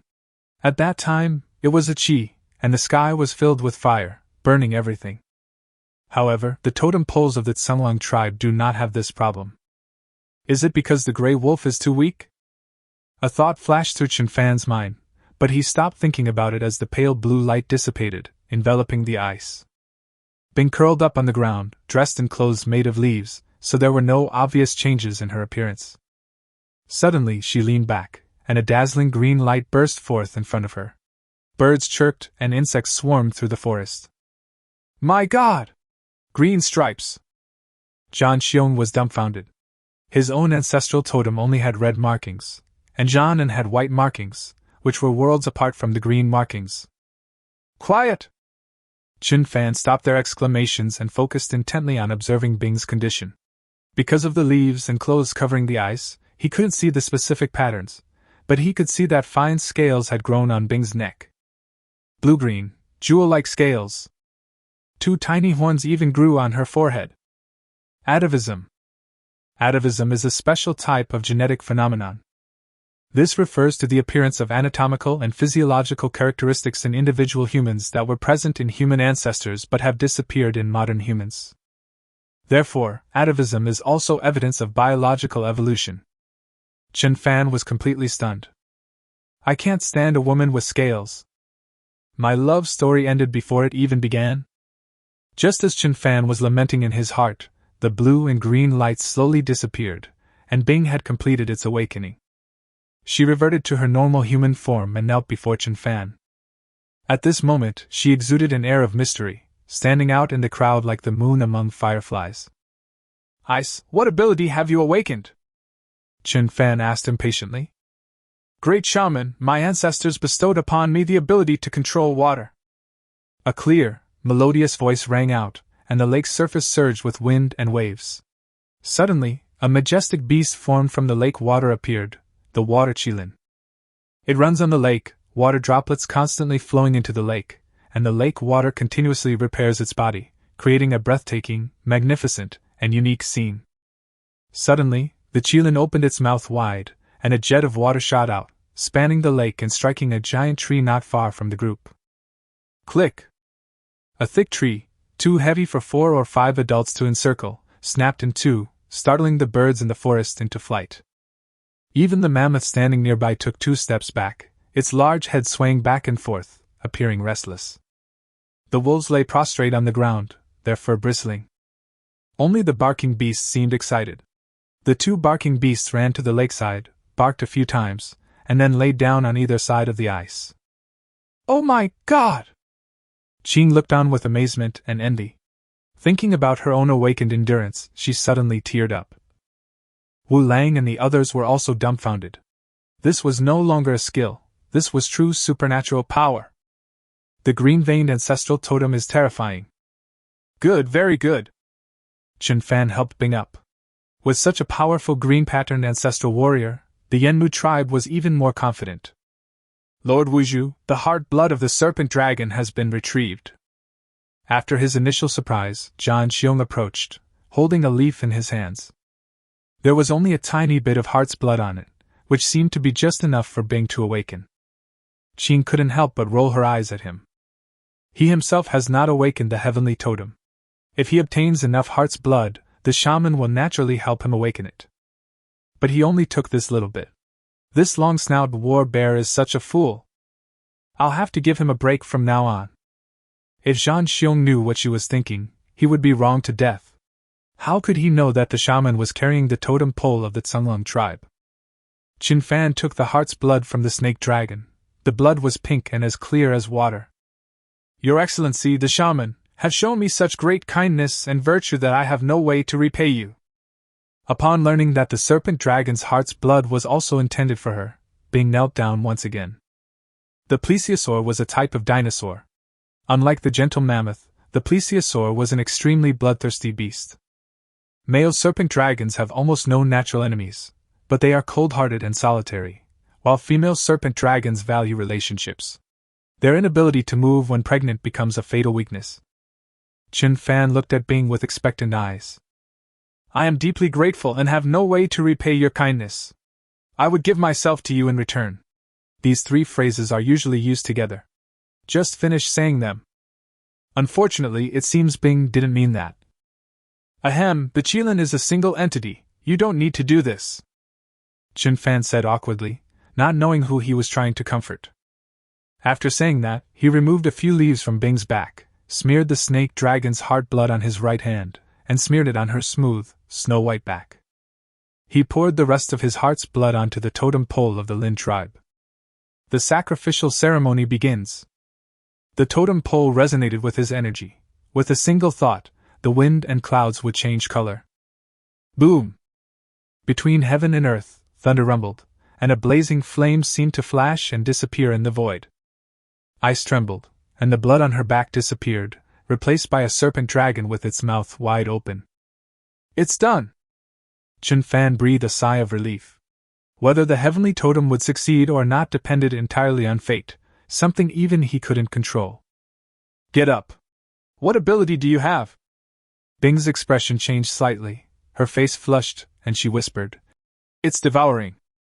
What? Chen Fan confirmed it. Roar!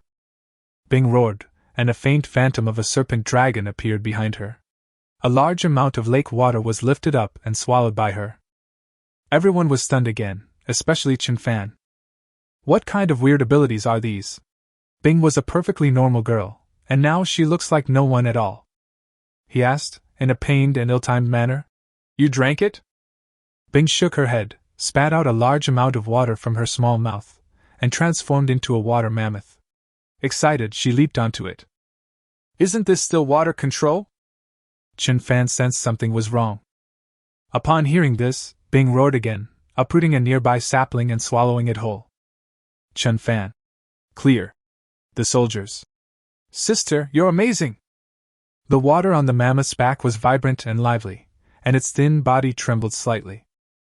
You can do it too someday! Ice manipulated the water flow to entangle the water's slender body and pull it onto the water mammoth. The territory of the Yanmu tribe. Giant trees were everywhere, and the Yanmu tribe had lived in tree hollows for generations. In the very center of the territory, a giant tree engulfed in flames swayed in the wind, its branches and leaves unharmed despite being bathed in the fire. Under the tree, the high-ranking members of the Yanmu tribe gathered together. The shaman strained his eyes to cast a divination spell until a trickle of blood oozed from the corner of his mouth before slowly opening them. Extremely bad luck! I saw endless death! Ancestors, please guide the Yanmu tribe towards survival! The enormous firewood seemed to understand human speech. The flames on its body roared in the wind, as if it were telling a story. Chapter 57 First? In the primeval forest, Chen Fan and his group headed towards the Enraged tribe. The siblings, Bing Shui and his sister, rode a water mammoth, leaving large water stains on the ground with every step the giant took. Sister, it's getting smaller and smaller. As water was lost, the water mammoths became smaller and smaller. Bing pulled him into her arms and said affectionately, "Then let's go back to the group, okay?" "Okay." So the water mammoth transformed into a water huma, flapped its wings and flew up, carrying the two of them onto the mammoth. Everyone stared in disbelief, marveling at the sight. Qin glanced at Chen Fan with a resentful look and asked, "Master Shaman, how do we reunite with the Five Poisons tribe?" "She's in a hurry to wipe out the Yenmu tribe and go home. Once she's home, it'll be a good time to bring up the matter of awakening with Chen Fan. Keep moving forward, and you will naturally meet them." Chen Fan had already predicted this. The autumn sun sets quickly, and the forest is lush and dark.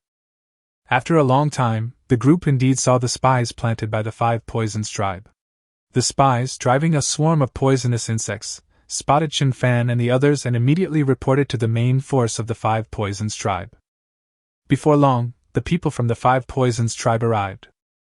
The first thing that catches the eye is a dense swarm of poisonous insects: snakes, scorpions, centipedes, geckos, and toads.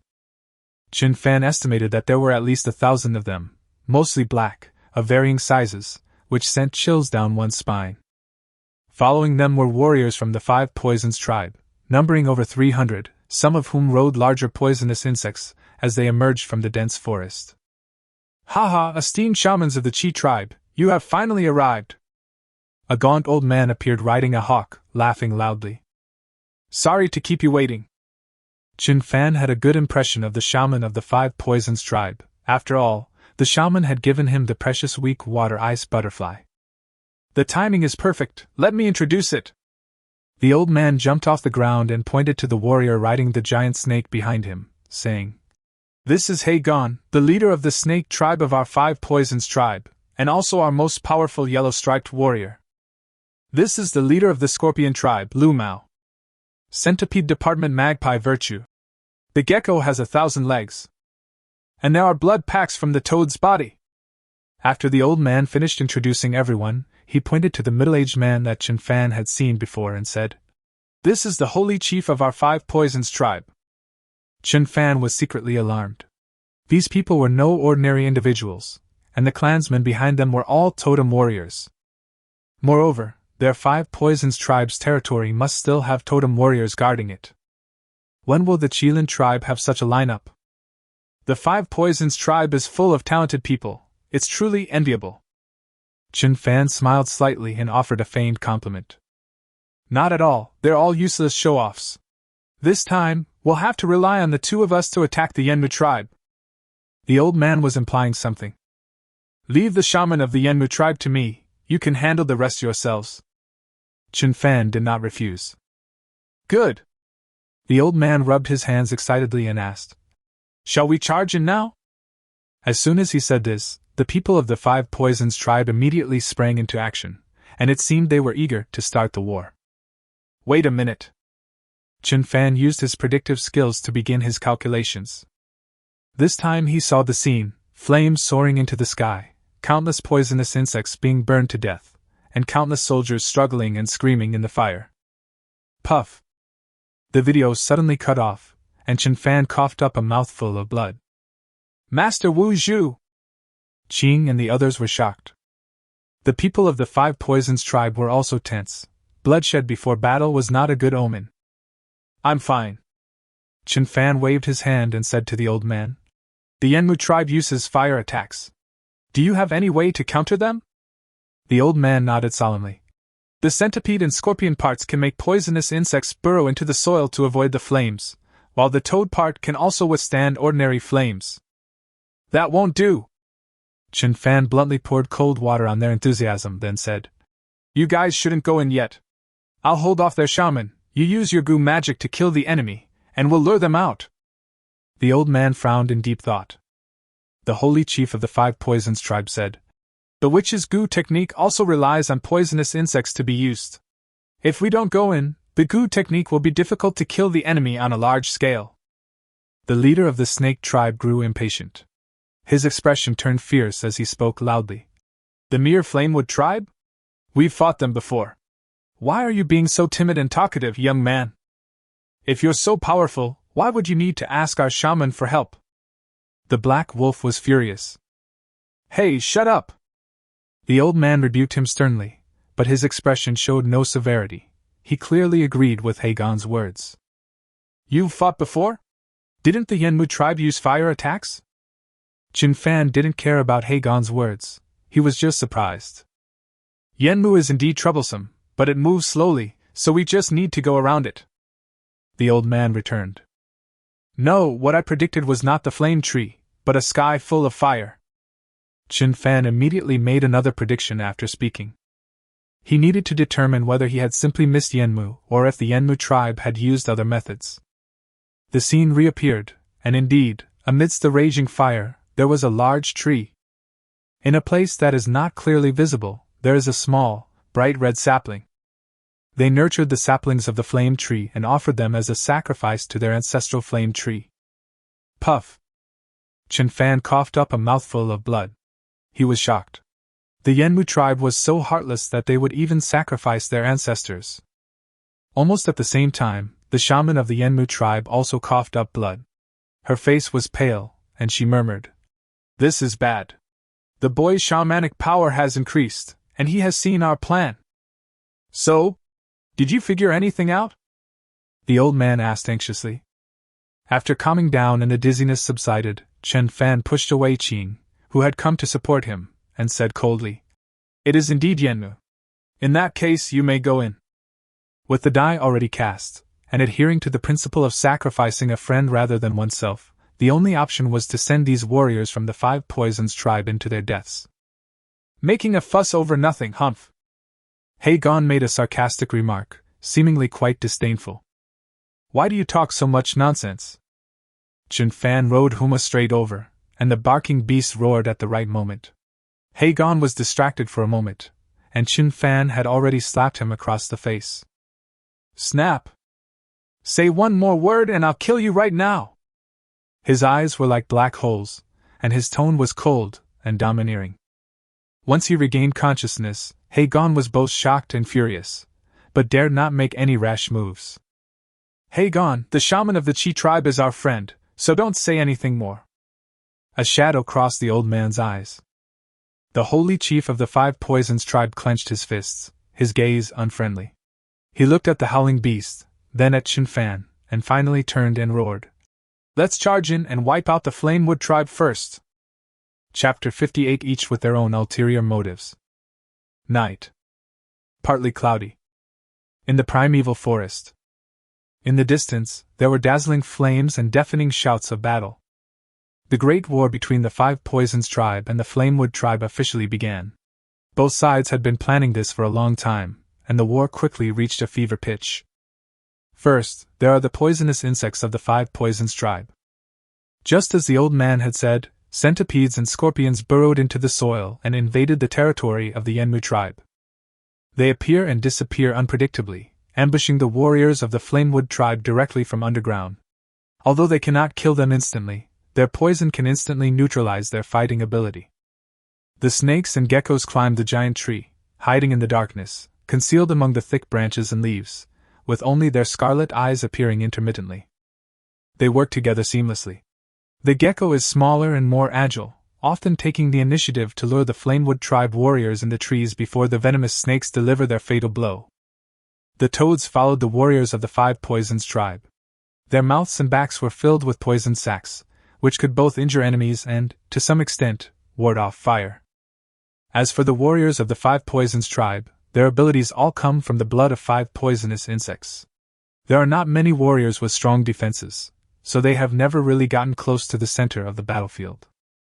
At this moment, Chen Fan was using his predictive abilities to sense the shaman of the Yenmu tribe. The two sensed each other, and neither had time to pay attention to anything else. Seeing that the old man from the Five Poisons tribe was just sitting to the side, Qin Jian couldn't help but glance at him a few more times. The battle had already progressed to a great extent, and you, the sorcerer, were just standing around doing nothing. You could have at least used your goo magic to kill one of the white-striped warriors on the other side. She had just realized that the chief of the 5 Poisons tribe wanted to attack them. So he asked without any politeness, "Which of the 5 Poisons tribe? How long do you plan to watch?" The old man's face remained calm and expressionless. He glanced at Qing, then immediately looked away, without uttering a word. However, the centipede chieftain, Queed, who was standing beside him, said, "We have our own plans. Your shamans were hired by us with food, and as for you people, you are not worthy to speak to us." As he spoke, he leered at Qing's lower body and added, "There are a lot of bugs here, be careful not to crawl in." Such shameless words enraged the people of the Chi tribe.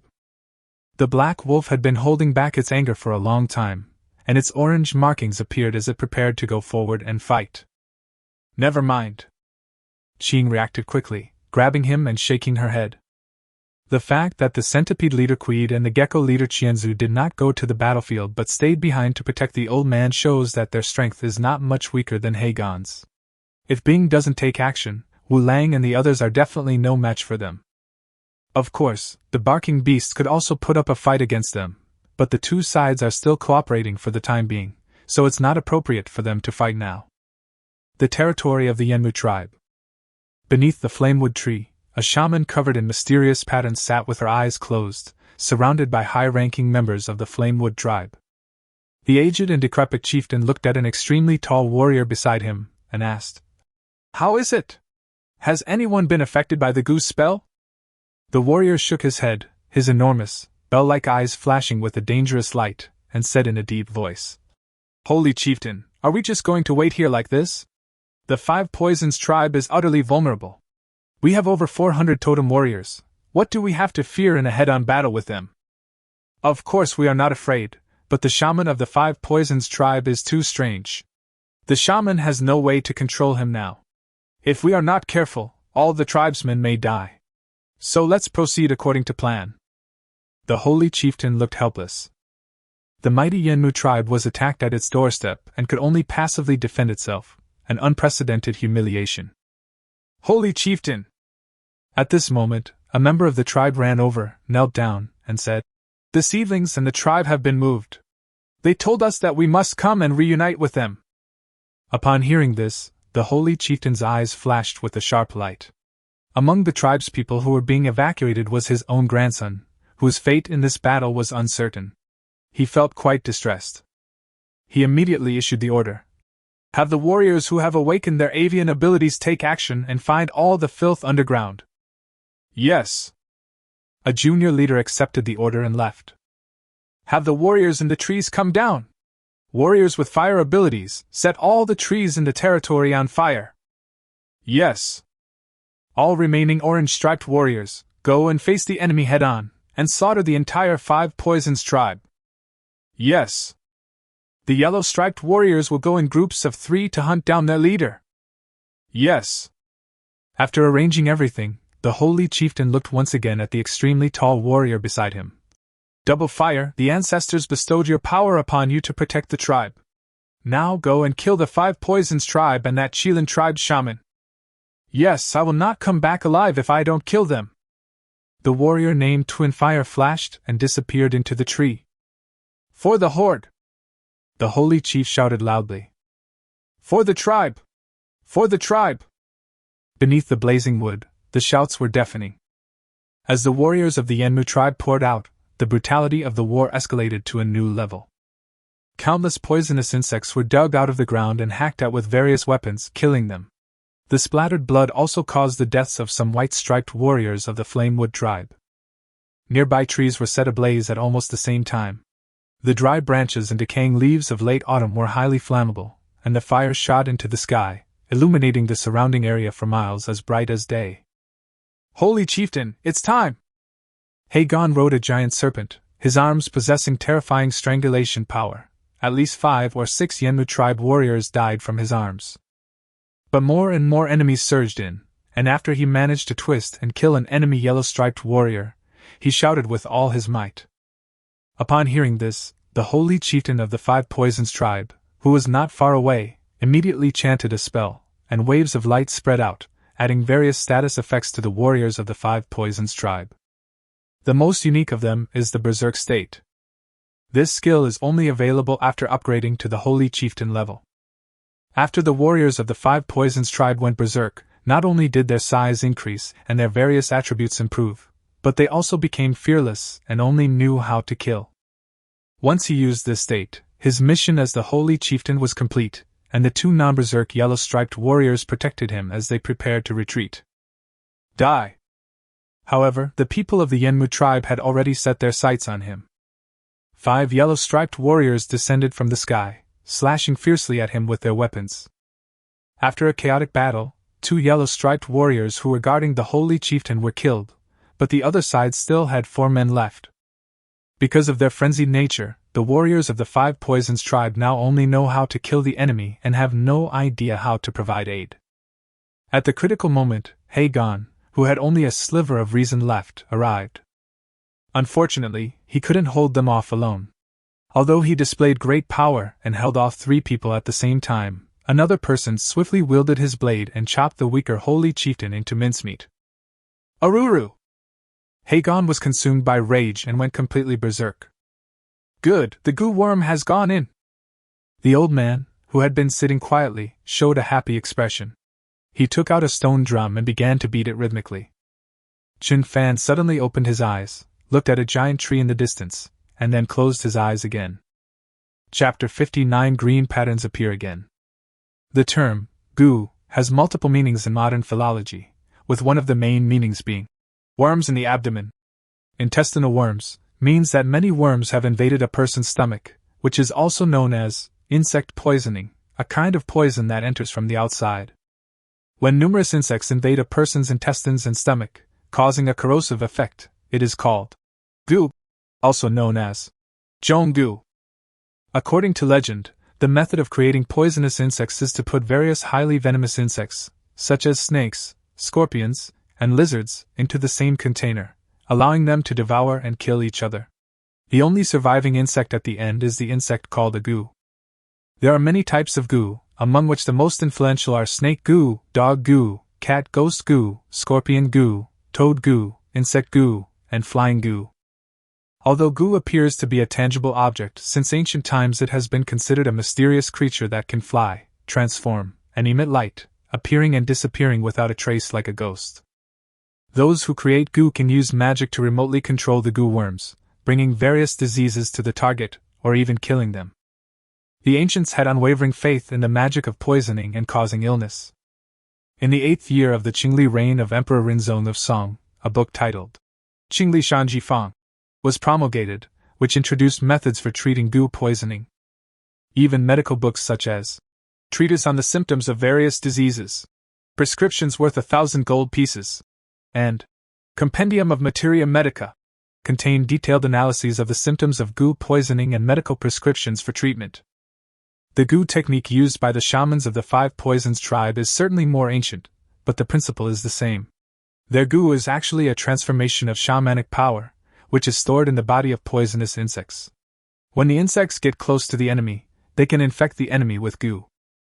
In the past, the shamans of the Yenmu tribe could always foresee his intentions, but today, he can act freely. Within the territory of the Yenmu tribe, the ground was littered with the corpses of poisonous insects. The Yenmu tribe warriors who approached these corpses suddenly felt itchy all over and couldn't help but reach out to scratch. Once they started scratching, they couldn't stop. They scratched until their skin bled and their flesh was torn apart. The sound of their nails rubbing against their bones was incredibly intoxicating to them. The unimaginable itching made them ignore the pain, and they scratched more and more frantically until their bodies were completely covered in sores that they collapsed to the ground, dead, never to rise again. Such a tragic scene occurred in every corner of the Yenmu tribe. With the invasion of the ferocious Five Poisons tribe warriors, the Flamewood tribe is now facing a life-or-death crisis. Which, the enemy has used goo magic. Beneath the fiery wood, the old chieftain, nearing the end of his life, was filled with panic. This invisible and colorless attack method was completely beyond the control of warriors. Only shamans could counter it. The pale-faced shaman opened her eyes, her gaze dull and lifeless. She knelt before Yenmu and worshipped devoutly. The mountains and rivers stretch far and wide, guided by our ancestors. The wilderness is a place of survival of the fittest, protected by our ancestors. The seedlings have matured. We kneel to send our ancestors off to the afterlife. The shaman embraced the sky with both arms, roared to the heavens, and then spat out a mouthful of blood, which struck the firewood squarely. Those around her followed suit, all kneeling on the ground and crying out in tears. Ancestor! Boom! The flames of the fiery wood instantly surged. The wind rises. The tree is moving. The earth shook violently, and to everyone's horror, the dense roots of the flame tree burst forth from the ground, its scorching heat baking everyone present. Its dense branches swayed without wind, like a swarm of snakes dancing wildly, making the air whistle as if it were being scorched. The entire forest was illuminated by the firelight, and coupled with the corpses scattered everywhere on the ground, the territory of the Yenmu tribe was as terrifying as a hellish realm. Just then, the warriors of the Five Poisons tribe arrived. They were still in a berserk state, and had no idea what a terrifying opponent they were facing. The flame tree possessed a spirit. Its fluttering branches struck down like thunder and lightning, tearing one Five Poisons tribe warrior after another in half. Their mutilated bodies burned on their own, leaving not even ashes. Snap! Snap! Yenmu went on a killing spree, tireless and merciless, a stark contrast to the ferocious warriors of the Five Poisons tribe. Upon seeing this, the people of the Yenmu tribe cheered with joy, but the next moment, they burst into painful roars. The warriors of the Five Poisons tribe also have goo poison in their bodies. And it was only activated at this point. It itches so much! A leader was afflicted by a goo curse. His arms began to claw at each other, his face contorted in agony, and everyone could see the extent of his suffering. Snap! A branch flashed by, and his arms broke off and fell to the ground, but it was no use. He continued to rub his severed arms all over his body, as if he were going crazy. Retreat! Don't let them get close! The witch screamed at the top of her lungs. The few dozen people around her were the only remaining fighting force of the Yenmu tribe, and she could not afford to lose even one of them. But it was too late. The two leaders who wanted to help were inexplicably afflicted by a curse, scratching their ears and cheeks, and within moments they were no longer recognizable as human. Everyone else retreated, but Yenmu slowly moved forward, relentlessly slaughtering the warriors of the Five Poisons tribe. Chen Fan remained seated on the ground, his eyes still closed, but he wasn't making predictions. He was simply waiting for the assassin hidden in the tree, waiting for the perfect moment for Bing to enter and finish things off. Puff! The shaman of the Five Poisons tribe spat out a mouthful of foul blood and stopped striking the stone drum. When the parasite of the goo dies, he will be harmed. At this point, he will be unable to continue and will no longer be able to feel the presence of the goo, which means that the warriors and poisonous insects of the Five Poisons tribe are all dead. His face turned deathly pale instantly. So many warriors, including the holy chieftain, had all died in battle. The Five Poisons tribe was finished. But how is that possible? His eyes lost their color, his heart was filled with 1,000 emotions, and he couldn't believe it all. The two tribes have been fighting for thousands of years and know each other's strength inside and out. Although the Yenmu tribe has more totem warriors, their own tribe has poisonous insects. What's more, he had killed so many people using his goo techniques. Could it be that the shaman of the Chieftain tribe is up to no good? Right. That must be it. He must not have done his best to restrain the shaman of the Yenmu tribe. He wanted to reap the benefits. The old man was greatly shocked, and his eyes suddenly turned cold. He looked at Chen Fan but did not react. He had witnessed the strength of the barking beast, and now he only had two yellow-striped warriors by his side. He was not sure if he could kill this hateful young shaman. Our top priority is to return to the tribe. There are still some totem warriors in the tribe. If they go back and make preparations in time, the Five Poisons tribe may still have a chance to survive. The Yenmu tribe has suffered heavy losses, and all the spoils of war belong to your tribe. We have urgent matters to attend to, so we will take our leave first. He summoned the eagle and spoke weakly to Chen Fan. Qianzu and Quid, who were standing to the side, froze, somewhat confused about the situation. Chen Fan, however, knew perfectly well what was going on. He smiled, shook his head, looked at the big tree next to the old man, and said meaningfully, "I'm afraid you won't be able to leave." No sooner had he finished speaking than a towering giant suddenly emerged from the tree. It was Shuanghua, who killed the old man and the eagle with a single slap. The stone drum fell from the old man's hand and rolled to Chen Fan's feet. This scene was so sudden that everyone except Chen Fan was shocked. Seeing their shaman die a horrible death, Qianzu and Queed roared and charged toward Shuanghua. Shuanghua remained calm and composed. A green fire tree appeared on his chest, and he transformed into a tree. His arms turned into sharp branches, piercing through the two yellow-striped warriors. Chapter 60: The Death of Yanmu. Although the shamans of the Yanmu tribe are shamans, they can still communicate with their ancestor Yanmu to some extent. She collaborated with Yanmu and created the green-striped fighter, Shuanghua. Shuanghua is Yan, and it can be said that he and the seedling are the reincarnations of Yanmu. The twin fires that had transformed into trees not only had extremely strong defenses, but their sharp branches were also indestructible. Thousand-legged and magpie couldn't even withstand it for 5 breaths before they were stabbed to death and impaled in midair. In this way, the entire 5 Poisons tribe has been wiped out. Chen Fan picked up the stone drum at his feet. It was a naturally formed drum with a smooth surface, and the sound it produced was dull and short. "Careful!" Suddenly, Jing screamed. It turned out that Shuanghua was attacking Chen Fan. In his tree form, he moved slowly, but the roots under his feet spread rapidly in all directions, like chains, trying to grab Chen Fan. "Ice, kill him!" Chen Fan remained calm and unhurried, leaving behind a single sentence before entering the spatial dimension. He wasn't running away. He knew that if he didn't sign in, the day would be over, and no matter how busy he was, he couldn't skip signing in. His dream is to use his knowledge and abilities to change the way his people live, and the food in the space is the foundation for realizing this dream.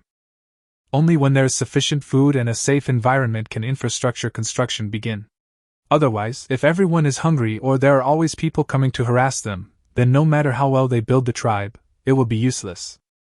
Therefore, all the battles now are for the purpose of better recuperation, and he naturally will not let the battles affect his sign-in. He now has 3 plots of farmland, 2 planted with potatoes and 1 with corn. After fertilizing the corn, he returned to the real world. "Lord Shaman, be careful!" As soon as he came out, 2 tree branches, as sharp as large knives, came straight at him. He used his footwork to dodge one, and then used his bone knife to block the other. The immense force carried by the tree branch sent him flying, but fortunately, he possessed a body-strengthening technique and was extremely physically fit, thus escaping injury. He got up and looked closely. The ice and the 2 fires were locked in a fierce battle. Ice was completely enveloped in water, and she manipulated more than a dozen water hums to attack twin fire from different directions. This is like enemies meeting. Their eyes are filled with intense hatred. Unfortunately, Shuanghua was not afraid of water. More branches grew from his body, constantly scattering the rushing water. Black Wolf and War Bear wanted to help, but they couldn't get close to the battle and could only anxiously pace around in circles. The howls of the barking beasts were negligible to Shuanghua, and Huma hovered in the air, not daring to attack easily. The other warriors of the Qi tribe rode their mammoths to a distance. Most of them were still not fully recovered and could not offer any help. "Wow, he took on all of us by himself!" Chen Fan clicked his tongue in amazement, fully acknowledging the strength of the twin flames. However, he wasn't worried at all, because the tree-formed twin flames had a lot of sap, and both he and the ice could easily control him. Ice had never fought before and lacked experience, so she hadn't thought of that. So Chen Fan said loudly, "There should be water in his body. Let's try to extract it." Bing was taken aback upon hearing this. The next moment, she drew all the moisture out of all the surrounding trees. The moisture floated in the air, gathering more and more to form a shimmering ceiling. Shuanghua let out a scream as his branches and roots suddenly retracted. His tree-like state was forcibly released, and he knelt on one knee. Moreover, his skin was withered and wrinkled, like that of an old man in his twilight years, no longer possessing his former grandeur. "Ancestor!" As his body lost moisture, Shuanghua could feel his life force dissipating. He roared to the sky, but his parched throat could not produce any sound, only a series of panting breaths. He stared in horror at his withered hands, his eyes filled with resentment and despair. It turns out that the biggest enemy wasn't the Five Poisons tribe at all. They are remnants of the Lin tribe. I have failed my ancestors and my people. In desperation, the twin flames used their last ability, self-immolation. Boom! The flames bloomed in the darkness, but were extinguished in an instant. The vast amount of water that had gathered in the sky was released by the ice, forming a mighty river that, like an ancient and mysterious behemoth, extinguished the twin fires and rushed towards the Yenmu tribe. Oh my God! Qing was numb. For a moment, she thought that she and the others would die here. After all, the twin fires that had turned into trees were too terrifying. But in the blink of an eye, Bing killed him? Or should we use this magnificent method? The others shared the same thought, and the way they looked at Bing was more or less filled with awe. Wilderness, where the strong prey on the weak. Chen Fan nodded in satisfaction, but he couldn't let Bing get arrogant at this moment, so he asked, "Why don't you use the Devour skill?" Upon hearing this, a hint of panic flashed in Qing's eyes. Bing's face suddenly turned crimson, and she stammered, "Sister Qing said I can't eat just anything, otherwise."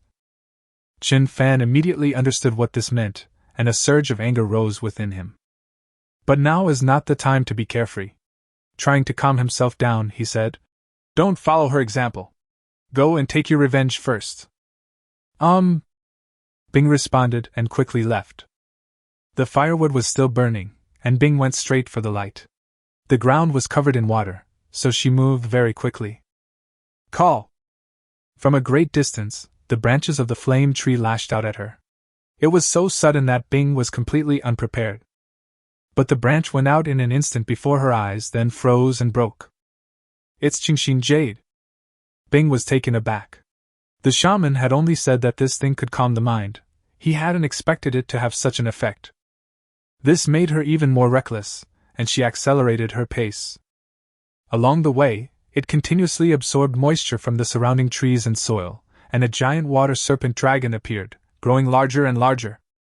The flame wood and the water serpent dragon clashed, their water and fire mingling in a fierce and intense battle. It's the Lin tribe! The shaman of the Yenmu tribe sensed something, and his joy at defeating the Wudu tribe vanished instantly. She sensed it again and discovered that Shuanghua had died in battle. For the first time, her eyes welled up with tears. The death of Shuanghua signifies that their ancestor Yenmu has also reached the point of exhaustion.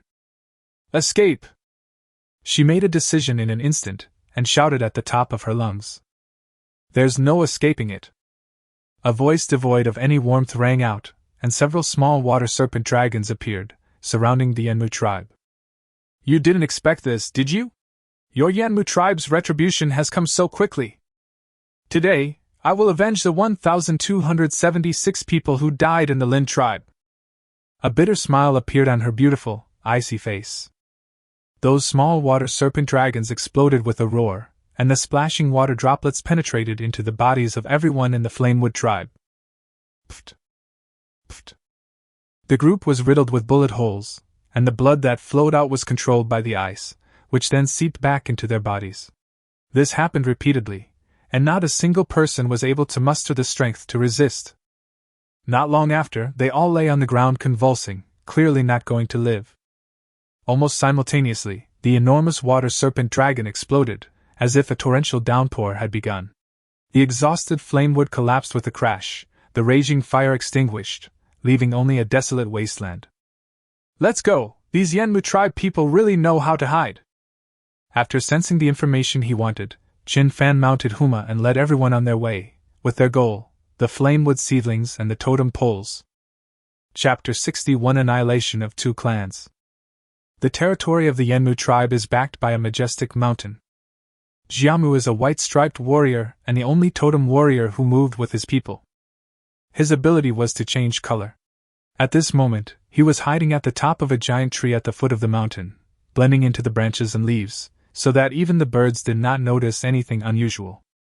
He was on guard duty. Not far away, there is a hole in a relatively small tree. Inside the hole is a hidden world that leads deep into the mountains. The tribesman hid in the cave. Before he left, the shaman told him that he could lead his people back to their territory once the fire of the fiery wood had died down. So he stayed here the whole time, and at that moment, he discovered that the fire was out. We won! Jiamu was extremely excited. The honor of the tribe was above all else, and nothing was more exciting than defeating their nemesis. Aruru! We won! We won! He climbed down the giant tree, crawled into the tree hole, and wanted to share the good news with his people as soon as possible. Not long after he went inside, Chen Fan arrived with his men. With the art of prediction, everything is effortless. He instructed the soldiers to protect the water and the mammoths, then walked directly to the sapling, letting the black wolf and the war bear lead the way into the cave, while he and Qing leisurely followed at the very back. My lord, this must be where they store their food. Qing found some animal hair and fruit pits on the ground. That's right. Chen Fan had been using divination techniques for a long time, and his mental state was not good at the moment. He simply nodded to indicate his agreement. However, he had already predicted that there wouldn't be much food inside, because this forest was rich in resources and the Yenmu tribe was powerful enough that they wouldn't lack food even in winter. Therefore, they did not have the habit of storing grain for winter. The four walked for a while when suddenly a lulu sound came from deep within the cave, followed by a flash of light. Father said long ago that the Five Poisons tribe can't beat us. Yes, they've come so many times, but they haven't gained anything. But they're very persistent, coming to their deaths time and time again. Ha ha! The sound of children and teenagers talking could be heard. It was right at a bend in the road. You could hear their voices but not see them. Judging from the footsteps, they were already very close. Master Wu Zhu. Wu Lang looked troubled and glanced at Chen Fan. The heritage of each tribe is sacred, so unless they are mortal enemies, their offspring cannot be killed. This is an unwritten rule in the wilderness. Wu De, the Sunglong tribe belongs to the Qi tribe, and the Lin tribe also belongs to the Qi tribe. The hatred of the Lin tribe is our hatred. Chen Fan's tone was icy. Yes, Black Wolf understands. The Black Wolf suddenly realized what was happening and immediately prepared for battle. As soon as they spoke, the people of the Yenmu tribe fell silent. Jiamu's heart skipped a beat, and he shouted, Who goes there? A person seeking revenge. Black Wolf and War Bear rushed forward, and as soon as they reached the corner, they immediately saw a dense crowd of people. The ranks of chieftains are Chieftain, Great Chieftain, War Chieftain, Holy Chieftain, Venerable Chieftain, and Savage Lord. A tribe must have more than 2,000 members to have a holy chief. All 400 totem warriors of the Yenmu tribe died in battle, which means there were at least 1,500 people in this cave. Are we going to kill them all? The Black Wolf and the War Bear exchanged a glance, still somewhat hesitant. How did you find this place? As if struck by lightning, could it be? He felt a sense of foreboding and found it hard to breathe. The warriors of the Yenmu tribe are finished, and so are you. At this moment, Chen Fan walked over, his icy voice devoid of any warmth, directly sentencing them to death. If you don't cut the weeds at the root, you'll lose your children and your lineage. Let's do it! Yes! The War Bear ignited its flames, and with a single strike of its twin hammers, it charged forward. The wolf could only follow. The cave was spacious, and the two rode side by side, like tigers among sheep, unleashing a frenzied slaughter. For a time, screams, shrieks, cries, and furious roars echoed throughout the cave, lingering for a long time. My lord, these people can actually be taken back as slaves. Qingxin felt a pang of pity and said in a very low voice. Chen Fan remained unmoved and said calmly, First of all, the Qilin tribe will never have slaves, only family members. Secondly, as the high priest of the tribe, you must always think of the tribe's interests, not pity others. Finally, if one person provokes my Qi tribe, I will kill 10. If 10 people provoke my Qi tribe, I will kill 100. And if everyone provokes my Qi tribe, what if we slaughter the entire wilderness? Qing's expression changed, as if she had been struck by a heavy hammer, and she stumbled back 2 steps. What good would it do to slaughter all the barbarians? This domineering aura both pleased and frightened her. Qing was in a daze when Chen Fan disappeared. It turned out that he used water escape techniques to pass through the crowd and went directly to the back of the Yenmu clan's group. The flamewood seedlings and totem poles were being carried by the warriors of the flamewood tribe, who were trying to escape into the depths of the cave. Upon seeing Chen Fan appear, they drew their stone knives and roared, "Let's fight him!" However, they were no match for Chen Fan. With a single strike of his bone knife, the three closest to him were instantly beheaded. Knowing they were doomed, the others swarmed forward, hoping to wear Chen Fan down. However, it was to no avail. Chen Fan put the flame wood and the totem pole into his spatial storage and used water escape to pass through everyone and return to Qing's side. "Let's go out and seal them off here." Having obtained the goods, he was dizzy and disoriented, and did not want to stay there any longer. As if hearing a divine message, Zhan Xiong and Wu Lang immediately forced the others to retreat and followed. The four of them went out of the cave, and Zhan Xiong set fire to the tree hole. The warriors of the Black Wolf organization cut down another giant tree, thrust it straight into the hole, and set it ablaze with fire by the war bear. In this way, the dense smoke could choke the people inside the cave. The following day at noon, 5 Poisons tribe. The barking beasts, the Huma, and the wolf packs were killing people everywhere, while the black wolves and the war bears led their warriors in a massacre. Zhanan always protected the water, never leaving its side. Qing and Bing sat on the mammoth's head, quietly watching the people of the 5 Poisons tribe die one by one. Chen Fan then searched the caves of the 5 Poisons tribe one by one, looking for the totem pole. The fatigue from using divination techniques for an extended period yesterday hadn't completely dissipated, so he resorted to this rudimentary method for now. Instead of finding the totem pole, they found a menstrual belt. With no other option, they finally had to use divination to find the totem pole. The 5 Poisons tribe buried it in the blood pool at the very center of their territory, soaking it day and night in the blood of the 5 Poisons. Wu Lang and his companions also reaped a rich harvest, including 2 mammoths and hundreds of stone jars of varying sizes. "Master Shaman, what is this?" "It's poison!" Chen Fan was delighted. These venomous juices could be used to coat weapons, which was a good thing. The territory of the Yenmu tribe. A boy of about 10 years old knelt down in the spot where Yenmu had been standing. He was covered in mud, the small tree between his eyebrows gleamed, his arms were covered in blood, and his eyes were filled with hatred. "Ancestors, grandfathers, and fellow clansmen! This hatred is irreconcilable. I, Yenzi, will surely annihilate the Qi tribe to the last breath, to comfort your heroic spirits." Chapter 62. Do you have menstrual pads? 2 days later. Dusk. Market. After seeing off the Hammer tribe members, Chen Fan returned to the mammoth's back and placed the 6 totem poles in front of him. Qilin, Azure Wolf, Lin, Flamewood, 5 Poisons, Hammer. Among them, the Qilin tribe possesses healing magic. The Tsunglang tribe practices divination. The Lin tribe uses water-based escape techniques. Chen Fan had not yet subdued the remaining 3. He first looked at the totem poles of the Yenmu tribe, which also had a base, a pillar, and a cloud platform. Unlike the elaborate bases of the Qilin and Lin tribes, the base consists of a few simple tree roots. The pillar itself is clean, without various colors or animal teeth decorations, only a strong tree trunk carved on it. On the cloud platform, there are lush branches and leaves, fiery red and translucent, as if wisps of heat are emanating from them. "Isn't this Yenmu's statue?" Chen Fan shook his head and looked at the totem pole of the 5 Poisons tribe. It is entirely black, with a swamp carved on the base and blood grooves on the pillar. On the cloud platform, the 5 poisonous creatures gather, each with a different posture, lifelike.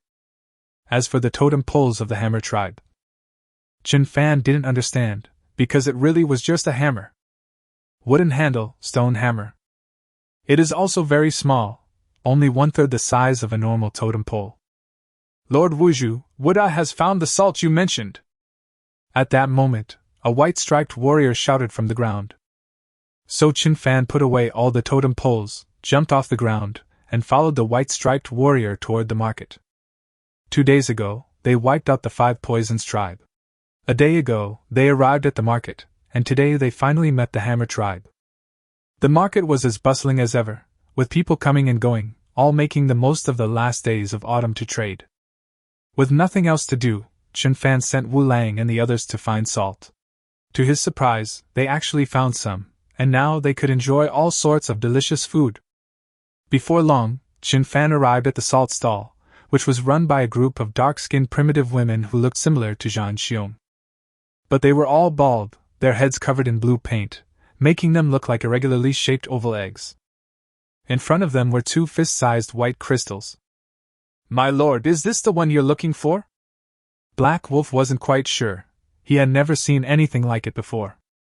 Chen Fan stretched out his finger, touched it, and then put it in his mouth to taste it. "Salty." "No, the saltiness is because my hands were too dirty." He gave a dismissive smile that perfectly masked his embarrassment, then pinched off a small piece and put it in his mouth. "It's extremely salty, yet has a slightly refreshing aroma." Chen Fan immediately recognized it as sea salt. The Book of Southern Qi, Volume 41, records sea salt, describing it as having various flavors and appearing in white, pink, black, and gray colors. Chen Fan was also aware of this. The white sea salt has an earthy aroma. Pink sea salt originates from the Himalayas and has a flavor reminiscent of volcanic clay. Black sea salt typically appears as a pearly gray with a pinkish hue, with Indian black salt having the strongest sulfuric acid taste. Gray sea salt originated in France and has a smoky flavor. "This is it, but the quality is so. What do they want to exchange it for?" Chen Fan suppressed his joy and asked with a hint of disappointment. "We need weapons." Before the wolf could speak, a caveman with a large mouth volunteered to answer. Chen Fan nodded and asked, "How much of this salt do you have? How many weapons would you like to exchange it for?" "We have plenty of salt. As for how many weapons we can exchange for, that depends on the quality of your weapons." Goodness, he's not stupid. They even know to inspect the goods first. Chen Fan was a little embarrassed. They had no weapons to trade. The Yanmu tribe and the 5 Poisons tribe originally had quite a few weapons, but they were all made of stone and bone. Chen Fan didn't like them and didn't bring them, and now he really regrets it. Fortunately, he found menstrual belts in the 5 Poisons tribe, which he might be able to use for trading. So he took one out, preparing to explain it to these backward and pitiful women in detail. "We just want weapons." The woman with the big mouth seemed to have seen through his intentions, and with a single sentence, she thwarted his plan. "Good, beautiful woman, you will have enough weapons before nightfall." Dissatisfied, Chen Fan could only leave with his men. However, he already had a plan in mind. After everyone was alone, he began to teach Wu Lang and the others. "In a little while you will split up and see which tribe has weapons to trade. Go and ask them to buy menstrual belts." "Ah?" The wolf was puzzled. "They're selling weapons, why are we trying to buy menstrual pads?" "I don't understand." The other soldiers were equally bewildered. Chen Fan had no interest in explaining to them, and simply said, "Just do as I say, go." "Who is the chieftain of the Ironthorn tribe?" The Ironthorn tribe has lived for generations in a vast thorn forest. Their territory is covered with thorns as hard as iron, and almost no other large creatures live here except for themselves. Therefore, food became the most difficult problem for the Ironthorn tribe. Fortunately, they can use thorns to make all sorts of weapons, and every year at this time, they bring the fruits of their labor from the past 6 months to the market to trade for food. However, they arrived a little late this year. There were not many tribes left with food in the market, and none of them wanted weapons, which put them in a difficult position. If they can't trade for food, the tribe won't survive the winter. At this time, the people of Huha tribe could only stand in front of the stall, hoping that other tribes would come to trade. "Great chief, someone's coming!" A member of the tribe exclaimed in surprise. Who looked up and saw a one-eyed, burly man leading 2 men over. They were empty-handed, so they must be short of weapons. "Do you have menstrual belts here? I need 500. Wu Lang was very straightforward. He walked over and recited the lines Chen Fan had taught him. Menstrual belt? Wu had never heard of this before, but that didn't matter. Since the guest had finally arrived, he was prepared to introduce his high-quality weapon. "No? Never mind then." The wolf left without waiting for him to speak. If Chen Fan were standing next to you, he would be furious. "Your acting is so bad. Nobody else has even said anything yet." Wu's prepared friendly expression froze on his face as he watched the wolf walk away, and he couldn't help but wonder what the menstrual belt was. Suddenly, his expression became lively again, because another burly man with a long beak and a hunchback walked over with his men. "Do you have menstrual belts here? I need 800. Like Wulong, Zhan Xiong and Wulong are both simpletons, straightforward and blunt. Forehead? This time, Hu didn't hesitate and asked directly. "Do you have any food?" Zhan Xiong raised his head smugly and said, "We have plenty of grain.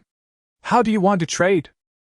Hu Dashi was delighted, but he didn't have a menstrual belt and didn't know how to reply for a moment. "You guys don't use menstrual belts, do you?" Zhan Xiong glared at him, turned and left, muttering, "Why ask so many questions if there's nothing to ask?" Hu looked embarrassed. At this moment, a handsome young man walked over with a group of people and asked directly, "Do you need menstrual pads?" Chapter 63 The Despised Flamewood Seedling. As it was getting dark, Chen Fan waited until Zhan Xiong finished his performance, and then went up to him and asked, "Do you need menstrual pads?" Hu's head was buzzing. Happiness came so suddenly. "It's truly a blessing from heaven for TG." He instinctively exclaimed, "Yes! We want it! How many menstrual belts do you have? We want them all, we have all kinds of weapons! Look, this is an iron-spiked hammer, its destructive power is astonishing. Also, this is iron thorn rope. Just wrap it around the edge of the territory a few times, and it will provide excellent protection. Here's this is..." Hu was in high spirits, introducing his products one by one, his energetic demeanor comparable to Chen Fan's top salesman in his previous life. "I have over 800 menstrual belts. How many of these do you have?" Chen Fan interrupted his introduction and asked with a smile. "We have over 1,000 of these weapons in total." "All right, give me 500 weapons, and these menstrual belts are all yours." Chen Fan had someone bring over the menstrual belt and place it in front of the stall. "Make a deal!" And so, Chen Fan obtained the weapon, then exchanged it for a full 100 pieces of sea salt, returning home laden with his spoils. Meanwhile, Hu, the chieftain of the Ironthorn tribe, was still sending men to search desperately for the two strong men who wanted to buy the menstrual belt. The moon and stars are sparse. Huma spreads its wings and soars high in the moonlight, leading the way.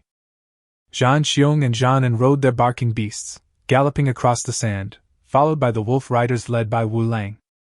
The dogs barked and the wolves howled, dust flew everywhere, creating a magnificent scene. At the very back are 3 enormous mammoths. Their massive size caused their host to sink into the sand as they moved forward, slowing them down considerably. Chen Fan didn't ride the Huma. It was windy in the sky, and it would be warmer on the mammoth's back, and he could sleep more soundly. He first checked in at the space, and after planting the grain, he saw those totem poles again. "Subdue them now!" Since he had nothing better to do, he returned to the real world and took out the totem poles of the Flamewood tribe, the 5 Poisons tribe, and the Hammer tribe, placing them in front of him. After thinking for a moment, I took out the fiery wood seedling again. This fiery wood seedling is only half a person tall, with thin and short roots, sparse and small branches and leaves, and is entirely red, but it does not burn with flames. He looks sickly and is clearly underdeveloped. They placed their hands on the totem pole of the Yenmu tribe, and a strong red light rippled outwards, causing the moonlight to fade away, which surprised everyone. "Master Shaman, are you going to get stronger again?" Qing muttered to herself. This completely overturned her understanding. She had never heard of anyone being able to manipulate the totem poles of another tribe at will. "Sister!" Shui was a little scared. In his young mind, there was an ingrained fear of fire and the color red. "It's all right, it's the shaman, he will protect you, and my sister will protect you too." Bing pulled him into her arms and used the Qingxing jade to soothe his inner fears. Meanwhile, Chen Fan had already subdued the totem pole of the Yenmu tribe, and the power of faith within it greatly improved his witchcraft. But none of that matters. What matters is the art of prediction. He already knew divination, and now he has gained it again. Based on the information in his mind, his divination has become divination. There are 3 main types of divination techniques used in ancient times to predict good or bad fortune: divination by divination sticks, divination by dream interpretation. Of the 3, divination is the most important, followed by fortune-telling, while dream interpretation only serves as a reference. Divination is a collective term for divination and fortune-telling. It is a method popular in ancient China for resolving doubts, predicting good and bad fortune, and deducing the development trend of things. It is one of the main ways to express communication between humans and deities, and to seek help from the will of heaven or the will of the gods. The poem, Mang, in the Book of Songs, specifically, the section on the Wei Feng section, contains the phrase, "You divine and you consult the oracle." The Mao commentary states, "The tortoise shell is called divination, and the yarrow stalks are called divination." Divination usually involves first divining the future, and then performing the divination. If the first divination is unfavorable, then the second divination is performed. Besides divination, people also used astrology, observing the stars, and dream interpretation, interpreting dreams, to resolve doubts, predict good or bad fortune, and infer the development trend of things. Chen Fan's divination techniques are now slightly different from these. He added the ability to see the past to his enhanced predictive skills. Divining the future, predicting the past. In other words, Chen Fan can now not only predict the future, but also see a person's past. Of course, he can't see everything. He can only see the most important things related to it. For example, if he sees a corpse, he can use divination to see the scene of the person's death. Such an ability is beyond comprehension. After absorbing a massive amount of information, Chen Fan immediately sensed that there were more dinosaurs ahead. He instructed Huma to turn around and take a detour before looking at the flamewood seedlings. At this moment, the sapling of the flamewood had become Chen Fan's pet. It was in tune with Chen Fan's mind, and flames flickered on its branches and leaves, restoring some vitality. "So you survived only because of the power of faith?" Chen Fan was extremely surprised. Although the wilderness was full of strange and wonderful creatures, none of the creatures he had seen violated the basic laws of survival. For example, even the most powerful totem warriors need to eat, and even the most proud mythical beasts need to defecate. However, this flamewood is different. It doesn't need to absorb water or photosynthesis. It only needs the nourishment of faith to grow continuously. However, it cannot directly draw upon the power of faith from the totem pole. It must do so through a medium, namely a shaman. "You should go and stay inside the space for now." Chen Fan put it away, deciding to leave it for the time being. At this time, the Yenmu tribe had been wiped out, and without replenishment of faith power, the Yenmu seedlings were destined not to grow. Furthermore, the adult flame tree didn't seem that strong. Ice defeated it with just one water control ability. In fact, this was a misjudgment by Chen Fan. Yenmu was not defeated by ice. At that time, Yenmu had condensed all its essence into a seedling, and then used its remaining life force to bestow the twin fire ancestor totem. Therefore, the flamewood that fought with the ice that day was already an empty shell. Even without the ice, it would have extinguished and perished on its own. He put away the flamewood totem pole, then touched the totem pole of the Five Poisons tribe. Black light rippled around it, eerie and mysterious. If the moonlight in the desert is bright and clear, like a blank sheet of paper, then the black light is like the marks of a brush, clearly visible. The turquoise power of faith surged into Chen Fan's brow like a mighty river, instantly enhancing his witch power. The excess power of faith swirled within his brow occupant, showing signs of vaporization. "This is..." Chen Fan was deeply shaken. Chapter 64. Sister Yu, do you want to? Chen Fan was shocked. He lost interest in even examining the Gu technique and quickly sat down cross-legged to carefully assess his own condition. According to his understanding, the power of faith is actually the incense that people often mentioned in their previous lives, and the gods can transform this incense into magical power. If explained scientifically, the power of faith is the aspiration of all living beings for the future, and their desire to achieve something. This yearning and desire is the nourishment that enhances the power of the gods.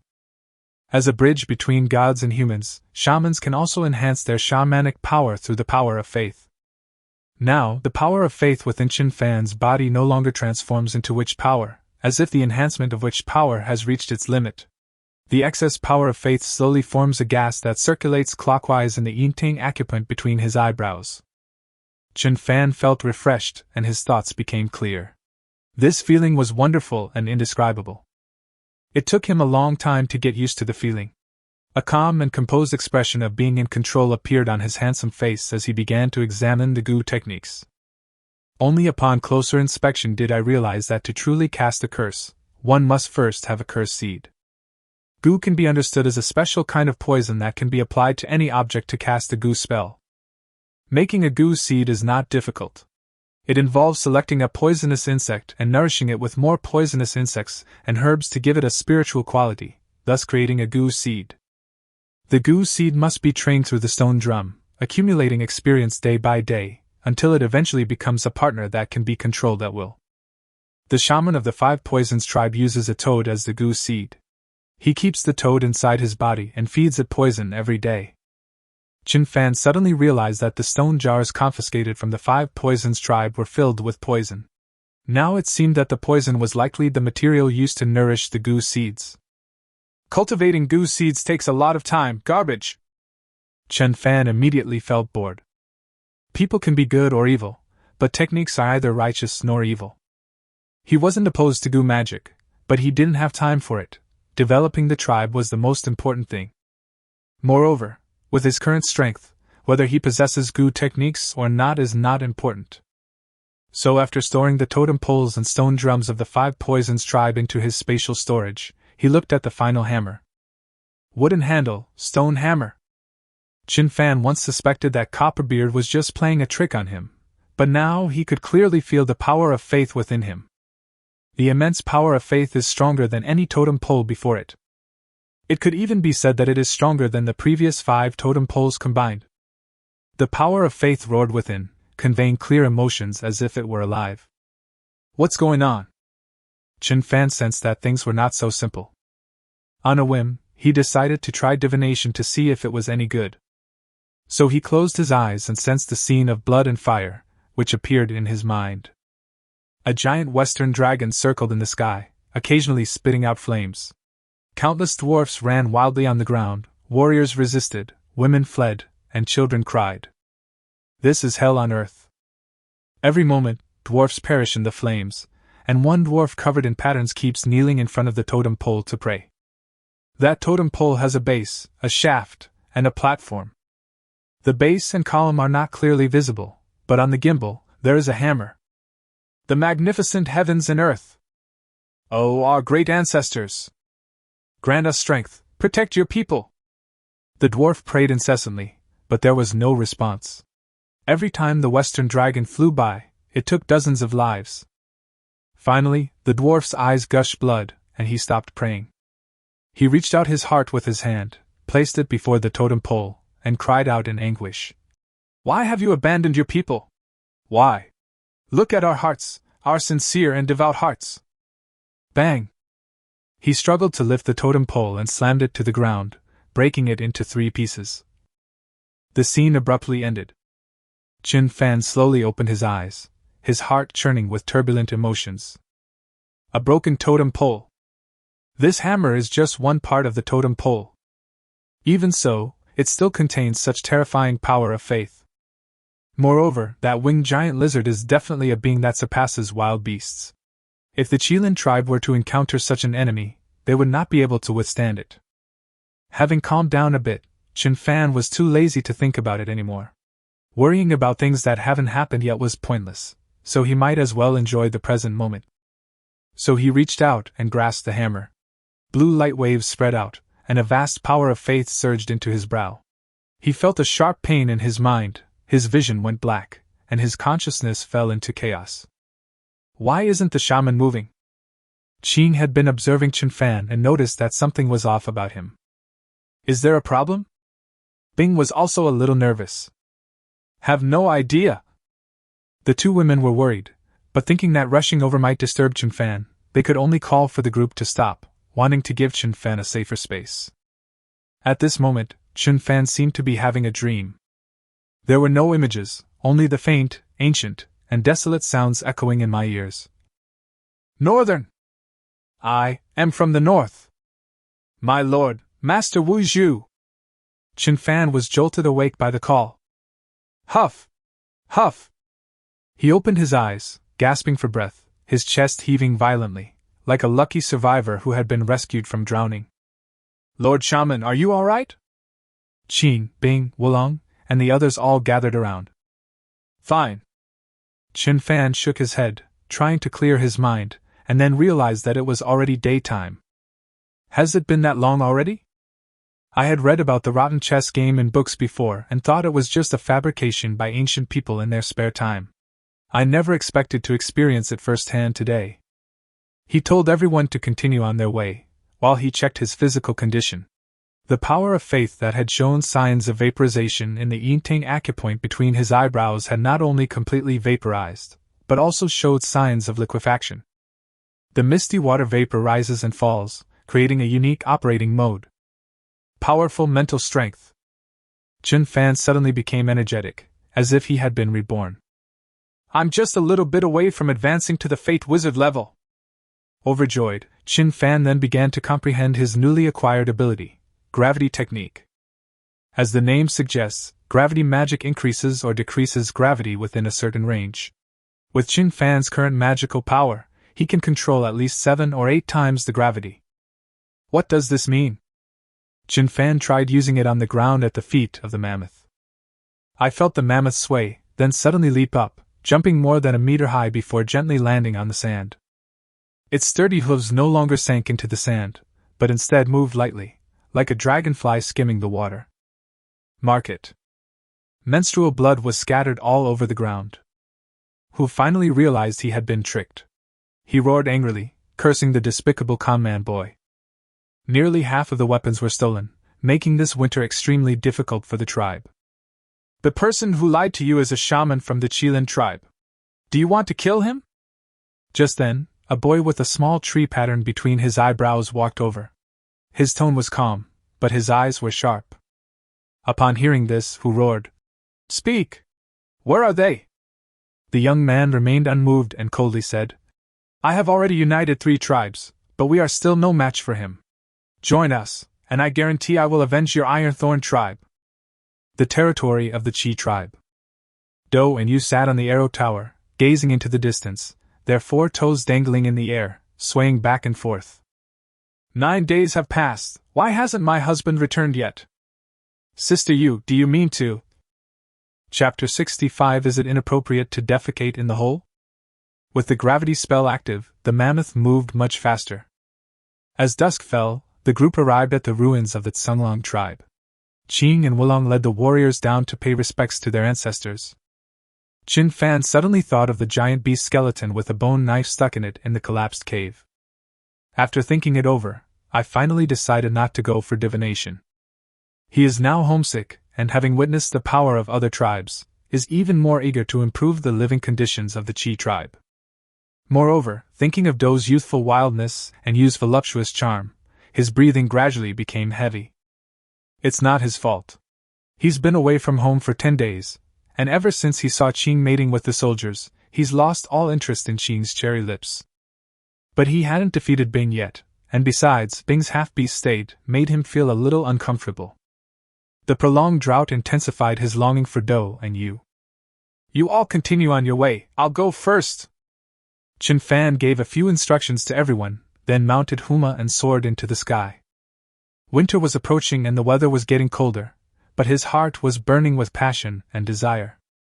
Huma and he were of one mind, and they flew with all their might. As the stars climbed into the sky and the bright moon shone on the earth, the outline of the oasis appeared before his eyes, and Chen Fan slowly became intoxicated. As he got closer, he began to sense many people. Fu led a group of boys to hunt wild animals in the forest by moonlight. They carried bows and arrows on their backs and short blades at their waists, exuding maturity and composure in every move. This surprised Chen Fan greatly, not because they could hunt, but because these teenagers were from both the Qilin tribe and the Tsunglong tribe, which meant that they got along very well. Outside the valley, the hillsides are covered with rows of houses. A large well was dug behind the slope, and even though it was late, some villagers were still drawing water.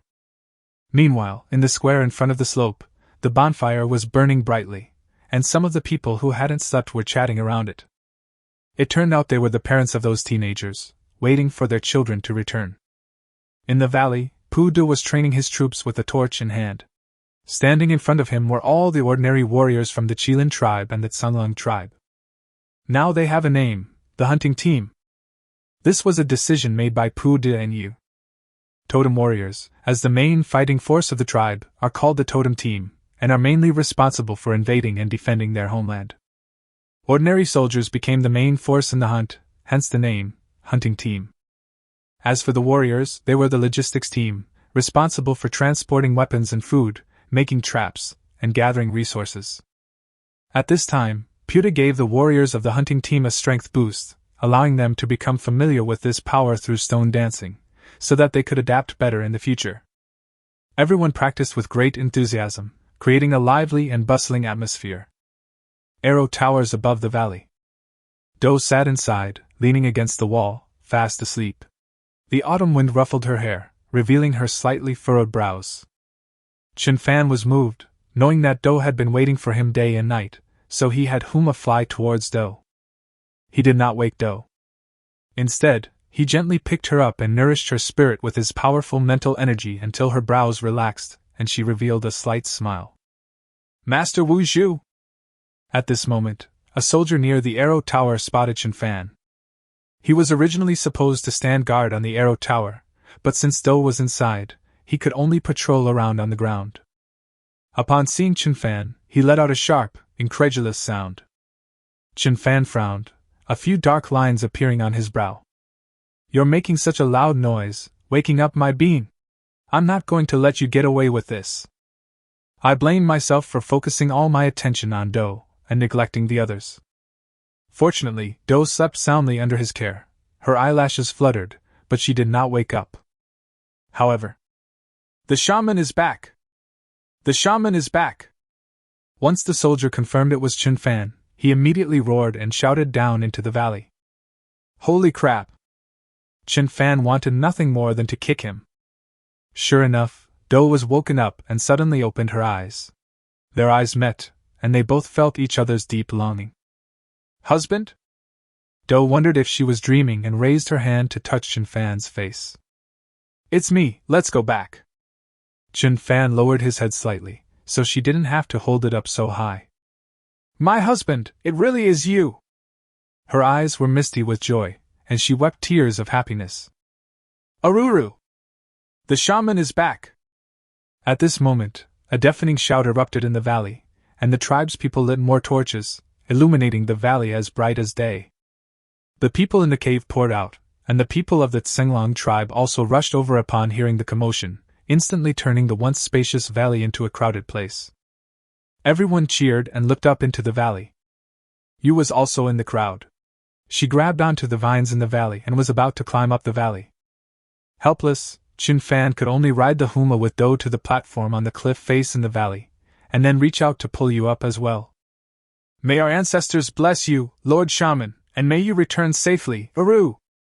Pu De was overjoyed and led his people to kneel down to thank their ancestors and the gods of heaven and earth. Get up, all of you! Yuta and the high priest are behind us. They'll be back when the moon sets. Chen Fan intended to say a few words and then dismiss everyone, but he suddenly smelled a pungent and unpleasant odor. It smells like fermented sauerkraut that's gone bad, like the smell of excrement and urine evaporating in a rural outhouse in the summer, like the smell of ammonia. You stepped in poop. Yes, someone actually pooped on this platform. Holy crap. Who dares to do this? Who is this? Why would they bother climbing all the way here to take a dump? Does it feel different to poop here? Does watching others walk around below create a better atmosphere for pooping? Even Chen Fan, who was usually incredibly insightful, couldn't understand it at this moment. The key point is that this lump has been there for at least several days. Its outer surface has weathered and hardened, forming a shell, but the inside is still very fresh. You stepped on it. The aroma sealed inside dissipated in the wind. Ah! You screamed. She never expected that her long-awaited reunion with her husband would be in this way. She covered her face and climbed down the vines again, rushing back to the cave. The people in the valley were still unaware of why Chen Fan had suddenly stopped, and they looked at each other in bewilderment at Yu's actions. Puta University, from today onwards, no one is allowed to urinate or defecate indiscriminately. Chen Fan was utterly speechless. Who the hell would time travel and then dictate whether or not someone poops? But there's no other way without restrictions. Urinating or defecating? Pu De didn't understand. He had never heard of that word before.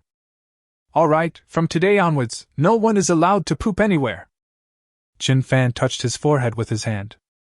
People were confused. If they didn't relieve themselves anywhere, where would they go? Sorcerer, isn't it inappropriate to defecate in the cave? The intelligent Princeton bravely voiced his doubts. Chen Fan suddenly felt relieved. These primitive people, who hadn't even figured out how to use fire, were actually quite adept at building toilets. They know to run into the cave when it rains, that's good enough. What more can we ask for?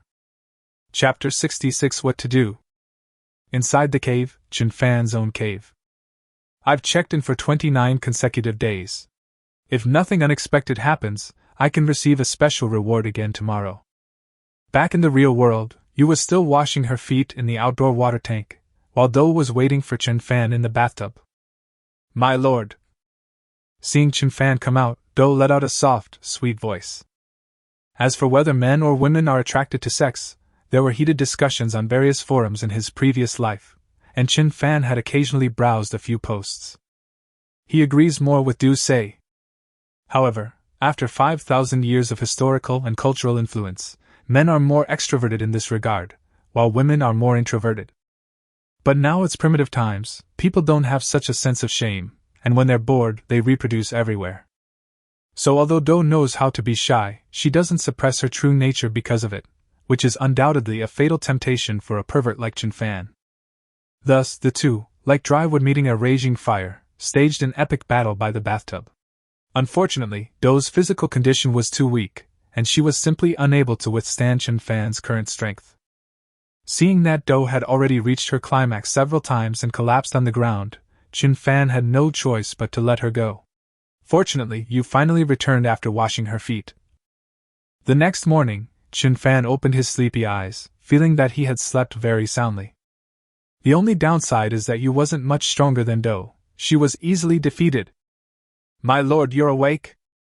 Do held the meat soup in her hands, pouting her little face and blowing hot air into it. Why didn't you sleep a little longer? Where's Yu? Chen Fan sat up, touched her hair, and took the broth, drinking it all in one gulp. The high priest and the others have returned. She came to ask Sister Yu to sort out the supplies they brought back, so I got up too, just in time to cook soup for my husband. The eyes of the bean are filled with tiny stars. The mammoths that were as big as small mountains and the terrifying serpent dragons were all brought back by my husband. She had just listened to Zhang Xiong recount his experience of the market trip with her tribesmen outside the cave, and her awe of Chen Fan had risen to a new level. Chen Fan nodded. He had almost forgotten that Yu had been promoted to head of internal affairs. Leading the beans out of the cave, the valley was still crowded with tribesmen. The war bear stood on a large rock, his expression exaggerated, spittle flying everywhere. Wu De is so stupid, he almost gave himself away. Luckily, Old Bear, performed exceptionally well, which made the weapon-selling tribe realize the value of the menstrual belt. Otherwise, the shaman's plan would not have been completed. Aru! War Bear is just bragging. The clansmen started to jeer. Upon seeing Chen Fan emerge, they immediately fell silent and shouted in unison. Lord Shaman! Chen Fan nodded and looked at Zhang Xiong. Zhang Xiong shrank his head and disappeared into the crowd. Wow, it can hide such a huge size, impressive. My lord, the high priest and the chief steward have already arranged the harvest. It's not convenient to bring the mammoths into the valley, so I had you to take them to their territory. Pu De came to report on his work. Are there still people on the mammoth? Chen Fan actually wanted to ask Bing Shui and her brother, but considering that Pu De didn't know them, this was the only way he could ask. There were people, a masked woman and a child, who didn't want to go into the cave and were resting on the mammoth. Okay, now you organize people to polish the stone slabs. Each slab should be this big. Chen Fan gestured with his hand to indicate a length of 1 meter. He was about to begin transforming the valley, and the first step was to pave the valley with stone slabs and tidy it up. How thick is it? Princeton asked a valuable question. As thick as your thumb. As Chen Fan spoke, he visually estimated the length and width of the valley. It should be more than 20 meters long, but the width is not very regular. In some places it is as long as 6 or 7 meters, and in other places it is only 4 or 5 meters. In that case, we would need about 150 stone slabs, each with an area of 1 square meter. If we have a lot of people, each person can polish 1 slab, and we can finish it today. After explaining the situation to Prudential in detail, Prudential left with his group. In fact, according to Chen Fan's plan, he intended to find an open space to build a house. Although the cave was warm in winter and cool in summer, it also had many inconveniences. For example, there's the issue of lighting. No matter how many torches you have, they can't compare to natural light. He loves the feeling of sunlight on his face as soon as he opens his eyes each day. Another example is hygiene. The cave is damp and dark, making hygiene conditions extremely poor. But the Chi tribe has already adapted to cave living, so there's no need to force them to move out now. Let's just take care of the valley first. As long as the ground is paved with stone slabs, flowers are planted in the gaps, and some ponds can be built in the spacious areas. With a little maintenance, it can be just as pleasing to the eye as the cliffs on both sides. These are just decorations. He has already handed them all over to Princeton University. His next task is to build toilets. Previously, the Chi tribe only had 100 or 200 people. They relieved themselves in the oasis, so it was not easy to see anything. But things are different now. There are nearly 1,000 people. Even if each person only poops 1 turd a day, it's still a terrifying amount of feces. There are also wells in the valley.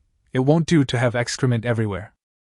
Since we're going to build a toilet, site selection is the most important thing, because the oasis doesn't have a sewage system, so we can't just find any place and dig a hole and call it a day. Historical research on toilets is quite comprehensive, and the earliest recognized effective toilet is the one in the Potala Palace. This ancient toilet is known as the world's tallest toilet. It was built on a cliff, as one scholar recorded. It takes a lot of courage to use the toilet here. If you look down from the toilet entrance, you won't be surprised. When you use the toilet, you will see that thing float down, which is quite like watching the Milky Way fall from the sky. There is no response for half a day. If you are lucky and a breeze blows, the coolness between your legs is indescribable. Chen Fan thought about it, and realized that this was impossible to imitate. Everyone was living at the foot of the mountain, and it was obviously unrealistic to have to climb up the mountain just to go to the toilet. After much thought, he finally decided to make portable toilets for everyone.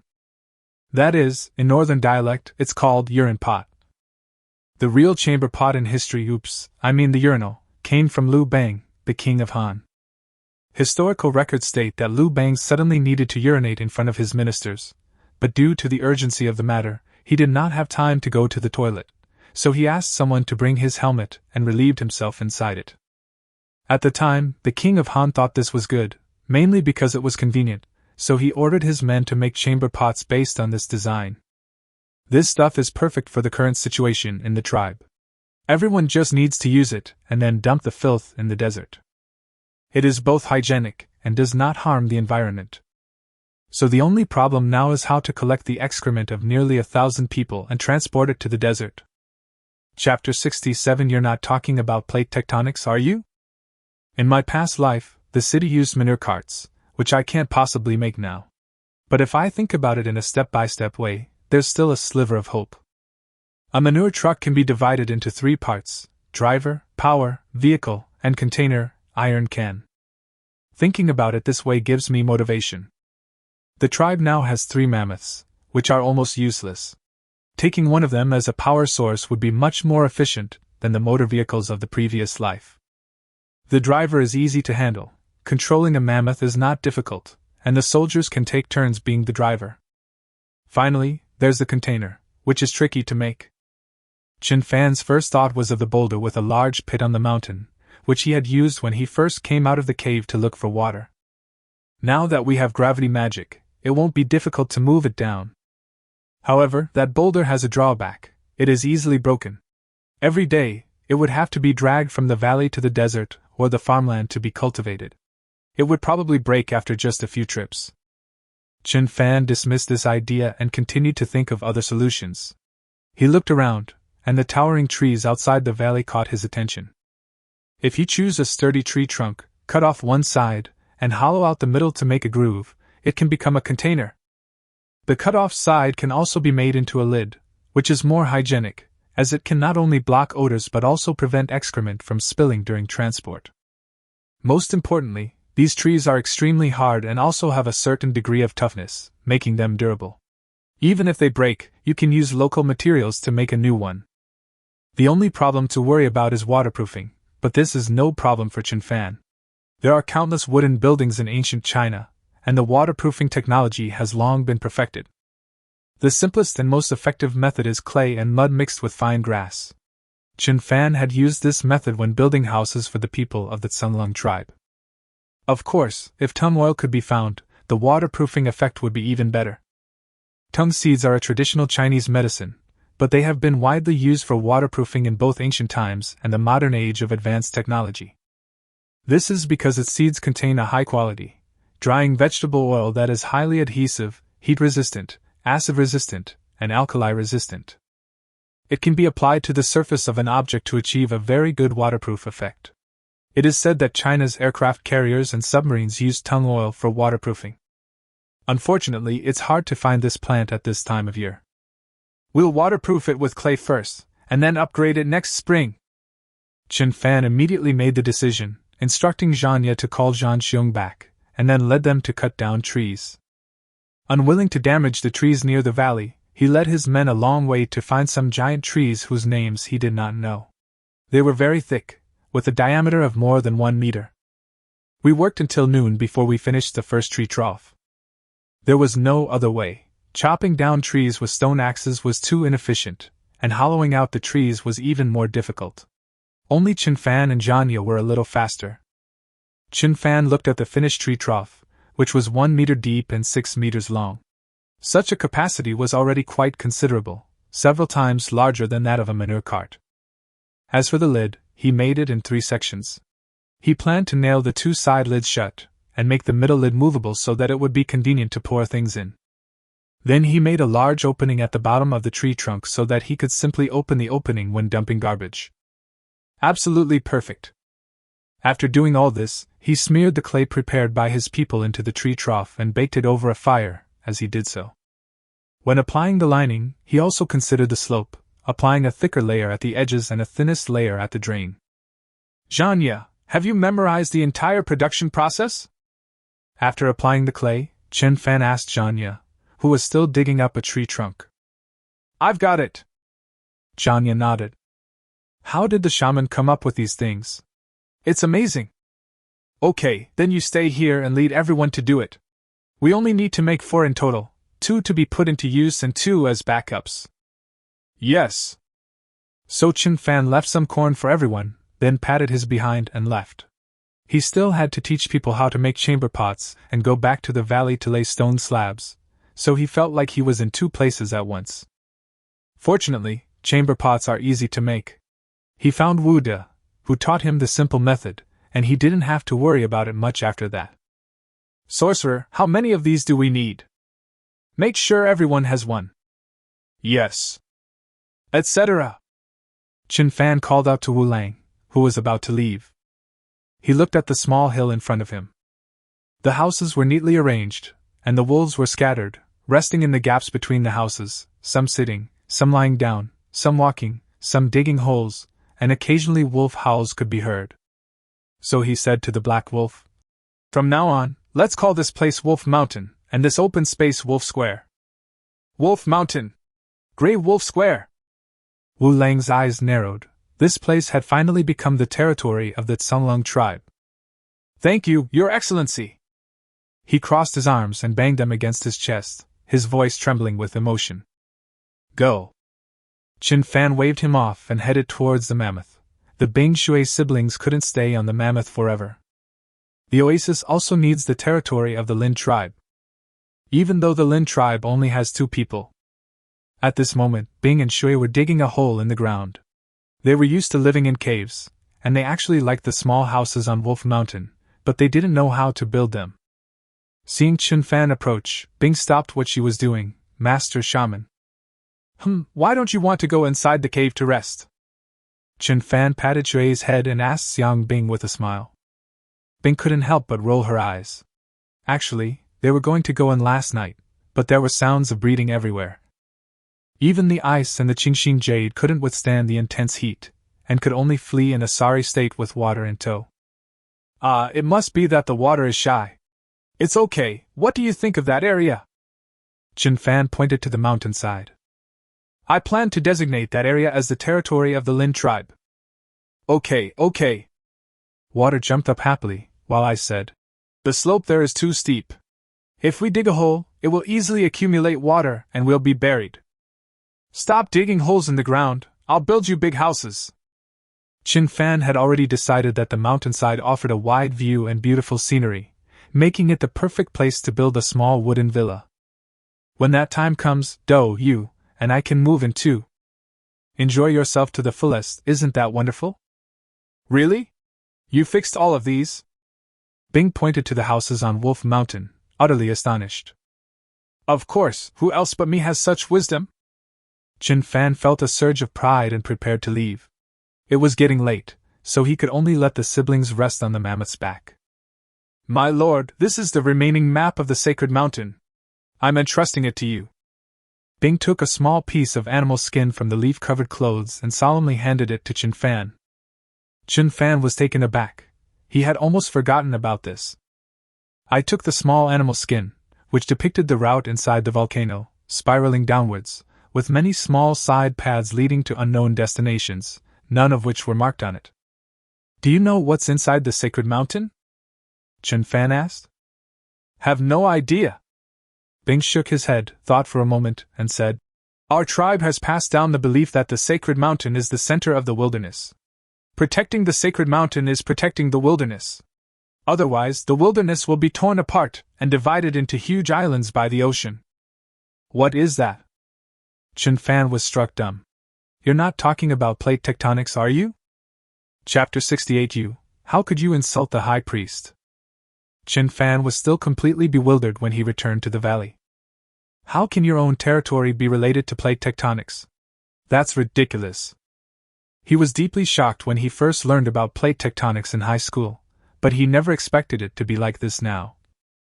Plate tectonics in the past life refers to whether it's the rock strata under the ocean or the continent, they were originally composed of large tectonic plates. Between these large tectonic plates are either mid-ocean ridges, trenches thousands of meters deep, or massive fault lines.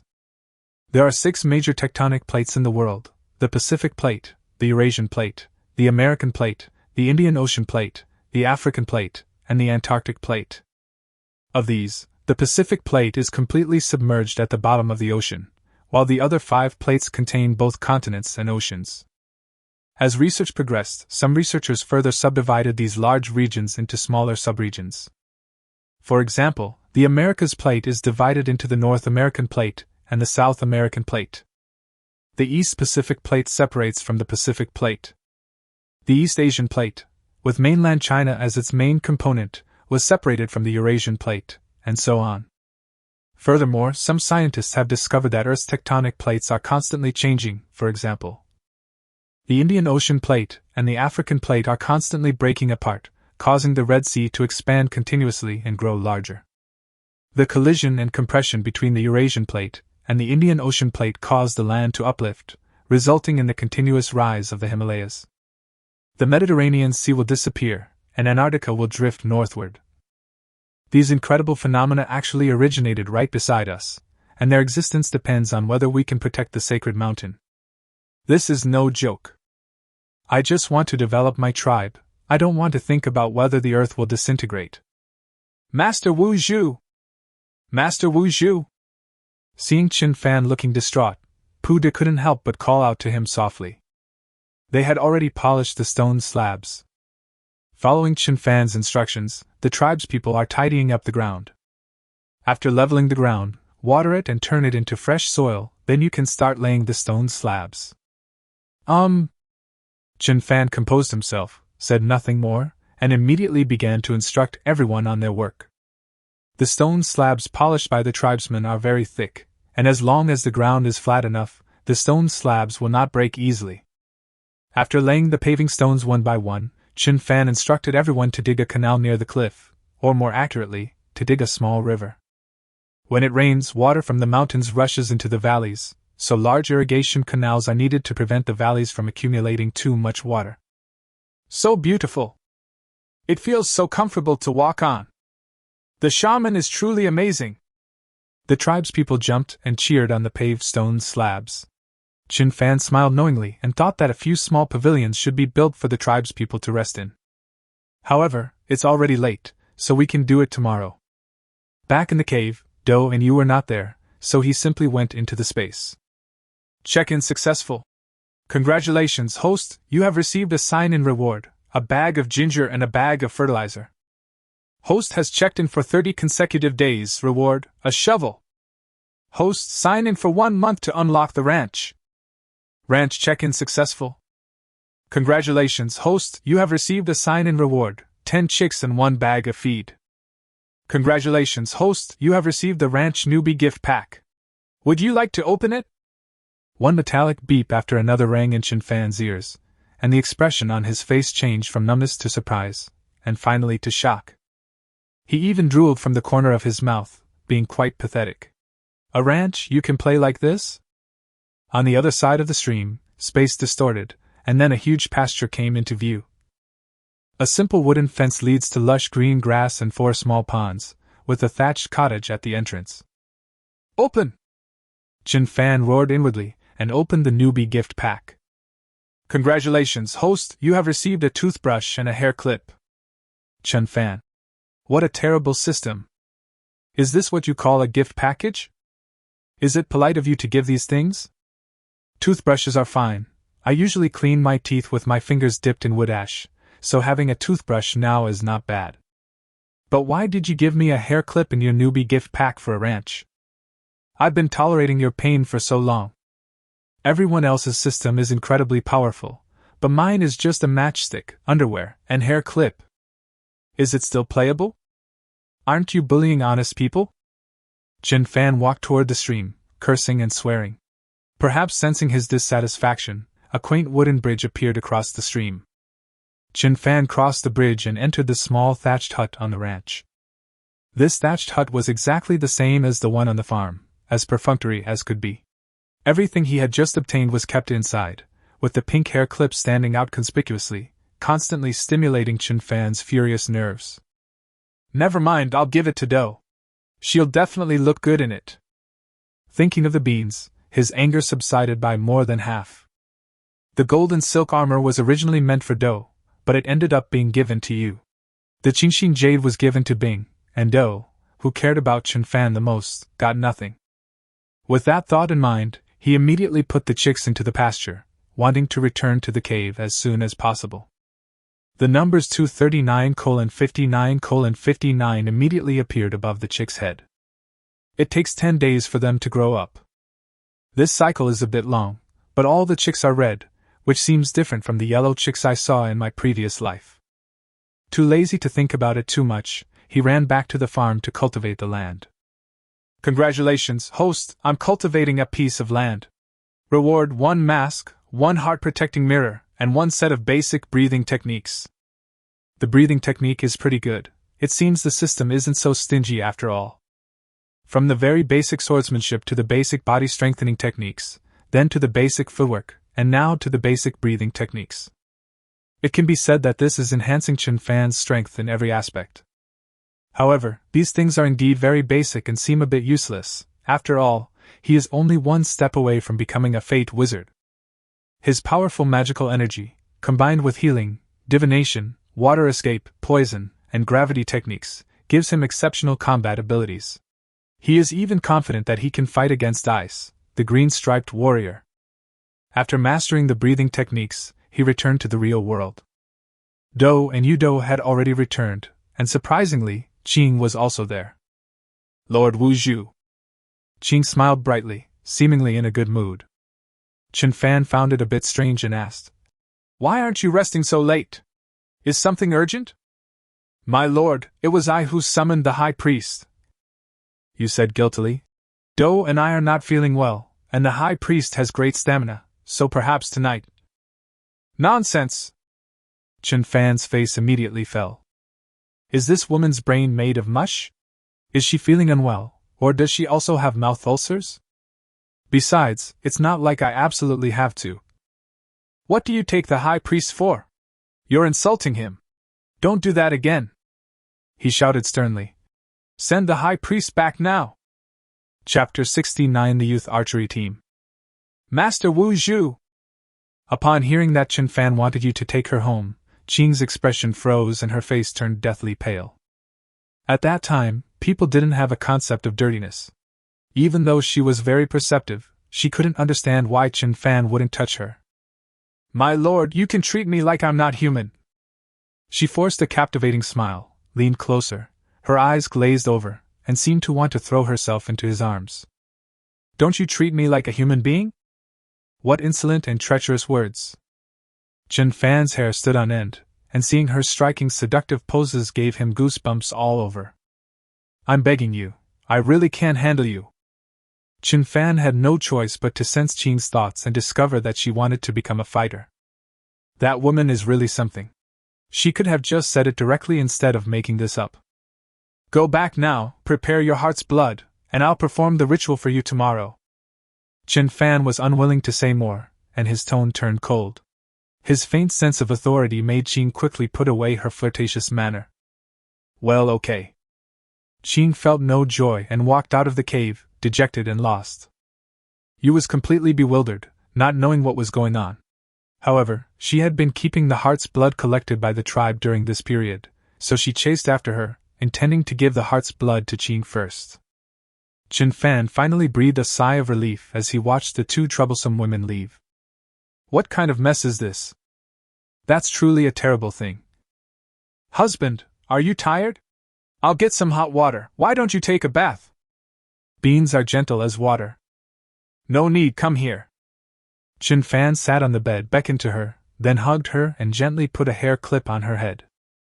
You know what? This pink hair clip paired with Do's innocent face instantly creates a fresh and sweet feeling. Husband, what is that? Here's a gift for you. Come over here and let me see it. Do stood up and stood to the side, her face full of joy.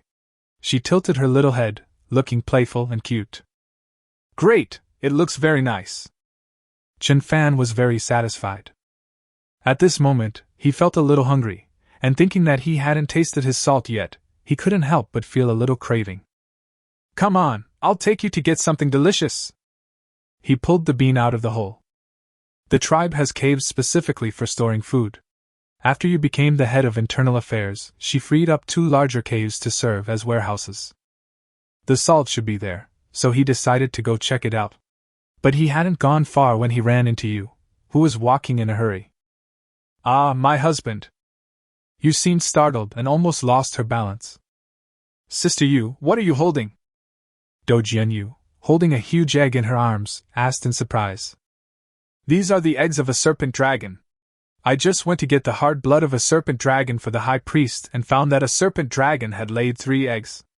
I was just about to go back and show them to my husband. Yu lifted the giant egg a little higher, as if showing it off to Chen Fan like a treasure. Couldn't you find a soldier to help you carry it? Chen Fan said irritably. A serpent dragon can lay hundreds of eggs in one brood, but its egg-laying cycle is extremely long, and it can only lay 1 or 2 eggs at a time, and at most no more than 5. It takes more than a month to complete the entire process, which is why serpent dragons are considered a very suitable food for overwintering. Give it to me. Chen Fan took the egg and found that it was really heavy, weighing at least 100 pounds. It's only the size of 3 watermelons, yet it's so heavy. Let's go eat it. So the 3 of them went to the campfire hall, where Chen Fan put the eggs into the large stone pot, poured in water, and prepared to boil them. He planted garlic a few days ago. Now's the perfect time to make garlic-dressed snake and dragon eggs. You go and get a piece of salt. Yes. Do, crush these garlic cloves. Chen Fan took out a bag of garlic and, worried that Do didn't know how to mash it, gave a demonstration. Do said he had learned it, and found a rock to get busy. Just then, Fu ran in with several teenagers. When they saw Chen Fan, their eyes lit up. Master Wu Zhu! Fu was very excited. He had long wanted to see Chen Fan's newly improved bow and arrow, but Chen Fan was always elusive and rarely seen. My lord, look at the new bow I just made! Chen Fan took a look and found that the bow was actually made from the tailbone of a wild animal. It was slightly heavy in the hand and very resilient. The bowstring is made of animal sinew, which is very elastic. Chen Fan tried to pull it. The bow was very strong, weighing nearly 2 shi, a unit of weight, which means it would take about 200 jin, a unit of weight, of force to draw it. This bow can already shoot 100 paces. 100 steps is not the final distance, but the effective distance. In other words, such a bow has a powerful killing force within 100 paces. Indeed, such a bow can be effective against ferocious beasts. Chen Fan praised him generously. Husband is definitely a talented person. He needs to be nurtured properly.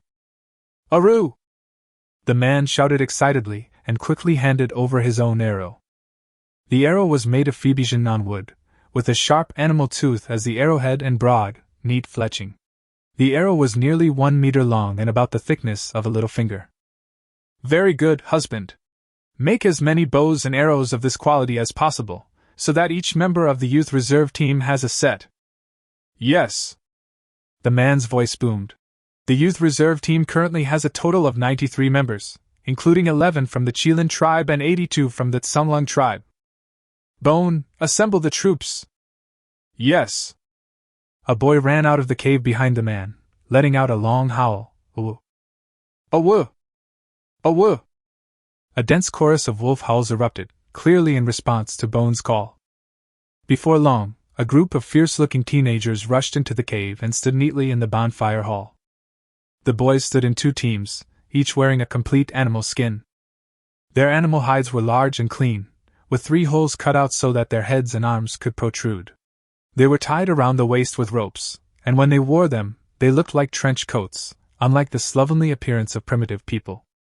Each person had a bone dagger tucked into a rope at their waist, a quiver of arrows on their back, and their hair was covered in mud to prevent stray hairs from obstructing their vision. It is a vibrant and energetic army. Chen Fan's expression suddenly turned serious. He sensed a deep respect for the boys.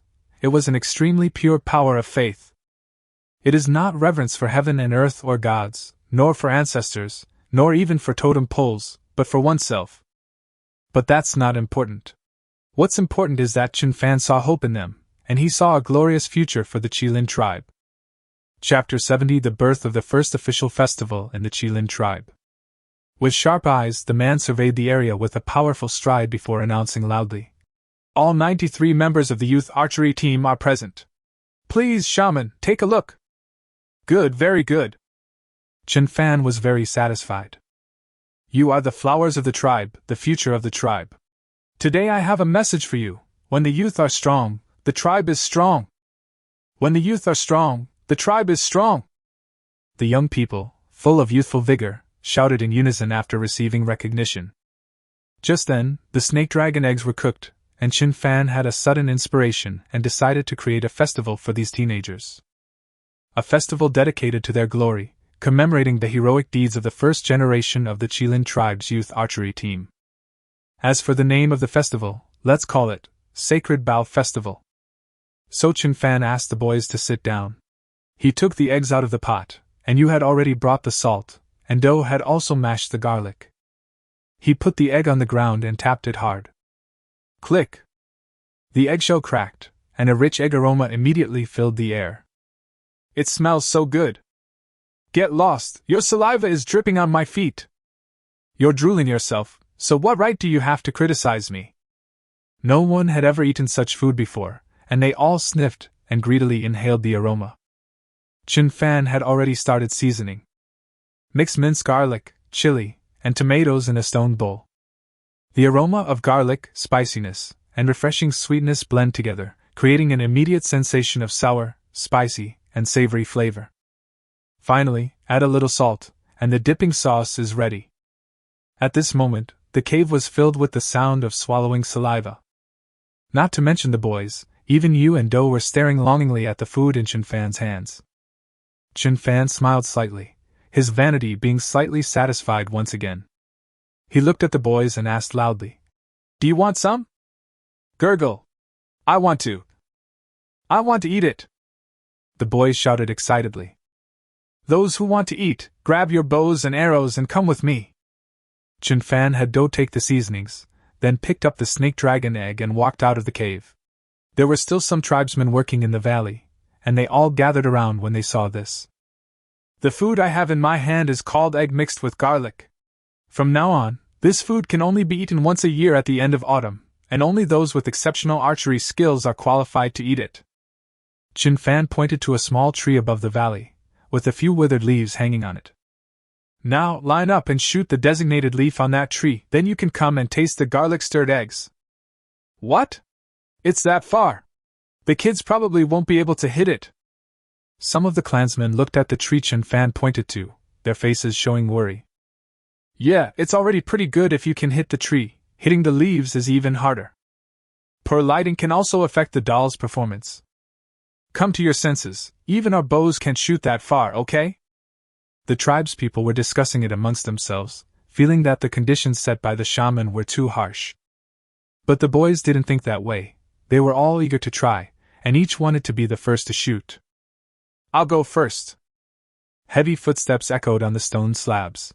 It was Fu, who pushed through the crowd and asked Chen Fan, "Master Shaman, which area should we shoot?" Chen Fan gave an approving look and used gravity magic to control a leaf at the top of the sapling, causing it to shake violently up and down.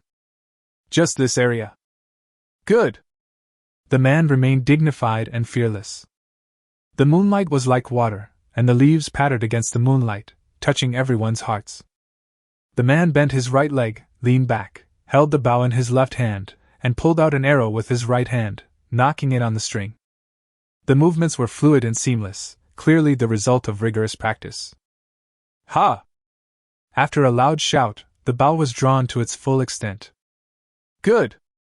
Some members of the clan couldn't help but cheer, and everyone watched intently, hoping that the husband could create a miracle. "Call out!" The arrows flew like lightning. Pfft! The leaves that Chen Fan had designated were torn to shreds by arrows and scattered in the moonlight. "Aruru! Good! What a powerful bow! What precise archery skills! What a majestic baby!" The tribespeople cheered, realizing that the young men in the tribe had become so strong without them even noticing. Fu looked at Chen Fan with shining eyes, unable to hide the smugness on his face. "Come over!" Chen Fan used his hand to pry off a small piece of the dragon snake egg, dipped it in the prepared garlic paste, and personally fed it to his husband. "Wow!" The moonlight reflected in his eyes, revealing a look of intoxication. "It's so delicious! I'm so happy! I can't help but want to dance." The boys standing nearby were incredibly envious. What a noble honor it is for the shaman to personally feed the child. The boys could no longer contain themselves. One of them stepped forward and shouted, "Which area?" And so, one after another, young people stepped forward. The sound of arrows piercing the air rang out continuously, the leaves on the small tree kept decreasing, and the serpent dragon eggs were gradually consumed. Chen Fan fed them one by one. The scene was peaceful and serene, with everyone cheering. In the end, a total of 39 teenagers successfully hit the target. They became the first group of teenagers to eat garlic-mixed eggs. The later book, The Wilderness Chronicles, records this in detail. In the autumn of the first year of the imperial calendar, at Shenhuang Valley at night, the divine archer general led his troops to shoot arrows at leaves, hitting the target more than 30% of the time from 100 paces away. The emperor was pleased and rewarded him with dragon and snake eggs dipped in garlic, thus establishing the tradition of eating eggs with garlic on the Divine Archer Festival. The Daki Liji records. The Divine Bow Festival, also known as the Winter Welcoming Festival, is a major folk festival that combines military review, display of military strength, celebration and entertainment, and food and drink. Originating in Shenhuang Valley, legend has it that when winter was approaching, a calamity star fell at night, and the emperor established this festival to boost morale and commemorate the archers. Festival activities. making bows and arrows, shooting leaves at night. Holiday food, egg with garlic. Festival time, 3 days before winter arrives. Significance of the festival: to commemorate the first generation of young archers and to boost morale. Later records inevitably embellished and fabricated details, and Chen Fan himself was unaware of events from that distant past. He dismissed everyone and then took Yu and Do back to the cave. Nothing was said that night. The next morning, he led his men to the mountainside. Building a small villa is not something that can be done in a day or two. He first needs to observe the terrain, and then roughly design the structure of the villa. Just as they reached the halfway point up the mountain, Qing arrived carrying a bowl of her heart's blood. Chen Fan then remembered that he had promised to help her awaken her powers today. "Lord Shaman, have I been delaying your work?" Qing was a little worried. She sensed that Chen Fan didn't seem happy. "No, I sensed that this awakening wasn't quite safe. How about you try a different kind of heart's blood?" Chen Fan frowned. He wasn't making this up. He genuinely sensed danger all of a sudden. "Ah?" Qing's mouth opened slightly. She had finally waited for this day, and the snake dragon's heart blood was the best heart blood in the tribe. Of course, there are also mammoths, but the damage to animals from taking their heart blood is irreversible, so mammoths will still be useful in the future. Besides, the abilities of mammoths are nothing more than defensive charging and the like, which she doesn't want. "Forget it, with me protecting you, there shouldn't be any major problems." Chen Fan sensed her thoughts and decided to take the risk. Chapter 71: The First Snow of XXX. Now that his magical power is extremely strong, his healing abilities have also increased accordingly, which he believes is enough to protect Qing's safety. With that thought in mind, Chen Fan took out the totem pole of the Tsanglang tribe and began the ritual. The wind rises, the clouds move. The blood on Qing's back and the totem pole disappeared at the same time, replaced by a coiled snake dragon. "Oh no!" Chen Fan's heart skipped a beat, and he finally understood what his previous ominous premonition was. His brows furrowed, and his eyes darkened like night. The awakening was complete, and Qing knew her own abilities. She looked at her stomach, then at Chen Fan, and finally her gaze fell on the totem pole. "Ah!" A piercing scream shattered the morning tranquility. Qing could hardly believe that her ability was pregnant. She gained the bizarre ability to get pregnant, a rare ability that only snakes and dragons possess. What the hell is this? Is this what you call a totem warrior? A totem warrior who has awakened the ability to get pregnant. I'm already good at it, aren't I? Do you expect people to ask me, "Hey beautiful, what are your skills?" I would reply, "Oh, my ability is to get pregnant, wow, not bad." An adult's breakdown often happens in an instant, and Qing is currently in that instant. She is disheartened and has lost hope in life. Standing there dumbfounded, Chen Fan didn't know how to comfort her. After thinking for a moment, he whispered, "Actually, I think it's pretty good. This ability complements your stamina." He stopped halfway through his sentence. Because Qing had already covered her mouth and was running down the mountain, twisting her waist. Well, Chen Fan sighed deeply and decided to perform divination for her. The result surprised him greatly. It turned out that the snake dragon's ability to get pregnant was not ridiculous, but rather an extremely outrageous and powerful ability. The serpent dragon cannot move at all during its pregnancy, not only for fear of damaging the eggs inside its body, but more importantly because it has too much energy in its body, which creates weight and compresses it so that it cannot move. The source of this weight is the power of bloodline. Of course, when it came to Qing, it became the power of totem. The eggs inside the serpent dragon's body generate bloodline power to nourish the mother. The more eggs a serpent dragon carries, the stronger its bloodline power becomes.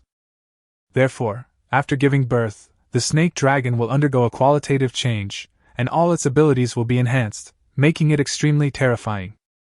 I wasn't wrong! This ability, combined with her incredible stamina, is simply invincible. Chen Fan muttered a few words to himself and decided to leave her alone for the time being, since she would eventually find out how strong she was. He is currently in a position where he can see Wolf Mountain, and not far up is the huge rock with the large pit. We immediately decided to build a small villa here. The first step is to observe the terrain. The slope here is moderate, and leveling the ground won't take too much time. The surrounding area is lush with trees, making it easy to obtain materials locally. Then he needed to define a specific area. He looked around and marked out an area about the size of a football field. Let's do it! Have the tribespeople clear away weeds and trees, and tidy up the ground.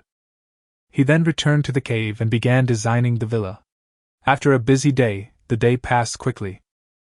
The next day, the ground was prepared, and Chen Fan personally taught the tribesmen how to dig pits and lay foundations, how to split stones, and how to build railings. On the third day, it snowed. Winter is here. Fear gripped the tribe. At this time of year, everyone would hide in the cave, and only the strongest warriors would venture out to hunt. But things are different now. The tribe has become powerful. Pu De led his totem warriors in training in the dense forest, Fu led his youth archery team on hunts, and Wu Lang organized a group to renovate Sunlang Square. The women lit fires to cook and delivered food everywhere, while the children sharpened stone knives in the valley. Everywhere there was a thriving scene. At that moment, Chen Fan was squatting on the ground fiddling with a few small pieces of wood. He is studying mortise and tenon joints. This is the main structural method of traditional Chinese architecture, furniture and other implements, which is a connection method that combines concave and convex parts on two components. The protruding part is called a tenon, or tenon head. The recessed part is called a mortise, or tenon groove. Its characteristic is that it does not use nails on objects, but uses mortise and tenon joints to reinforce them. This is the essence of Chinese woodworking culture and skills accumulated over thousands of years. Chen Fan only had a superficial understanding of it, so after he understood the simple structure, he stopped studying it. That's enough. My lord, the stone has been prepared as you requested. A white-striped warrior roared. The wind was strong and the snow was heavy on the mountain, so people could only shout loudly. Okay, I'll teach you. Chen Fan wanted to build a complete courtyard. He planned to build a wall first to prevent small animals from running around. The fence needs to be both safe and sturdy, as well as aesthetically pleasing. Chen Fan's idea was to build the entire side against the mountain with stones, use a combination of stones and wooden fences on both sides, and use only wooden fences on the side facing Wolf Mountain. Then move the arrow tower to the main gate and send warriors to guard it every day. The stones prepared by the tribe were all very large, and as long as they were stacked neatly, they would be very sturdy. Chen Fan was going to teach them mortise and tenon joints. There are hundreds of types of mortise and tenon joints, which can be broadly classified into three main types based on their structural function. One type mainly involves joining surfaces together, or combining two edges, or connecting surfaces and edges. Examples include tenon joints, tongue and groove joints, dovetail joints, through tenons, and mortise and tenon joints. Another type is the structural method as points. It is mainly used for T-joints, angle joints, cross joints, and extension joints of straight and curved materials, such as tenon joints, double clamp tenons, hook tenons, wedge tenons, half tenons, through tenons, etc. Another type of construction method involves combining and connecting three components together. Besides utilizing some of the mortise and tenon joint structures mentioned above, this method employs more complex and specialized techniques. Common types include corner tenons, long and short tenons, shoulder tenons, and zonzi-shaped tenons. Chen Fan taught his people the tenon joint, which involves drilling a hole in one piece of wood, inserting another piece of wood of the correct size, and then filling the gap with small triangular pieces of wood. It was very simple. After teaching them, Chen Fan led his men up the mountain. He wanted to examine the large rock and, if possible, he planned to use it to make a pond and place it in the courtyard. And so time flew by. As night fell, the snow on the ground was already ankle-deep. Chen Fan returned to the cave, and Do quickly helped him brush the snow off his body, while you lit a fire to heat up his food. My lord, this snow is likely to continue for several days. Why don't we take a few days off? Yes, many people in the tribe have frostbite on their feet. Husband, are you all right? Let me take a look. The two women each said something, and with the crackling flames, Chen Fan suddenly felt a sense of peace and tranquility. As the saying goes, all a man wants in life is a wife, kids, and a warm bed. What I'm lacking now is kids. But this can't be rushed. It's Ching who should be anxious. As he was thinking, he suddenly thought of ice, and that she and water were still on the back of the mammoth. It's freezing outside, we need to bring them inside. So he got up and walked towards Wolf Mountain. There was no one outside. His feet crunched in the snow, making the silence even more palpable. Sister, I'm cold. Don't worry, the shaman is repairing our house, so it won't be cold anymore. Ice embraced water, and the two of them nestled under the mammoth, keeping each other warm. When will the shaman be able to fix it? Shouldn't we go and help? Let's go. It's so cold, and the shaman must be working very hard. Let's go help him tomorrow, okay? Good. Chapter 72 Chicken Cavalry. Chen Fan, with his keen senses, heard the conversation between the siblings and slowly smiled. He quickened his pace and walked over. Master Shaman, what brings you here? The ice was poured over the boiling water and brought to the surface. Since she gave the map to Chen Fan, she stopped wearing a mask. Because she accepted this place as home, she naturally didn't need to wear one at home. Her face was red from the cold, and the warm breath she exhaled as she spoke was clearly visible, obscuring her dark, night-like eyes. I'll take you home. Chen Fan spoke softly, his heart filled with endless pity and guilt. Without waiting for Bing's consent, he crawled under the mammoth and scooped up the water without saying a word. Water, come back to the cave with me, do you dare? Why wouldn't I dare? There are big wild animals in the cave. My lord, I am no longer a child. Then let's go. He took out a piece of animal hide to block the water, then grabbed Bing's little hand and walked towards the cave. Bing felt his hand was warm and heavy, and her heart beat faster. They hadn't walked far when they ran into Do and Yu, who had followed them out. Both women were holding animal hides. When they saw Chen Fan and Bing holding hands, they were slightly taken aback. What are you two doing out here? Go back right now. Chen Fan felt heartbroken. The snow was falling heavier and heavier, and the hair clip on Do's head was completely buried in the snow. Her little face was also red. We've come to bring clothes for our husband. Do ran over and draped the animal hide over Chen Fan. Chen Fan's expression darkened, and he used gravity magic to knock the hide away, which floated up and landed right on Do. I'm not cold, you. You put this on too and go back quickly. You hesitated for a moment, then draped the animal skin over Bing's body. This girl looks rather frail. Wearing this will keep her warmer. Chen Fan felt a pang in his heart, sensing Yu's humility. She's not the kind of person who's clever and good at handling social situations, but now she's trying to please herself. He is his own woman, yet he has to please himself by caring for other women. I was too cold to her.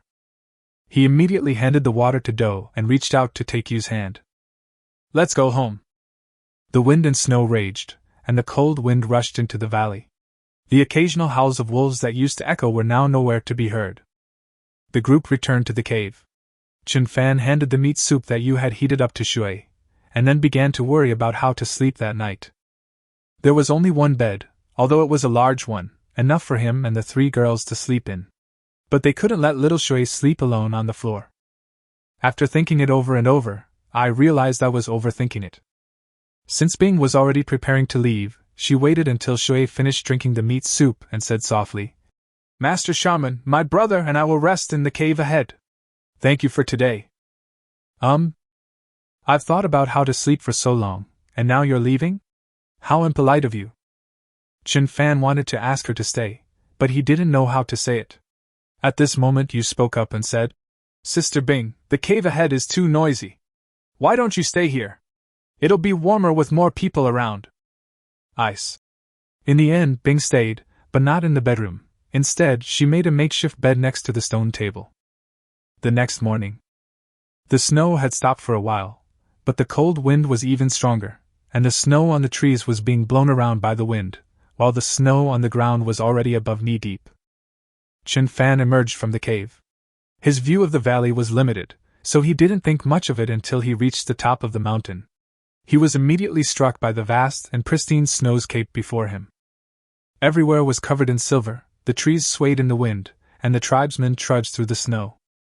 Smoke curls from cooking fires atop Wolf Mountain, while figures move about in the valley. He organized people to clear the snow halfway up the mountain and began a new day of work. Despite the harsh environment, the work could not stop, because the cold weather was the perfect time to build wooden structures. Due to thermal expansion and contraction, wood will shrink to a certain extent in cold weather. In this case, it doesn't matter if the mortise and tenon joints are a little loose. As temperatures rise, the wood expands slightly, making the mortise and tenon joints more complete. The tribespeople were in high spirits. They lit a bonfire and rested there when they got cold or tired. Even as the heavy snow continued for several days, the people never let their guard down. Their clothing gradually changed. They put on animal skin shoes, tied dry grass around their bare legs, and even wore animal skin hats on their heads. Halfway up the mountain, the first floor of the house has been built. However, it is only half a floor and is used for storage and moisture protection. The first floor is huge, shaped like a concave character, and the empty space is the courtyard, which he planned to include a corridor, pond, rockery, garden, and vegetable patch. Real villas are all built on the ground floor. The mammoth dung hopper is now in use. Ching made clear provisions on this matter. 1. Every morning, each household must clean their chamber pots and empty the waste into the latrine. 2. Warriors and adult men took turns manipulating the mammoths. 3. Anyone who urinates or defecates indiscriminately will be punished by being deprived of food for 3 days. Anyone who is not serious about their duty will be punished by being deprived of food for 1 day. This can be considered the earliest and most explicit provision in the rudimentary form of Daki law. As time went on, more and more women in the tribe became pregnant, and productivity gradually declined. This is the day the chicks on the ranch mature. After a busy day, Chen Fan entered the space. The chicks are at the perfect age to mature, making them an excellent choice for stewing hen soup for the pregnant women in the tribe. But when he saw the chicks, he froze. There were no chickens in sight, only 10 bright red bipedal animals wandering around the pasture, each 2 meters tall. Most importantly, they have large wings and full plumage. It looks like it can fly. After Chen Fan harvested it, he took a look and found that it was called a red-feathered pheasant, a ferocious beast. No wonder it took 10 days. In that case, the idea of making chicken soup will have to wait, but we can form an intelligence team instead. Or rather, chicken cavalry. Chapter 73. Please don't save me. Today, the oasis is covered in ice and snow. Ordinary warriors lack shoes and trousers, making it difficult for them to patrol and hunt for extended periods, and their efficiency is low. Furthermore, the tribe currently lacks sufficient animal hides to provide everyone with warm clothing. However, if a chicken cavalry unit of only 10 men is formed, they can be fully armed. They fly through the air, making it easier to chase their prey. After making up his mind, Chen Fan began to check the animal cubs he had received from signing in over the past few days. There are piglets, calves, ducklings, fish, etc. Fish and ducklings can be placed in the pond. As for the pasture, Chen Fan chose calves. When spring arrives, he will lead his people to clear land and plant grain, at which time the cattle will come in handy. And he prefers beef. Back in the real world, he first went to the warehouse to release the grain harvested over the past few days, and then went to the reservoir to drain the water. Although the tribe now has a well, he still comes occasionally to release water, trying to lighten the workload for the tribe's people. The next day, Chen Fan got 10 pieces of animal hide from you and went to the construction site on the hillside to supervise the construction while making equipment for the chicken cavalry. Chicken cavalry, all they need are bows and arrows. They can ask their husbands for 10 later. So all he had to do was make warm and windproof clothes and shoes. Another day passed, and by evening, 10 sets of warm gear were ready. The next issue is the selection of personnel. He plans to choose ordinary soldiers, or at most one white-striped warrior, as the leader of the chicken cavalry. This task was naturally assigned to Puda, who did not hesitate and held an archery competition overnight. 10 people were quickly selected. The best archer among the white-striped warriors is named Li Lang. His ability is exceptional eyesight. Originally, he was the least noticeable totem warrior in the tribe, but now that he has become the leader, he is beaming with joy. So early the next morning, he led his subordinates to wait outside the cave. Without further ado, Chen Fan took out the red-bellied pheasant and warm clothing, and had his husband fetch a powerful bow, thus officially establishing the first air force of the Qilin tribe. The sun and moon revolve, and the clouds roll and unroll. 2 weeks later. With snow falling heavily and the weather getting worse, construction on the villas on the mountainside had to be halted, and Pude stopped taking people out for training. The boys spent their days sharpening arrows in the cave, while only the bonfire in the hall still radiated enthusiasm. Only when night falls can the tribespeople get enough exercise. Chen Fan was no exception. However, he hasn't been idle for the past 2 weeks. The bonfire hall is now filled with tables and chairs, turning it into a large dining hall where it is very convenient for the tribespeople to dine. He transformed some empty caves into bathhouses, complete with large stone troughs and stoves made of rubble. Occasionally, when the strong wind subsided, he would lead his people in building snowmen and having snowball fights in the valley. They would even launch surprise attacks on Wolf Mountain. Accompanied by the roars of the Tsunglong tribe, battles could break out at any moment, with snowballs flying everywhere, creating brief but lively scenes. But Chen Fan eventually got tired of it. As the saying goes, stillness breeds restlessness, and on this day, he decided to explore the volcano. "My lord, the snow outside is too thick, and the mountain road must be difficult to travel. It's not too late to go when it's warmer." Yu was a little worried. Winter was really terrible. The snow was already up to her waist. She couldn't imagine how Chen Fan could climb the mountain in such conditions. "Are you stupid? I have Huma." Chen Fan was both amused and exasperated. He kissed her on the cheek and comforted her. "This is just a visit. There won't be any danger, don't worry." My lord, take these with you to eat on the road." Just then, Do came over carrying a bunch of food. Good heavens, a big boiled snake egg, potatoes, corn, and steamed meat. Later, Chen Fan taught his people to stew the snake and dragon eggs into soup, which was made from beans. Occasionally, he would secretly cook one for him. Poor Yu, the head of internal affairs, saw everything but dared not interfere. She even had to cooperate. Chen Fan quickly took the food and put it into his spatial storage. He then embraced the 2 women tenderly for a while before leaving the cave. He only brought ice for this volcano exploration. It wasn't that I had any other ideas, it's just that Huma could only see 2 people, and Bing was the strongest. Bing and Huma were already waiting at the cave entrance. He specifically instructed Puda not to make a big fuss, so the 2 left very quietly and flew towards the volcano. The wind and snow were fierce, and Huma swayed in the gale, on the verge of running aground at any moment. Chen Fan and Bing were pressed tightly together, both able to feel each other's body temperature and pounding heartbeats. Chen Fan's heart fluttered, but seeing that she could barely keep her eyes open, his romantic thoughts immediately vanished. "Bing, try controlling the water flow to float in front of you," he reminded him by the ice in his ear. Bing didn't understand what he meant, but decided to give it a try anyway. The snowflakes were full of moisture, which she extracted, but she didn't control it well. The moisture was swept up by the gale and slapped onto their faces, freezing into ice in an instant. "Again!" Chen Fan removed the ice beads from her face and encouraged her to continue. And so once again and again. The wind was really strong. Finally, after more than 10 attempts, Bing managed to control the water flow. The cold wind froze the water into a transparent block of ice, which acted like a windshield, blocking the oncoming gale. Bing was overjoyed. The ability to control water can be used in this way. The shaman is truly amazing. However, holding this block of ice was too strenuous. Her arms felt sore and she could barely lift it anymore. "Master Wu Zhu!" Bing wanted to ask for help. What's wrong?" Chen Fan pressed his face closer.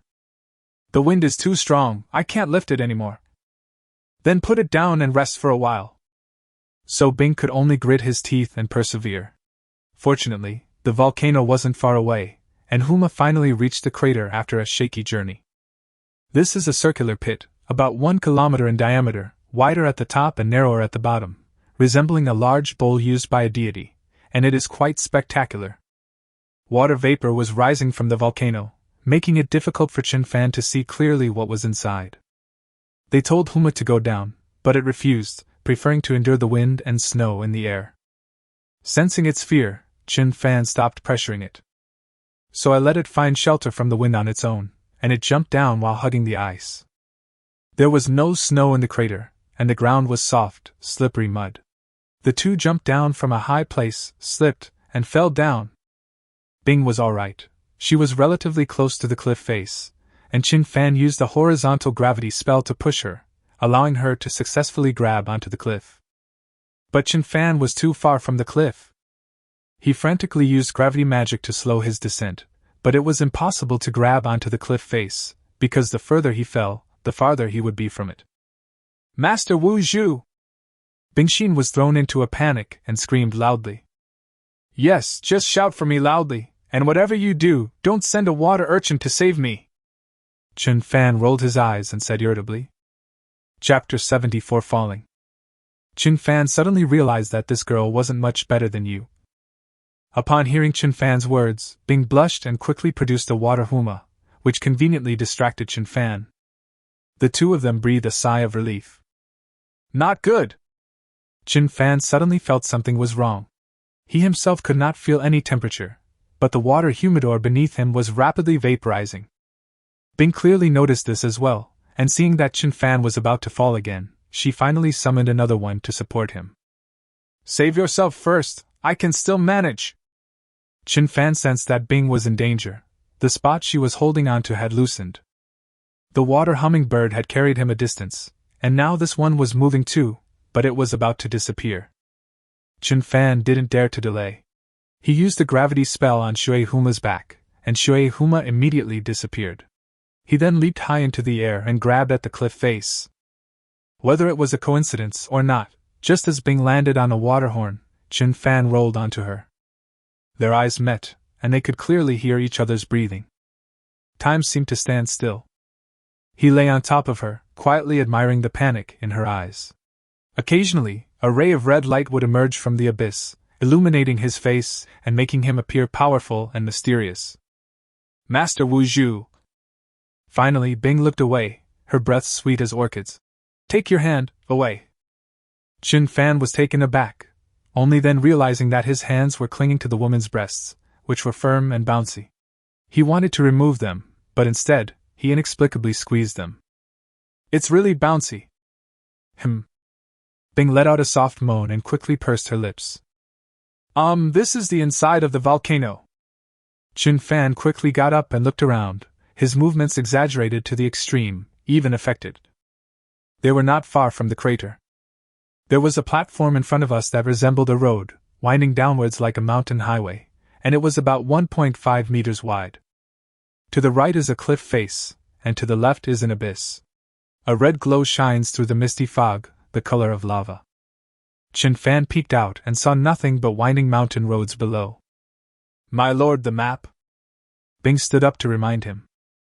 Chen Fan nodded, took out a map, compared the shape of the crater, and quickly determined his location. Not far ahead of them, there was a fork in the road. How are you? Are you all right? Chen Fan looked at Bing with concern. I'm fine, but it's so hot here. Bing tidied her hair behind her ear, and Chen Fan then noticed that fine beads of sweat were seeping from her forehead. Can you hold on? Looking at the map, the fork in the road ahead leads outwards. Perhaps it will be cooler there. A question arose in Chen Fan's mind. He wasn't hot at all. But now is not the time to think about this problem. If Bing really can hold on, they will have to go back. Bing nodded. Yes, I can still manage. So the two of them walked quickly forward. The road stretched downwards, so it got hotter and hotter as she walked. Bing kept wiping away her sweat. If it weren't for the faint coolness emanating from the Qingxin jade, she probably wouldn't have been able to hold on. Arrive! Ahead, a narrow crevice, about the width of a person, appeared on the cliff face. Chen Fan sensed it, and, finding nothing unusual, crawled inside. Inside is a space of about 10 square meters. He took out a torch and lit it. In front of him was a vertical shaft, but there was no red light or water mist, only endless darkness. Wow, it's so much cooler here! The ice was magical. It was only a few steps away, yet it felt like two different worlds. Careful! Chen Fan quickly grabbed her to prevent her from falling. This is a shaman, shall we go down? Bing was startled. There are stairs here. When Chen Fan shone his torch, he saw that there were indeed some irregular bumps and depressions on the cliff face of the shaft. Some were small pits, and some were small protruding platforms, but the largest was only the size of a human head. Now that things have come to this, of course we have to go down. The well opening was too small, so Chen Fan used his teeth to hold the torch and began to climb down, with Bing following closely behind. The cliff face was warm, and the two descended nearly 100 meters without incident, still unable to see the bottom. Fortunately, the space below gradually expanded, and a water sprite appeared on the ice, allowing the two to quickly descend further. After descending for a long time without reaching the bottom, Bing became visibly nervous and grabbed Chen Fan's clothes without warning. Slowly, sounds began to emerge from down the well. Squeak. The sound was somewhat like the squeaking of a mouse. Sensing something ominous, Chen Fan quickly calmed himself and began to perform divination. Puff. He coughed up a mouthful of blood. He couldn't use divination here. Lord Shaman, how are you? Bing's heart tightened, and she reached out to support Chen Fan. The two were still descending, the darkness growing ever deeper, and the light from the torches becoming increasingly faint, as if unable to penetrate the endless darkness. Stop! Chen Fan wiped the blood from the corner of his mouth. This place was too strange. They had descended at least 1,000 meters, and the wellhead above was long gone. Below was pitch black, and the bottom was nowhere in sight. More importantly, the surroundings were endless darkness, and I had no idea how far the cliff was or how big the space was. All that could be heard was the squeaking of mice at my feet, which sounded very close, yet also like a phantom sound left over from ancient times. Witch doctor, shall we go up? Bing was a little scared. The place was too quiet and too eerie. We can't get up there. Chen Fan frowned because the squeaking of mice had also begun to appear above their heads. But how could that be? Could it be a flying mouse? Even if he could fly, there should be some sound from flapping his wings in such a quiet cave, but all he could hear was a squeaking sound. Can't get up there? Bing didn't know why Chen Fan said that. She tried to make the water huma fly upwards, but with a poof, the water huma disintegrated. The two began to fall again, and the torch accidentally fell and went out, plunging them into complete darkness. Even Chen Fan's eyesight was so good that he could not see anything. Bing panicked and tried to create water again, only to find that there was no water left. The water that just disintegrated from Shui Huma has vanished into thin air. Thump! They had reached the bottom and fell to the ground. Chen Fan immediately lit another torch, which provided a sliver of light. Just as they were about to check on the ice, they discovered a huge shadow approaching in the darkness. Chapter 75 Drawing Circles in Your Palm. In the vast desert, the cold sand was stained red with blood. Yenzi stared at the corpse of the Submucoscobiasaurus before him, his eyes filled with gloom. Just a few days ago, he finally managed to persuade the Wanshu tribe. By this time, he had gathered 6 major tribes. They are the Firewood tribe, Hot Leaf tribe, Medicine Bird tribe, Iron Thorn tribe, Poison Toad tribe, and Stubborn Stone tribe. The Firewood tribe and the Hot Leaf tribe are branches of the Flamewood tribe. The Medicine Bird tribe has a friendship with the Flamewood tribe for over 1,000 years. The Poison Toad tribe is a branch of the Five Poisons tribe. The other two are also tribes that have a grudge against Chen Fan. He went to great lengths to gather the best warriors from the 6 major tribes, recruiting 20 yellow-striped warriors, 60 orange-striped warriors, and 200 red-striped warriors. Among them, the Stubborn Stone tribe has strong defense, the Healer Bird tribe is good at healing, the Poison Toad tribe is treacherous and cunning, and the Firewood and Hot Leaf are good at attacking. With the addition of the Iron Thorn tribe's weapons, they are no weaker than the Flamewood tribe at its peak. There were also hundreds of ferocious beasts, and 12 calamity beasts. With such a lineup, he was bound to devour the Qilin tribe alive. To be on the safe side, he also used the saplings of the Flamewood tree as bait and asked the shaman of the Stubborn Stone tribe, a powerful priestess skilled in the art of concealment. With everything prepared, he couldn't wait to set off, and based on the information he had gathered, he searched all the way to the depths of the desert. The harsh winter weather provided them with perfect cover. He intended to launch a surprise attack on the Qilin tribe when they were completely unprepared.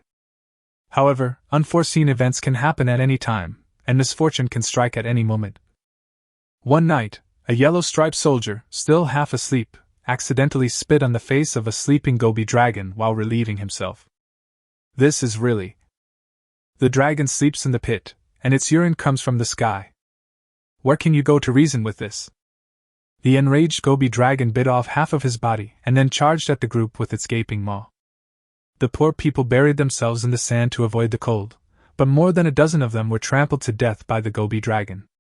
Then, after a night of bloody battle, they finally killed this terrifying wild beast, which was not particularly powerful. Yanzi, the Iron Thorn tribe has suffered heavy losses and seems to be considering retreating. A burly man with a red leaf imprinted between his eyebrows walked over and said in a low voice. Humph, I only gave them a month's worth of food. If he retreats, the entire Iron Thorn tribe will starve to death. Yanzi's gaze was gloomy. The death toll in this battle was close to 1/3, which was not a good thing. It is said that Chen Fan and Bing were in the darkness, but he could see even darker shadows. It was incredibly tall, exuding an overwhelming sense of oppression. What on earth is this? Chen Fan pulled Bing back. He couldn't use divination, but his passive senses told him that the shadow in front of him was beyond his ability to deal with. How long has it been? Has someone finally found this place? Voices could be heard coming from the darkness. Hoarse, desolate. The squeaking of the mice vanished instantly, as if they had never been there at all. Master Wu Zhu! Bing's small hands trembled as she gripped Chen Fan's arm tightly. Chen Fan was also shocked. He thought he was hallucinating, but judging from Bing's reaction, she clearly heard it too. But how could there be anyone here? Who could live in this endless darkness? Judging from the outline of the shadow, could it be a giant? Oh? A shaman? The hoarse voice seemed a little surprised. Sudden! A bright light flashed, and Chen Fan and Bing quickly closed their eyes, but even so, their eyes were still painfully hurt by the intense light. Red, fiery red, the ultimate red glow. Chen Fan's heart was in turmoil.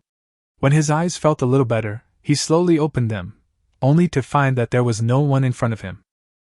There was only one mouse, a mouse that stood upright, over 50 meters tall. Its entire body was jet black, but it was surrounded by a constant stream of fiery red light, accompanied by scorching heat waves that surged outwards like ocean waves. The two eyes, though incredibly large, still give the impression of being very small. Its eyes seemed to hold both scrutiny and doubt. It's the one that's speaking. Chen Fan suddenly realized that this was the giant rat's lair. He held Bing's small hand tightly, without saying a word. You don't have the aura of the Firelight tribe, little one. Which tribe shaman are you? The big rat slowly lowered its head, its two front legs touching the ground, and tilted its head to look at Chen Fan. Chen Fan remained silent. If you were to rashly reveal your identity when faced with such a mythical beast and not know whether it is friend or foe, you would be courting death. He racked his brains trying to find some information about the Firelight tribe. And he actually found it. It wasn't that they found information about the Firelight tribe, but rather about the Firelight beasts. Recorded in the Shinijing, Classic of Strange Things, and the Shizhou Ji, Records of the 10 Continents. There is a giant rat in the volcano, weighing tens of thousands of kilograms, with hair nearly a meter long and as fine as silk. It radiates a divine light and dies upon contact with water. It is an auspicious creature. It seems that the giant rat in front of us is an ancestor of the Firelight tribe. But Chen Fan had never heard of the Firelight tribe. He suddenly understood why Bing felt cool even though they were still inside the volcano. It's estimated that this fire beast absorbed all the heat. There is absolutely no moisture in this place, probably because of it. Strange, I can't see through your bloodline, but you have a familiar aura, as well as an unpleasant one. The Firelight beast's hoarse voice carried a hint of anger. Chen Fan knew he couldn't stay silent any longer. The big rat was clearly trying to trick him into revealing information. It only said that it couldn't see through itself, which means it could see through the bloodline of ice. It had long since realized that Bing was from the Lin tribe. The fact that it didn't show any hostility suggests that the problem isn't serious. The Lin tribe and the Huiguang tribe should have no connection, so the Qi tribe should be fine too. However, he still decided to put on a show and test the big rat further. So he said, I am a shaman of the Huaxia tribe, and the Huiguang tribe you mentioned is under my protection. Oh? The firelight beast seemed quite surprised by this statement. Huaxia tribe. Its lively rat-like eyes darted around a few times, and then its big head suddenly nudged towards the two of them, stopping only when its long beard touched Chen Fan. So many years have passed, so many years since anyone prayed for me, little one, you're lying. Chen Fan remained calm. He had anticipated this situation. He immediately confessed. That's right, I am a shaman from the Qi tribe. I have never heard of the firelight tribe you mentioned. Very good. The firelight beast gave a praise, and then its huge body suddenly shrank, turning into a small mouse the size of a palm. But its light did not disappear. It remained fiery red and dazzling, illuminating the entire cave in a crimson glow. Chen Fan and Bing stared at it blankly, their eyes practically popping out of their sockets. What level of monster is this? Little ones from the Qilin tribe, how did you find this place? At this moment, the little mouse kicked off with its hind legs and jumped onto Chen Fan's shoulder, its eyes darting around. Chen Fan composed himself and honestly replied, We have a map. Map? That's right, it's a map passed down through generations of the Lin tribe's shamans. Let me see it. The little mouse jumped onto his head. Give. Chen Fan, being quite straightforward, simply held the map above his head. The little mouse's front paws were very nimble. It took the map and then fell into a long silence. Sensing that Bing was still very nervous, Chen Fan drew circles on her palm, trying to reassure her. This was a divine skill he learned from watching videos in his previous life, but he never had the chance to use it. He never expected to use it here today. Much later. Well? A sigh echoed from the cave. Chapter 76, A Drop of Blood. Yes, it's her scent. The firelight beast said something abruptly, then tossed the map onto Chen Fan's shoulder and jumped to the ground. Its body began to grow larger again, and it stopped when it became as tall as Chen Fan. You have to get out of here. Why? Chen Fan was puzzled. You are too weak and will not be of any use here. Don't ask too many questions, little one. The things here are beyond your imagination. Only the purple pattern ancestor warriors can get involved. Of course, once you reach the Earth Witch realm, you can also be of some help. Upon hearing this, Chen Fan became even more curious. So he asked again, How can I help? I need to know something, right? The firelight beast remained silent for a moment. Finally, he shook his head and said, Let's go quickly and work hard to develop the tribe. The divine blood is scalding hot, and the Qilin has been soaking in it for nearly 10,000 years. We old friends are not strong enough to be of any help. Only when the tribe is strong can our strength increase. It's been nearly 10,000 years, and with the tribe constantly weakening, the Qilin is extremely weak. We can't hold this place any longer. So, little one, do you know what to do? Chen Fan was greatly shocked upon hearing this. Could divine blood refer to magma from a volcano? And the Qilin is in the lava. Judging from what the firelight beast said, there are many other similar mythical beasts here. What's going on? Primitive people worshipped the gods of heaven and earth and their ancestors, but now the gods of heaven and earth and their ancestors are in opposition? You too, come up here. I'll take you out. The firelight beast was unwilling to say more and lowered its body. Senior, is the Qilin here too? Chen Fan didn't want to leave. He had finally made it here, and since there was a Qilin, he naturally wanted to see it. The Qilin are indeed in the divine blood inside, but they cannot get out, and the longer you stay here, the more difficult it will be for them. How so? You little rascal, you seem so clever, how come you can't understand the implications? The firelight beast was a little impatient, but still explained. The strength of the tribe affects our strength. This is the nest of the gods, and they know your whereabouts very well. The reason you are still alive is because the Qilin is doing its best to protect you. So, get out of here right now. I see. Chen Fan nodded, sensing that the other party was not lying, so he pulled Bing and climbed onto the back of the firelight beast. Its spear-like hairs are very stiff and uncomfortable to sit on. Fortunately, they can be pushed aside, otherwise it would be impossible to sit on them. Good, hold on tight! A hoarse voice rang out, and the firelight beast instantly grew larger. Chen Fan felt like he was in an elevator, and soon they were approaching the narrow well opening above. The two returned to the top of the shaft. Seeing that the firelight beast was about to shrink and disappear, he quickly said, "The Chilan and Lin tribes are indeed very weak right now. It would be too slow for us to develop on our own. Do you have any good suggestions?" "You little rascal. Well, the god's nest is dark and gloomy, and the firelight tribe should be wiped out by now. This thing is useless to you, so I'll give it to you." A hoarse voice came from below, and a stone jar flew out of the well. Chen Fan caught it. "Thank you?" "You're welcome. Just get out of here." Around noon, the wind and snow subsided a little.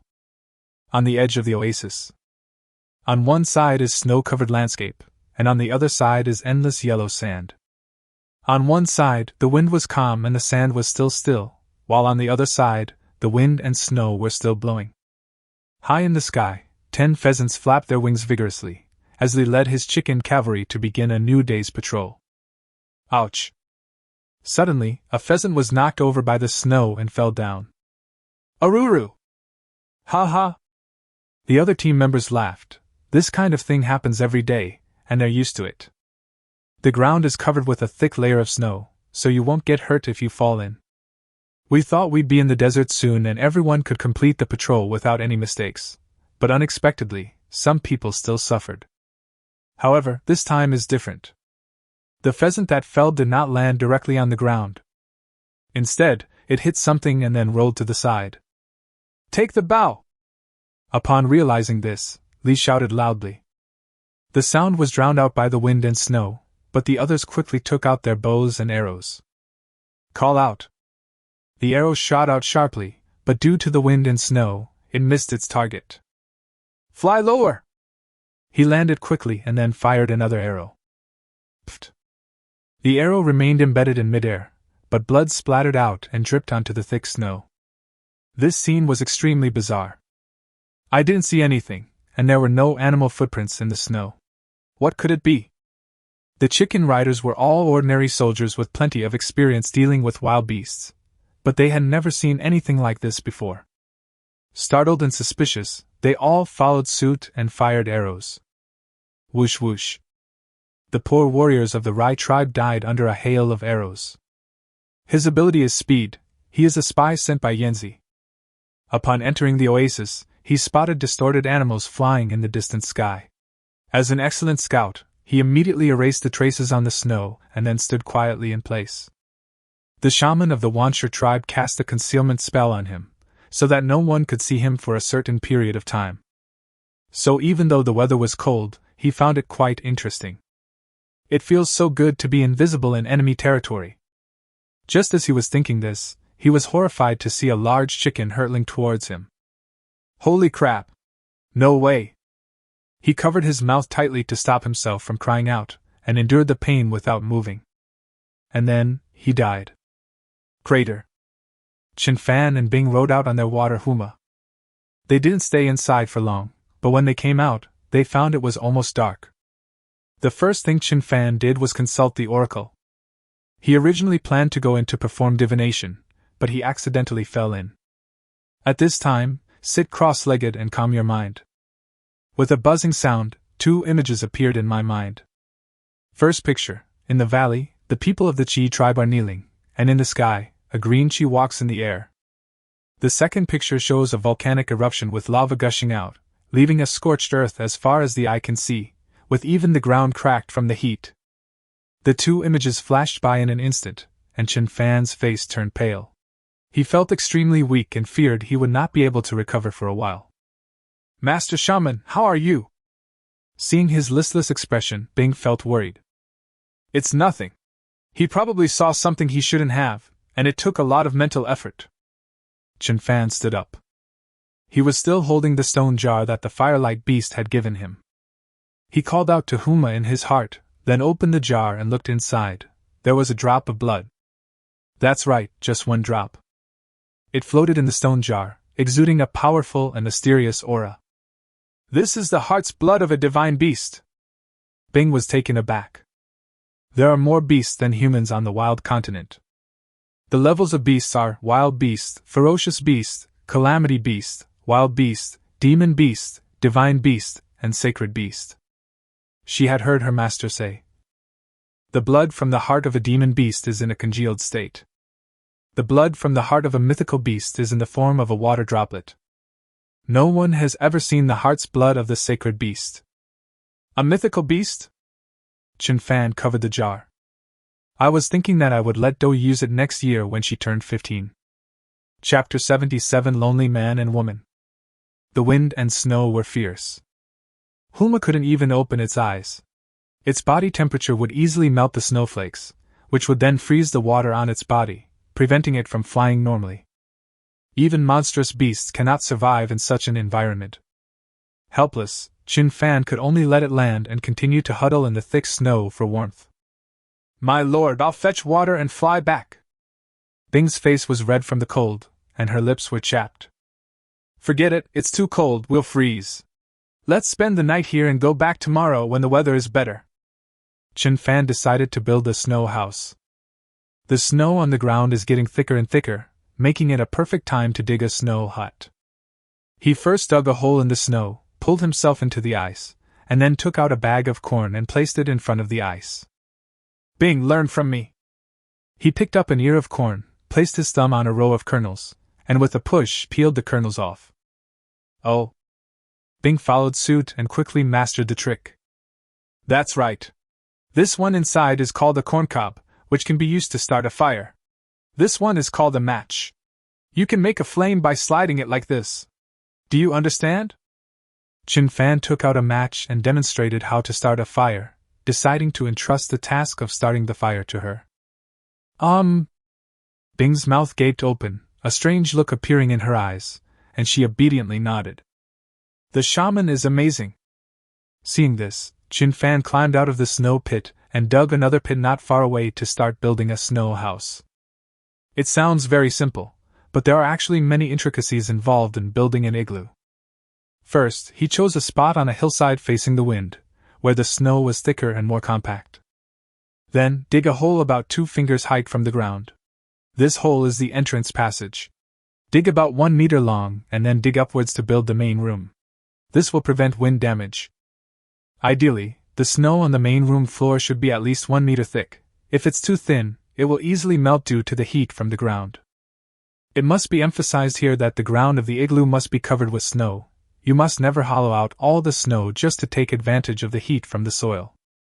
Because of this, the different materials inside the house would prevent the temperature from being retained, and the rising heat could cause the snow house to collapse. Chen Fan worked for a long time, climbing in and out to clear the snow he had dug out. The sky grew darker and darker, and the wind became more and more violent. Fortunately, he had plenty of stamina and eventually finished building the snow house, which was a space with sides of 3 meters and a height of about 1.5 meters. Finally, they drilled a ventilation hole inside, and he climbed out to call for ice. By this time, Bing had already started a fire and peeled a lot of corn cobs. Chen Fan dug around in the ground and found 2 tree branches and a relatively flat large rock. He collected them together with the corn cobs. Then the 2 of them carried the fire into the snow house. In the freezing cold, in the desolate wilderness, a lone man and woman, of course they should. "Let's eat. I haven't eaten all day." Cooking is possible inside the snow house, as the thick snow can temporarily block the temperature of an open flame. Chen Fan took out a stone, placed the tinder on it, took out some corn cobs to make the fire burn brightly, and then took out the food that Do had prepared and put it aside to heat. "It's so warm in here." Ice found it very novel. "The shaman is skilled in everything. He's truly amazing. Warmth can also be dangerous." Chen Fan began to take off his clothes. The drastic temperature difference and the labor he had just done had made him sweat a lot. The animal skin clothes were not breathable and were very uncomfortable clinging to his body. "Are you wet? If you are, take off your clothes and dry them, otherwise you will get sick." Chen Fan stuck the tree branches near the fire, hung the animal hides on them, and then said to Bing, Wow, you've finally figured it out? If a former LSP, low speech prodigy, were here, they would all be impressed. They're green-striped warriors. They wouldn't get sick from temperature differences? How could you even say that? However, a blush rose on Bing's face. She looked at Chen Fan with her beautiful eyes. His muscles were well proportioned and incredibly clean, with distinct beads of sweat that made her heart race. She even saw a few drops of sweat trickling down his chest. Glistening sweat streamed down his brown skin and over his powerful muscles. Its path is uncertain, and its traces slowly disappear. Bing felt her body starting to feel hot, and for the first time, she was jealous of a single drop of sweat. This was utterly absurd. Bing mumbled a response, but she didn't move, because Chen Fan had underwear, while she didn't. Chen Fan didn't care about her feelings. He was just asking casually. Now that it was quiet, a feeling of hunger struck him. He broke off a piece of the serpent dragon egg and put it in his mouth, mumbling, "We don't need to come to this volcano for a while."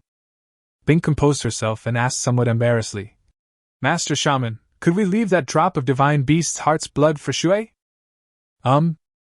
Chen Fan thought for a moment and said directly, "No. He has already decided to give it to Do. Do has been with me the longest and knows how to take care of me the most, so of course I'll give Do the best of luck." "Then, let's do it again." Ice's eyes were filled with hope. With so many forks in the road on the map, if a mythical beast is hidden beneath each fork, then perhaps we can even obtain the heart's blood of other mythical beasts.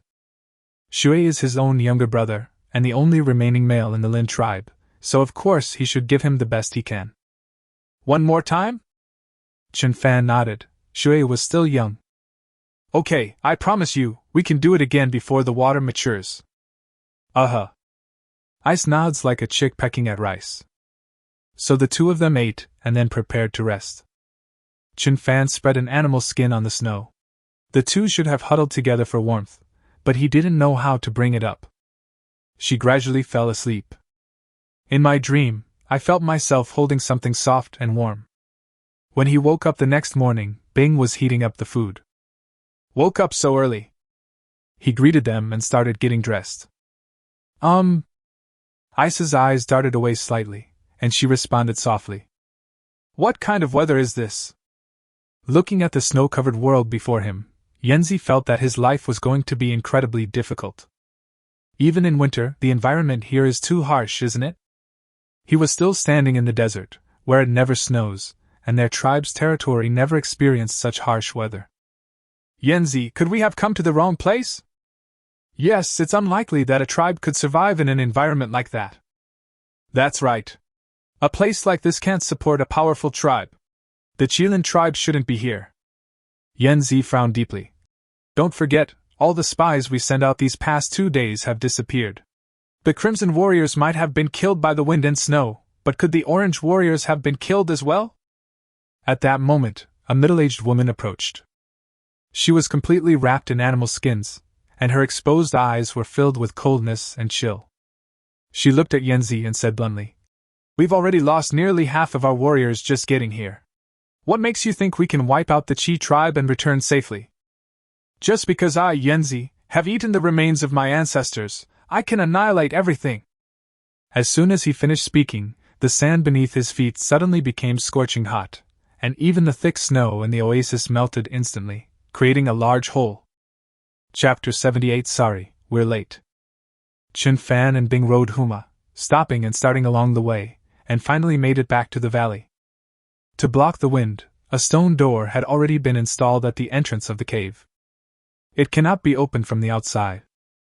The snow in the valley was even thicker, and the two of them stood in the snow, with only their necks and heads exposed. Her clear, bright eyes were full of innocence. "She can't walk." Chen Fan found her adorable and couldn't help but want to tease her a little. So this straight-laced old man forcefully pulled out his arm, scooped up a handful of snowflakes, and threw them over.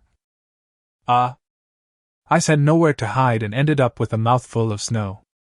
Just as he spat it out, Chen Fan tossed another handful over, saying in a cheeky tone, "Come on, let's have a snowball fight." Bing rolled her eyes. The shaman is still just a child. Let's play then. She wasn't one to be trifled with either, so she splashed water on him. Good heavens, how cold it was to have water splashed on your face. Startled by the cold, Chen Fan plunged headfirst into the snow. He's quitting. He likes to throw snowballs at people during snowball fights, but he doesn't like being splashed with cold water, especially in the face. But when he plunged down, he landed right next to the ice. Realizing that Bing couldn't walk, he simply grabbed her buttocks and forced himself to walk forward. There was a hole in the stone gate, and a wild animal's leg bone was stuck inside.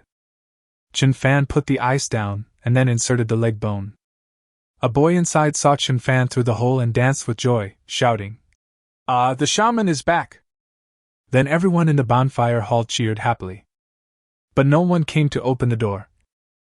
Holy crap, this young man! Chen Fan stood frozen in place, staring at Bing in silence. Finally, Pu De, who heard the commotion, ran over and opened the door. The first thing they said was, "Lord Shaman, the people were very worried about you. They are so happy to see you back safe and sound."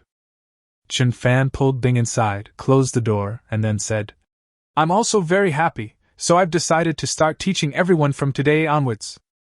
This was something Chen Fan had just thought of.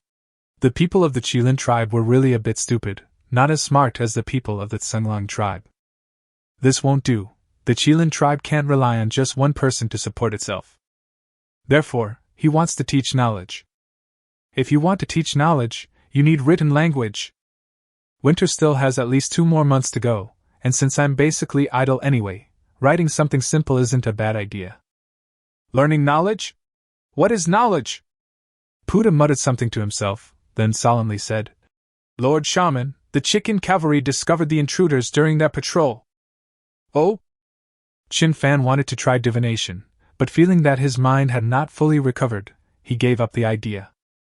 Moreover, he realized that he couldn't use divination in the Firelight Beast's cave when he entered the volcano, which made him understand that relying too much on this skill was not a good thing. He knew he still had to rely on his own wisdom, so he asked, "Do you know who it is?" "Have no idea." Pu De shook his head and continued, "We captured an orange-striped warrior, but he's tough and won't say anything." "Is there really such a good thing?" Chen Fan chuckled. This was to make him teach his clansmen the methods of torture. He knew this stuff inside and out, and asked urgently, "Where is he?" "At Wolf Mountain. Zhan Xiong and the others are all over there." "Great, we'll go see how hard he really is this afternoon." Upon hearing the news, Yu and Do ran out. Chen Fan pulled the 2 women aside, and after having lunch with the other tribesmen, they returned to their cave. These days, Bing and Shui have been resting outside the bedroom. Chen Fan enlarged the stone table left by the old shaman, and converted it into a Kong, heated brick bed. It was quite warm, though. After resting for a while, Chen Fan came out and took Pu De to Wolf Mountain. This time, Chen Fan did not disturb Huma. He used his footwork to try walking directly on the snow's surface. He staggered, leaving 2 footprints of different depths in the snow, but he didn't fall. Damn, that basic footwork isn't bad. Having experienced the lightness skill, Chen Fan was in a great mood. He turned around and looked at Pu De, only to see him struggling to move and busy boosting his strength. "Haha, I'm leaving first. Pudin, you can come with me yourself." Chen Fan continued forward, his steps becoming increasingly steady. He couldn't help but wonder, so, learning the techniques given by the system was just learning them. "I'm not proficient at all. I still need to practice." No wonder he felt that the basic breathing technique was useless. With that thought, he immediately began to try breathing using the breathing technique. He exhaled puffs of white mist from his nostrils and felt his body become lighter. The footprints on the snow were getting shallower and shallower. Before even reaching Wolf Mountain, they had already reached the point where they could leave no trace in the snow.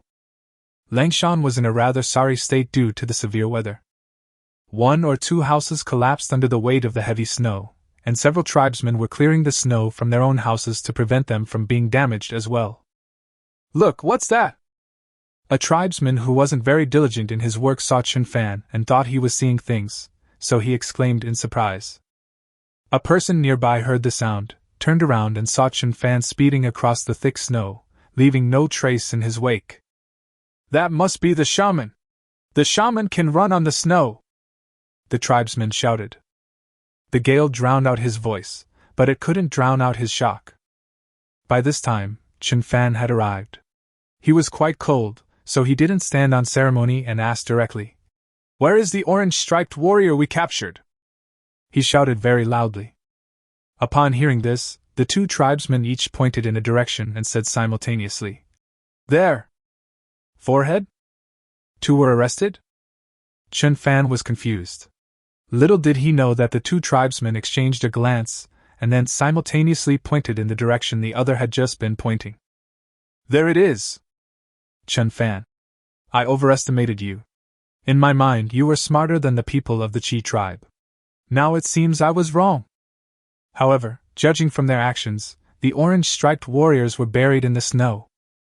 This extremely harsh weather buried people in the snow. They're so simple and honest. It's so warm in the snow, no wonder people don't say anything. So he sensed the location, pinpointed it, and then dug through the snow. A deathly pale face was revealed. His eyebrows and beard were covered in ice crystals, making him look rather miserable. Chen Fan smiled kindly and warmly, a smile that made people feel like they were in a spring breeze. "I'm sorry we're late." Chapter 79. You are a kind-hearted boy. Don'tsi is one of only 2 orange-patterned warriors in the Ironthorn tribe. Of the 6 tribes that Yanzi had won over, the Ironthorn tribe was the weakest. After the 3 crimson warriors sent out by Yanzi went missing, no one was willing to go and scout ahead anymore. Thus, the weakest tribe, the Ironthorn tribe, was chosen. Left with no other choice, Don'tsi volunteered to fight. He had no choice. He was too old and no longer had the chance to be promoted to Yellow Stripe. Big Thorn, another orange-striped warrior in the tribe, is still young, and his value to the tribe is greater than his own. Moreover, his ability is jumping, which makes it easier for him to move around in the snow. But I never expected this. The despicable Qilin tribe has laid traps all over the jungle. He first fell into the pit and was cut on the calf by bamboo splinters, but fortunately the snow cushioned his fall and prevented him from being seriously injured. After finally climbing out of the crater, a thick tree trunk came crashing into him.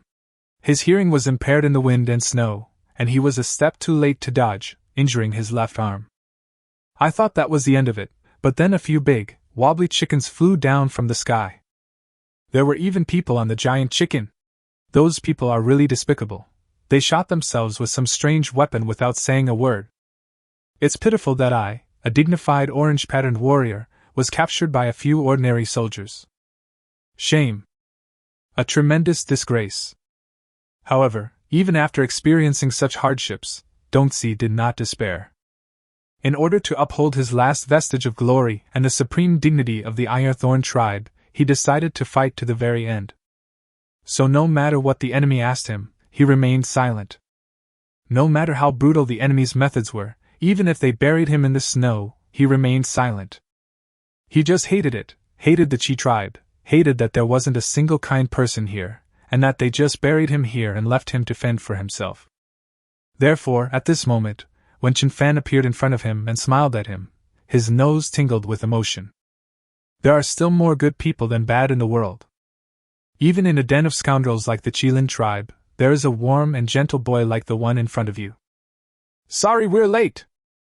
What sincere words! How moving! So he tried to open his mouth and squeezed out a few words. "It's not too late, it's good that you're here." Forehead? What's going on? Chen Fan was a little confused when he saw him like this.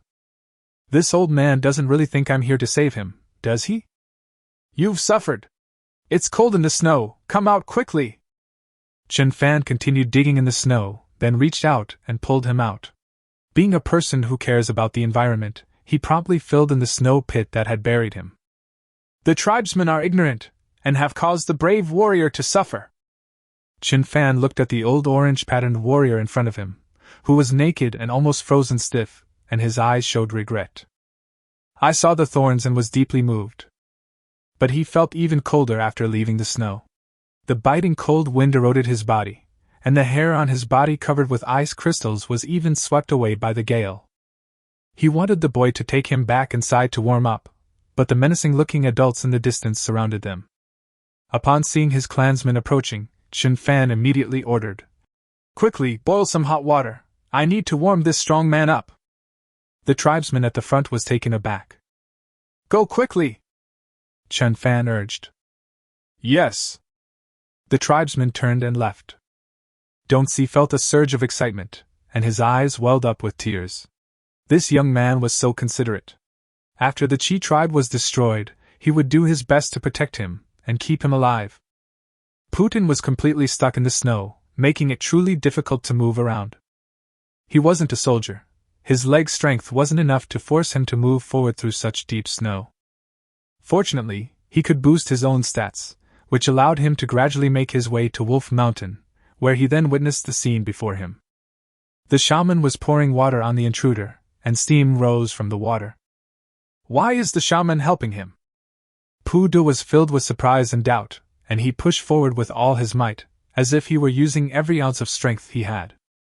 Before he even got close, he was surprised to find that the intruder had begun to tremble. The scalding hot water poured on him did bring a moment of relief, but it was followed by double the cold, an endless cold. In the midst of the raging blizzard, a thick layer of ice formed on the surface of his body. "Ah!" Dongsi groaned weakly. He needs the boy in front of him to realize his situation right now, immediately, and then take him to a warm place. Instead of constantly watering yourself. Chen Fan looked at the counterfeit Bing Duan in front of him, a perfectly timed look of panic in his eyes. "What's wrong? Why are you getting colder? Quickly, get more water!" Dongsi let out a long sigh in his heart. It seems this boy is a bit simple-minded. He struggled to remove the ice from his lips and said, "Just bury me in the snow." "Okay." Chen Fan was very decisive. He helped him to the side, and he sank into the snow again.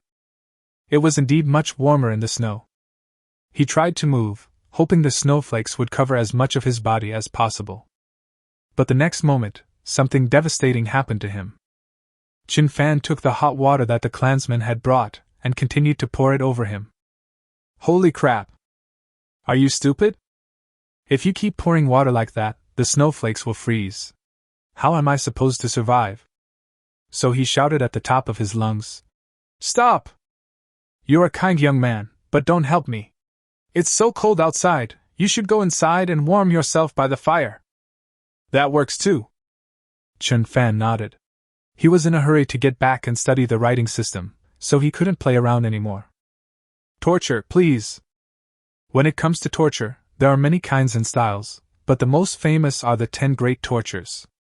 These 10 cruel punishments are the main manifestations of the brutal penal laws under the feudal system. It was a product of that era, guided by the principle of using law as a deterrent to maintain rule. The main contents include skinning, waist-cutting, dismemberment by chariot, all 5 punishments, slow slicing, hanging, and boiling.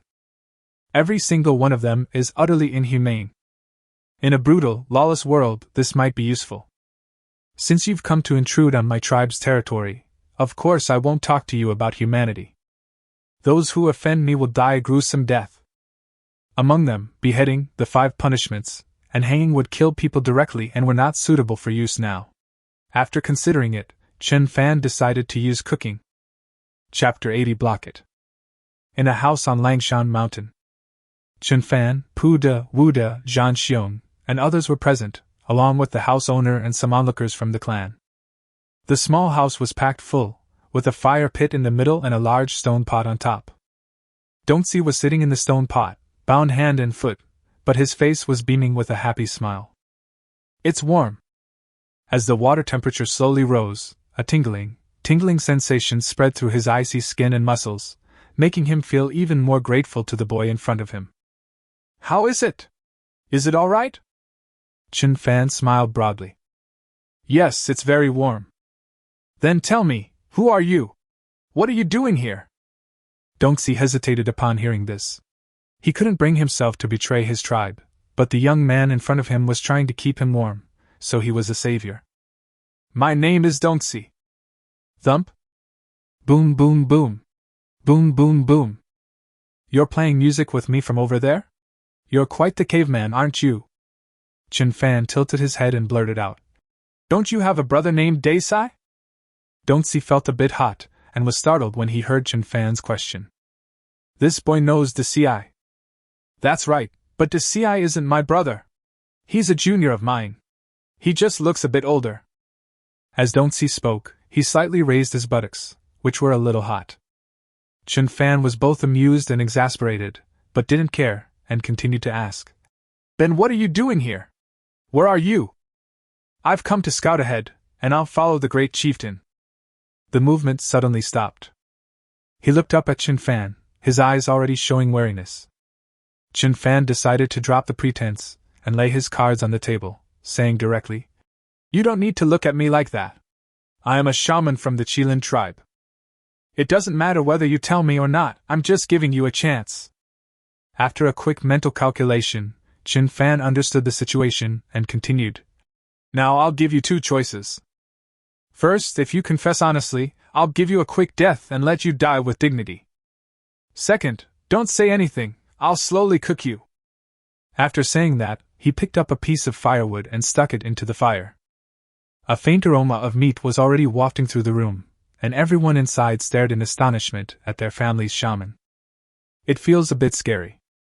At this moment, Don'tsi felt his lower body was burning hot, especially his legs and buttocks that touched the bottom of the stone pot. The burning pain, coupled with Chen Fan's words, reminded him of cooked beast meat, its fat flowing and melting in his mouth. In primitive societies, cannibalism was not uncommon. Although the Ironthorn tribe is not a cannibalistic tribe, they have cooked and eaten people when food was extremely scarce. Now he understood that Chen Fan wasn't saving him, but rather trying to boil him, and an overwhelming sense of fear immediately rose in his heart. Thinking of Chen Fan's warm and welcoming smile, thinking of how he had so endearingly poured hot water on me. Horrible! This boy is even more terrifying than Yanzi. He began to struggle. The orange-striped warrior's strength allows them to easily break free from ordinary ropes, let alone ropes that have been loosened by boiling water. He leaped up and grabbed Chen Fan by the neck. You dare! The war bear and the black wolf attacked simultaneously. The war bear's stone hammer slammed directly into his chest, while the black wolf's sharp claws tore off a large piece of flesh from his blistered leg. Ah! Don'tsi screamed as he was smashed to the ground by the stone hammer. He crashed into the stone pot and landed hard in the fire. Ah! The screams continued. Chen Fan's face darkened. Bring another stone pot. I'll talk. The mentally broken man was handed over to the war bear. Chen Fan dismissed everyone, then called over Wu Lang and Qing, asking them if the Tsunglong tribe had any intelligent people. Upon asking, I found out there was indeed one, Qing's senior brother. At that time, the Tsunglong tribe was in a critical period of transition from a matriarchal to a patriarchal society, and the shaman took in two apprentices, a man and a woman. This was actually a two-pronged approach, but in the end, the Tsunglong tribe failed to completely transform into a patriarchal society even at the very end of the priest's life. The position of which was given to Qing. Sunny and Een lived and grew up together every day, and over time they developed feelings for each other. To secure her position as a shaman, Qing resorted to using mating as a means to win over the tribe's totem warriors. Disappointment in both love and officialdom dealt a heavy blow to Een. He became increasingly depressed and stopped paying attention to anything related to the tribe. Even after arriving in the Qilin tribe and settling in Wolf Mountain, he would only hide in his room every day and refused to see anyone. In fact, Qing felt quite guilty towards Een, which was an important reason why she advocated for patriarchal tribes. She wanted to return the position of shaman to her senior brother. Unfortunately, she later met Chen Fan, and her close contact with Chen Fan when she went to the market made her forget her childhood sweetheart and senior brother. Oh? Chen Fan's eyes darted around, wondering if this guy had depression. Come on, take me to see him. He decided to go and take a look. Writing is a written system of symbols used to record language. The invention of writing enabled humankind to escape barbarism and ignorance and cross the threshold of civilization, marking one of the most significant milestones in human civilization. He wanted to create a written language, but he couldn't do it alone. The more intelligent people he had, the better. The shady house is located behind Wolf Mountain, in the most secluded corner. The wind and snow continued outside, and even with the tribesmen clearing the snow from Wolf Mountain, the road was still very difficult to travel. Seeing that Ching and the others were having difficulty walking, Chen Fan simply climbed up a tree, broke off a few branches, and had someone bring rope to tie the branches into a mini bamboo raft. Then, you can tie a small bamboo raft to your feet to use it as a simple sled, making it much easier to walk on the snow. Everyone followed suit, and they were overjoyed. Before long, the group arrived at Yin's residence. The area in front of the cabin was very clean, with a thin layer of snow, indicating that it had just been cleared. The courtyard was surrounded by a ring of animal bones. Chen Fan's eyes lit up. This guy clearly already had ideas about a courtyard. He must really be a talented person. "Senior brother, are you there?" Ching, that clever woman with 3 orifices, 7 orifices, went to knock on the door. She was too cold. Her trembling voice seemed to contain a hint of unease. "What are you doing here?" A deep male voice came from inside the house, but the door did not open. Ching's eyes were filled with guilt as she whispered, It's the shaman who wants to see you." Squeak. The wooden door opened, and a man who was 2.67 meters tall walked out. To Chen Fan's surprise, he was a genuine primitive man with a hunchback and a long beak, and he was naked like Ching, with far more body hair than anyone else Chen Fan had ever seen. But his eyes were dark and bright, gleaming with the light of wisdom. "Master Wu Zhu!" Chen Fan responded and took out a small piece of animal hide, throwing it over. "Come on, block your big brother."